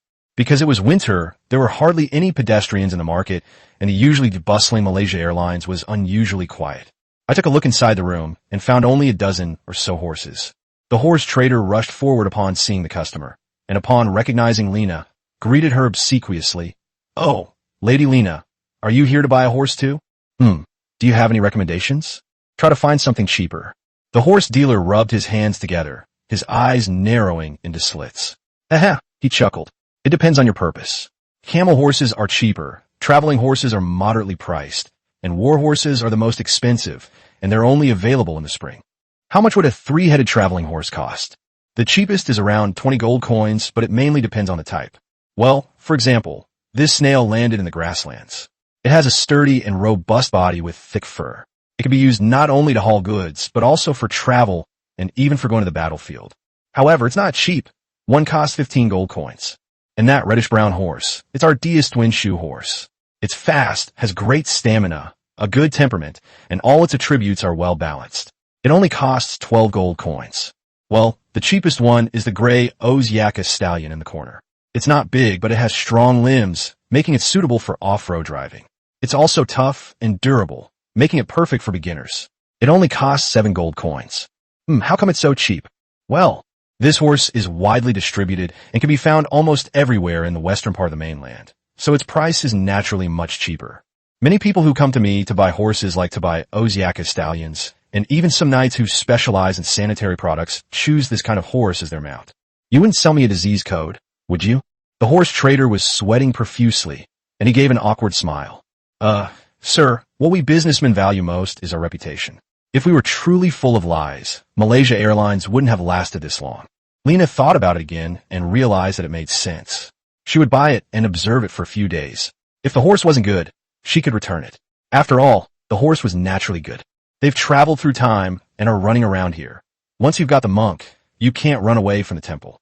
I want 3 Ozyaka stallions. You can lead them all aside and let us choose ourselves. After the horse trader took the horses away, Nora and Martina were allowed to choose. Come on, you two choose for yourselves.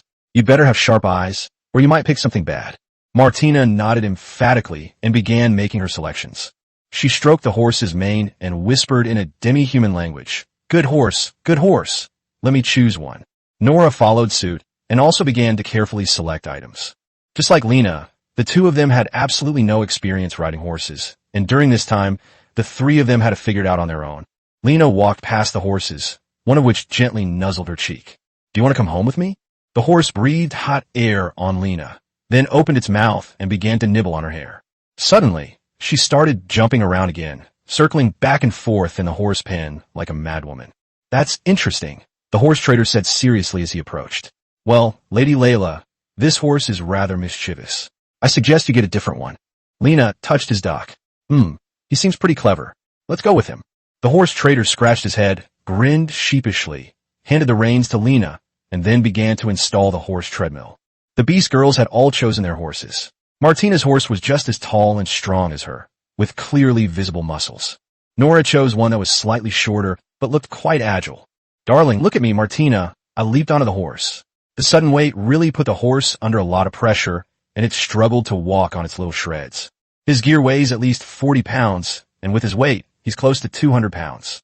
Seeing that he wasn't behaving himself, Martina raised her fist, the size of a sandbag, and waved it in front of Martina, saying, if you keep moving, I'll teach you a lesson. After being intimidated like that, the dog immediately became obedient. We are all born of the same root. Why are we so eager to harm each other? Don't hurt it, it won't die. Nora, on the other hand, was much gentler. She nimbly climbed onto the horse's back, patted its head, and praised it for being so good. Since they didn't know how to ride horses, they weren't planning to ride them for the time being. They planned to take them home first, raise them for a while, and then consider teaching them when winter came. He's neither as agile as Nora, nor as durable as Martina on horseback. If he were thrown off, he'd probably get a bad fall.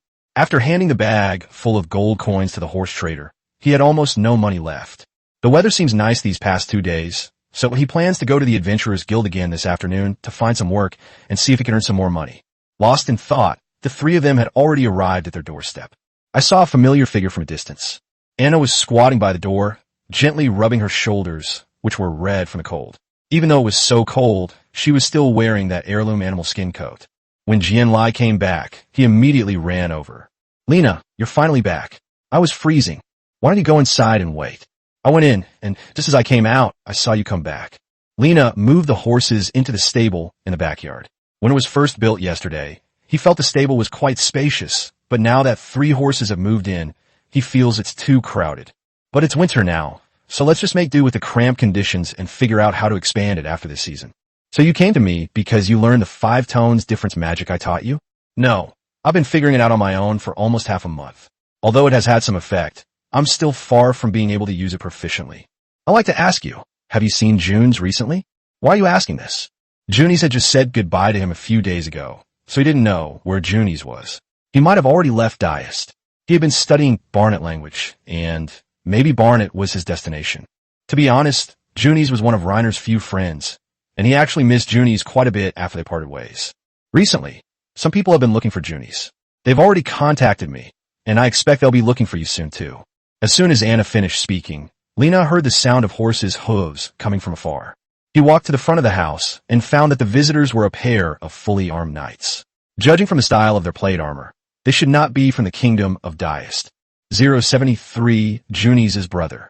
In episode 73, a knight from one country removes his helmet. Like Junies, he had fair skin, blonde hair, and blue eyes. He was an extremely handsome man.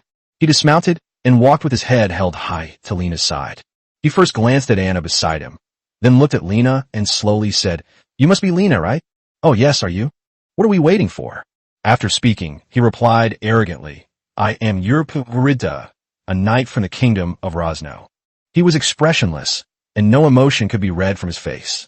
Lena was used to seeing his surname, and he was probably a nobleman. Since his transmigration, all the nobles he had met, including Demas, had initially acted arrogantly. "Come in and let's chat." Lana retreated to the living room and sat down at the dining table. Yul followed them in and sat down opposite Lana. "For now on, I will call you Bait." Yul remained silent, neither agreeing nor refusing. "So you're here to see Junes?" "Yes. I heard from the local adventurers guild that he spends most of his time with you here." Just then, Dai-Hope brought him a cup of hot water. Yul glanced down at it but didn't drink. He replied in fluent demi-human language, "Thank you, but I don't need it." The three beast maidens were stunned for a moment. They hadn't expected that the knight in front of them would also suppress a mermaid.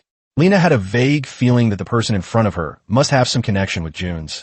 "Who are you to Junes?" "I am his older brother." Lena was slightly taken aback. Junie's full name was Junies Baker, which was a different surname, but it was also possible that he was using a false name to avoid attracting too much attention. His real name should be Junius Poitoli Lidda. "So what brings you here?" "I came to find him on my father's orders. He has been gone for 2 years. He should have had enough of his tantrums and should go back. So you should know where he went, right? Rumor has it that you were his closest friend. Since Junies is avoiding them, he must have his own reasons. Lena probably knows where to find it, but she certainly won't betray Junies. I don't know either, but he was indeed my magic mentor. However, I haven't seen him since I graduated." Lena scratched her head, then put on an innocent look and said, "I think he should still be here."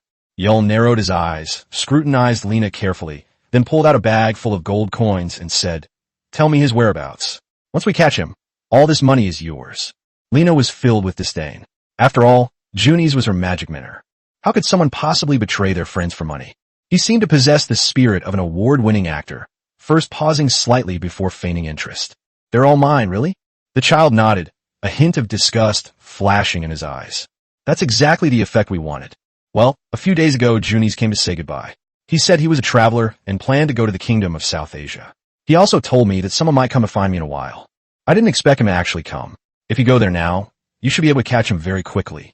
The kingdom of Ballad in South Asia is a vast distance away, and the two kingdoms are in completely opposite directions.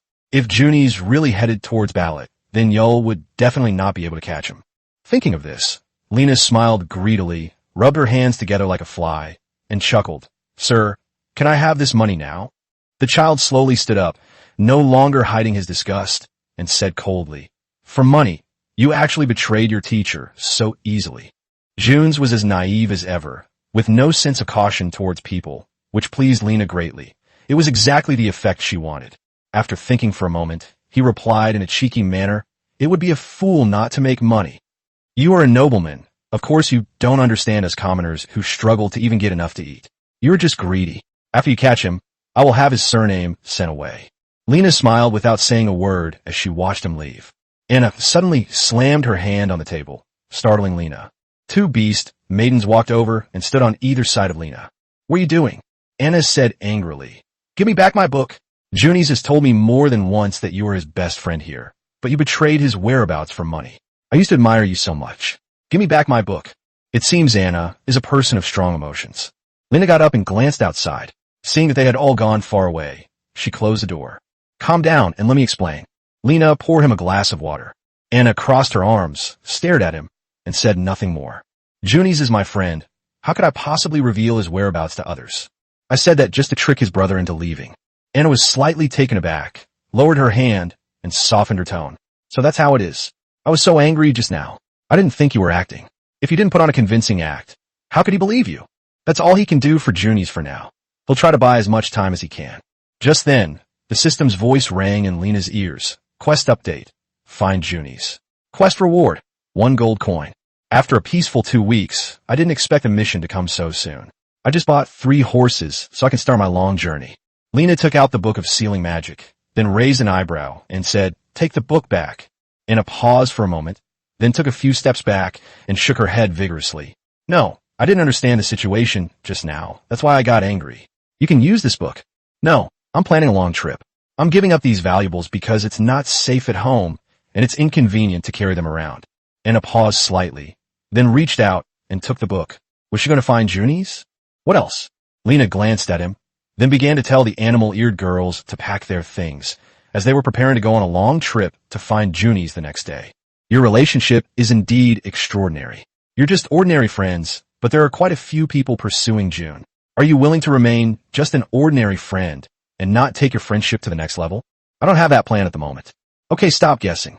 Anna's lips curled up slightly, but she didn't say anything more. 074, the robbers blocking the road were caught. In episode 74, the 4 of them are riding horses on the road to Barnet. Since it's a long trip, Lena brings Daisy along, and he sits behind Martina. She definitely can't leave him alone at home. "Little one, don't move around. Be a good boy/girl. I fed you plenty of hay yesterday, so don't embarrass me." Lena gently stroked the horse's back with a brush. The horse was indeed Nankai's, or more accurately, the one he had chosen. This horse is hard to ride. It's like a wild horse all the way, jumping and bouncing around. It only starts walking properly when it's tired from all the jostling. Martina rode over on horseback, brandishing her fist the size of a sandbag. "Darling, do you want me to teach him a lesson?" He and Nora rode horses exceptionally well, as if they were self-taught. Of course, this could also be related to the horses they chose. "Sigh, let's just forget about it. If you punch him like that, he probably won't see the sun rise tomorrow." Martina lowered her hand, suddenly stretched her neck and kissed Lena's cheek, then looked at Lena with an extremely cute look and said, "Give me a kiss. You haven't kissed me since this morning." Lena was slightly taken aback. She had shared a room with Nora yesterday. That was indeed the case. He looked Martina up and down, wanted to give him a good massage, but unfortunately all the great spots were blocked by the plate armor.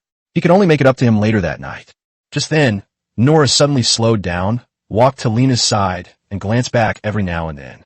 "Master, someone is following us." Lena turned around to look, but didn't see anything. "Did you see who it was?" "It must be an informant for that person from yesterday. He's also on horseback and moves very fast. He'll probably catch up with us in a little while." "Wow, your ears are so sharp. You can hear me from as far away." Nora nodded emphatically. Lena glanced behind her again, then decisively released a large amount of water to soak the muddy ground. She then drove out of the earthquake tree and covered it with a thin layer of soil to cover the swamp. In less than half a minute, a simple trap was completed. It wouldn't drown anyone, but it would certainly keep him occupied for quite some time. "Let's go, let's shake him off." Lena gently patted the horse beneath her. "Run faster, and I'll reward you with something delicious when we rest." He exhaled hot breath from his nose and started running. After running for a long time, Lena asked if he had caught up. Nora shook her head. "I guess they've already fallen into the trap. We can slow down a bit." Lena nodded. Suddenly, Nora perked up her ears and quickly reached for her pouch. "Master, there are bandits on the road. They're lying in ambush ahead. You all wait here for a moment. I'll go take care of them." Lena fell into deep thought. There were bandits everywhere, and Junies was all alone. He was definitely not very safe. She hoped he would be safe and sound. "I'll go with you. We'll try to capture them alive if we can. They might be useful later." Lena dismounted and handed the reins to Martina. "You two stay here and don't wander off while I'm away." Daisy is a bit more shrewd in making decisions. The two beasts nodded. Lena followed Nora into the bushes, and the two of them, holding hands, immediately entered a state of invisibility, but they still made a whooshing noise as they moved. After walking for a short while, Lena saw several people crouching furtively in the bushes, with a rope for a half-horse leg buried in their hands. "Keep 2 alive, kill the rest as you like." There are 2 people lying in ambush on the left, and 3 people lying in ambush on the right as we walk this road. The 2 stealthily approached the 5 robbers from behind and began their operation in perfect unison. Nora took the lead, throwing knives with both hands and killing the gun wielder on the left side of the road, while Lena raised her staff and smashed the head of one of the robbers. Almost instantly, only 2 bandits remain alive. With Nora's help, taking control of the situation was a piece of cake. Chow, you guys squatting here, you must have done a lot of bad things, right? Lena raised an eyebrow and asked, then gently tapped their heads with her blood-stained staff. The 2 bandits immediately knelt down, almost paralyzed with fear. Please spare us, sir. We were just trying to make a living, and we had no choice but to do this. One of the robbers was so scared that he wet himself. Seeing the corpse beside her trembling incessantly, Lena couldn't be bothered to listen to their explanations. If everyone resorted to murder and robbery because of hardship, the world would have been in chaos long ago. They say these things now only to gain sympathy, not because they realize they are wrong. Enough with the chit-chat. Did you see a woman wearing a white cloak 4 days ago? At least we'll get through here. The 2 robbers exchanged a glance, neither of them speaking, but instead stammering. Reiner winked at Nora, and in an instant, the bandit with a better mental fortitude was cracked open. The incision on the skull was quite clean, and the grayish-white brain tissue was clearly visible. Ugh, sir, have mercy. Don't just say everything sometimes. Lena knelt down in front of her and gave her a friendly smile. This is your last chance. If I were you, I would definitely seize it. I'll ask you one more time. Have you seen that woman? Yes, I've seen it. We met about 4 days ago. After he tripped his horse, he tried to steal his money, but was forced to retreat by setting fire to the house. Finally, the last woman he shot with an arrow was the one who later escaped. The panicked thief pointed to the disemboweled corpse beside him and shifted all the blame onto it. It seems the deduction was correct. Junies chose to go to Barnet in order to avoid Yul and his group. He probably already planned his route when he was learning foreign languages from Lena, but the bandits on the road were all rushing to meet their targets at the end of the year, making it particularly dangerous. Even if he really intended to leave at this time, he should have found someone to accompany him. We had no choice. The university blocked the road, and fewer people were using it. If we didn't grab something to sell, where would his code be? Fall. Once you're making a profit, take me there. Don't try to run away, or you know what will happen. The bandits scrambled into the bushes, and after walking for a short while, Lena spotted the makeshift campsite with a white horse tethered beside the campfire, confirming that the person they had stopped was indeed Junies. Did you steal anything from him? The robbers hurriedly crawled into the tent and pulled out a muddy wooden box. It looked like they had already opened it. The clothes inside were in disarray, along with some personal belongings. Just then, Nora frowned and whispered a few words in Reiner's ear. Lena suppressed her anger and asked calmly, "Is that all? It's all gone. Nothing is left. It's all here." Okay, I understand. This time, I didn't even need Lena to give me a signal. Nora stabbed her in the head with a dagger. 075 Horse Girl wants to change her surname. In episode 75, Reiner searched the camp for a while and found only about 20 copper coins. He then lit a fire, took Junius's horse, and went back. Seeing Daisy standing by the roadside, he handed her the reins. "You can ride this horse for now." Lena turned to Nora and asked, "Can you track Junius's scent now? The snow has covered up the smell, so I'm afraid it won't work." Melord was already on the border of Diest, and they were now more than 60 kilometers away from Melord. They still had nearly 200 miles to go to reach a small border town in Barnet, and along the way, he would have to cross a forest even larger than the Forest of Dawn. Logically speaking, since Junies was injured and so far from his destination, he should have turned back, but he didn't encounter him on the way there. I can't just drag my injured body into the woods and become food for wild animals. Without his horse, the 200-kilometer journey would take at least 10 days, even excluding factors such as his mobility issues. Although Junius was an experienced adventurer, Lena couldn't help but have some concerns. "Master, the forest is just ahead. Should we continue deeper into it?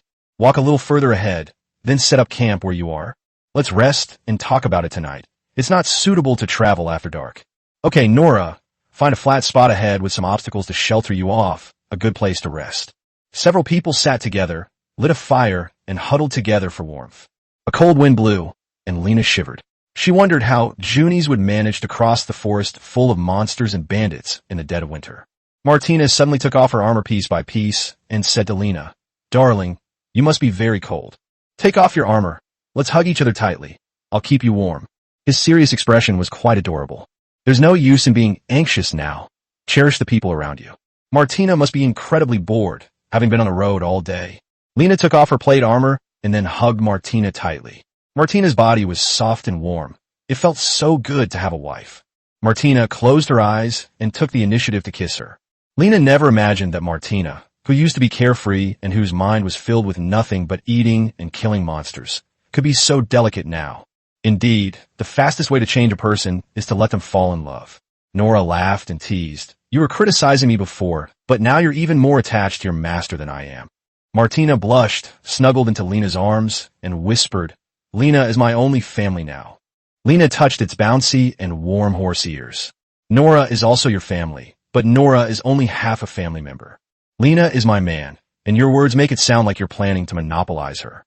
Nora stepped forward and pushed Martina aside. Master hasn't kissed me today either. Don't be so selfish. You haven't even taken off your armor. You must be freezing. Besides, Master was with you yesterday. It's my turn today. Listening to their argument, Lena felt more and more that she had made the right decision. Too many women will definitely cause fights.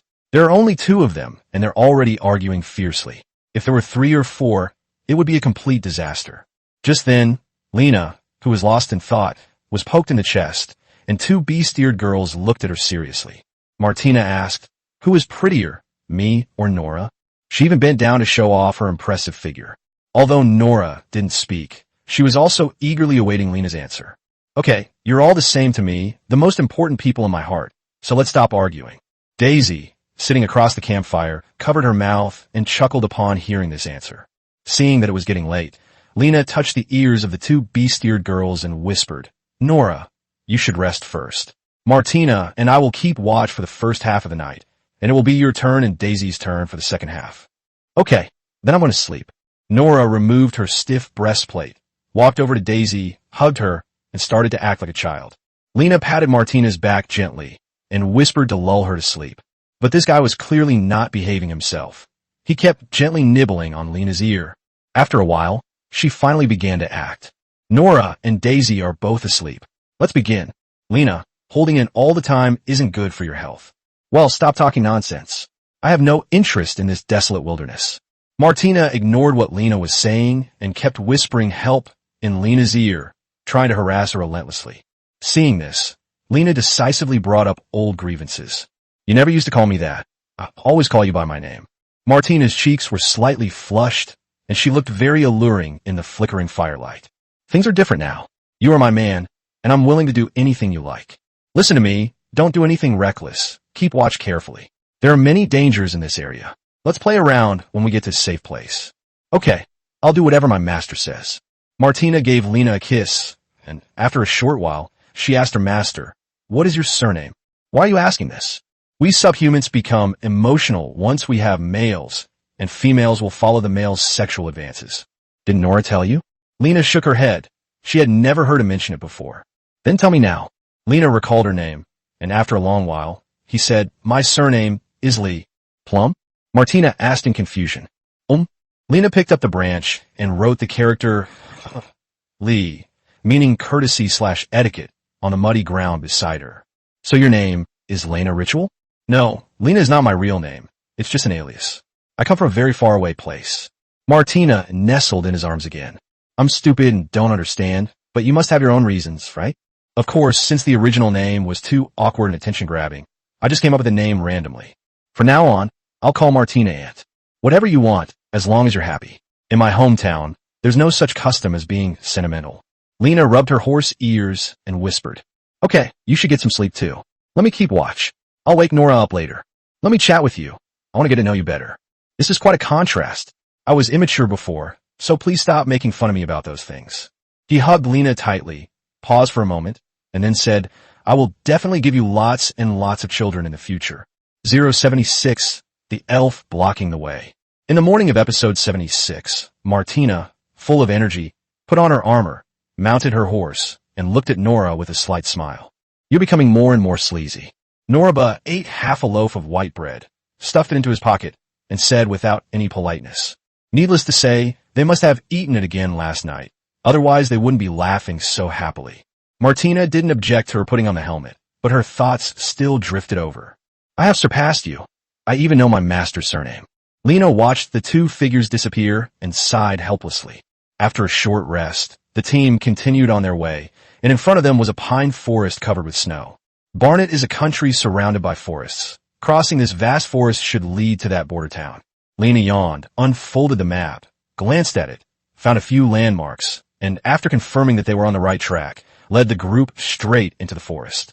Nura, if anything seems wrong, tell me first. Yes, master. Lena lifted her mask and breathed out some warm air to warm her hands, which were almost frozen.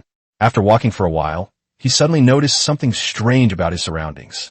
Logically speaking, this dense forest should be home to many monsters, such as tree spirits, snow wolves, or arm-shaped forest creatures.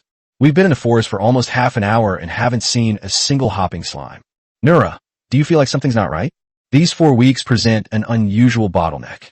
He raised his head and looked into the depths of the dense forest, and suddenly his ears perked up. Ah, master, there seems to be something on the tree. No sooner had she finished speaking than an arrow came from the shadows. Nora reacted quickly and threw a throwing knife. The 2 arrows collided and deflected each other. The arrow was aimed directly at Lena's name. If Nora hadn't had such keen insight, he might already be lying on the ground. Lena quickly covered her face with a mask, but there was no response. Lena then raised her staff and conjured a huge fireball. Just then, the attackers appeared. 2 women dressed in gray robes with slender bodies, different hair colors, delicate features, and long, pointed ears appeared before the crowd in an instant. One of them held a bow and arrow, and the other held a metal staff. Their eyes were cold, and they stared at Lena with a vicious gaze. To be precise, they're not people, but some kind of spirits. Don't be fooled by their youthful and beautiful appearance. They may actually be over 100 years old. Martina gripped her sword in one hand, standing in front of Lena, and whispered, "Darling, these long-eared people are not to be trifled with. They are extremely powerful. Whether they are demi-humans or monsters, they will all avoid them. Let's be a little careful. If even he admits that someone is not to be trifled with, then that person probably really is. Have you dealt with them before?" "No. This is what my dad told me. He said to try not to hurt the flowers, plants, and trees. Otherwise, some long-eared creatures would come looking for trouble."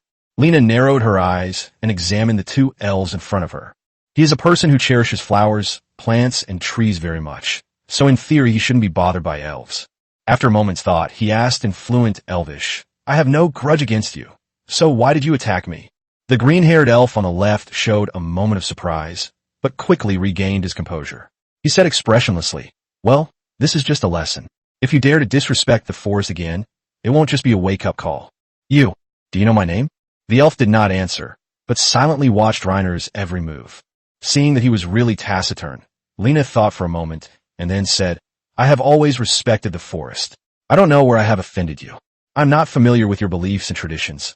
Please tell me, so I can be more careful in the future. Dawn Forest, you set fire to a large part of the forest, and we've been watching you ever since." He was probably referring to the battle with the goblin priest and the tyrant. In the heat of the moment, he did accidentally set a small patch of woods ablaze, but after the battle, he and Junies extinguished the fire with water magic. These elves are too serious. They didn't care about the many arm-like trees in the Dawn Forest when they were cutting down trees to build houses, but they started to interfere when a few trees were accidentally set on fire while they were clearing away the arm-like trees. Although he was somewhat dissatisfied, according to Martina's description, they were indeed formidable individuals, so making good connections with them was definitely the right thing to do. Men should have a broader perspective. I'll be more mindful of that in the future. But those armed men not only tried to set the forest on fire to burn us to death in order to attack us, but they also cut down a lot of trees to build their tribe. By wiping them out, I guess I indirectly protected the forest. Eliminating the arm-shaped forest that destroys the forest is more beneficial than harmful to the forest, right? The 2 elves exchanged a glance, then remained silent for a long time before finally speaking. "If that's the case, why teach me a lesson?" The blue-haired elf who had been standing to the side finally spoke. He said slowly, "Let's keep things separate. Although you have protected the forest to some extent, it is undeniable that you have also harmed it. We will remember your help and thank you in secret." Isn't that just being stubborn? Although he really wanted to ask, he swallowed his words, adhering to the principle of not wanting to offend anyone unnecessarily. Seeing that the 2 elves wanted to leave, he quickly asked, "I want to ask you some questions. Have you seen a blonde, white-robed, thin, and slightly injured human girl pass by here these past few days? She is my most important friend." The green-haired elf glanced back at Lena and said slowly, "Junies is still wandering in this forest. He is heading to a human town. Do you know him?" The elf did not reply and vanished into the dense forest with his companions in an instant. In other words, Junies is not in mortal danger at present. Lena breathed a soft sigh of relief. Martina took Lena's hand and asked in confusion, "What were you two talking about just now? Why can't I understand a single word? This is Elvish. If I have the chance, I'll teach you." "I wouldn't learn that kind of thing. I don't like dealing with them." "Don't be fooled by the good looks of these long-eared tribesmen. They're all ruthless at heart." Martina shook her head in disgust. It was clear she had a strong prejudice against elves. Nora nodded in agreement. Daisy, who was standing nearby, spoke up. "When I was a child, I met some long-eared people when I was fleeing with my father. Most of them were inflexible, but they seemed very kind because I was helped by them more than once." Lana shrugged and continued, leading the group deeper into the forest. 077, that girl isn't far from you. In episode 77, the four of them ride horses along a forest path. The path is rugged, and all they can see are snow-covered pine trees. Horses have some limited mobility, but they're still much faster than walking. After cycling for a while until the afternoon, Lena noticed that the group was quite tired, so she told them to rest for the night and prepare to continue their journey the next day. "This forest feels very safe. We've been walking all day and haven't seen a single monster or even a bandit." Martina leaned against the tree and stretched gently, probably because there were elves maintaining order, which was a good thing. Lena placed the Crimson Dragon's breath on the ground, and the fire demon at the top of the staff immediately burst into flames. Daisy picked up a few twigs, washed them with water, and placed them in front of the fire to bake the frozen white bread. The four were about to rest after dinner when Martina suddenly turned around and looked at the pine tree behind her, then punched it. "Are there any bugs?" Lena asked, puzzled. "No, honey, come and see what this is." Lena got up and glanced at him, only to discover that the pine tree had grown a human face, and its nose had been crooked by Martina. At first glance, I thought it was a face carved on a tree by some bored person, until the corner of his mouth twitched. Martina drew her great sword from behind her and raised her hand to strike the monster. "Take this." "Wait." Lena pulled her back against the tree, whining, and then muttered in Elvish, "Who is it? Not only did they wake me up, but they also hit me. Ouch." Lena patted Martina's bottom, and then said that this should be a tree spirit, not a monster. Martina leaned closer for a look and muttered, "Really? I feel like it's a monster." Lana stepped forward and straightened the old tree spirit's wooden nose. "Oh, sorry, this is our first time meeting a tree spirit, and he was a little excited just now. I'll fix your nose, tell me." Lena used her hydrotherapy to heal his nose, though she didn't know if it would actually work. "Wow, the last time I saw a human who could speak Elvish was probably 200 years ago. That's pretty rare. Don't bother fixing my nose, it'll heal in a while." Elena took a few steps back and carefully examined the tree spirit. Apart from the large face on the trunk, this thing is no different from an ordinary pine tree. It's planted in the soil and won't move at all. Just as Lina was deep in thought, the tree spirit spoke again. "Oh, I've been asleep for too long.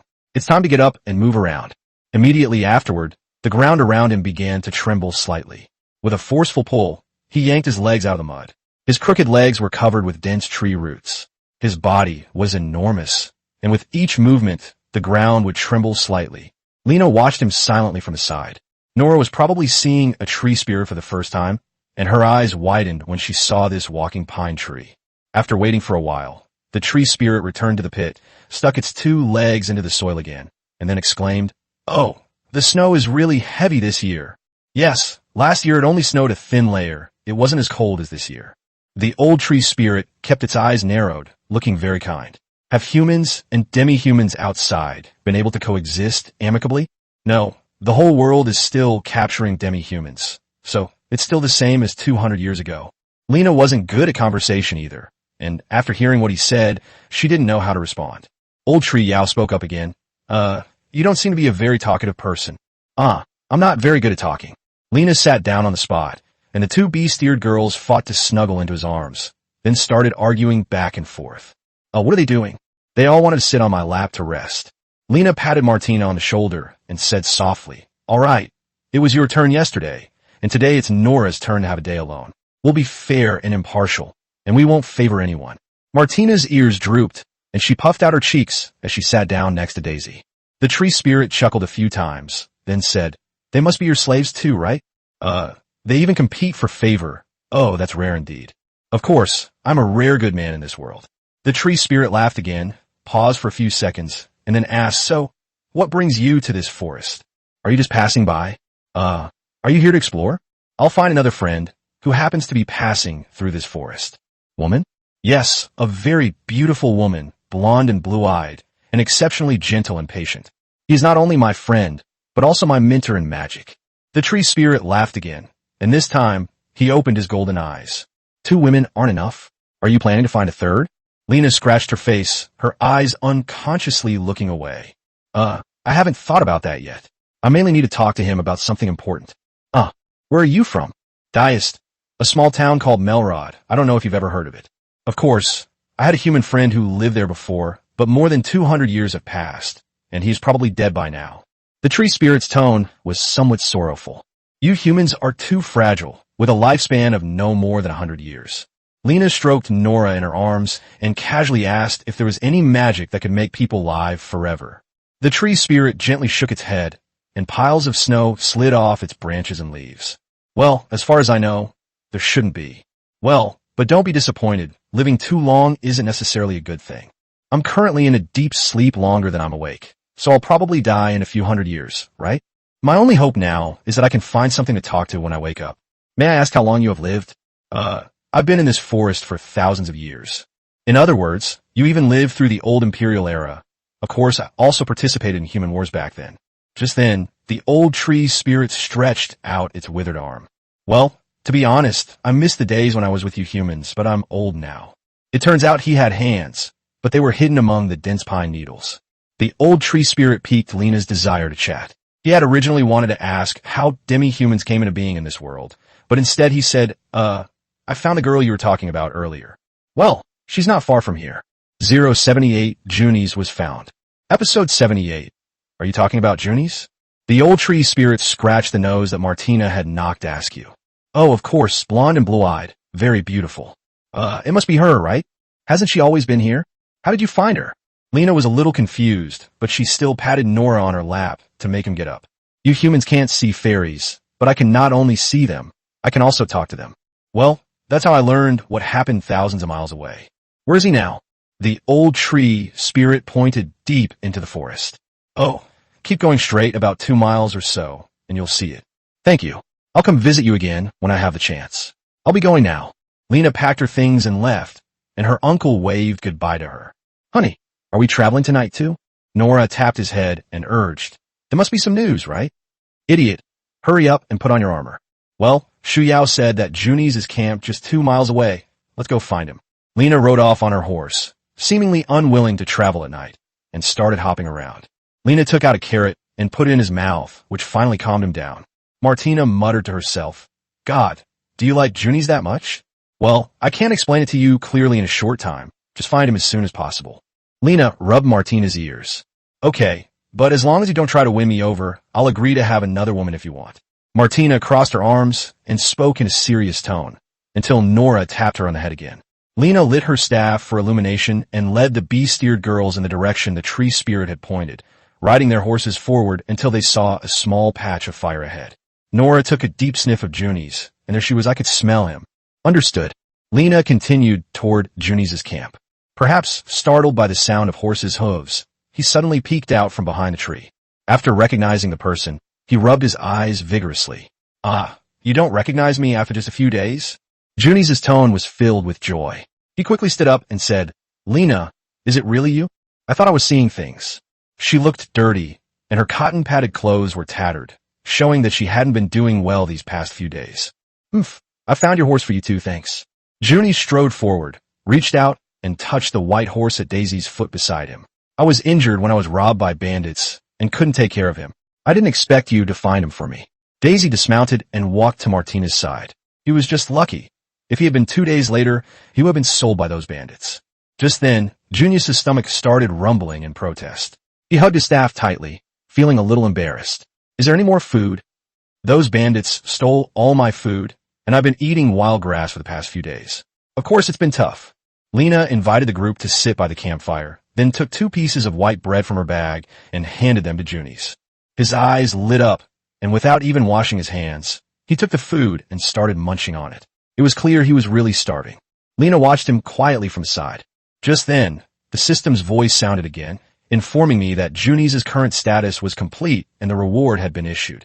Lena felt the purse become heavier. He rummaged through the purse and quickly found the gold coin that felt very different. The newly acquired gold coin features a lush, ancient tree, which is completely different from the design on the Deister gold coin. Authentication complete. Item name, Barnet gold coin. Description, one of the most basic currency units in the Kingdom of Barnet. Lena stroked the patterns on the gold coin, then put it into her purse. This is so inconvenient. This continent needs someone to unify it. The system notification sounded again. Mission update. Escort Junies to the city of Cannon. Mission reward. 1 Barnet gold coin. Reiner remembered the name. Cannon is located on the border of Barnet and can be reached by crossing this forest. It is likely also Juni's destination on this trip. Juni's huddled by the campfire, rubbing his stomach. I'm full thanks to you. Otherwise I would have been exhausted just looking for food. Sigh, we brought quite a lot of black bread. If we're still hungry, we can eat some more to tide us over. After washing his hands with water, Juni's reached out his hand to Lana. A little more, please. Thank you. Lena walked over to the horse, took out a large piece of black bread, and handed it to Junius, who then continued to devour it. But soon, as if he had suddenly remembered something, he looked up at Lena and asked, By the way, Lena, how did you find me? Lena thought for a moment, then smiled and replied, Isn't it because I was worried about you? The weather is so bad, and there are bandits and robbers along the way. It would be too dangerous for you to travel alone. Juni's paused for a moment, then squinted at Lena, seemingly pondering the truth of her words. Well, Juni's, Miss Poitry-Lidta, there are other reasons why I came to see you. Upon hearing the name again, a look of surprise flashed across Juni's face. Someone came looking for you? Yes, someone from your brother contacted me and asked about your whereabouts. He wants to find you. And then? Lena recounted to him what had happened that day without reservation. Lena, you're a genius. Ha, forget it. Actually, I don't think I succeeded either. Your brother had people watching me for a long time. I was followed by spies when I left the city. Although I shook them off, it was the shortest route to Barnet, so it wouldn't be difficult for them to guess my route. Juni sighed softly and shook his head. Just as the two fell silent, he suddenly asked Lena, Can you understand me? What do you mean, understand you? I don't even know why you ran away from home. My father is an Earl of the Kingdom of Rosno, and she intends to marry me to the eldest son of a marquis in order to improve their relationship. In short, it's a political marriage. You disagreed, wanted to take control of your own life, and then ran away. Right? Juni stared at Reiner in silence for a long time before nodding emphatically. 079, an elf girl yearning for adventure. Episode 79. In this world, women have a very low and precarious status, and they have almost no autonomy in choosing their marriage partners. Especially for aristocratic women like Juni's, their existence seemed to be about improving relations between nobles through political marriages, thereby protecting the interests of their families. Therefore, their marriages are usually decided by their parents. Who they marry is not based on who they like, but on who can bring more benefits to the family. Even if he were a renowned magician, he could not escape such a fate. I don't want to marry a man I've never met because of these things, get pregnant early, and live my life in a daze. Lena, can you understand me? That's amazing. My education is different from most people here, so I completely understand your thoughts. Lena felt some sympathy for her plight because Juni's was indeed a woman worthy of respect, kind, righteous, independent, and resilient. A woman who can possess all three qualities is hard to find, not only in this world, but even in her original world. Anyone who has received 9 years of compulsory education can more or less agree with his ideas. However, due to the limitations of this era, living such a rational life is not easy. That's why Lena admired her courage even more. Juni smiled, grabbed Lena's shoulders, and shook her gently. Thank you, Lena. But what will you do if your brother really comes looking for you? A hint of confusion flashed in Juni's eyes, but he quickly regained his resolve. I don't know, but I will definitely not go back with him. He turned his head, suddenly smiled, and said, My dream is to become the most famous and powerful water mage on this continent. What about you? Lena, it's me. Lena glanced back at Nora and Martina, and said in a serious tone, What is my ideal woman? What is my ideal? He reached out and poked Nora's kidney. What is your ideal? Nora licked her lips and answered without hesitation. White bread with jam. Lena gently hugged her and rubbed her cheeks back and forth with both hands. Could you make it even more ambitious? Nora blinked, thought for a moment, and then replied that she ate white bread and jam for every meal and occasionally smoked chicken. Lena nudged Martina. What about you? Having a child with you? Her eyes were practically glazed over, as if she was about to pounce on him. Lena gently poked her belly, and it was gone. Could it be any more ambitious? How come you're so similar to Nora? Ambitious? Martina raised her head, seemingly deep in thought, and said with some excitement, Then I want to have many, many children with you, and you hope that each one can become the strongest warrior. Junius hugged his knees tightly and opened his eyes wide. That's all. After a moment's thought, Lena continued, Based on this, I want to train all 4 types of magic to their strongest level. Junius was slightly taken aback. Aren't you capable of using 5 types of magic? Why only train 4 types to their maximum strength? Don't you want to become the most powerful water mage? I'll give you the strongest water attribute. I only want the other 4. Junie smiled, then reached out and patted Lena's shoulder forcefully. Seeing that it was getting late, everyone crowded around the fire to rest. The next morning, Junies woke up, mounted his horse, and looked at Lena and the others. Are you coming with me to Barnet? Yes, I'll stay with you for a while. Grandma had a feeling that the system tasks would revolve around Junies in the coming period, and he probably wouldn't be returning to Melord for a while. She would treat this time as an opportunity to see the customs and cultures of other countries and regions. Junie smiled, squinted, and said, Hey, thanks, Lena. The 5 continued walking through the forest, chatting and laughing along the way, feeling very relaxed. At noon, Lena wanted to take a good rest, but Nora, who was walking at the front of the group, suddenly pricked up her ears and stopped in the middle of the group. Master, there's something ahead. Nana casually put the mask on. What is it? Monsters? Nora narrowed her eyes and shook her head slightly after a few seconds. No, it seems to be an elf. Lena went through everything she had done that day, wondering what she had done wrong that had attracted the elves to cause trouble. Just as he was deep in thought, the elf appeared. In an instant, a small, blue-haired elf blocked the 5-person team. He was holding a staff made of hard branches wrapped around his arms, with a bright blue gem at the top. This elf was different from the 2 lifeless ones we met yesterday. Her eyes were slightly upturned, and she had a hint of smugness on her face. She was a vibrant little girl. I don't know whose child wasn't watched properly, but they actually ran out on their own. Before Lena could ask, he spoke first. Lena, take me on an adventure. Lena glanced at the people around her and shrugged innocently. Junies looked him over carefully and then asked, Do you recognize this elf? Yes, we know each other. Nan shook her head, then asked the elf in front of her, Who are you? The blue-haired elf put her hands on her hips and began to introduce herself. My name is Ariana, and I am a stargazer. Take me on an adventure with you. I can definitely help. Lena didn't want to cause trouble for herself. If 2 elves suddenly appeared and accused her of child trafficking, everything would be over. I'm sorry, I don't have time to take care of the children. Ariana's eyes widened, and she stomped her foot hard. I'm not a child. I don't need you to take care of me. Lena dismounted and walked up to her, gesturing slightly with her hand. Ariana's height didn't even reach her neck. She was probably only 1.4 or 1.5 meters tall, and she was wrapped up tightly, looking like a potato. Lena looked up and around at the pine trees, then shouted in Elvish, Whose child is lost? No sooner had she finished speaking than Lena's knee was struck hard by Ariana's staff. She angrily said, I already told you I'm not a child. I'm 18 years old. I'm an adult. Seeing no response, Lena looked him up and down again. Could he really be 18? A legal lowly, right? But considering that elves have lifespans that differ from humans, often reaching thousands of years, his words might be true. Lena looked him up and down, and their eyes met. Why don't you find other adventurers? Eliana shook her head vigorously. Well, the other adventurers don't speak Elvish, so they can't understand what I'm saying, which is inconvenient. Take me on this adventure. I could be a great help, and you won't regret it. 080 The elf girl shows off her strength. In episode 80, seeing that Ariana was following her from a distance and refusing to leave, Lena sighed and stopped her horse, waiting for the little elf to approach. When he reached him, Reiner reached out and pulled him onto the horse. This scene was witnessed by the 2 beast-eared girls, and their thoughts quickly reached Lena's ears. It looks like the master is about to have a new woman. If possible, I would prefer to be a little less childish. Lena wouldn't be interested in such an ordinary woman. She'd have to be at least as big as Nora. Lena turned to look at the 2 animal-eared girls. It must be said that although Martina is not particularly smart, she does have a unique perspective. Lena has always preferred women with a more mature appearance, and she usually feels nothing for little girls like Ariana.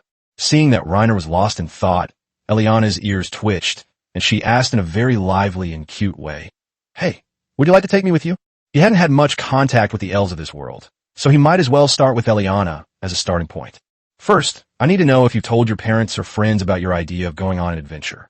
Of course, I was given permission to go out and gain experience. Lena stared intently into his eyes. Sure enough, within just a few seconds, his gaze began to dart away guiltily. You can leave now. I don't want to get involved with you. Edf. Ariana suddenly attacked Lena, grabbing her waist tightly with both hands. No, take me on an adventure instead. Lena quickly pried her hands away. Huh? Are we that close? How did it get submitted? Nora's thoughts drifted over. Sigh, if I could, I wish my master wasn't so charming. No matter where he is, he always manages to attract women. Ariana hugged her even tighter. I won't let go until you agree. I'll keep playing this game. Lena immediately called for backup. As soon as Madina finished speaking, a strong hand yanked Ariana off Lena. Martina picked up Ariana like a chick and placed her behind her. Ariana looked at the two of them with a pitiful expression, pouting her rosy cherry lips. Why do you insist on following me? Well, my sister said the outside world is vast and interesting. I want to go out and see it all, broaden my horizons, and not stay in this wretched forest forever. Eliana muttered softly. So she was a good girl who ran away from home. Lena saw Juni's shadow in her. However, Juni's was simply out of necessity. He was more inclined to be playful. If I take you with me, what can you do for me? At this, Ariana got excited. She sat behind Martina and gently waved her staff. I can enchant your weapons and armor. It's really powerful and useful.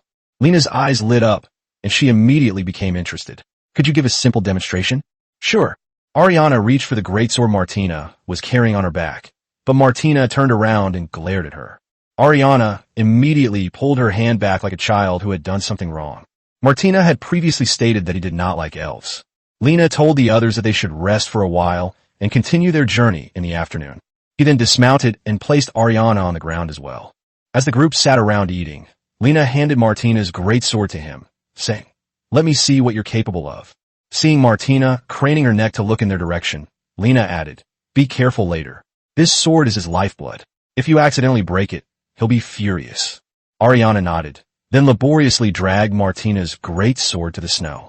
Suddenly, she clasped her hands together and slowly closed her eyes. Soon, a melodious song came from his mouth, but the great sword in the snow did not change. Juni's walked over and asked in a low voice if he was singing. I don't know either. It must be some kind of enchanting ritual for equipment. Dozens of seconds later, under the refraction of sunlight, the smooth blade emitted a holy light. When Lena was fighting the necromancer in the ruins, she had seen a similar glow on the knight's armor, but the glow emanating from the weapons enchanted by Ariana was clearly much more dazzling. Ariana's eyes shone brightly as she confidently said, "All right, go ahead and try it." Lena picked up the sword and swung it forcefully in the air. The weight didn't seem to change much. He then examined the blade closely and finally made a discovery. Because Martina always used this two-handed sword intensely, there were several conspicuous nicks on the sharp blade.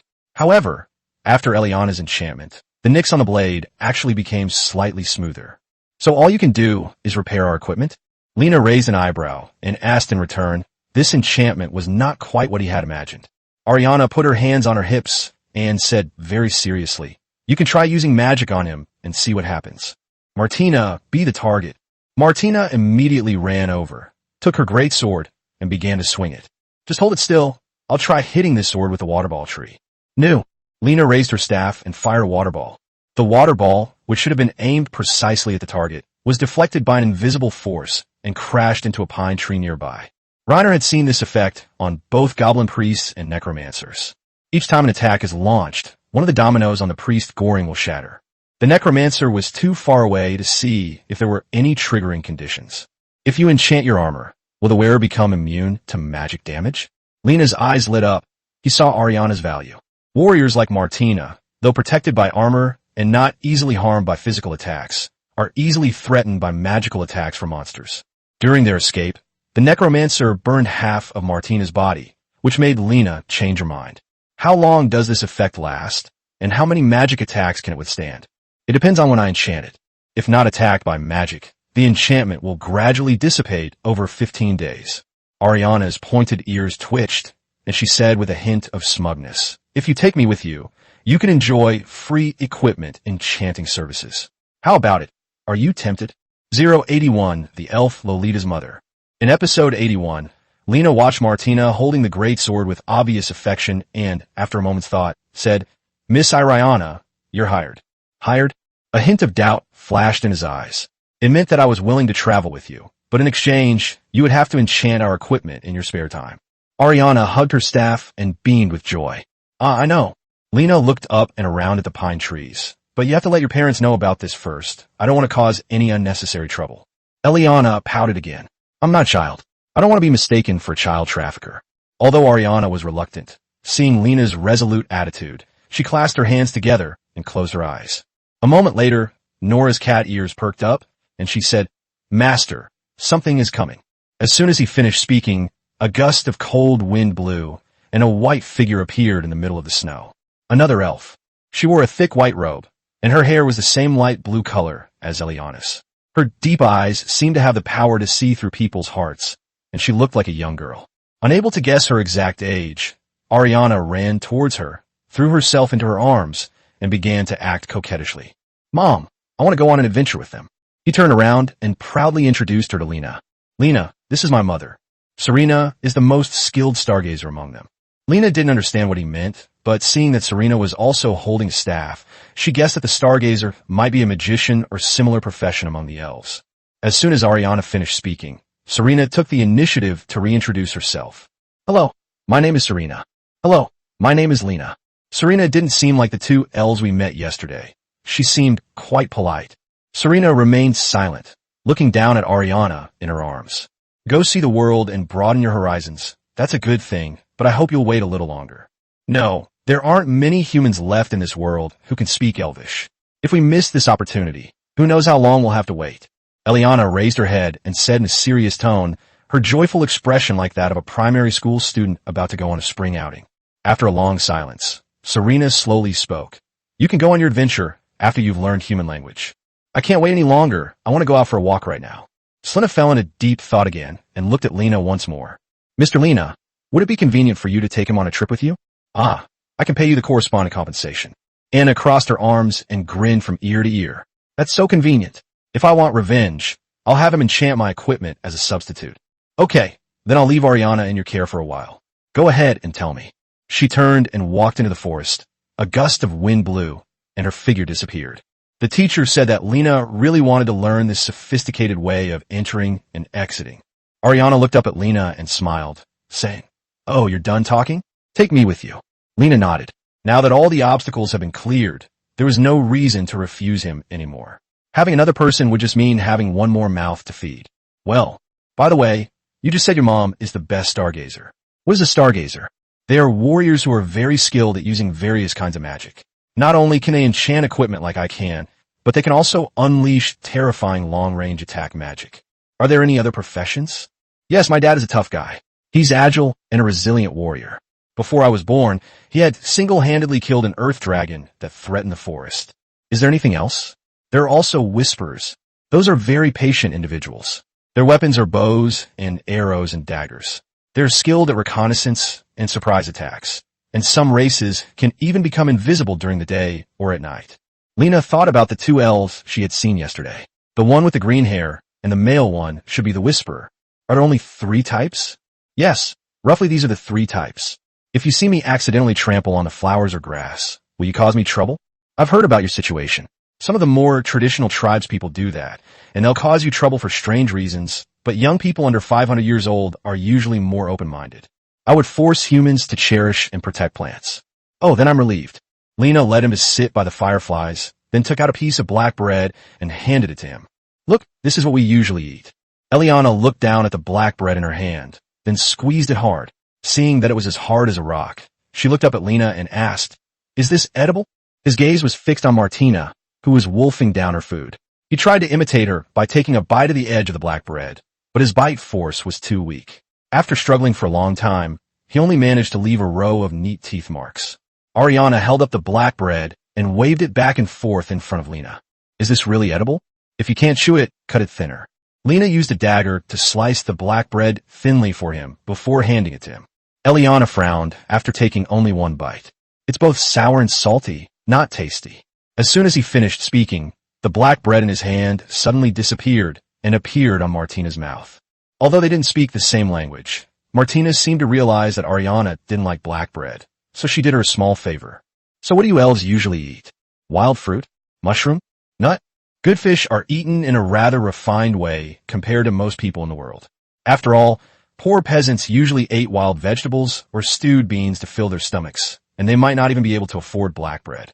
Lena took out a piece of white bread, sliced it, and handed it to Ariana. Why don't you try this? This is delicious. Although it's hard, it tastes even better than the black one. The little guy is quite picky about food. Lena continued to slice and feed it to Eliana. Of course, the price difference between these two types of bread is 10 times. This small piece can buy 20 pieces of black bread. Eliana shrugged and continued eating her white bread in small bites. While he was eating, Lena began collecting the equipment from Martina and Nora. By the time they finished eating, a small mountain of equipment had appeared in front of them. Lena raised an eyebrow at Ariana, subtly implying that there was no need to say more. You knew. 082 Arrival in the new city. In episode 82, the group has been walking in this forest for 5 days and will soon be able to leave the forest and arrive at Cannon, a border city of Balnet.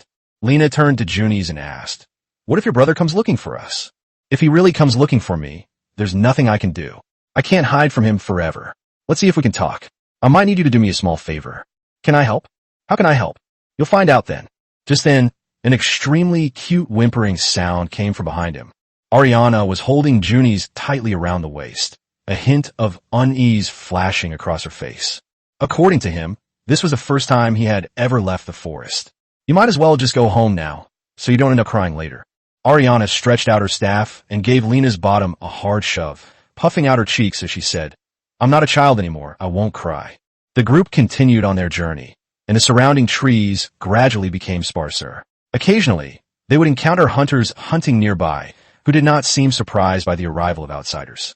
Suddenly, the view opened up, and the group had completely left the forest. What came into view next was a low wall built of rubble. The roads leading into the city were covered with snow on both sides, and the road surface was not paved with gravel. The residents here mostly appear to be wearing rough, thick animal skin clothing, simple shoes woven from grass ropes, and jewelry made of animal bones. As a border city of the kingdom, this place seems even more backward than Melid. In comparison, it's practically like a primitive tribe. Junius seemed surprised by how backward this was. He squinted as he held his staff. Barnet is the third most powerful kingdom on this continent. Have we come to the wrong place? Leonard unfolded the map, compared it with a few landmarks, and then laughed with relief. He figured he hadn't come to the wrong place. Maybe the prosperity of the cities in this kingdom was just too different. Rich places were extremely rich, and poor places were extremely poor. He hoped so. Sitting behind him, Ariana was very excited. She opened her eyes wide and exclaimed in amazement, "Is this the outside world? How interesting." He struggled to dismount, then trotted to the front of the group, staff in hand, his eyes filled with longing for something new. Lena turned to look at Nora and Martina. "We might be staying here for a while. Do you like it here?" "I'll be wherever my owner is."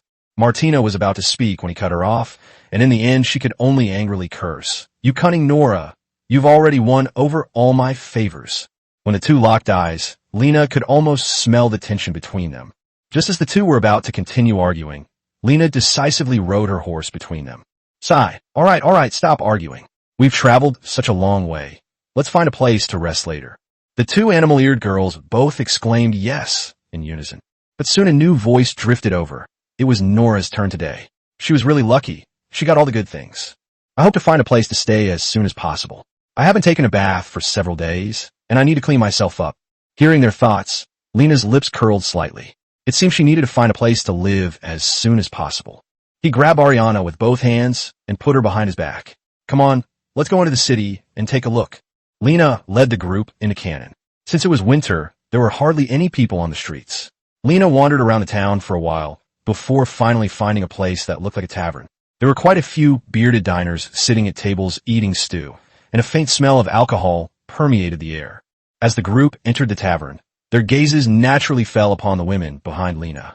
Ariana felt uncomfortable being stared at, so she put on her hood, lowered her head, and followed closely behind Lena.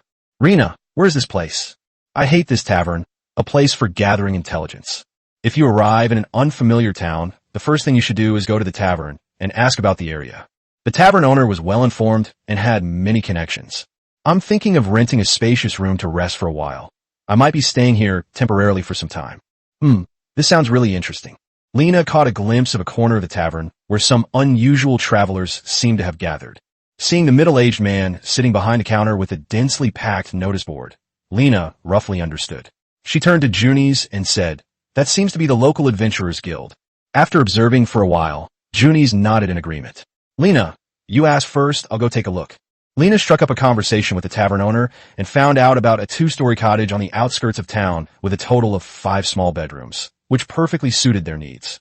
The family of 4 only needs 2 bedrooms, while Junies and Ariana can each have their own room, and the remaining small room next to the backyard can be converted into a bathroom. The purchasing power of Barnet coins seems pretty good. This house is so big, and it only costs 1 coin to rent it for a year. Can I rent it for 6 months first? Lena wasn't sure how long she would stay there. Okay, then half a gold coin it is. Lena took out her money and handed over a gold coin. Are gold coins from other countries acceptable? The tavern owner picked up the gold coin and looked at it. Diester gold coin. The purity of the gold inside is shockingly low. We don't accept it. You can go to the guild next door and exchange it with that old bald man. He's a currency merchant. I also have Barnet gold coins. You can just exchange the rest of the money for silver coins. Lena handed over the gold coin with the image of the ancient tree. It doesn't need to be that complicated. The tavern owner took the gold coin, then used a small frying knife to cut it in 2, handing the other half to Lena. "Oh wait, buddy, are you from out of town?" Don't be surprised. That's how it is here. Gold and silver coins can be cut up easily, but you can only find copper coins intact. Lena breathed a sigh of relief, deciding to simply go with the flow. The tavern owner turned around and rummaged through the pile of junk, then handed over a bunch of rusty iron keys. "I'll have the handyman take you there in a bit." Just then, Junies walked over, holding a money bag in his hand, and looked to be in a good mood. 083 settled down here. In episode 83, the group arrives at the house rented by the tavern owner. The house is messy and filled with all sorts of odds and ends, and it looks like it has been uninhabited for quite some time. The animal-eared girls were cleaning up the clutter inside the house.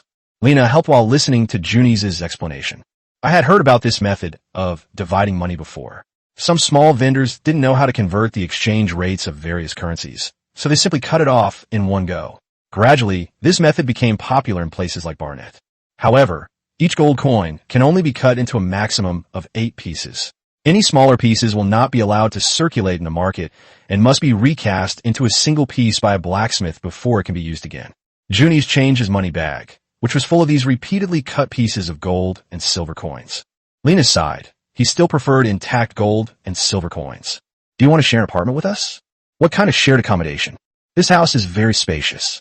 Even after it's fully furnished, there's still room left. So why don't you stay with us? That way, you'll only need to pay a small amount of money." Junie stood with his hands on his hips, a cute, mischievous grin on his face. "How much?" "I rented it for 6 months and only received half a gold coin. So how about you pay 1/4? Make a deal?" Junies readily agreed and took a small piece of gold from his purse, handing it to Lena. "But I have one request. I want to choose my own room." "Okay." Junies looked around, his gaze returning to Lena. "Where's your room?" "Yes, go up to the 2nd floor, the first room on the left. Then I'll stay in a room on the 1st floor, the one on the right as you enter." Nan was curious whether there was any special significance to the location of the room, so she couldn't help but ask, Is there any explanation for this?" "Of course you think so. If I were in the next room to Nora's, wouldn't I hear everything?" "Not very convenient." Junie suddenly raised an eyebrow, seemingly trying to suppress a laugh. He rarely showed such a frivolous expression, which made Lena a little embarrassed. "Nora is all right, but Martina is really like a pig being slaughtered. We'll have to find a way to shut her up from now on." "Okay, that's settled then. I'm going to tidy up the room. There aren't any beds yet." Just then, Ariana reached out her little hand and gently tugged at Lena's clothes, muttering softly, "Then where do I live?" "Either is fine. You can choose whichever you prefer." Ariana blinked and walked straight into the kitchen. Maybe it's a difference in customs, but in my hometown, the kitchen is usually not used for cooking. "Hey, pick another one." Ariana has now gone into the space next to the kitchen. "So, shall I stay here?" "Sure, you can pack your things yourself. If we still have time, I'll go get another boat." Watching him struggle to push the clutter out, Lena suddenly felt a pang of pity for him, as if he were a stepfather abusing his daughter. "Sigh, never mind, I'll help you."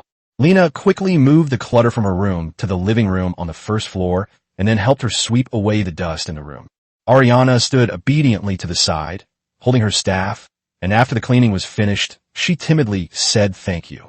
Lena looked Ariana up and down and asked with some curiosity, "Huh? How old are you this year? Why are you so short?" 18. Lena closed her eyes slightly and tried to use her appraisal on him.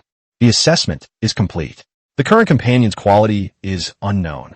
Name unknown. Age unknown. Gender unknown. Race unknown. Looking at the series of unknowns, Lena sighed. Sure enough, the system's attribute assessment is completely useless against species other than demi-humans. He had tried to assess Junies before and got a similar result. It seems that he can only use this attribute assessment ability on demi-humans in this lifetime. Is the outside world different from what you imagined? They're quite different. Ariana nodded emphatically, her voice subtly changing. Lena immediately stuck her head over. Are you crying? Did you really cry? I don't have that. Ariana opened her eyes wide, tried her best to prove it to Lena. It's okay, cry if you want to. I'll just laugh at you a couple of times. I used to cry when I was a kid too. Lena patted him on the shoulder and then walked out of the room. He planned to go upstairs to see how Nora had tidied the room, but as soon as he entered, he saw Nora fiddling with a pile of broken planks, seemingly trying to piece together a bed from the junk. Stop fussing over it.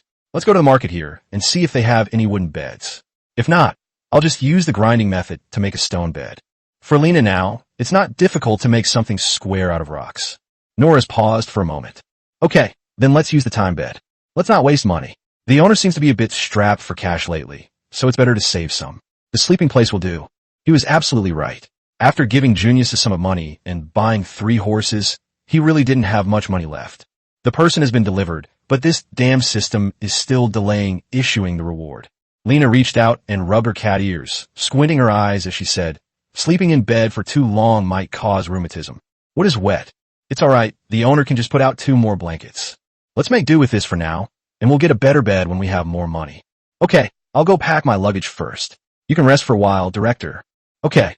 Just then, the system, which had been feigning death, finally started to move. The mission is to escort Junies to the city of Cannon. The current status has been completed, and a reward has been issued. Lena suddenly had a gold coin in her hand, which she casually put into her money bag. The mission update involves assisting local residents in repelling an attack by a tribe. The mission reward is 20 Barnet gold coins. You got work so quickly? Sure enough, the following missions all revolve around this region, so it's estimated that I won't be back in Melor for a while. Just then, the door was open a crack, and Martina peeked out, peeking at Lena. Is the room all tidied up? Martina shook her head. She slowly walked to Lena's side and called out sweetly, Darling. This sound made Lena's bones melt. I know what you're going to say, but no matter what, you should take a shower first. It's broad daylight, and he can't be so easily tempted. Nora is showering. If I wait until she's finished, I won't have a chance. Let's do it tomorrow. Martina's face fell, she pouted, and then threatened. Then you're finished tomorrow night.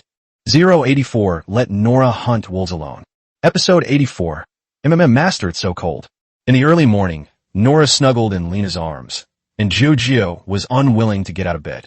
Looking at the heavy snow outside the window, Lena hugged her even tighter. Then I'll sleep a little longer and get up when sweating arrives. Although Cannon is less than 300 kilometers from Melid, the temperature there seems to be much lower. Nora shook her head. I think I'll get up. Aren't we supposed to go out and earn money today? I can't hold you back. You're just like Martina. Our goal is to enjoy life while making money. Putting the cart before the horse will only make life exhausting. Lena kissed him. Nora opened her eyes and stared intently at Lena, wondering why her master was being so kind to her. I really can't understand it. You've taken everything of value from me, so you shouldn't treat me as well as you used to. It's very simple. I like cute catgirls and cunning owners. Do you want to warm up? How to keep warm. The following content is for a fee. Please pay to listen. An hour later, Nora came downstairs with a flushed face. Junius, who had already finished breakfast and was studying a water magic book, looked up at Lena and said, You got up so late? I had something urgent to attend to. Junius narrowed his eyes and gave a meaningful smile. Huh? Lena walked to the dining table and found Ariana eating a bowl of dark, curved food with her head down, her face flushed. This is the finished product after the black bread has been overcooked. Daisy had made this breakfast once before, but the taste was really not good, and Lena stopped her in the end. Daisy said in a serious tone, Lena, this elf just spoke to me, but I couldn't understand what she was saying. I saw that she couldn't bite the black bread, so I turned it into mush for her. Take this bowl away and give her white bread from now on. Daisy took the bowl away and brought over the white bread that was on the wooden plate. Ariana looked up at Lena, pouted pitifully, and said, "It's my fault. Yeah, I didn't tell them beforehand. I won't do it again. It's so troublesome that I can't communicate with others. They can't understand Elvish." Ariana held the white bread in both hands and put it in her mouth, chewing it with some difficulty. Why don't you teach me Mandarin? I would suggest you learn some human languages, since you like to go on adventures, right? You can prioritize learning Rosno, Diest, and Barnet. These 3 human nations are all quite close to your forest. Which one do you use? Junies and I usually communicate in Diastrian, but I would recommend you learn Barntion now, since I'm temporarily away from Diastrian. Okay, I'll listen to you then. I'll come to your room to study every night from now on. Night? Well, I'm usually very busy at night. I'll teach you when I have some free time. Weren't you always in your room at night? I'm just studying a little before you go to sleep. Reiner was sweating profusely. He simply couldn't explain it in detail to an innocent little girl, so he could only casually reply, "Sigh, you'll understand when you grow up. I'll teach you when I have time." Although Ariana was confused, she nodded obediently. After breakfast, Lena led everyone to the local Adventurers Guild. Junie stood in front of the notice board for a while, then turned to Lana and said, "It seems like there aren't many adventurers taking on quests in this city. Yesterday, it was the same quests, and today it's still the same quests. In winter, people don't want to go out much, and there are hardly any people on the streets, so it's normal that no one is taking on any requests." He glanced back at Nora and saw him rubbing his hands together and breathing on them, so he used a fireball spell to warm his hands. Martina joined in too, saying, "I want one too." She was tall and bundled up in a thick cotton coat, seemingly unfazed by the cold. It was obvious she was deliberately trying to appear delicate, but after all, she was his wife, so he indulged her. "Then you guys take the test together. I'll continue looking at the assignments." After searching for a long time, I accepted a commission to clear out a pack of wolves in a village in the north of the city. The commission reward is 5 Barnet silver coins. Although the money wasn't much, Lena accepted the commission, believing that even a small amount is still something. Upon arriving at the location entrusted to them, the group first tethered their horses in the village, and then entered a grove of trees next to the forest to search for traces of wolves. Can Nora smell odors? Yukaitaru clings to the scent, but I can try. Nora took a deep sniff and then led the way. Soon, the group disappeared into the grove of trees. Eliana gently tugged at Lena's arm. "Come on, where are we going? There have been a lot of wolves in this area recently, and they have killed many people. We need to come here to clear out the wolf pack. Should we kill them? What else? I could drive them away. I've heard that some elves really like small animals, so perhaps he does too. You don't happen to like wolves, do you?" "I don't like wolves. They're extremely cunning and greedy creatures. In comparison, I prefer a road or a horse. I just wanted to say that I might be able to help." How should I put it? "I can ask the fairies to help me find the wolf pack." "Go ahead and say it." He closed his eyes, as if he were praying to something. If the owner doesn't go over soon, the scent they've managed to track will dissipate. Lena patted Eliana on the shoulder and said, "Oh, next time. Let Nora have her turn this time." The group continued deeper into the woods. In front of a patch of grass, Nora suddenly stopped and turned to the others, saying, "You wait here. Let me go by myself." "How many are there?" "There seem to be more than a dozen of them." "Don't worry. I can handle this all by myself." Nora pulled out the mithril dagger from her waist. "Go ahead, but be careful. If you encounter any danger, be sure to call us." Nora has a keen eye, and with the aid of his invisibility, it's easy for him to kill a few people silently, while a pack of wolves is no match for him. Nora nodded and then disappeared into the bushes. Martina was puzzled. What if Nora encountered danger if she was sent alone? Immediately afterwards, Daisy's inner thoughts drifted over. Did he no longer love Nora? Don't worry, Nora is even more amazing than you think. I guarantee she'll be back soon. 085 orcs will never be slaves. Episode 85, The Group Stands in the Forest. Xiaojing, Nora is amazing. Even if they were incredibly agile, it would be impossible for them to kill so many wolves at once. They should have run away. Martina exclaimed in amazement as she looked at the wolf carcasses scattered on the ground. Nora wiped the blood off the blade and smiled without saying a word. After carefully examining him to make sure he wasn't injured, Daisy hugged Nora tightly. Lena skillfully squatted down and skinned the wolf. As temperatures begin to drop, the demand for fur increases. A dozen or so complete wolf pelts, plus the bounty for the mission, are estimated to yield around 10 silver coins in total. While he was skinning the wolf, Eliana hid to the side with her staff. He seemed unable to bear watching the somewhat cruel scene, but it didn't really matter, as long as he obediently enchanted the weapon. Just then, a cold wind blew over, and Nora's thoughts drifted over, as if something had come.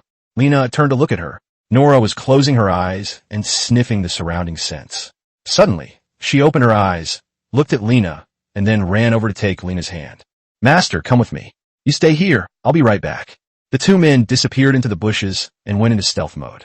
They crouched in place for a while, and soon the grass nearby began to rustle slightly. Two tall men covered in fur emerged from the bushes. At first glance, I thought they were hunters, but upon closer inspection, I realized that their skin was greenish and they had tusks like wild boars on the sides of their mouths. There's no mistake, this is definitely an orc. The system had just assigned a crowdfunding task to find them, and they found them on their own. Lena held Nora's arm tightly, signaling him to wait a little longer. Because Nora makes people invisible, it's difficult for the two of them to see each other clearly.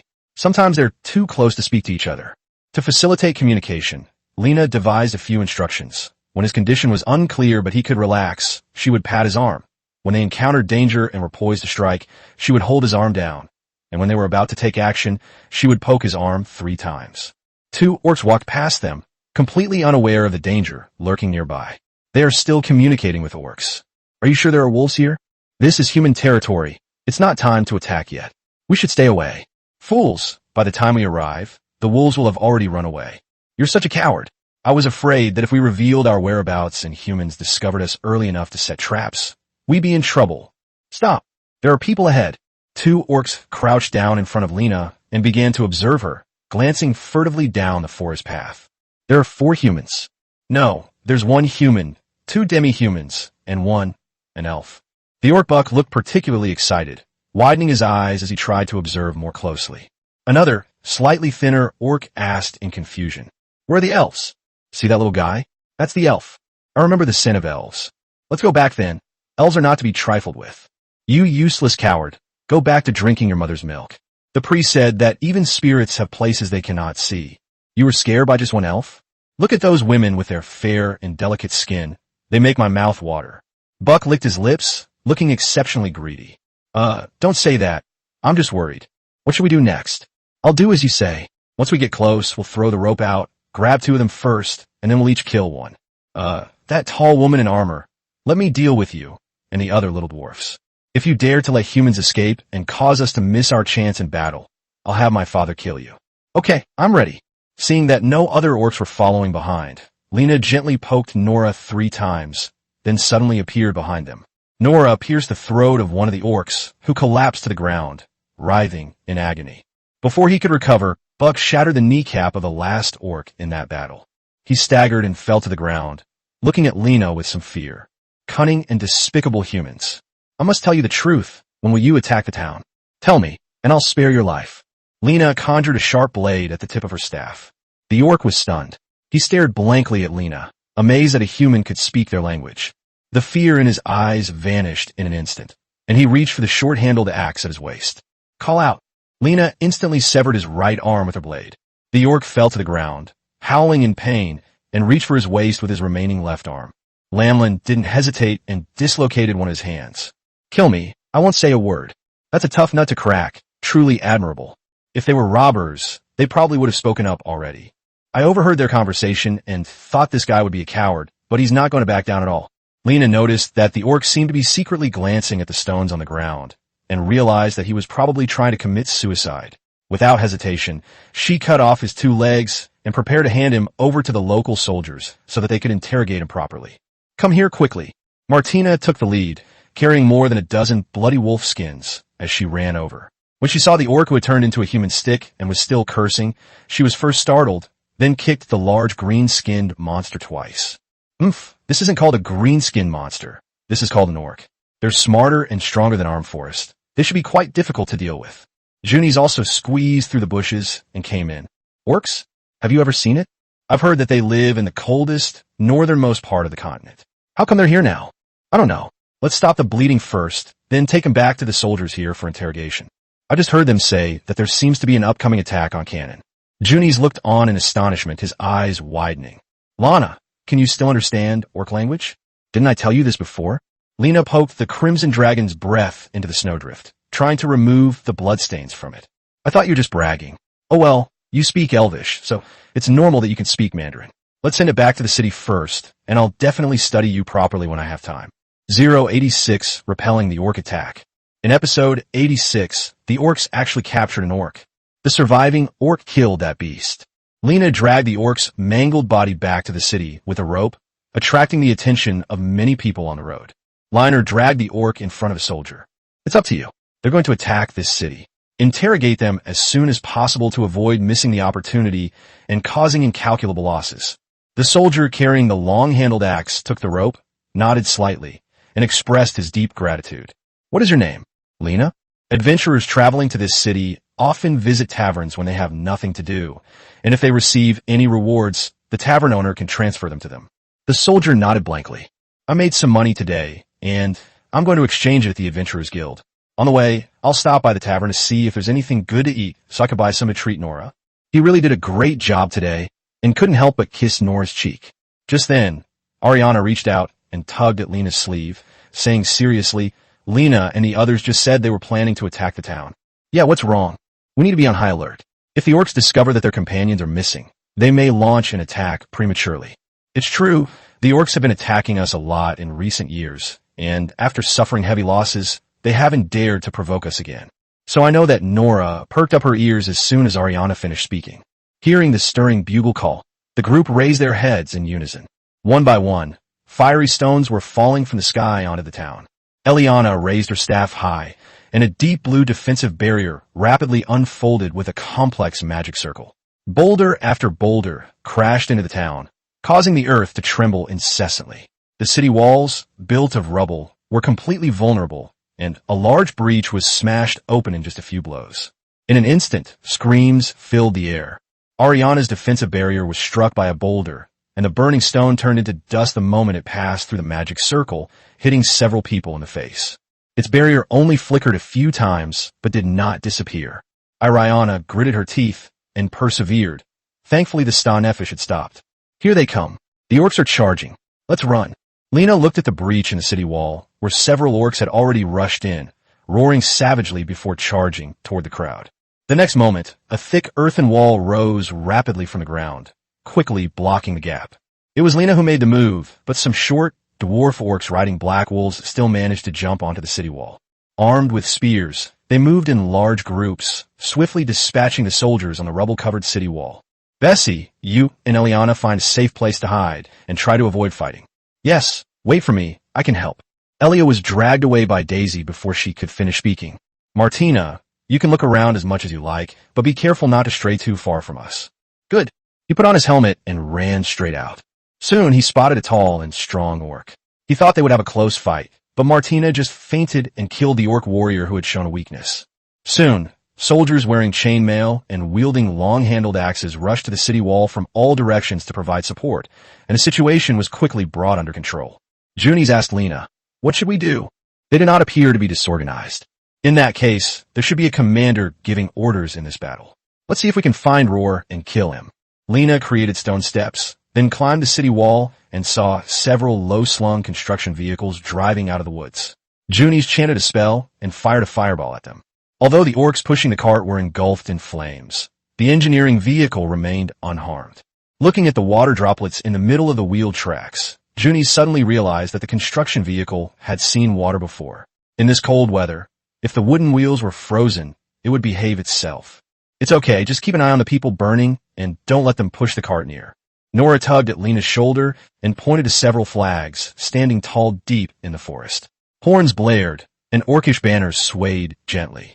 If I'm not mistaken, that should be where their leader is staying. Just as he was about to unleash a powerful fireball spell, Junies beside him cried out in alarm. His right arm had been pierced by an arrow. Lena quickly pressed him down to crouch, then hid behind the city wall and quietly began to build up a fireball. Tree thud.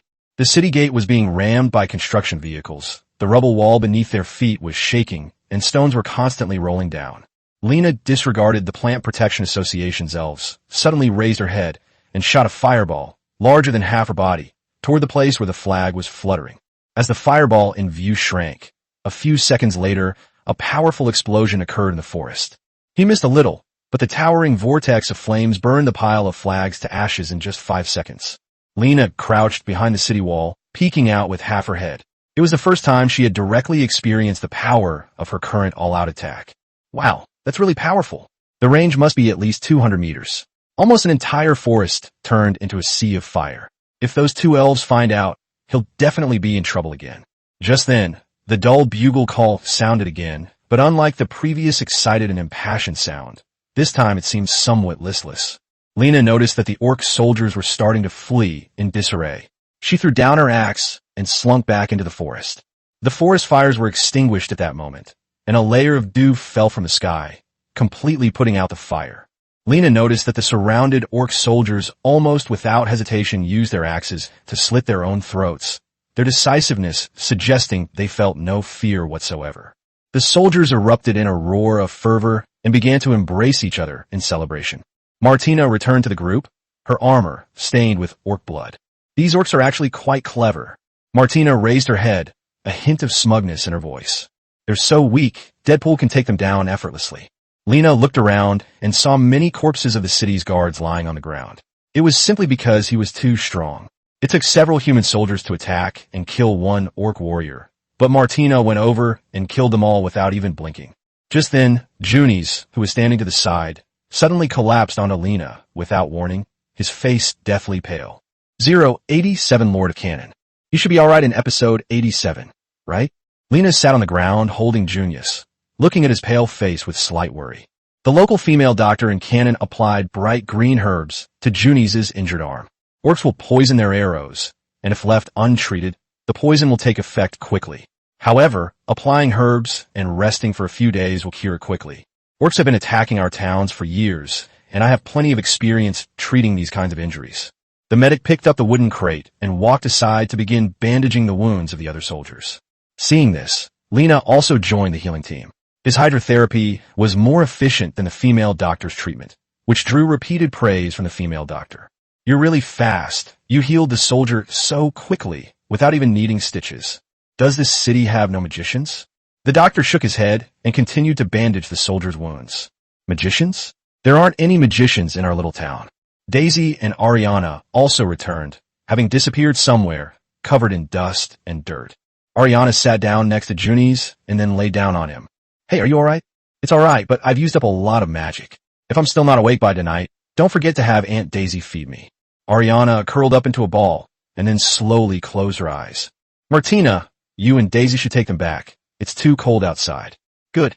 Martina carried one arm in each hand and walked towards home, with Daisy following far behind. Just as Lena was about to continue treating the soldier's wounds, a group of half-armored cavalrymen carrying giant axes walked from the central street toward the city gate. They were covered in blood, clearly having been in a fight. The leader was a burly man wearing a bearskin coat and sporting a red beard. He wore an iron helmet that looked different from the other soldiers. He and Lena made eye contact, and Lena bowed and greeted him as Sir. This was probably a noble warrior from Barnet. Was it you who caused the explosion over there? Although Lena wanted to correct him, she held back. Yes, I saw a flag waving over there, so I fired a fireball tree at it. Oh, that power is truly astonishing. I think you must have killed the orc chieftain or priest, otherwise they wouldn't have been in such a hurry to retreat. Lena felt it was unlikely. These two units were at least mini-bosses. How could they be killed so easily? Maybe. The burly, rough-looking man sized him up. You must be from out of town, right? I'm an adventurer traveling around. What's your name? Lady Lena, and what about you? Edmund Kemp is the master of the city. You just did us a huge favor. Without you, our losses would have been even greater. Aiden raised his head, and a mounted squire immediately handed Lena a bag of coins. Then the group turned and left. Lena handed the money to Nora, who was standing nearby, and then continued to treat the soldier lying on the ground. Lena didn't finish her work until the afternoon, and she finally had time to open the money bag and take a look inside. It was filled with Barnet gold coins, about 30 in total. Lena's fatigue vanished instantly. The Lord is truly wealthy and powerful. He reached out and put his arm around the waist of the two bee-steered girls. Let's go to the tavern and see if they have anything good to eat. Let's treat ourselves to a nice meal today. Martina said boldly. Honey, I want to eat white bread and have you with me tonight. Although the white bread sold in Cannon was not as delicious as the white bread in Merrill, it was much larger and made with more substantial ingredients, which Martina liked quite a bit. Lena poked Nora's kidney. And you, what do you want to eat? She's always been like this. Even if she wants something, she won't ask unless Lena asks her directly. I like any kind of meat. After buying the food, The three of them returned home, carrying a large number of bags. Daisy, who was cleaning, quickly turned around to greet them. Thanks for your hard work. Lena handed over what she was holding. Just then, the door to Juni's room opened. His face was pale, and he still looked very tired. Woke up. Juni's walked unsteadily, leaning against the wall. Yes, but my head is still dizzy, and I feel very uncomfortable. It's good that you're all right. Rest a little longer. The doctor here said the sword is poisoned. You should lie down for a while longer. Martina caught this scene, her eyes showing some concern. Then her inner thoughts drifted over. There's even a cunning and fickle Nora. Useless. Watch me today. He took off his armor, found some clothes, and went into the small cubicle. Never mind. I'll just go back to my room and lie down for a while longer. Go ahead. After Lena saw him off, she went upstairs and closed the door. The system's voice then appeared again. The mission is to assist local residents in repelling an attack by a tribe. The mission reward is 20 Barnet gold coins. The current status has been completed, and the reward has been issued. 20 gold coins appeared out of thin air on the bed. Lena carefully put them all away, gently shook the money bag, and listened to the crisp sound it made. She felt extremely satisfied. With this money, they could have a wonderful winter. Immediately afterwards, the system's voice sounded again. Quest updated. Kill a Tauren chieftain. Reward. A Thunder Magic book from an unknown era. The Bull Demon King activated, and the Thunder Magic book has finally arrived. If you manage to get your hands on this book, you'll be considered a magician who knows a little about every attribute. However, he felt he was still too weak. Tomorrow, after Ariana woke up, he would definitely find this elf to learn magic. As night fell, the door was quietly pushed open. Martina lurked behind the door, peeking at Lena. Come in and go to sleep, it's so cold outside. Martina chuckled and quickly slipped into the room. She was only wearing a linen coat, and her face was red from cold. It's so cold, and you're wearing so little. What if you get sick? Is this convenient? After fidgeting for a while, he started to act coquettishly towards Lena. Honey, I'm so tired today, could you give me a shoulder massage? I told you yesterday that I definitely wouldn't let you off easily today. It's still uncertain who will let whom off. No matter how strong this guy is, he's still just a defeated opponent of Lena. Martina's face fell, and she said with a hint of arrogance, You're my man, so you should be better than me, especially since you're not that much better than me. Enough talk, let's start the one-on-one fight. Lena simply blew out the candle by the bed. 088 pretending to be Juni's husband. In the early morning of episode 88, a room full of people sat at the dining table eating breakfast. Ariana looked at the white bread on the plate, which was as big as her face, took a few bites, and then stopped. He didn't seem to have much of an appetite. After thinking for a moment, he said, Lena, I want to eat those little white breads. These aren't very tasty. This kid is quite picky. This kind of white bread is just a little rough and lacks a bit of milk flavor, but the difference isn't that big. Upon hearing this, Lena promptly took out the jam she had bought yesterday from the kitchen, scooped out a spoonful with a knife, and spread it on the bread.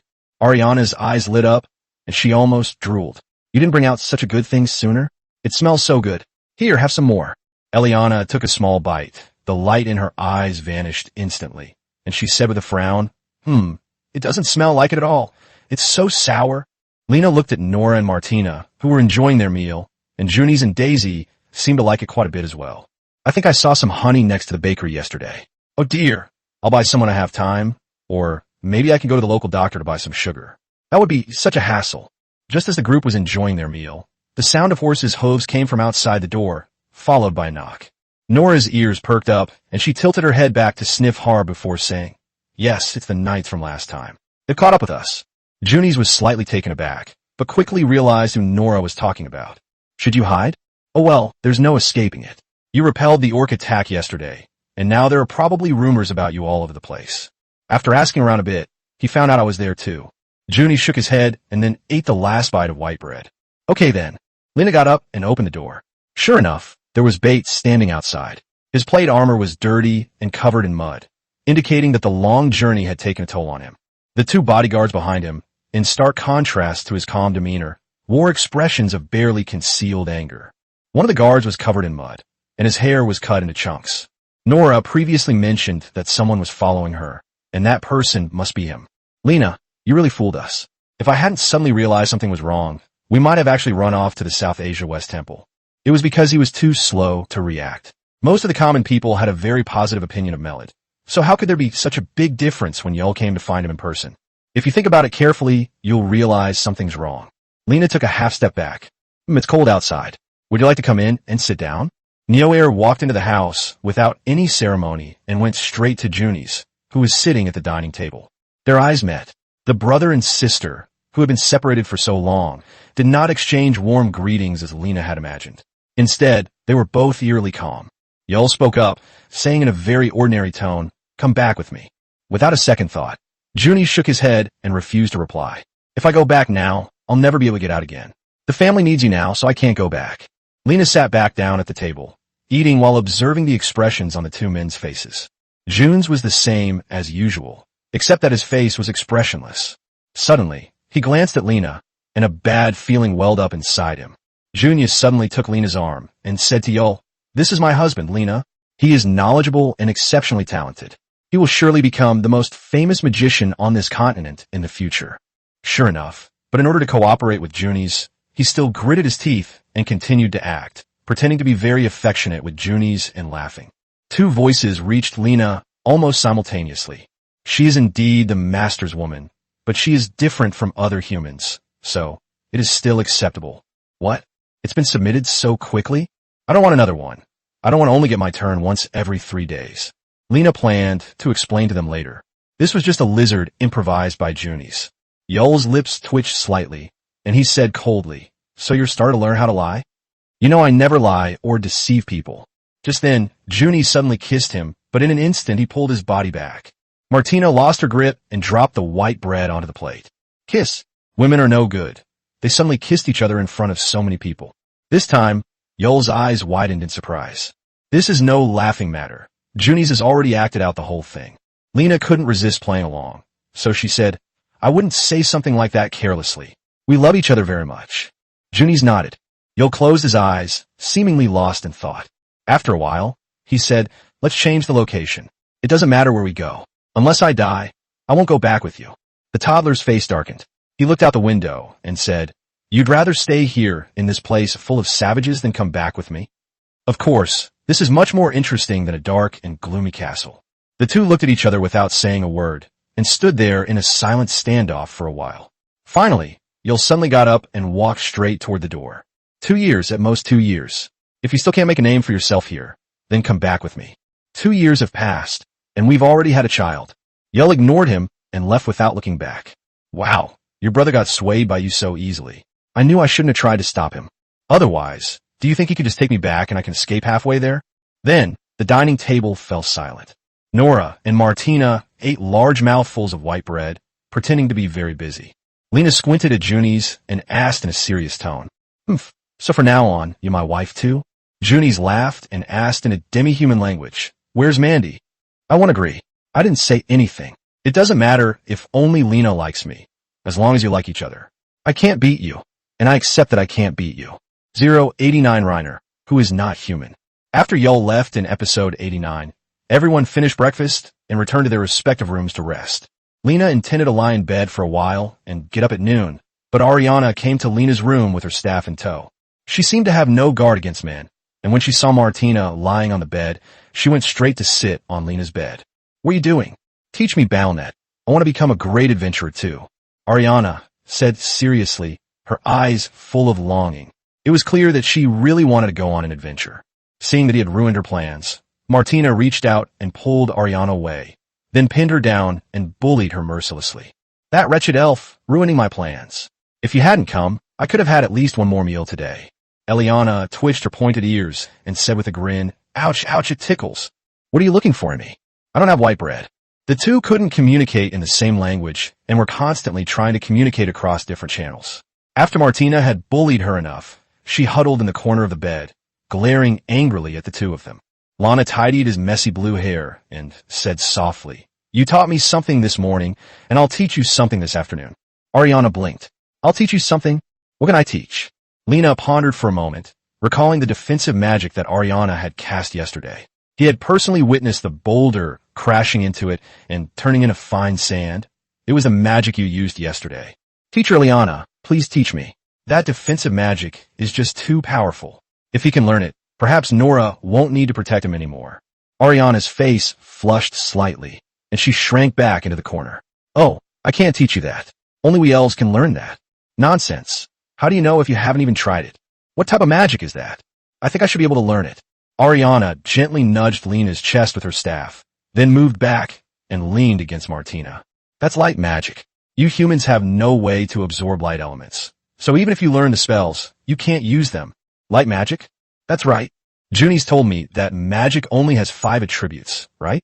Ariana held her staff and raised her head with a touch of arrogance. Wrong, wrong, wrong. To be precise, humans can only learn 5 types of natural magic. Besides fire, water, rock, wind, and lightning, there are also light magic and dark magic, which are good at by elves, and black magic and blood magic, which are good at by beastmen and demons. In addition to these 9 types, there is also spatial magic unique to the ancient dragon race. Humans can only learn 5 basic elemental magics. Other magics are unique to other races. Do you understand? So, does that mean I'm terrible at being born as a human? That's not entirely true. The majority of people on this continent are humans, and strength comes from numbers. Eliana felt something soft pressing down on her. When she turned around, she found 2 lumps of jelly. Mr. Junies' teaching was not comprehensive. It's okay. Lena, you're already amazing. This is the first time I've ever seen a human who speaks so many languages. Lena sighed, thought for a moment, then raised an eyebrow and asked, "Why don't you let me give it a try? Are you still not giving up?" Of course, I don't want to give up something so amazing. Sai, can you please let me awaken? The concept of awakening only applies to when you humans know nothing about natural magic. Light magic is a racial talent of us elves, and there's really no way you can awaken it. Why not give it a try? It won't take long anyway. Lena grabbed his arm and pleaded with him relentlessly. Eliana sighed deeply, feeling helpless. I really can't do anything with you, so I'll give it a try. He slowly took Na's hand, held it tightly, and began to chant a spell softly. Martina's thoughts also drifted in at the same time. What? You started holding hands? No. Lena turned to look at her, and the moment their eyes met, he pretended to be busy again. Ariana tapped Lena on the head with her staff, telling her to concentrate. Lena closed her eyes, carefully sensing the subtle changes coming from her hands.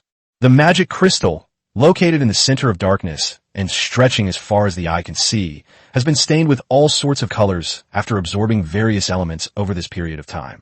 Just then, the system's voice sounded in his ear, indicating that other elements were being detected to awaken new elemental powers for the host.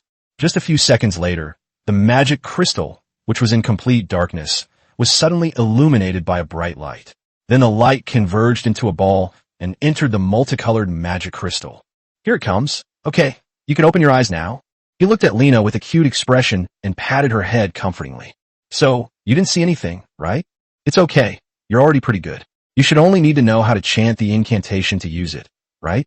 Even so, please tell me, let me give it a try. Okay, you're still not giving up.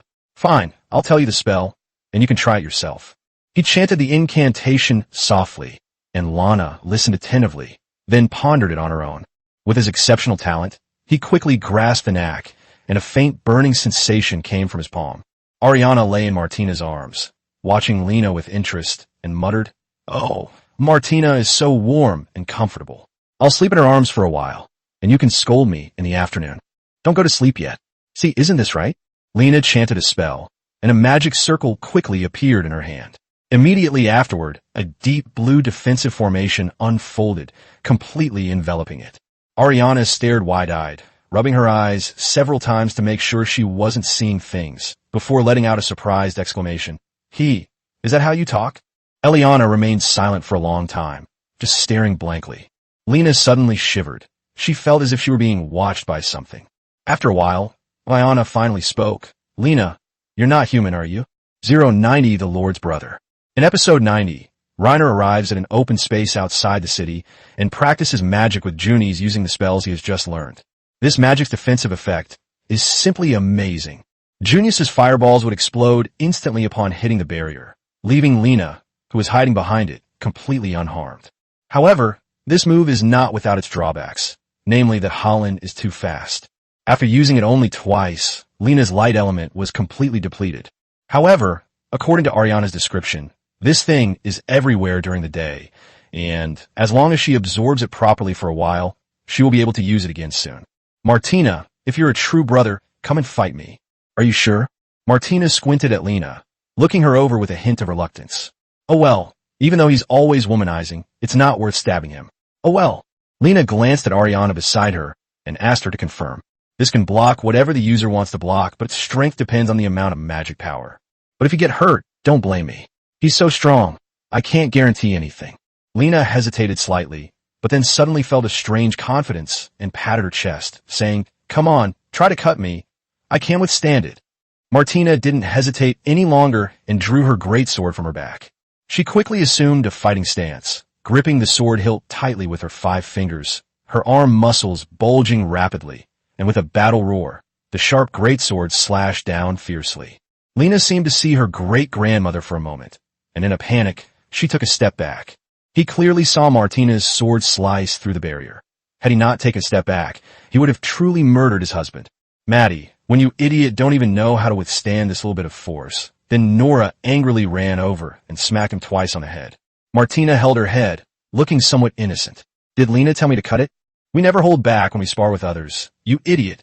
Lena breathed a sigh of relief. Sure enough, Martina is too strong.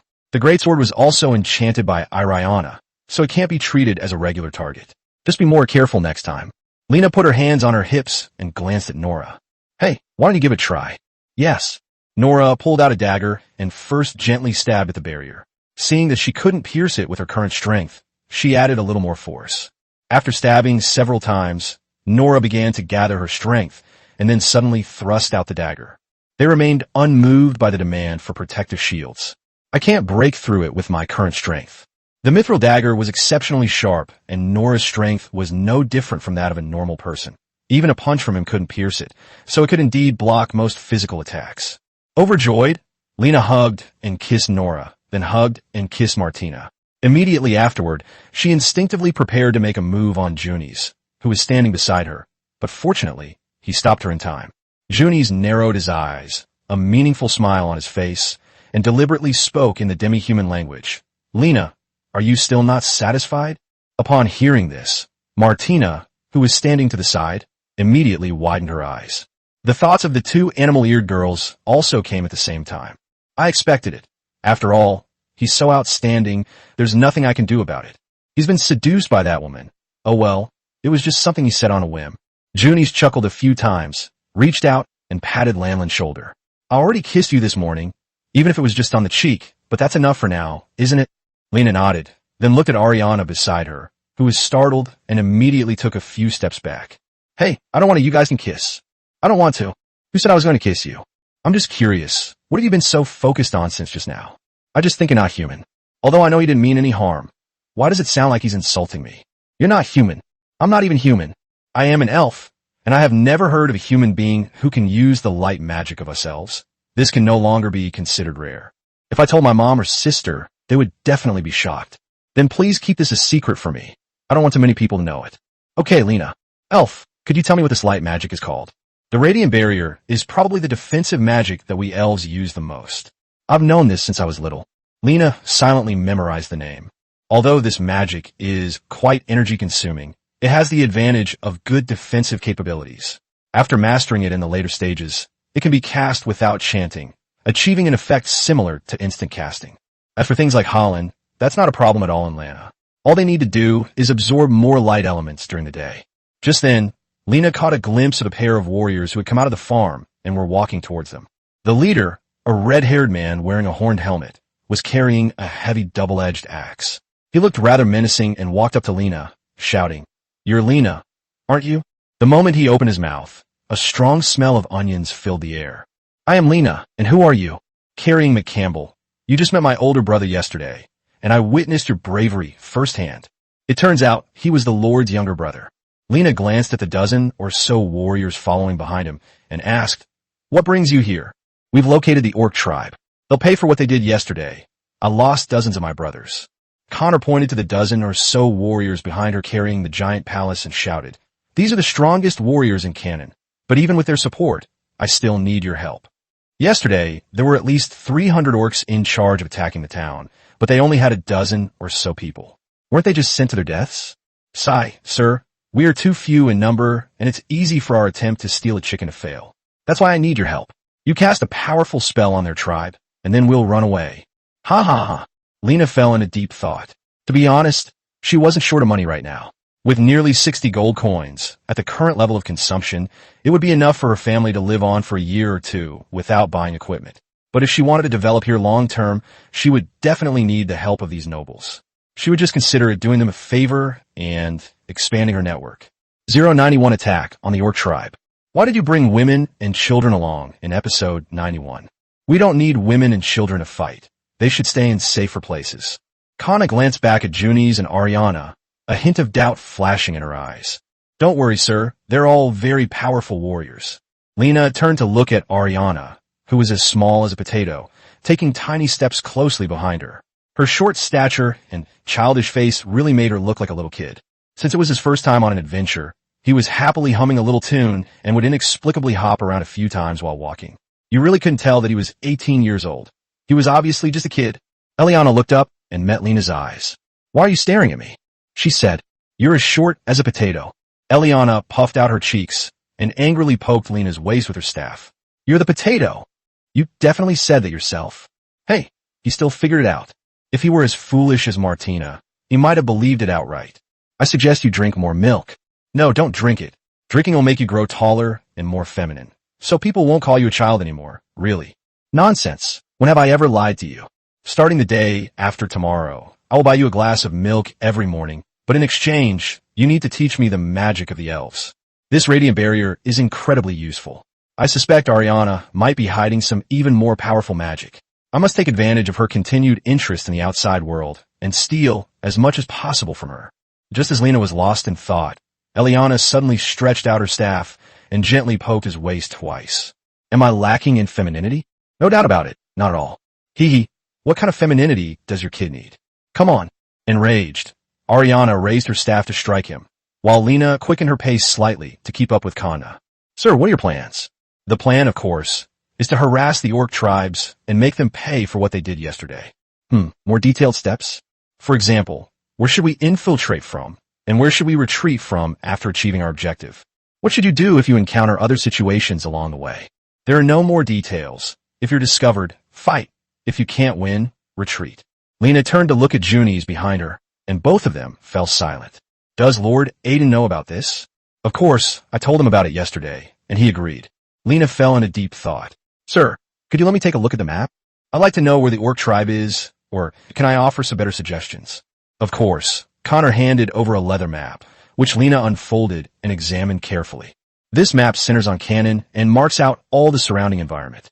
The forest south of Cannon, which is Ariana's home, is marked as Elven territory, while the Great Forest to the north is marked as Orc territory. At the same time, the specific coordinates of the tribe were marked with small black dots. Hey, why are there so many Orc tribes in this forest? In recent years, it has become increasingly cold, and the Orcs have started migrating south from Beijing. At first, there were only 1 or 2 Orc tribes in this forest, but now there are at least a dozen. Every wrong has its perpetrator, and every debt its debtor. So which tribe should we seek revenge against? Kana pointed to a black dot near the edge of the forest. This Black Wolf tribe is the ones who attacked our town. They're the largest Orc tribe in this forest. Lena scratched her cheek. If an Orc tribe could send out about 300 Orc warriors in an attack, then the actual population of this Orc tribe was probably around 3,000, while they only had about 20 people in total. So, do you have any good suggestions? Lena was somewhat speechless, but she still forced a reply that there was no problem. The difference in numbers was too great, and if they encountered Orcs, they would probably have to retreat. If things went wrong, he would take his wives and run away first. Kana nodded in agreement. They were currently only about 10 kilometers away from the Orc tribe, which wasn't far. Lena returned the map. I'll go scout ahead. As soon as Lena opened her mouth, Kana refused. No need. We have Zhaihao paving the way ahead. All right then, since reconnaissance isn't a safe job anyway, it's best to avoid it if possible, and have someone else do it for you. The group followed silently behind. Lena addressed them one by one, telling them to be careful and to leave decisively if things went wrong. He nudged Ariana, especially you know. Of course, I'm not stupid. After walking a while longer, Lena saw a male Orc corpse lying in the bushes. The wound on his shoulder was quite gruesome, almost as if it had been photoshopped in two, and the blood was still steaming slightly. Without a doubt, it was those scouts who did it. Scouts from other countries prefer lighter weapons like daggers, but the scouts of Barnet do the opposite, seemingly preferring heavy and powerful weapons, running wildly through the woods with double-edged axes on their shoulders. Lena exclaimed, "Wow, that's amazing." Martina, standing behind him, said dismissively, "What's so special about that? I can do it too. I can achieve the same effect." Lena was slightly taken aback. He had just spoken in Diastine. "Could you understand me?" "I can understand a little bit. After all, we've lived together for so long. Every time I hear you and Johnny chatting away, after a while, I can understand the gist of it. This racehorse girl isn't completely stupid. That's good, keep it up. It would be a good thing to learn a new language." Lena gently pinched her ear and started playing with it. "Put on your helmet. You might encounter danger ahead." No sooner had he finished speaking than the man who had been scouting ahead returned, covered in orc blood, and whispered something in Connor's ear. After a brief conversation, he immediately called the others to hide in the bushes on the left side of the path. 092, a successful attack. In episode 92, the group sneaked through the bushes for a long time and then killed many patrolling orc warriors along the way, who simply threw their corpses into the bushes. Lena also noticed that these Barnet warriors seemed to be different from normal people. Their movements were swift and powerful, and each of them seemed to be a warrior capable of standing alone. Upon seeing the patrolling orcs, they showed no fear and, without hesitation, would charge forward with a flying strike, often leaving the orc warriors beheaded before they could even react. Lena admitted that she had underestimated their fighting strength slightly. The soldiers she had seen in the city earlier took several men to kill one orc warrior, but these barbarian warriors in animal skin coats could easily kill a strong orc in a surprise attack. "They're amazing," Kana said with great pride. "Of course, they're the 15 strongest warriors in canon, so killing these orcs is naturally easy." After walking a while longer, Lana noticed that there were more and more orc warriors patrolling around her and fewer bushes to hide in. All she could see were logs left behind after the trees had been cut down. "We've arrived." Connor straightened his horn hat, and his gaze toward the depths of the woods gradually sharpened. Lena followed his gaze and saw groups of orcs patrolling, and occasionally she could see burly female orcs carrying wooden buckets, transporting ice blocks to the tribe bit by bit. Behind them was a group of bunker-like houses, surrounded by Mu-size houses. This tribe was quite large, and the wood they needed to build the treasure had led them to cut down almost all the surrounding trees. In the distance, a pair of strong male orcs were chopping down trees with sharp axes. The elves who love plants would probably go crazy if they saw this. Lena glanced back at Ariana, who, as expected, puffed out her cheeks. Building houses and using catapults, what do they think the forest is? "Don't be angry. We'll help the tree get revenge later." Kana lowered her body and glanced outside before saying, "There are too many patrolling orcs. We'll probably be exposed soon. Just use your magic once inside and we'll run." Before Kana could finish speaking, a roar of orcs came from behind her. Clearly, the corpses they had carelessly left on the ground had been discovered by the patrolling orc warriors. The orcs responded immediately, and soon the tribe was in an uproar. The patrolling soldiers nearby rushed toward the source of the sound. As one of the orcs passed by the bushes, he caught a glimpse of Reiner and his group hiding there. Although Nora reacted quickly and threw a knife that pierced his throat, the other orcs still noticed the sound of him falling to the ground. "All the humans are here. Everyone come and kill them. Don't let them escape." Kana gripped the twin-headed mansion tightly, and the orcs swarmed towards her from all sides. "Damn, it happened even faster than I expected. Lena, hurry up. We'll help you hold off the orcs." The Manchu warriors formed a circle, protecting Lena in the middle. Although their combat strength is much stronger than that of ordinary soldiers, they would probably have a hard time lasting more than 2 rounds against a large number of orc warriors. Nana raised her staff high, and a golden fireball gradually condensed at its tip. Junies and Martina also joined the battle. As Lena continued to compress her magic into the fireball, Ariana suddenly began chanting while holding her staff. In an instant, the surrounding pine trees seemed to come alive and began to sway incessantly. The bark on their bodies gradually cracked, and finally 2 slender arms grew out from it. Then, the roots transformed into thighs and were pulled out of the ground. With each step the towering tree spirits took, the ground trembled slightly. They paused for a moment, then launched an attack on the surrounding orcs. Their rough, hard arms could easily pierce through the bodies of orc warriors, then lift them up and throw them away. For a time, the pressure on the soldiers was greatly reduced. Kana looked up at the tree spirit and muttered to herself, "What is this thing?" Lena didn't have time to explain in detail. Looking at the fireball at the top of the staff, which had turned purple-blue, she shouted, "My lord, we should retreat." Immediately afterwards, he extended his staff and shot a fireball at the orc tribe. A loud bang was heard, and a heat wave swept in from afar. As everyone watched the swirling vortex of flame wreak havoc in the tribe, they couldn't help but gasp in amazement. The orcs felt the same way. Although it was winter and cold, they felt warm inside. About a quarter of the treasures had been completely taken away. They had succeeded. Time to retreat. Connor wielded his battle axe and, with the help of Martina and the Dryad, carved a bloody path through the crowd. Lena looked around and, seeing that her wife was still there, quickly grabbed them and started running away. Ariana directed the corset to cover their retreat, then grabbed her staff and ran after Lena. She was like a naughty child who had done something wrong, laughing excitedly nonstop. They ran for what seemed like an eternity before finally emerging from the forest teeming with orcs. I was terrified the whole way, afraid that I might accidentally leave any of my wives behind. Junius, clutching his staff and panting, said, "I thought I was going to die, but when I looked around, all I saw were familiar faces. It scared me to death." Nora and Martina, who were used to seeing all sorts of things, didn't even catch their breath. If I had been the one scouting, I would have hidden myself well after killing the orc, and I definitely wouldn't have been discovered so quickly. Even if I'm all alone, I can still break through with Lena. Lena wiped the cold sweat from her forehead. She didn't want to take that risk again next time. Ariana stood to the side, her back straight, looking to be in a good mood. So, wasn't my answer incredibly helpful? Aren't these tree spirits incredibly powerful? That's really impressive. Leave it to me when we get back. You should learn the radiant barrier thoroughly first. I saw you fail to cast it several times just now. It was because you weren't familiar with it and the seller was in a hurry to escape, so you couldn't use it for a while. Fortunately, Martina knocked down the approaching orcs with a single stunt. Connor counted the number of people, his tightly furrowed brows gradually relaxing. He excitedly hugged Lena and shouted that not a single brother was left behind. This victory was truly unprecedented, even though the situation was so dangerous. Let's go to the tavern and have a good drink. It's on me today. 093 going for drinks with Connor. Episode 93 Roy. We're out of alcohol. Bring us 2 more barrels.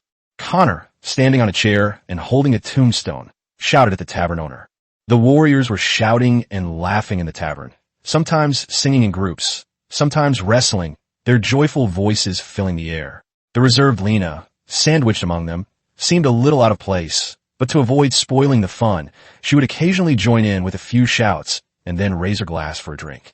This beer has a strong aroma, a slightly bitter and sweet taste, and occasionally you can taste impurities that resemble sawdust. For Lena, a college student who rarely drinks, the beer wasn't very tasty, and it had an unusually high alcohol content. After a few glasses, she felt dizzy and a bit feverish. This group of people are all drunkards. They drink without any snacks or drinks, and they just force the drinks down their throats.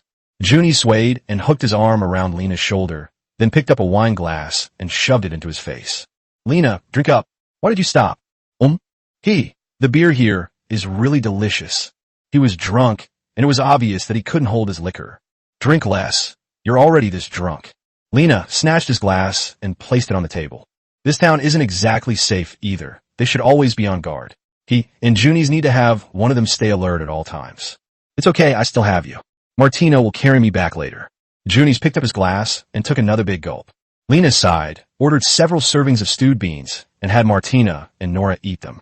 Martina seems to be very interested in alcohol. "Lana, what is that yellowish liquid? It smells so good. It has a faint scent of wheat. It smells wonderful. Have you ever had beer before?" "No, may I try some?" "Not now, but I can buy a bucket another day and keep it at home so I can drink it when I'm bored." He was afraid Martina might go on a drunken rampage. With his large physique and strength, if he really went berserk, even 7 or 8 people might not be able to hold him down. Just to be on the safe side, he decided to let it go. Lena looked at the well-behaved Nora beside her and said, "If you're interested, you can try a bite." Nora took the glass, took a sip, and then smacked her lips, savoring the taste. Before Lena could even speak, Martina eagerly asked, "How is it?" It has a strange smell that I don't really like, but it does smell quite nice." Nora's answer was very reasonable. Martina became even more anxious when she heard him say that, and was so frightened that she only took a sip of the drink. Martina clung to Lena's arm and started to act coquettishly, her expression like that of a child wanting candy. Unable to refuse him, Lena had no choice but to hand him the wine glass. Martina glanced and sighed, then suddenly grinned mischievously. I'm going to drink it all." Seeing his adorable appearance, Lena could hear his inner thoughts, but she couldn't bear to stop him. She just watched him and smiled silently. Sure enough, Martina poured the wine straight into her mouth as soon as she touched the glass, showing no intention of stopping. After drinking all in one gulp, he let out a satisfied burp, muttering to himself, "So delicious, hee." Lena couldn't help but reach out and pinch his cheek. If there weren't so many people around, he would definitely have hugged Martina and teased her for a while longer. This racehorse girl is so cute. But soon, Martina's face changed color, and her gaze became somewhat unfocused. Needless to say, he was definitely drunk. It's true that it's easy to get drunk the first time you drink, but his alcohol tolerance is really terrible, isn't it? Nora, keep an eye on him for me. Don't let him drink anymore. Yes. Just then, the tavern's waitresses brought over several wooden barrels filled with beer. After prying open the lids, the aroma of beer wafted out. Kana and the others picked up their cups and kept scooping wine into the barrel and drinking it. Martina licked her lips and was about to go up when Nora grabbed her tail. "You're not allowed to drink anymore, you idiot. If you like, I'll buy a barrel of liquor for you to drink tomorrow, but you have to hold back for now. Do you understand the principle that after hardship comes happiness? Be patient." Martina pouted and obediently lay down on the table. Just then, Kana walked over and handed Lena a wine glass. "Keep drinking, don't stop. Our cannon beer is delicious. People in big cities can't get their hands on it." "Okay, then I'll have another one." Kana and Lena raised their glasses and drank together. The two then strolled around arm in arm, continuing until nightfall before the others gradually left. Junies was completely drunk. He was slumped over the table, fast asleep, occasionally muttering something under his breath. A drunken Kana clung to Lena, refusing to let him leave. "Don't go. I'll take you to a nice place to spend the night. I guarantee you'll like it." Sigh. Okay, I'll go wherever you go." Lena followed her out of the tavern and onto the cold street. Martina, carrying Junies and Nora, followed them out. Kana led the group into the narrow alley, and soon they arrived at a dimly lit back street. Although the street is narrow, it is very lively, with many men and women along the way. At first, he didn't understand where he was until he saw the women on both sides of the road, dressed in thick funeral clothes and heavily made up. He really had every style imaginable. "Our farm girls are all incredibly charming. Pick a few you like, and we'll go in and have some fun together." I don't particularly like this one." Looking at these middle-aged women, Lena had absolutely no appetite. "You're still young. You'll understand when you get to my age." "Well, women are like wine. The older they get, the dumber they become. Go ahead and say it." Kana slipped into one of the small shops, where a burly, rugged-looking woman came to greet her. "I thought the adults had forgotten about me, since they haven't come over for so long." Although this woman was as strong as a tank, she did have a certain allure in her eyes. His gaze quickly fell on Lena, startling everyone. Kana waved her hand dismissively, vaguely saying, "Take good care of it, and I'll give you plenty of money in the morning." Martina and Nora behind them simultaneously thought to themselves, "These kinds of women are not to be touched. Am I not as good as them? Don't you want your master to go in?" Lena turned to look at the two of them, and Nora said in a slightly disappointed tone, "Then Madara and I will go back first." "Master, have fun. I never said I wanted to go in. They can't compare to my sweet and soft wife. These round women don't fit her aesthetic. Lord Connor, I'm heading back now. I'll come here with you again next time." "Okay, next time is fine too."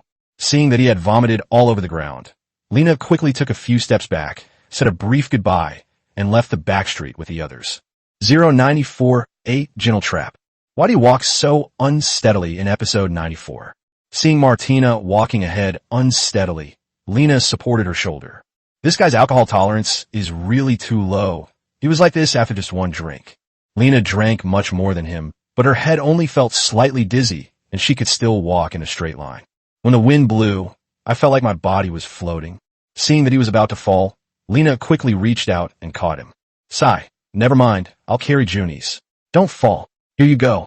Lena took Junies and carried her on her back. Although this guy looks slim, he's actually quite heavy. Although she's never asked his weight, Lena estimated he weighs around 120 pounds based on this cup. Just then, Junies suddenly moved and slowly opened his eyes. "Yes, Lana, it's me." Junies' lips curled up slightly, followed by a very cute, goofy laugh. "Haha, what are you laughing at? When Kana asked if we wanted to go to the pub for a drink, you said yes. You were so easygoing. I thought you could hold your liquor. Turns out you passed out after just 2 drinks. What if someone picks you up while you're drunk? Aren't you here?" Lena could feel breath coming from the back of her neck. Junies quickly fell asleep again, resting his head on Lena's shoulder and murmuring softly in his sleep. Just then, Nora's thoughts drifted into Lena's ears. They're so close. They're practically glued together. Lena turned her head and met Nora's gaze. You carry Junies. I'm a little tired. Nora helped Martina move aside, keeping a distance from Lena. As long as the owner doesn't carry it, it's bound to happen sooner or later anyway. Nonsense. We're just friends. I bet Martina treated you like a friend before, but things ended up the same way. Nora sighed, seemingly understanding. After all, her master was a capable male, and she knew it all. You're talking nonsense. I didn't say that. Nora slowly approached, then suddenly elbowed him, and whispered, It shouldn't be long before there are more than two. It's still far from over. You're talking nonsense again. Nora stopped talking, but his worries reached Lena's ears. He seemed somewhat afraid of being abandoned. Don't overthink it. You're my woman, and I'll never abandon you no matter what. I even want to have children with you, and spend my whole life with you. Lena stretched her neck and kissed Nora, who shyly flinched away before nodding gently. As soon as I got home, Ariana ran over and started punching Lena with her soft fists. You actually left me at home. I hate you. I'm never playing with you again. Adults are drinking. What are you doing getting involved? You little kid. I'm not a child. Ariana was furious. She grabbed the staff from the shelf and was about to smash it. If you say I'm just a kid, I'll fight you to the death. Seeing that he seemed genuinely angry, Lena quickly shut her mouth, then carried Junies into the room, put him on the bed, took off his shoes, removed his outermost cloak, and finally carefully covered him with a blanket. After doing all this, Reiner was about to leave when he heard Junies mumbling something in a daze. He immediately squatted down by the bed and listened intently. What is Lana muttering to herself? I'm here. Junies, still half asleep, reached out and gently hugged Lena's neck. Don't go, stay with me. His brows furrowed slightly, and the corners of his mouth twitched slightly. He looked somewhat uncomfortable. Lena held a fireball tree in one hand and a water ball tree in the other. She heated the water and poured it into the tombstone, feeding Junies little by little. If he felt unwell, she would drink some hot water to ease his discomfort. Like a little animal, Junies clung to the tombstone, curled up in Lena's arms, and whimpered every now and then. After a while, he seemed to feel much better and fell asleep as soon as he lay down on the bed. But as soon as Lena turned around, he grabbed her clothes again. What are you doing? Oh dear, it's a man and a woman alone together. You're drunk, and so am I. Aren't you afraid I might do something bad to you? You're my husband. Are you drunk? Lena pried open his eyelids. The guy's eyes were rolling back, and he had clearly lost consciousness. Do you want to stop here? I didn't say anything this morning, but I've actually fallen for you. You have no idea how helpless I felt, all alone in the forest, and that's when you happened to appear. Lanlin, you're such a dense man. How could such a thing happen? Are you confessing your feelings while drunk? Lana poked her cheek. I wasn't planning on telling you this. Junius's voice grew softer and softer until Lena couldn't hear what he was saying at all.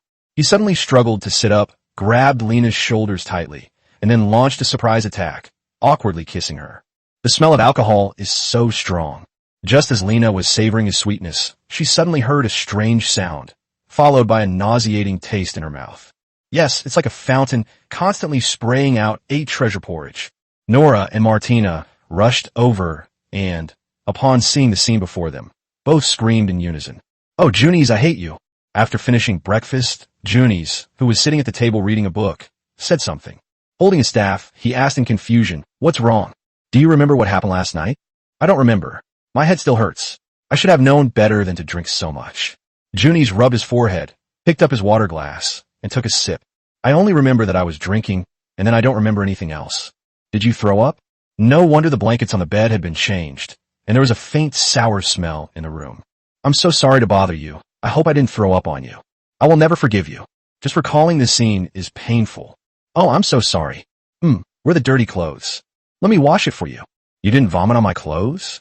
Where did you vomit? In the mouth? 095 female orc. In episode 95, I have a question. How exactly did I spit into your mouth? Is he drunk and acting crazy? Did they pry your mouth open and spit in? Clearly, this question had been bothering him all morning. It seemed he really couldn't remember anything. What do you think? Lena glanced at the list of tasks on the notice board and replied casually, no longer wanting to recall yesterday's events. Seeing that he didn't answer, Junies then turned his attention to Martina and Nora. Do you know how I spat into his mouth? Nora shook her head, saying she didn't know. We didn't see it with our own eyes. When we came over, you were vomiting nonstop, and there was vomit all over the bed and your body. My mom took you to take a bath. Martina and I cleaned up for you. and then we went to sleep. Ah, thank you so much for your help. I overestimated my alcohol tolerance. I had never drunk this kind of liquor before. At first, it tasted pretty good, so I drank a few more glasses. I didn't expect it to have such a strong after effect. Martina, who had been silent all along, suddenly voiced her opinion. It's so simple, why even guess? It must be a mouse. Lena sneaked some into your mouth, and then suddenly threw up? Huh. No sooner had he finished speaking than Nora elbowed him. Juni's reaction was quite indifferent, with a slight upturn at the corners of his mouth. What they said is true. You wanted to take advantage of me while I was in a daze, so you got spat on. I think you've gone a bit too far astray. So tell me, what exactly happened? Juni's nudged Lena's kidney with his staff. Lena whispered in her ear, recounting the whole story in detail. Juni's initially had a smile on his face, but his expression became unpredictable, and finally his face turned completely red. So is that clear now? Juni's lowered his head somewhat embarrassedly, and finally nudged Lena hard with his staff. You're talking nonsense. Those words must be made up by you. How could you say such shameful things? Look, he's getting anxious again. That's the right reaction. It seems those were truly his innermost thoughts. Despite being spat on, Lena was very pleased with Juni's reaction. Anyway, I don't admit it. I never said such a thing. Juni shrugged, pretending to be indifferent. Although Lena couldn't hear his thoughts, his slightly flushed cheeks betrayed his true feelings. All right. What I just said was all bragging. Let's set off. It's still that little village outside the city. There are slimes nearby that we need to clear out. The reward is 1 silver coin. Let's go. Juni's puffed out his cheeks slightly and gave Lena a light kick. When the group arrived outside the city, Juni's unleashed all his negative emotions on the slimes, blasting them to pieces with fireballs, leaving no trace of the Pandora's box. Be gentle. Without slimes, you can't exchange the magic box for money. Juni stood with his hands on his hips, looking somewhat sullen. Okay, you wretched Lena. Lena turned to look at the group, her gaze finally settling on Ariana. This guy is sitting on a wooden stake, fishing with his staff in his arms. As soon as Lena approached, he immediately became alert. What are you doing? He had half his face covered by a scarf, his large eyes fixed intently on Lena. I also want to rest for a bit. Could you go over there? Eliana shifted to the side, looking at Lena with considerable wariness. His expression was particularly amusing. Why are you staring at me like that when I don't owe you any money? If you dare to laugh at me for being short, I'll fight you to the death. Lena narrowed her eyes. The desperate potato biting incident. What are you laughing at? You're so annoying. I'm not playing with you anymore. No, I braved the cold to go to the market this morning to buy you fresh milk. I heated it up and added honey to it to give you nutrition. Shouldn't you keep your promise? Eliana gave a soft hum and punched Lena with her soft little fist. Tell me, what do you want to learn? The magic you used yesterday. The magic that turned the surrounding pine trees into tree spirits. Ariana's eyes changed, looking incredibly clear and lovely. Oh, you can't learn that. Ordinary tree spirits don't obey human commands. Really? I knew you wouldn't believe me. Come here, I'll demonstrate for you. Eliana walked up to the pine tree and began chanting a spell. Soon, the pine tree in front of her changed. With a tremor, the dark bark cracked and slender arms grew out. The tree spirit that had taken shape stood motionless in place. Ariana communicated with her in Elvish, extending her hand. I want to stand on it. She knelt on one knee with her waist cinched, placing her arm on the ground. As soon as Ariana stepped on it, she gently lifted her up. Lena imitated her and said in Elvish, I want to stand on it too. In an instant, the air fell silent. The tree spirit remained unmoved and didn't even acknowledge him. Hateful. So even if you learn it, it's useless. You might as well learn something else. You worked hard. Now you can go back to sleep. What else can you teach me? Ariana took small, quick steps to Lena's side. Do you want to learn light therapy? It's far more powerful than your hydrotherapy. Even if it's just a technique, as long as the treatment lasts long enough, it can be restored. Of course, according to the law of conservation, some seemingly powerful magic will also have corresponding weaknesses, such as long charging time or extremely high magic consumption. However, hydrotherapy has limited healing effects on injuries, and Lena urgently needs a more powerful healing spell. I'm really interested, Ms. Ariana. Please teach me. Let's start with that. Before Ariana could finish speaking, Nora's thoughts reached Lena's ears. It looks like something is hiding in the bushes. Wait a minute. Something's come up. Lena ran to Nora's side. What's up? Have you discovered something again? 97 orcs were hiding in the bushes, seemingly observing which direction we were coming from. Just as Nora was about to speak, the bushes in the distance shook, and a female orc with delicate features and a human-like appearance emerged from them. Martina pointed her sword at his brow, lowered her body, and prepared to charge forward and strike. He raised his hands high and begged for mercy in broken Barnet. I mean no harm. Please don't attack me. 096. The greater the mass, the stronger the gravitational force. In episode 96, when they saw that he could actually use Barnet, it was Reiner and Juni's turn to be surprised. Upon closer examination, orcs don't seem to be a simple-minded species. It's not impossible that they could learn the languages of other races. Nanan decided to give him a chance. He patted Martina's hand, signaling him to put down the sword. Speak up. What do you want with us? Lena carefully examined the female orc. She seemed different from other orcs. Her limbs were long and slender, making her look exceptionally beautiful.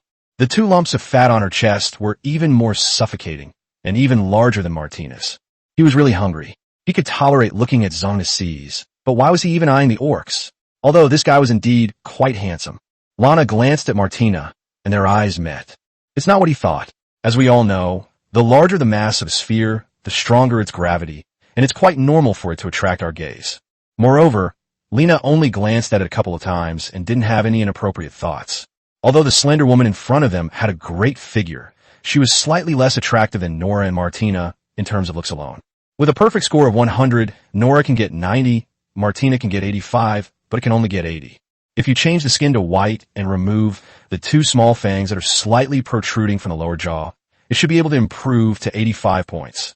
5. Just as Lena was lost in thought, she slowly spoke. I am a priestess of the Mountain Rock clan.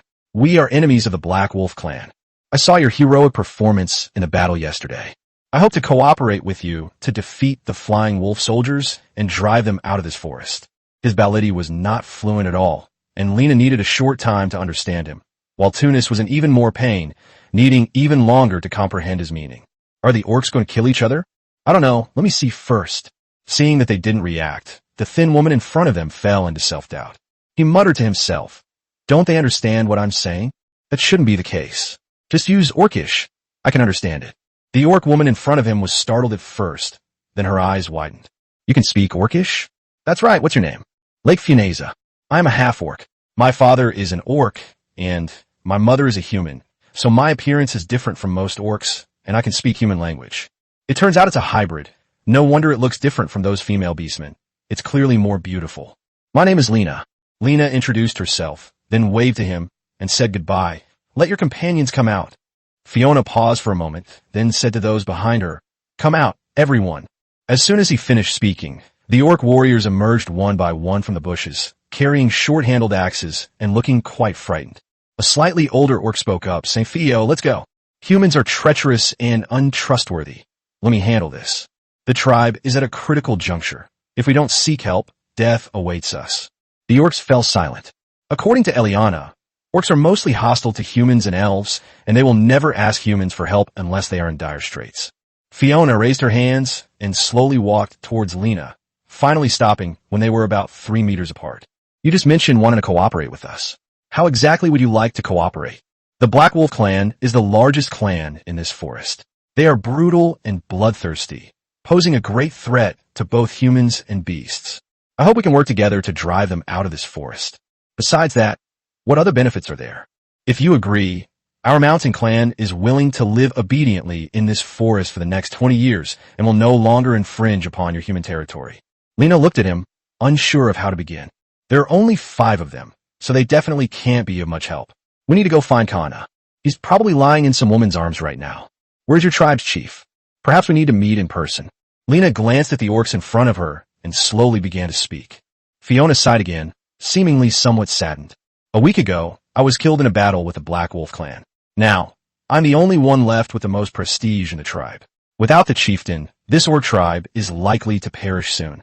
Perhaps they will disband on their own and be absorbed by other orc tribes.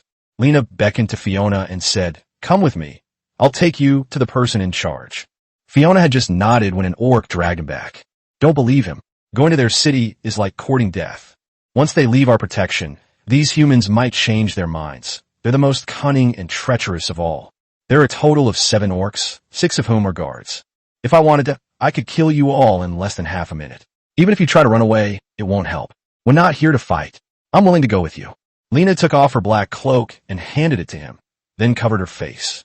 Most humans are not very friendly to orcs. Good. Fiona obediently put on the black cloak, then turned to the 6 orc guards and said, "You can go back now. I'll be fine." "High Priest, you must come back. You're all we have left." Fiona nodded and followed Lena away from the place. Throughout the journey, Martina and Nora flanked Fiona, seemingly ready to eliminate her at the slightest provocation. Fiona, however, did not seem afraid. "You're very brave. Not only did you dare to try to talk to us, but you also dared to follow us into the city to try. I admire you." Fiona lowered her head, a hint of helplessness flashing in her eyes. "This is my only option. I bear the future of the Mountain Rock clan on my shoulders, and I have to do this. Don't worry, I will do my best to ensure your safety." Junis elbowed Lena and asked in a low voice, "Is he reliable?" "I don't know. Let Lady Kana handle the negotiations. I'll just act as the translator." With the cover of the black cloak and the protection of Lena and the others, Fiona easily blended into the city. Lena found the back street from last night based on her memory. Kana got completely drunk and will most likely spend the night there. Just go find her. Lena asked the plump woman standing on the side of the street. "Lady Kana should still be with you, right? Take me to him. I have the key and the biscuit." 097 cooperation achieved.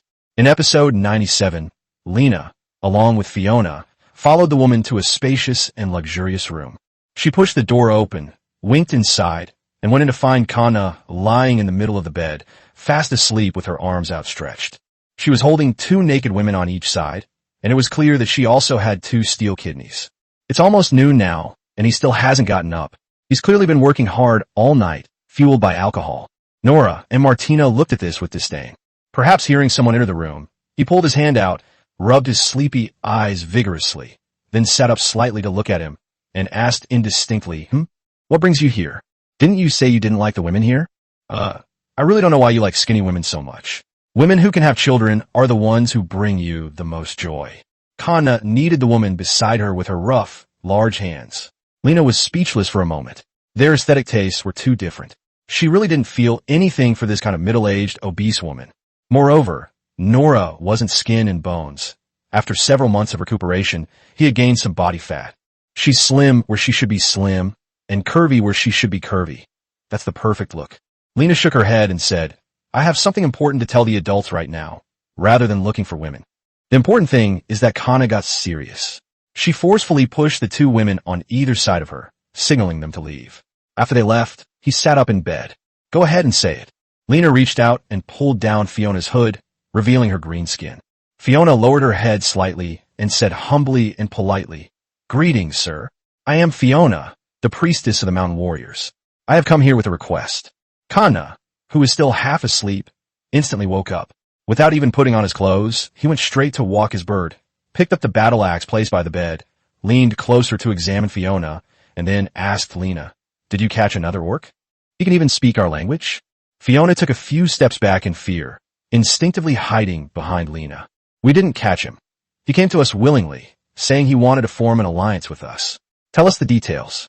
Reiner repeated Fiona's words to Kana, who seemed particularly interested in them. While getting dressed, she said, "Mountain Rock ancestor, I remember that 20 years ago you were the most powerful orc tribe in the north. I didn't expect the royal family to be wiped out so quickly. How many people are left in your tribe now?" A hint of sadness flashed in Fiona's eyes. "They're getting fewer and fewer, which is why we're seeking cooperation. I need to discuss this with my older brother. The Black Wolf soldiers are indeed a major threat, but whether or not to cooperate is not up to me. I'll give you an answer in 3 days. Try to contact Lena. If there's a result, I'll go find him." Fiona nodded. "Come to the tavern for drinks again tonight. It's on me." "Going again?" "Sigh, no. I really can't drink anymore. You guys can drink. That's all I can handle." "Hey, that's such a waste." Lena told Fiona to pull up her hood, and then followed Kana away. The group eventually parted ways at the street corner. Lena escorted Fiona out of the city.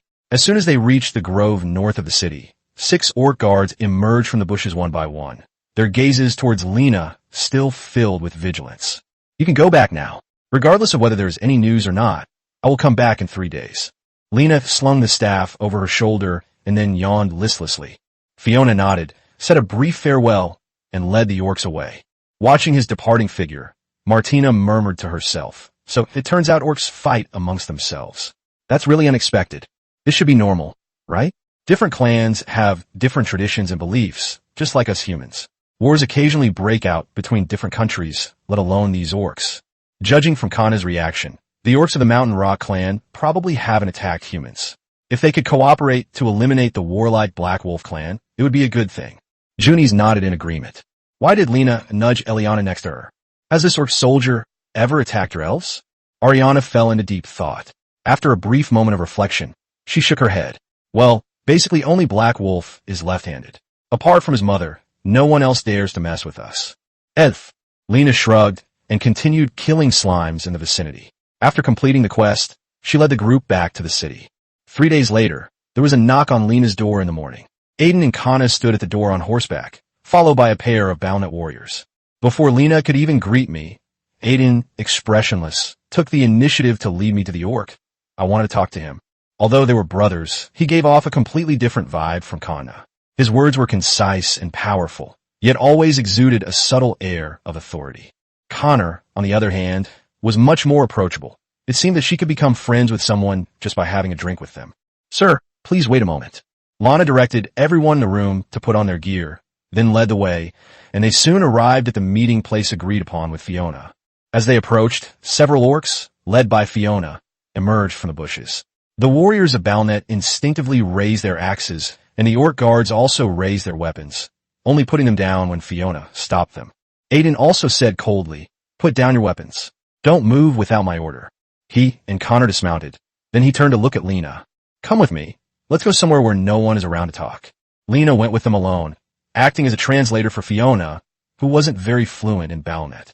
The conversation lasted about half an hour, and Fiona eventually promised that she would not covet human territory after dealing with the Black Wolf clan, and that she would only agree to form an alliance if they would provide a certain amount of food every month. From the conversation, we learned that they would be ambushed by the tribe inhabited by the Black Wolf clan in 2 days, with the intention of completely annihilating them. A detachment was dispatched to lead a frontal attack, while Fiona's task was to lead the team to ambush them from behind and cut off their escape routes. Aiden turned around and suddenly said, "Come on, we need your help. 098, I can do it." Is episode 98 really just about the few of us? Junis crouched down next to Lena and whispered something. It was the dead of night, and they were hiding in the bushes on the outskirts of the orc tribe under the cover of moonlight. Occasionally, patrolling orc warriors would pass by them, but the surrounding environment was too dark for them to notice anyone hiding in the bushes. They could give it a try. When Aiden launches his attack, the orc chieftain and priest will definitely come out to command the battle. We can hide here and wait for an opportunity to ambush them. If it's melee combat, Martina might actually have a chance to kill them. Aiden assigned them the task of beheading the orc commander during the battle between the two armies. I've been stuck on this quest to kill the Tauren chieftain for ages, and I wonder if the Black Wolf clan chieftain is really a Tauren? With me here, everything will be fine. It's just a matter of teaching someone. I can kill one in one go. Martina was full of confidence. She held a great sword to her chest and seemed eager to try it out. Lena turned to look at Ariana and said with great concern, "When the fight starts, just keep summoning the waistband to cause trouble. And be careful to protect yourself, because we might not be able to take care of you when the fight begins." Adiana gives the impression of being a clueless child. To be honest, if she hadn't been crying and insisting on coming along, Lena would have preferred to leave her at home. I'm not a child, so don't overestimate me. Lena's gaze couldn't help but drift downwards, flat as a tabletop. They're just kids. Anyway, take care of yourself. While waiting, Lena's hand unconsciously reached for Nora's cattail, playing with it incessantly until Nora's plaintive voice reached him, at which point he withdrew his hand. "Yeah, when my tail is being rubbed, I can't concentrate. Master, stop. Let's go back and play some more." After lying in ambush in the bushes for a long time, a noisy sound came from afar. The orc sentinels were howling loudly. "Here we go again, you cunning humans. Wake up, everyone." Soon, the orc tribe gradually lit up with firelight. A disheveled orc came running out, carrying an axe. The surrounding darkness was dispelled by the torches, and Lena pressed herself even lower, while Martina lay directly on the ground. Many orcs headed towards Aiden, at least 400 of them. They were truly a nation of warriors. Junis' 2 heads suddenly opened wide, and then suddenly collapsed. Looters are coming.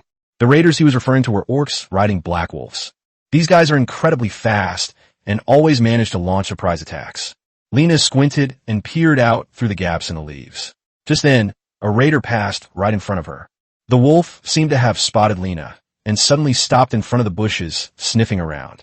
Meanwhile, the orcs on its body kept urging it on. What was it doing? Now is not the time to dawdle. Hurry up! The black wolf beneath them suddenly bared its teeth, and before they could react, a glint of light flashed from the bushes, and a dagger pierced the throat of the orc-like creature. The blade then flipped and thrust towards the black wolf's head. He had barely let out a wail before he died, before he could even put up a fight.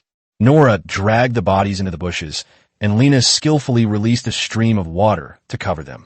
The group continued to lie in ambush in the bushes. After a while, a bright green light flashed within the orc tribe. Lena remembered it clearly.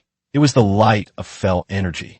Before long, a dozen orc warriors, glowing green and extremely excited, rushed out of the tribe and ran towards the south of the forest. They must have gone to cause trouble for Aiden. However, Aiden gathered 400 warriors who could participate in the battle for this night raid. Lena had witnessed the superhuman physiques of these guys before, and she didn't think that a dozen or so elite monsters would cause them any harm. It looks like something is coming. As soon as she finished speaking, Lena saw a masked orc, dressed in a black robe and emaciated, stagger out of the tribe. He held a tangible staff in his hand, and his exposed limbs were wrapped in milky white bandages. If I'm not mistaken, this should be a ritual performed for someone. Should I go for it? Martina lay on the ground, peeking out through Yi Feng's eyes. Let's wait a little longer. It's not time yet. Just then, the orc tribe sounded their rousing horns, followed by the thunderous beat of drums. The orc warriors surged out like a tidal wave, as if they had been injected with adrenaline. Four burly minotaurs emerged from the tribe's gate, raising their horns high and playing them with great effort. A dozen seconds later, a giant minotaur appeared before them, his bright eyes seemingly burning with rage.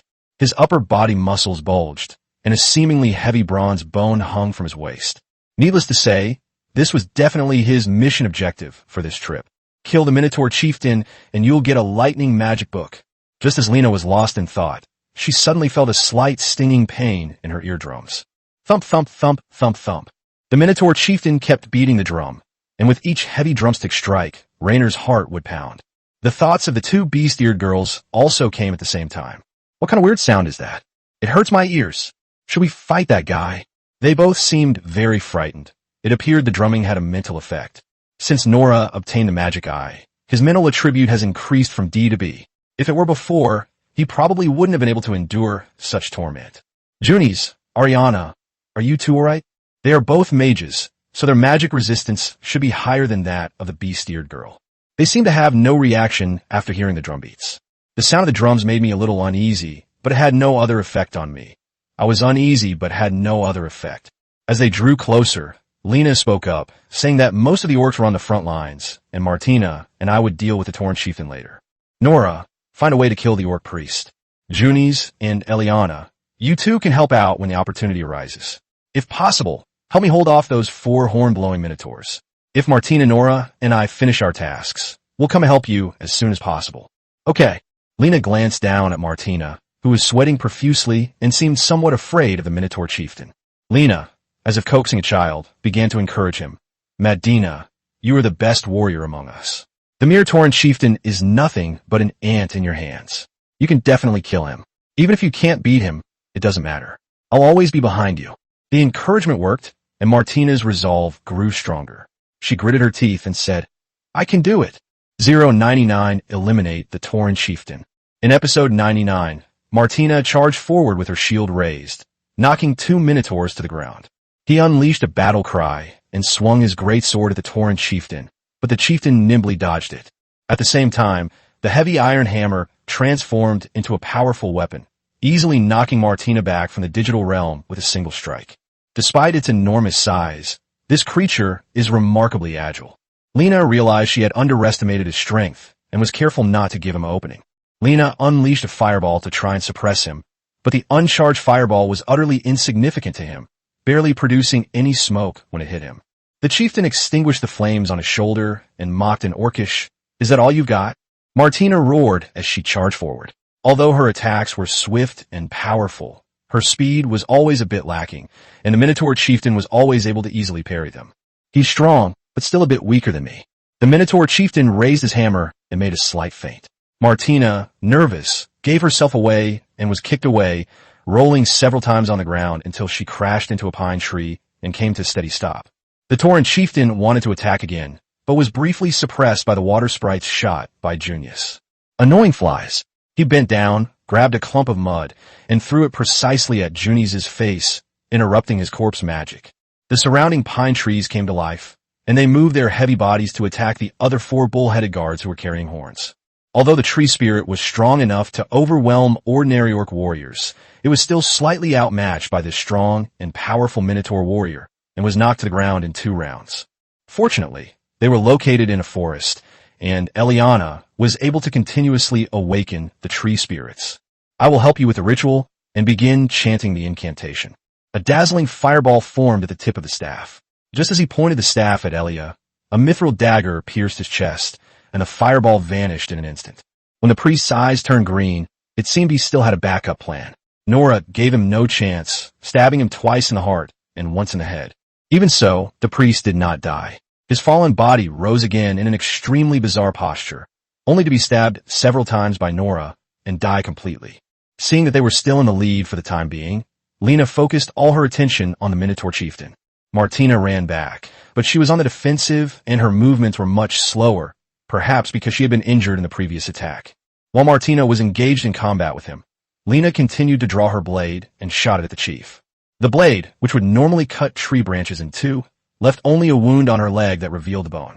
The Minotaur chieftain staggered back a few steps, and the wound on his leg began to heal gradually. Great opportunity. Martina pressed her advantage and charged forward. Little did they know that this was a flaw deliberately revealed by the chief. Just as he lifted the ship, his right hand, which was holding the sword, was struck by an iron hammer. Martina stepped back to Lena's side, gently shaking her injured right hand, and switched to holding the sword in her left hand. I can't beat him. The Tauren chieftain's strength and speed are clearly far superior to his. Please help me buy some time. Lena changed tactics and began attacking the chief with water balloons, but the water balloons felt like tickles to his thick skinned body. Junius understood Reiner's intention, and he temporarily abandoned the 1,000 Minotaurs and used the water ball spell. Concentrate fire. Tauren chieftain. Little Creek, Iriana shouted. Lena turned around and saw a Minotaur charging towards him. He raised his foot high and strained his arm muscles, but Lena blocked the heavy blow with her radiant barrier. These past few days, Lena has been busy at all. Whenever he has free time, he practices the radiant barrier taught by Eliana to speed up his release. As a result, it has come in handy so quickly.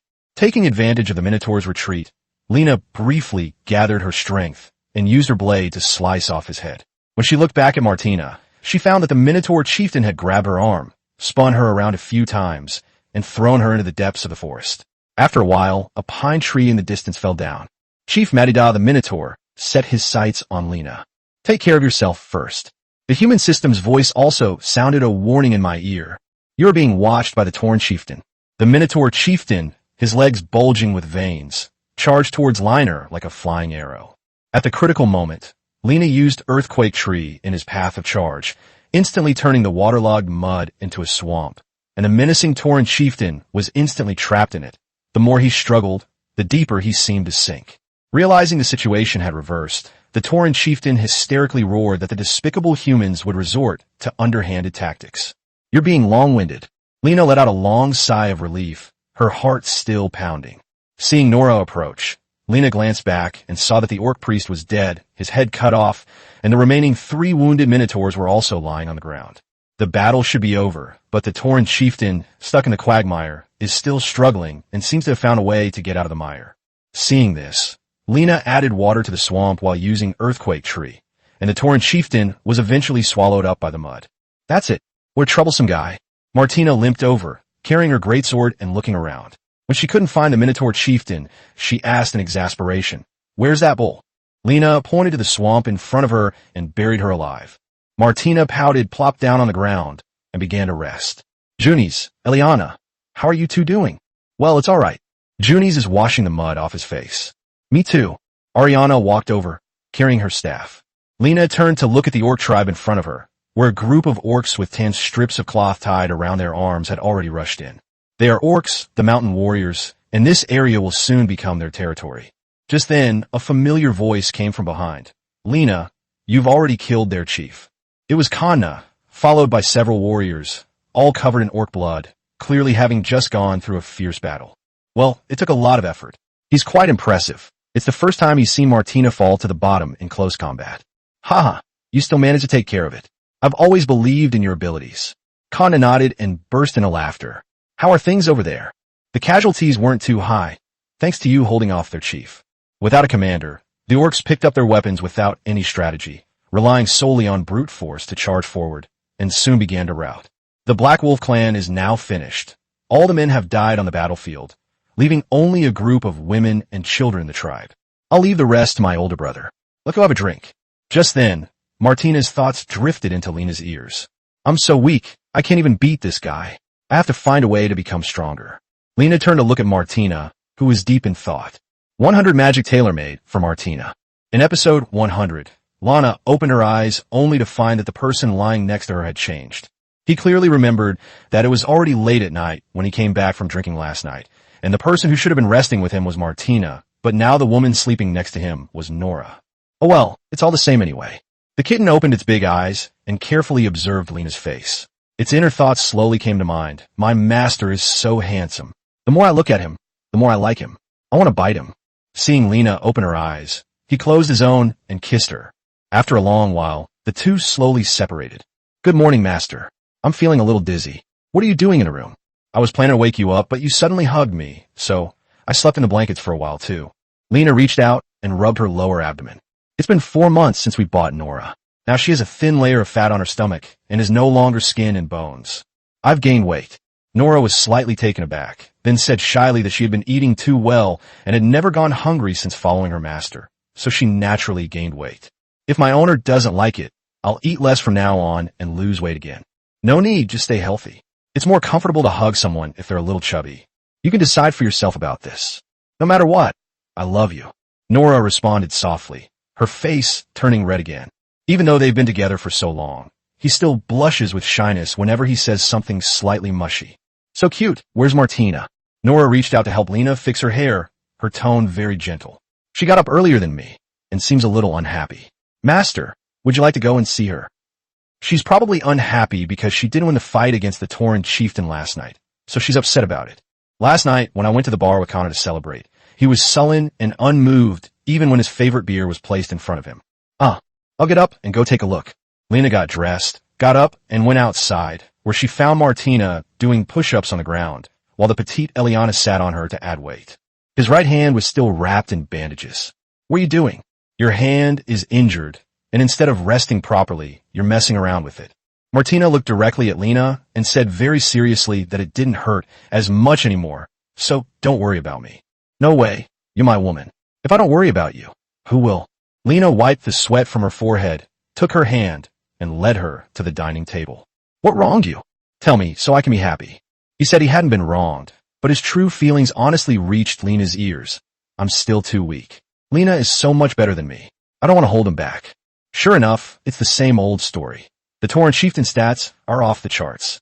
If you could see his stats, this guy would probably have S-rank strength and stamina and A-rank agility. Martina is no match for him.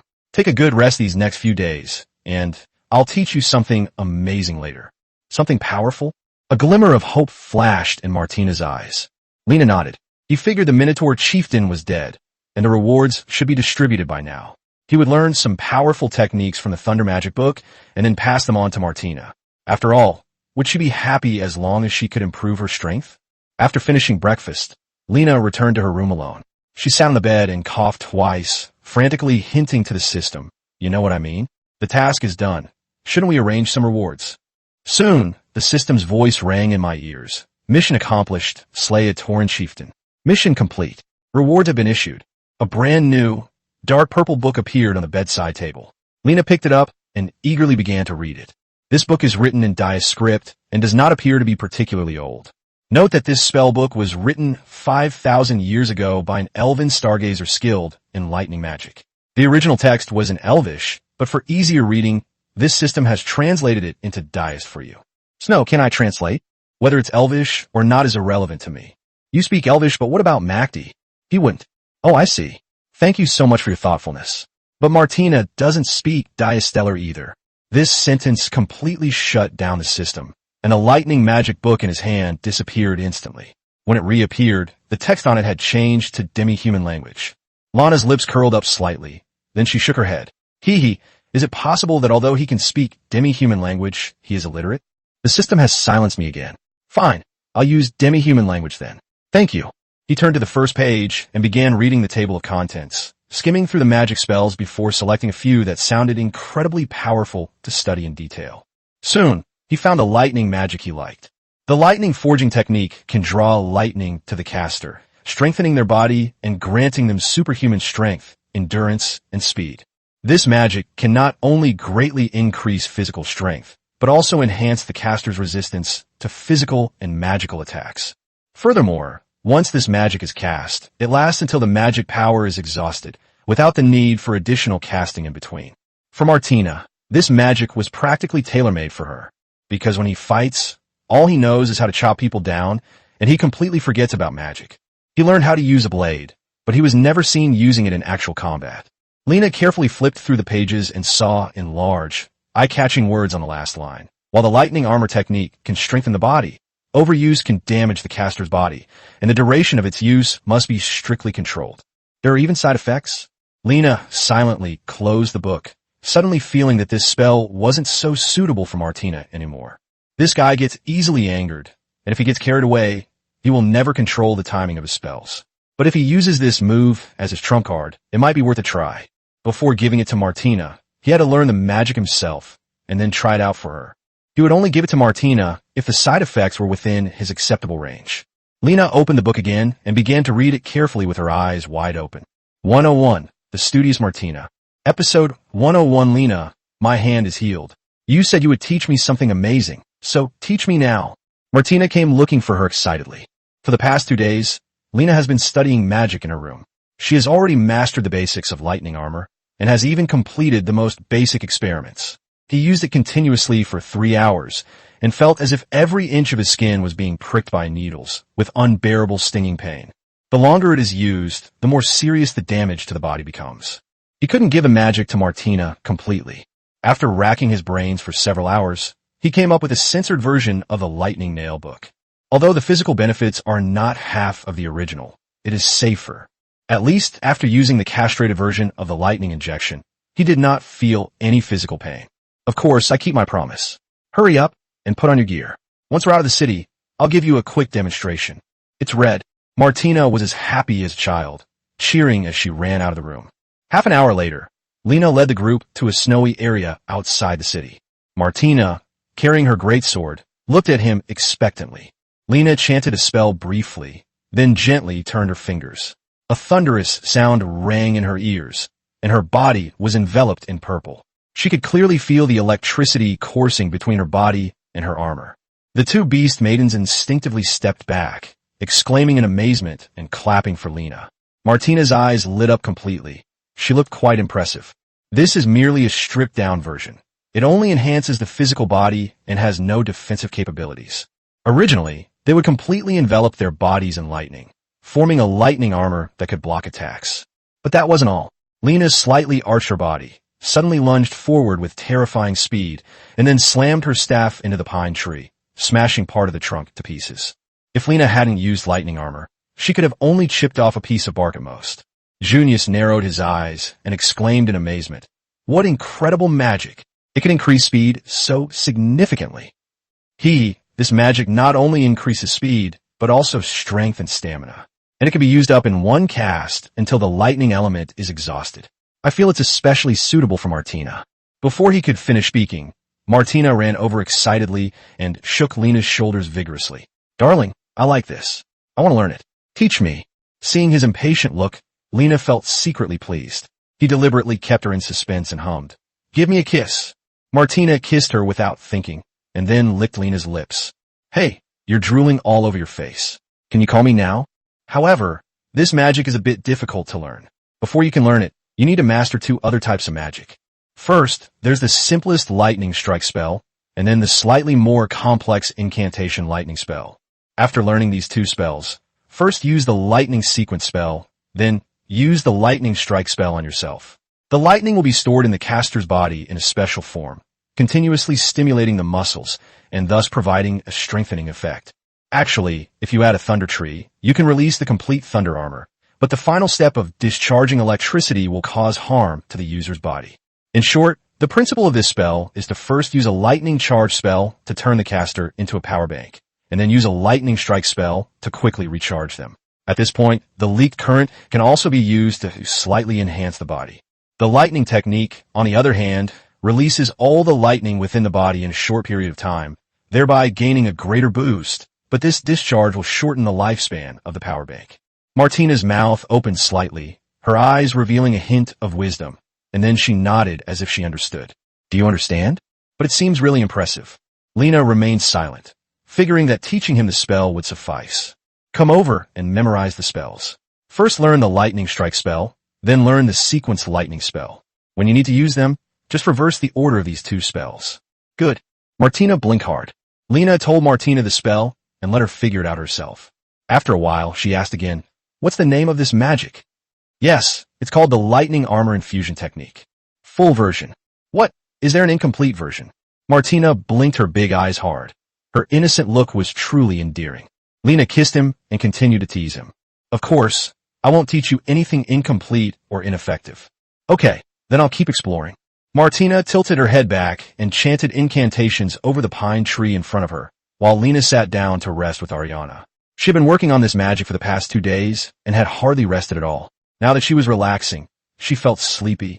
"Come on, don't always lean on me. You're so heavy. Don't be so stingy. I've been so busy lately, but I still insist on buying you milk every day. And you haven't even taught me how to chat yet. There's nothing else going on now, so I can teach you." "No, I'm so sleepy right now. I want to rest for a while. Let me lean on you." "No way." Lena suddenly felt a chill. He subconsciously looked at Nora, who was playing by herself and squatting in front of the snow, drawing with a twig. Lena looked around and was startled by Junie's behind her. "Oh my gosh, when did you get to my side?" Junie smiled without saying a word and sat down next to the two of them, instantly filling the already small tree stump. "What are you doing? Your smile is creepy." Junius patted Lena on the shoulder and teased. "You're such a womanizer. Are you planning to make a move on the elf?" "No, I wouldn't lay a hand on a child, would I? That's hard to say, and besides, isn't the little elf already an adult? Are you questioning my taste?" As soon as Lena finished speaking, the bushes in front of them trembled, and a green-skinned orc emerged from them. The group of people raised their weapons simultaneously. The orc was so frightened that he hid back, shouting in broken Belnet language, Okay, the orcs have come to pay tribute." Just then, a familiar figure emerged from the bushes. It was Fiona. She said softly, "Lady Lena, we're not here to fight. After forming an alliance, we will have to offer food to Lord Aiden every now and then. So please let us pass." Several orcs carrying wooden crates emerged from the bushes, waiting for Martina to make way for them. Lena stepped forward and pulled the racehorse girl aside, watching the beastmen carry food back and forth. 102 Conversation with Fiona. Episode 102. Lord Reiner, I happen to need to speak with you. Could you come with me for a moment? Fiona said respectfully. Lena nodded, greeted Nora and the others, and followed them. After walking a short distance, Fiona suddenly stopped and bowed to Lena. "Lady Lena, please allow me to thank you." "Why are you thanking me? I only took 1 round of tests. You're being too modest." The chieftain of the Black Wolf clan was very powerful. He killed many of his fellow members of the Mountain Rock clan. If you hadn't intervened and eliminated him, we would probably have faced an even more troublesome enemy. Lena remained silent, carefully observing Fiona's expression, unsure of what she was up to. When communicating with Nora Martina, he relied too much on overhearing her thoughts, to the point that whenever he saw Fiona, he would always try to eavesdrop on her thoughts as well. "You contacted me. Surely it wasn't just to say thank you, right?"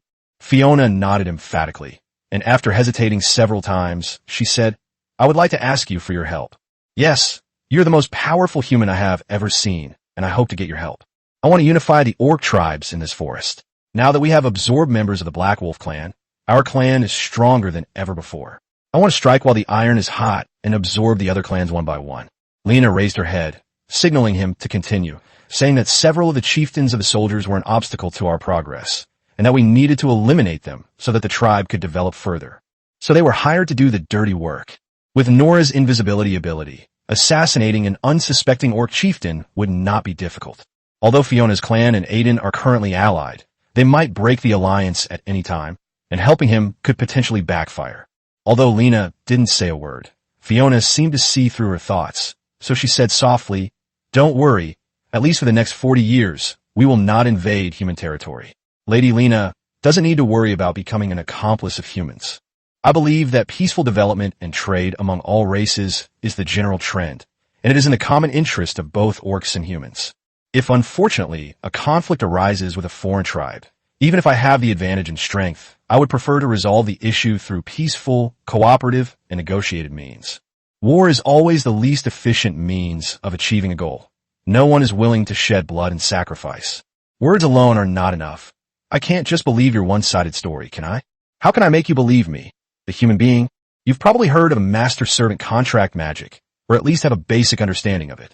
If a contract is signed, not only will the person's life be controlled, but they will also be unable to defy the caster's will. We've only met a handful of times. If you want me to trust you, you'll need to use magic of at least this level.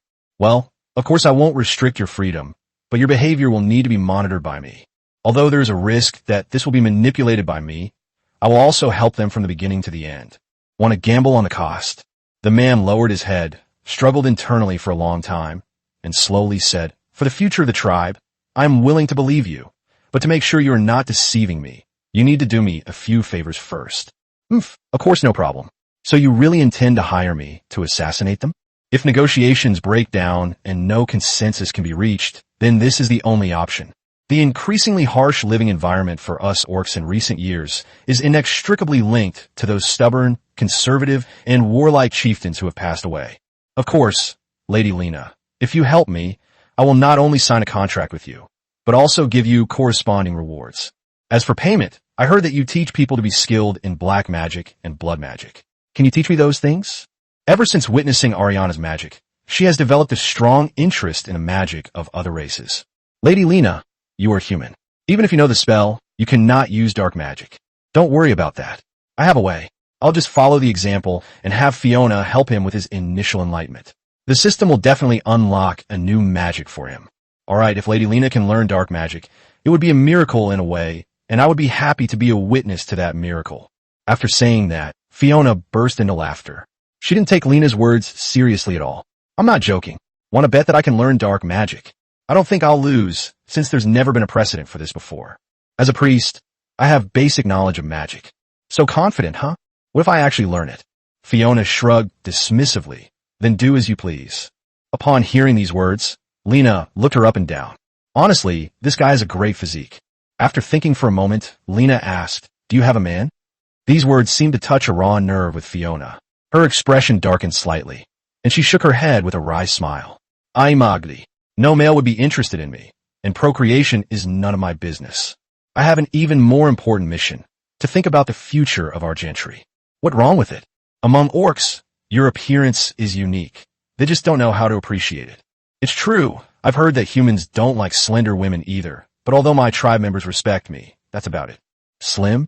Its fine branches and abundant fruit are of the highest quality. However, due to different aesthetic standards, her figure might not be considered popular here. Take Connor as an example. She likes women who are broad-shouldered and have a thick waist.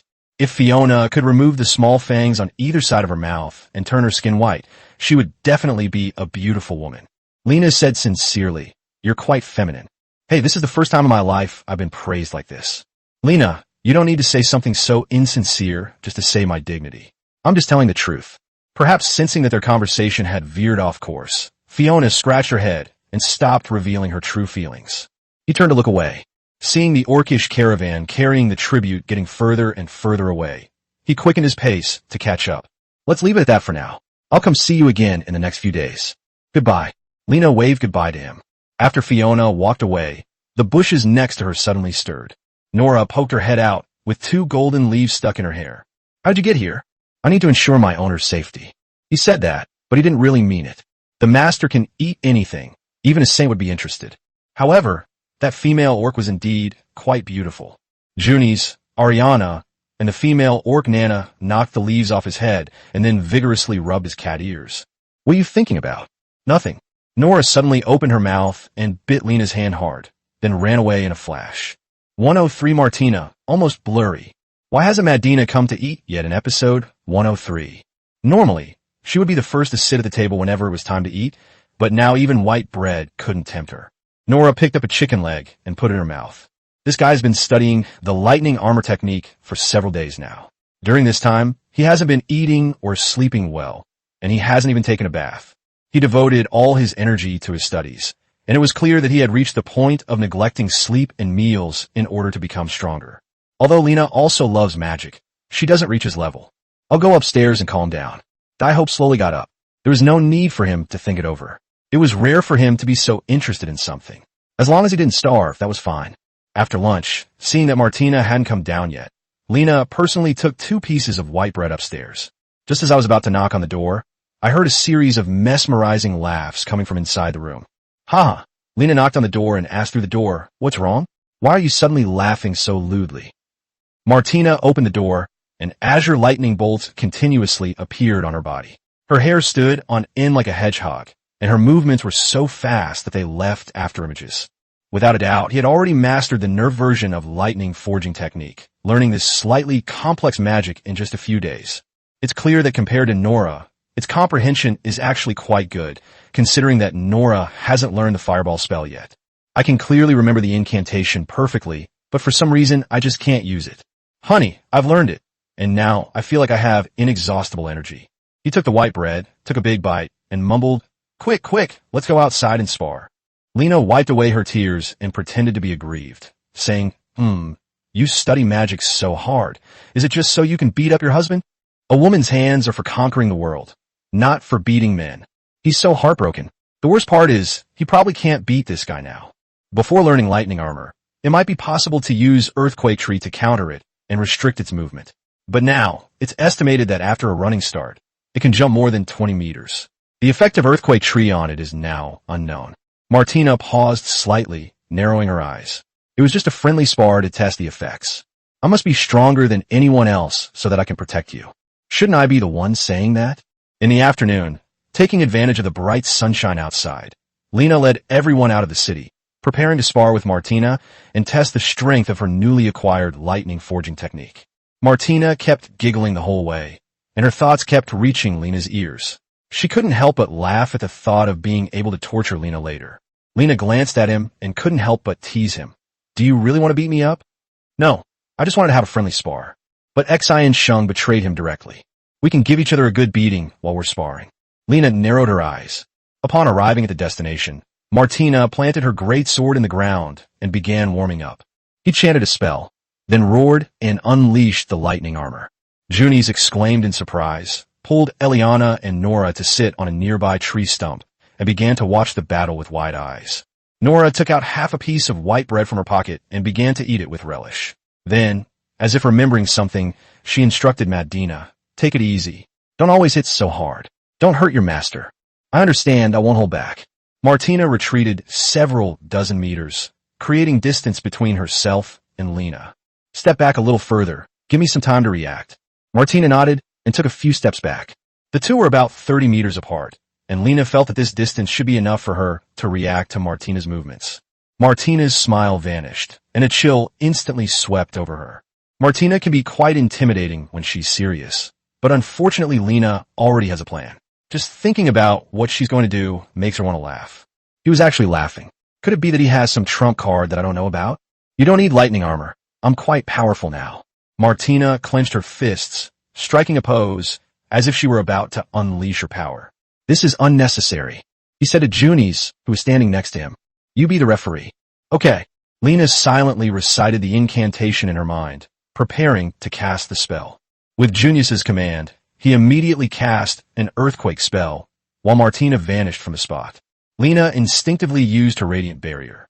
The moment the barrier was activated, she took a solid punch, causing ripples to spread across its surface.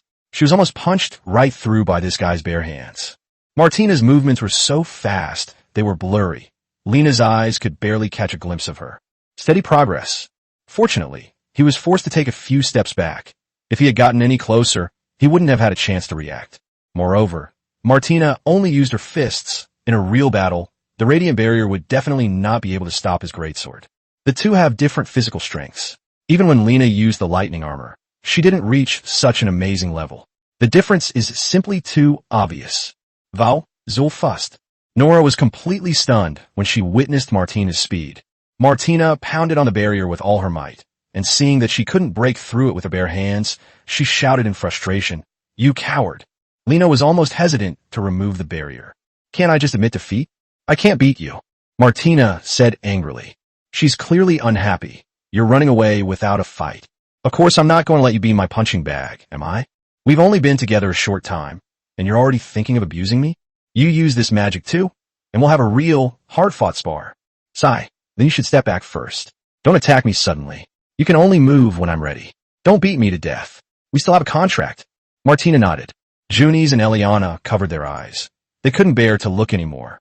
The referee naturally turned to Nora, and Lena used lightning armor. Once everything was ready, Martina vanished again in an instant at Nora's command. Lena was able to see Martina's movements clearly this time, but she was a bit slower. A sword-wielding fist came straight at him, and he instinctively protected his head, but out of the corner of his eye he saw Martina dodge to his side like lightning. It was over. Lena closed her eyes and waited for a few seconds, but Martina's fist didn't come closer. Instead, something soft touched her cheek. Martina kissed her. 104 Fiona's request. In episode 104, Martina stands with her hands on her hips, looking at Lena with a smug expression. After a few seconds of hesitation, she smiled and said, "You're my man, I wouldn't have the heart to hit you." Lena removed her lightning armor, dusted off her clothes, and said, "That's for sure, you're human. Madina is so boring. She actually does such cheesy things. Before, she just touched my ear and laughed at me, but now she's even bolder than me. The past is the past. The present is the present." Junies and Eliana opened their eyes, and seeing that the two were getting along well, they asked, "It seems I missed something exciting." "Yes, he took a bite out of me, and I lost." Although he had anticipated that he would lose before he arrived, he did not expect to lose so badly. After learning the lightning forging technique, Martina's strength increased by an extremely terrifying amount. Now, she could probably wipe out an entire orc tribe by herself. Fortunately, the Tauren chieftain died early.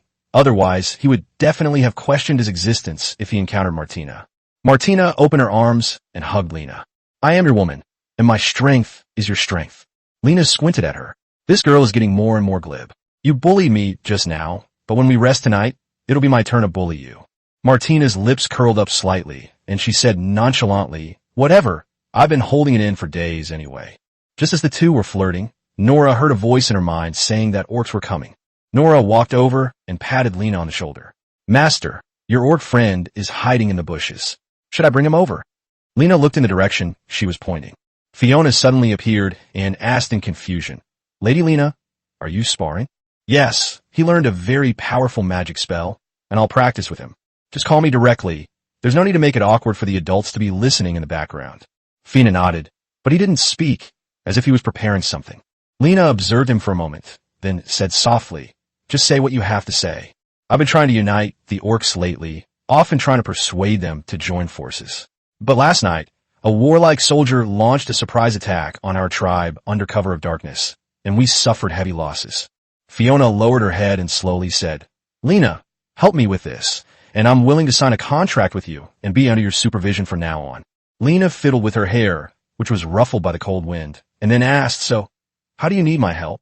Fiona took out a map from her bosom, pointed to an area on the west side of the forest, and after a moment of silence, said softly, "The Shur tribe banner is a tan lion, and their tribe is quite powerful. According to my spies in the Shur tribe, the chief of the Shur tribe likes to go out hunting in the early morning, usually with 4 elite guards. With this kind of intelligence, it shouldn't be difficult for you to ambush and kill him, right?" Fiona shook her head and sighed softly. "The men are very strong. If there are too many of them, they will be easily detected, and if there are too few of them, they will easily escape. Such an opportunity only comes once. A failed assassination attempt will alert him, making it more difficult for him to strike again in the future. How strong is it approximately? You should have met the chieftain of the Black Wolf clan. Who is stronger between the two of them? If the Black Wolf's fallen chieftain is much stronger than him, then there's no problem. Martina would probably find killing him easier than killing an ant. It's settled then. I'll help you get rid of the chieftain. Besides signing the contract and teaching you black magic, what other reward do you want from me? Haven't given up yet? I thought you were joking. Recently, the tribe's workers discovered a hidden, abandoned ancient gold mine. I am willing to offer gold as payment." When Lena heard the word gold, Her eyes lit up. She coughed twice and slowly asked, "How much can you give me?" "I've seen your gold coins. If they were made in the same style, I could probably give you around 100. Lena swallowed hard. This was a great place to make money. She'd heard that humans like to wear gold jewelry. If you were interested, she could have a craftsman make you a set. Anything that doesn't offer any added benefits is, in Lena's eyes, just flashy but impractical. Moreover, wearing too much jewelry makes one an easy target for thieves, which is why Junies used to cover the gem at the top of his staff with a black cloth.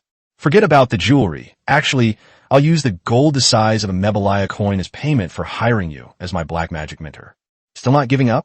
If you don't learn it, don't blame me. Humans learning black magic is unprecedented, and I'm actually quite busy, so I don't have that much time to teach you black magic. Let my father teach you how. He is a priest more skilled than me, and I prefer a beautiful woman as my teacher. The most important thing is that some of the people's ideas are very different from those of others. Lena feels exceptionally comfortable around Fiona, but not so much with other orcs. Fiona scratched her cheek awkwardly. Please stop teasing me. Let's leave it at that for now. You can go about your own business. In addition, if possible, I would prefer that he disappear quietly. Fiona gave a slight bow, and then disappeared back into the bushes. Please, Lena. Lena yawned. It was too easy for her. Martina leaned closer and asked, puzzled, what were you talking about just now? Is he planning to hire us to deal with his political enemies? Can we kill orcs again? A flicker of excitement flashed in Martina's eyes. It was clear she couldn't wait to test the practical power of the lightning armor. Let's go back and rest for a bit, and we'll start again tomorrow morning. Martina was somewhat disappointed. All right. He suddenly reached out and grabbed Lena's shoulder, gazing at her intently. What are you doing? Honey? If you're too promiscuous, Nora and I will feel uncomfortable. He was referring to Fiona. Martina continued, saying that Jones would definitely make him shy too, so he wouldn't say it out loud. I admit Lena is excellent. Not only witty and humorous, but also very talented, but we were just acting at the time. You're just being stubborn. My intuition is sharp. You can't fool me. Martina walked up to Junies, opened her eyes wide, and looked him in the eye. Let me repeat what I just said. Junies opened his mouth slightly, but his gaze kept darting away guiltily. 105 Becoming a Capitalist in Another World. In episode 105, Reiner, along with Junies and Ariana, hid in the bushes. Before they could even settle in, Martina, covered in blood, returned with Nora. He couldn't stop smiling, clearly quite satisfied with his abilities. Lena looked at Nora and asked, is it resolved? There shouldn't be anything wrong, right? Do all the features match? Don't worry, the owner can match it up and no one else will find out, right? Yes, I was on guard when Martina made her move. There were 6 guards around me, but no one else followed. Yes, as per the master's instructions, their bodies must never be discovered. Fiona specifically instructed that they should disappear as quietly as possible. Where is it hidden? Yes, they dug a hole and buried Martina right there. They dug it deep and fast, and we've already taken care of it. Nora nodded slightly. Martina's greatsword was covered in dirt, and Reiner guessed that she had probably used it as a shovel. How about it? Is the new magic any good? Martina smiled without saying a word, and arrogantly raised one finger. Before Lena could even ask him what he meant, his thoughts came through, and I took only a moment to eliminate the 7 orcs. Lena wasn't surprised. After all, he had demonstrated a speed that was already at that level during their sparring session yesterday. Hey Martina, Nora, you guys are awesome. Although the 2 skinny women didn't say anything, they were secretly delighted. He washed away the bloodstains on Martina with water and then warmed her with fire. Seeing that the corners of his mouth couldn't stop turning up, Lena, even though she had already overheard his thoughts, still couldn't help but ask, what are you laughing at? Martina said with a smile, I'm so strong, and my dear is so skilled in magic, our offspring will surely be incredibly powerful. Norabu spoke in Mandarin, but her inner thoughts silently conveyed, yes, mine is definitely not bad either. It will surely be a very clever child. A cold wind blew, and Lena shivered. She touched their ears, not wanting to stay in this icy world for another second. The matter is settled. The next thing to do is to come to the outskirts of the city again in a couple of days and wait for Fiona to bring the gold coins. Let's go to the tavern and buy something to eat. We're almost out of white bread and meat. I saw that they were selling beef and mutton a few days ago, so I'll try something different today. Ariana spoke up from the side. Lena, we're out of honey at home. Let's buy some. Lena was slightly taken aback. She had just been speaking to Nora and Martina in demi-human language, yet he was able to understand her. Can you understand duck language? You'll understand each other once you live together for a while. You often talk about white bread and jam at the dinner table, and over time, I've come to understand the meaning of some of those words. Then you just mentioned white bread and chicken. I saw that we were almost out of white bread in the kitchen today, so I can roughly guess what you meant. Although this little elf looks like a potato, there's no doubt that it's quite clever. As winter approaches, bees almost stop producing honey, causing the price of honey in pharmacies to rise. But considering that Eliana is also a kind of mentor, I should still buy her. Okay, Lena patted his head. The group arrived at the tavern. Junies took Nora and the others to buy things, while Lena went to the notice board in the corner. The tasks assigned to them kept increasing, and they were all stacks of yellow paper. Lena flipped through several pages and found that many of the assigned tasks had expired. When Lena first arrived in Canon, she thought it was because of the season that no adventurers were accepting quests. After making inquiries from various sources, it was discovered that the reason for the large number of missions was simply due to the scarcity of local adventurers, resulting in a constant supply shortage. If Lena had been in Canon when she traveled through time, she probably could have made a lot of money through missions. Just as he was reviewing the commissions, the bald man next to him handed him a commission form. This is Lena. First, look at the price. The reward for this commission gradually increased from 5 silver coins to 1 gold coin, but still no one was willing to take it. The clients were a group of merchants from the market, and their destination was Melodin Diest. They had been waiting there for almost a week, and if no adventurer requested a request from them, they would have to go to the Lord for help. Go to Melroyd? I've traveled that road before. It's quite dangerous. You not only have to cross a complex forest, but you also occasionally encounter bandits who try to stop you. Lena took the order form and shook it gently. Was it because the task was too difficult that no one was willing to take it? There are reasons for all of them, but the main reason is that we have very few adventurers. There are only about a dozen in total. I've been to Diest, and they have far more adventurers than we do here. Lana scratched her chin, lost in thought, when she suddenly thought of a good way to make money, the capitalist model. He hadn't spent much money since arriving there, and he still had 55 Barnet coins left. Once Fiona brought the money over, he would have another huge sum of money. He wanted to use the money to buy slaves, train them briefly, and then send them on commission missions. He wanted to invest a little money to test the waters. I'll take this task. Lena rolled the commission into a ball and put it in her bosom. The bald man nodded. This was a good thing. Junies finished buying the food and was walking towards Lena. Still looking at the task, Lena leaned closer and whispered mysteriously in his ear, I've discovered a business opportunity. A business opportunity. You're about to start making money. Of course, who would complain about not having enough money in their pocket? Suggestion. The 2 beast maidens beside them were playing around. Lena told them, let's go take a look around the slave market later. Nora and Martina both agreed. Ever since they bought Desi, they had realized that once Belena was acquired, the future would be completely transformed. Putting everything else aside, at least we won't go hungry anymore. In this cruel world for demi-humans, this is a hard-won good thing. Lana's expression was serious as she said earnestly, furthermore, I hope you understand one thing. I will only buy those with good talent and effort, not just any effort. I won't invest too much emotion in them, and I won't treat them the way I treat you. The 2 beast-eared girls were slightly taken aback. Nora asked, will they be able to get enough to eat? Having enough to eat and wear, and a place to sleep are basic needs, and I will definitely meet them. Nora and Martina exchanged a smile and said in unison, this is already very good. Thank you, Master. 106. Sign a contract with Fiona. In episode 106, Reiner and a few others stood in a corner of the slave market.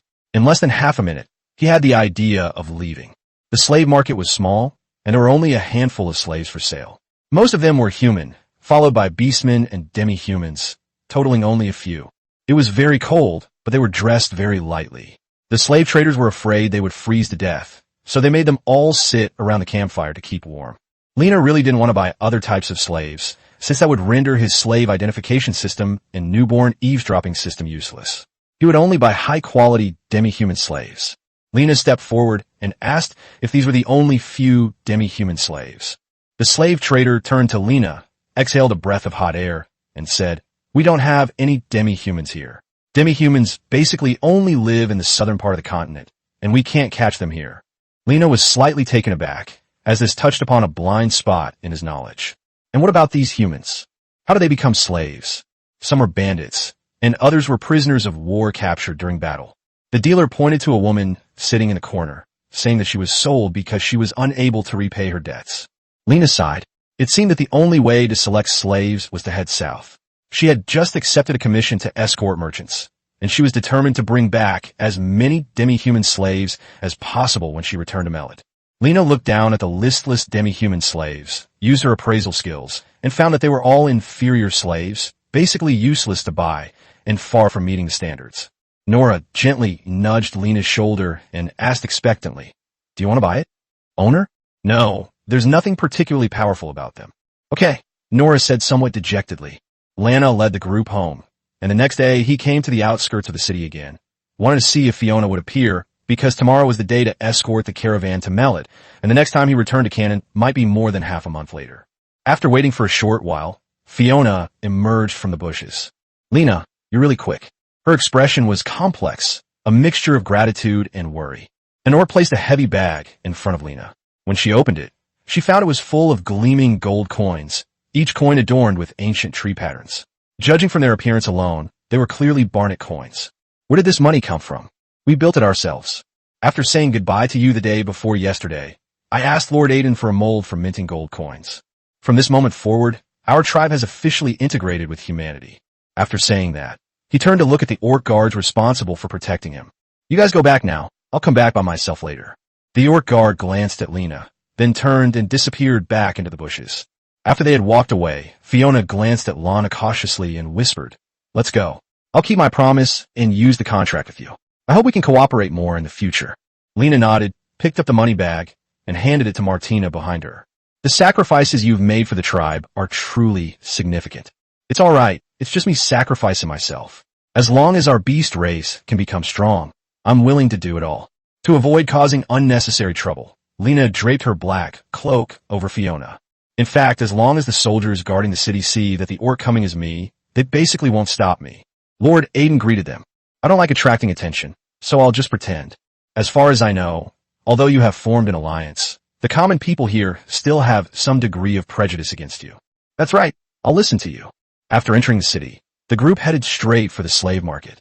After Lena caught a slave trader, she briefly explained the situation and then took him to a small room. "Sir, where should I put your seal?" "It's fine on your arm." Lana unbuttoned her thick wool sweater and stretched out her arms. 3 mystical seals have already been stamped on it, belonging to Nora, Martina, and Desi respectively, and now a 4th one is to be added.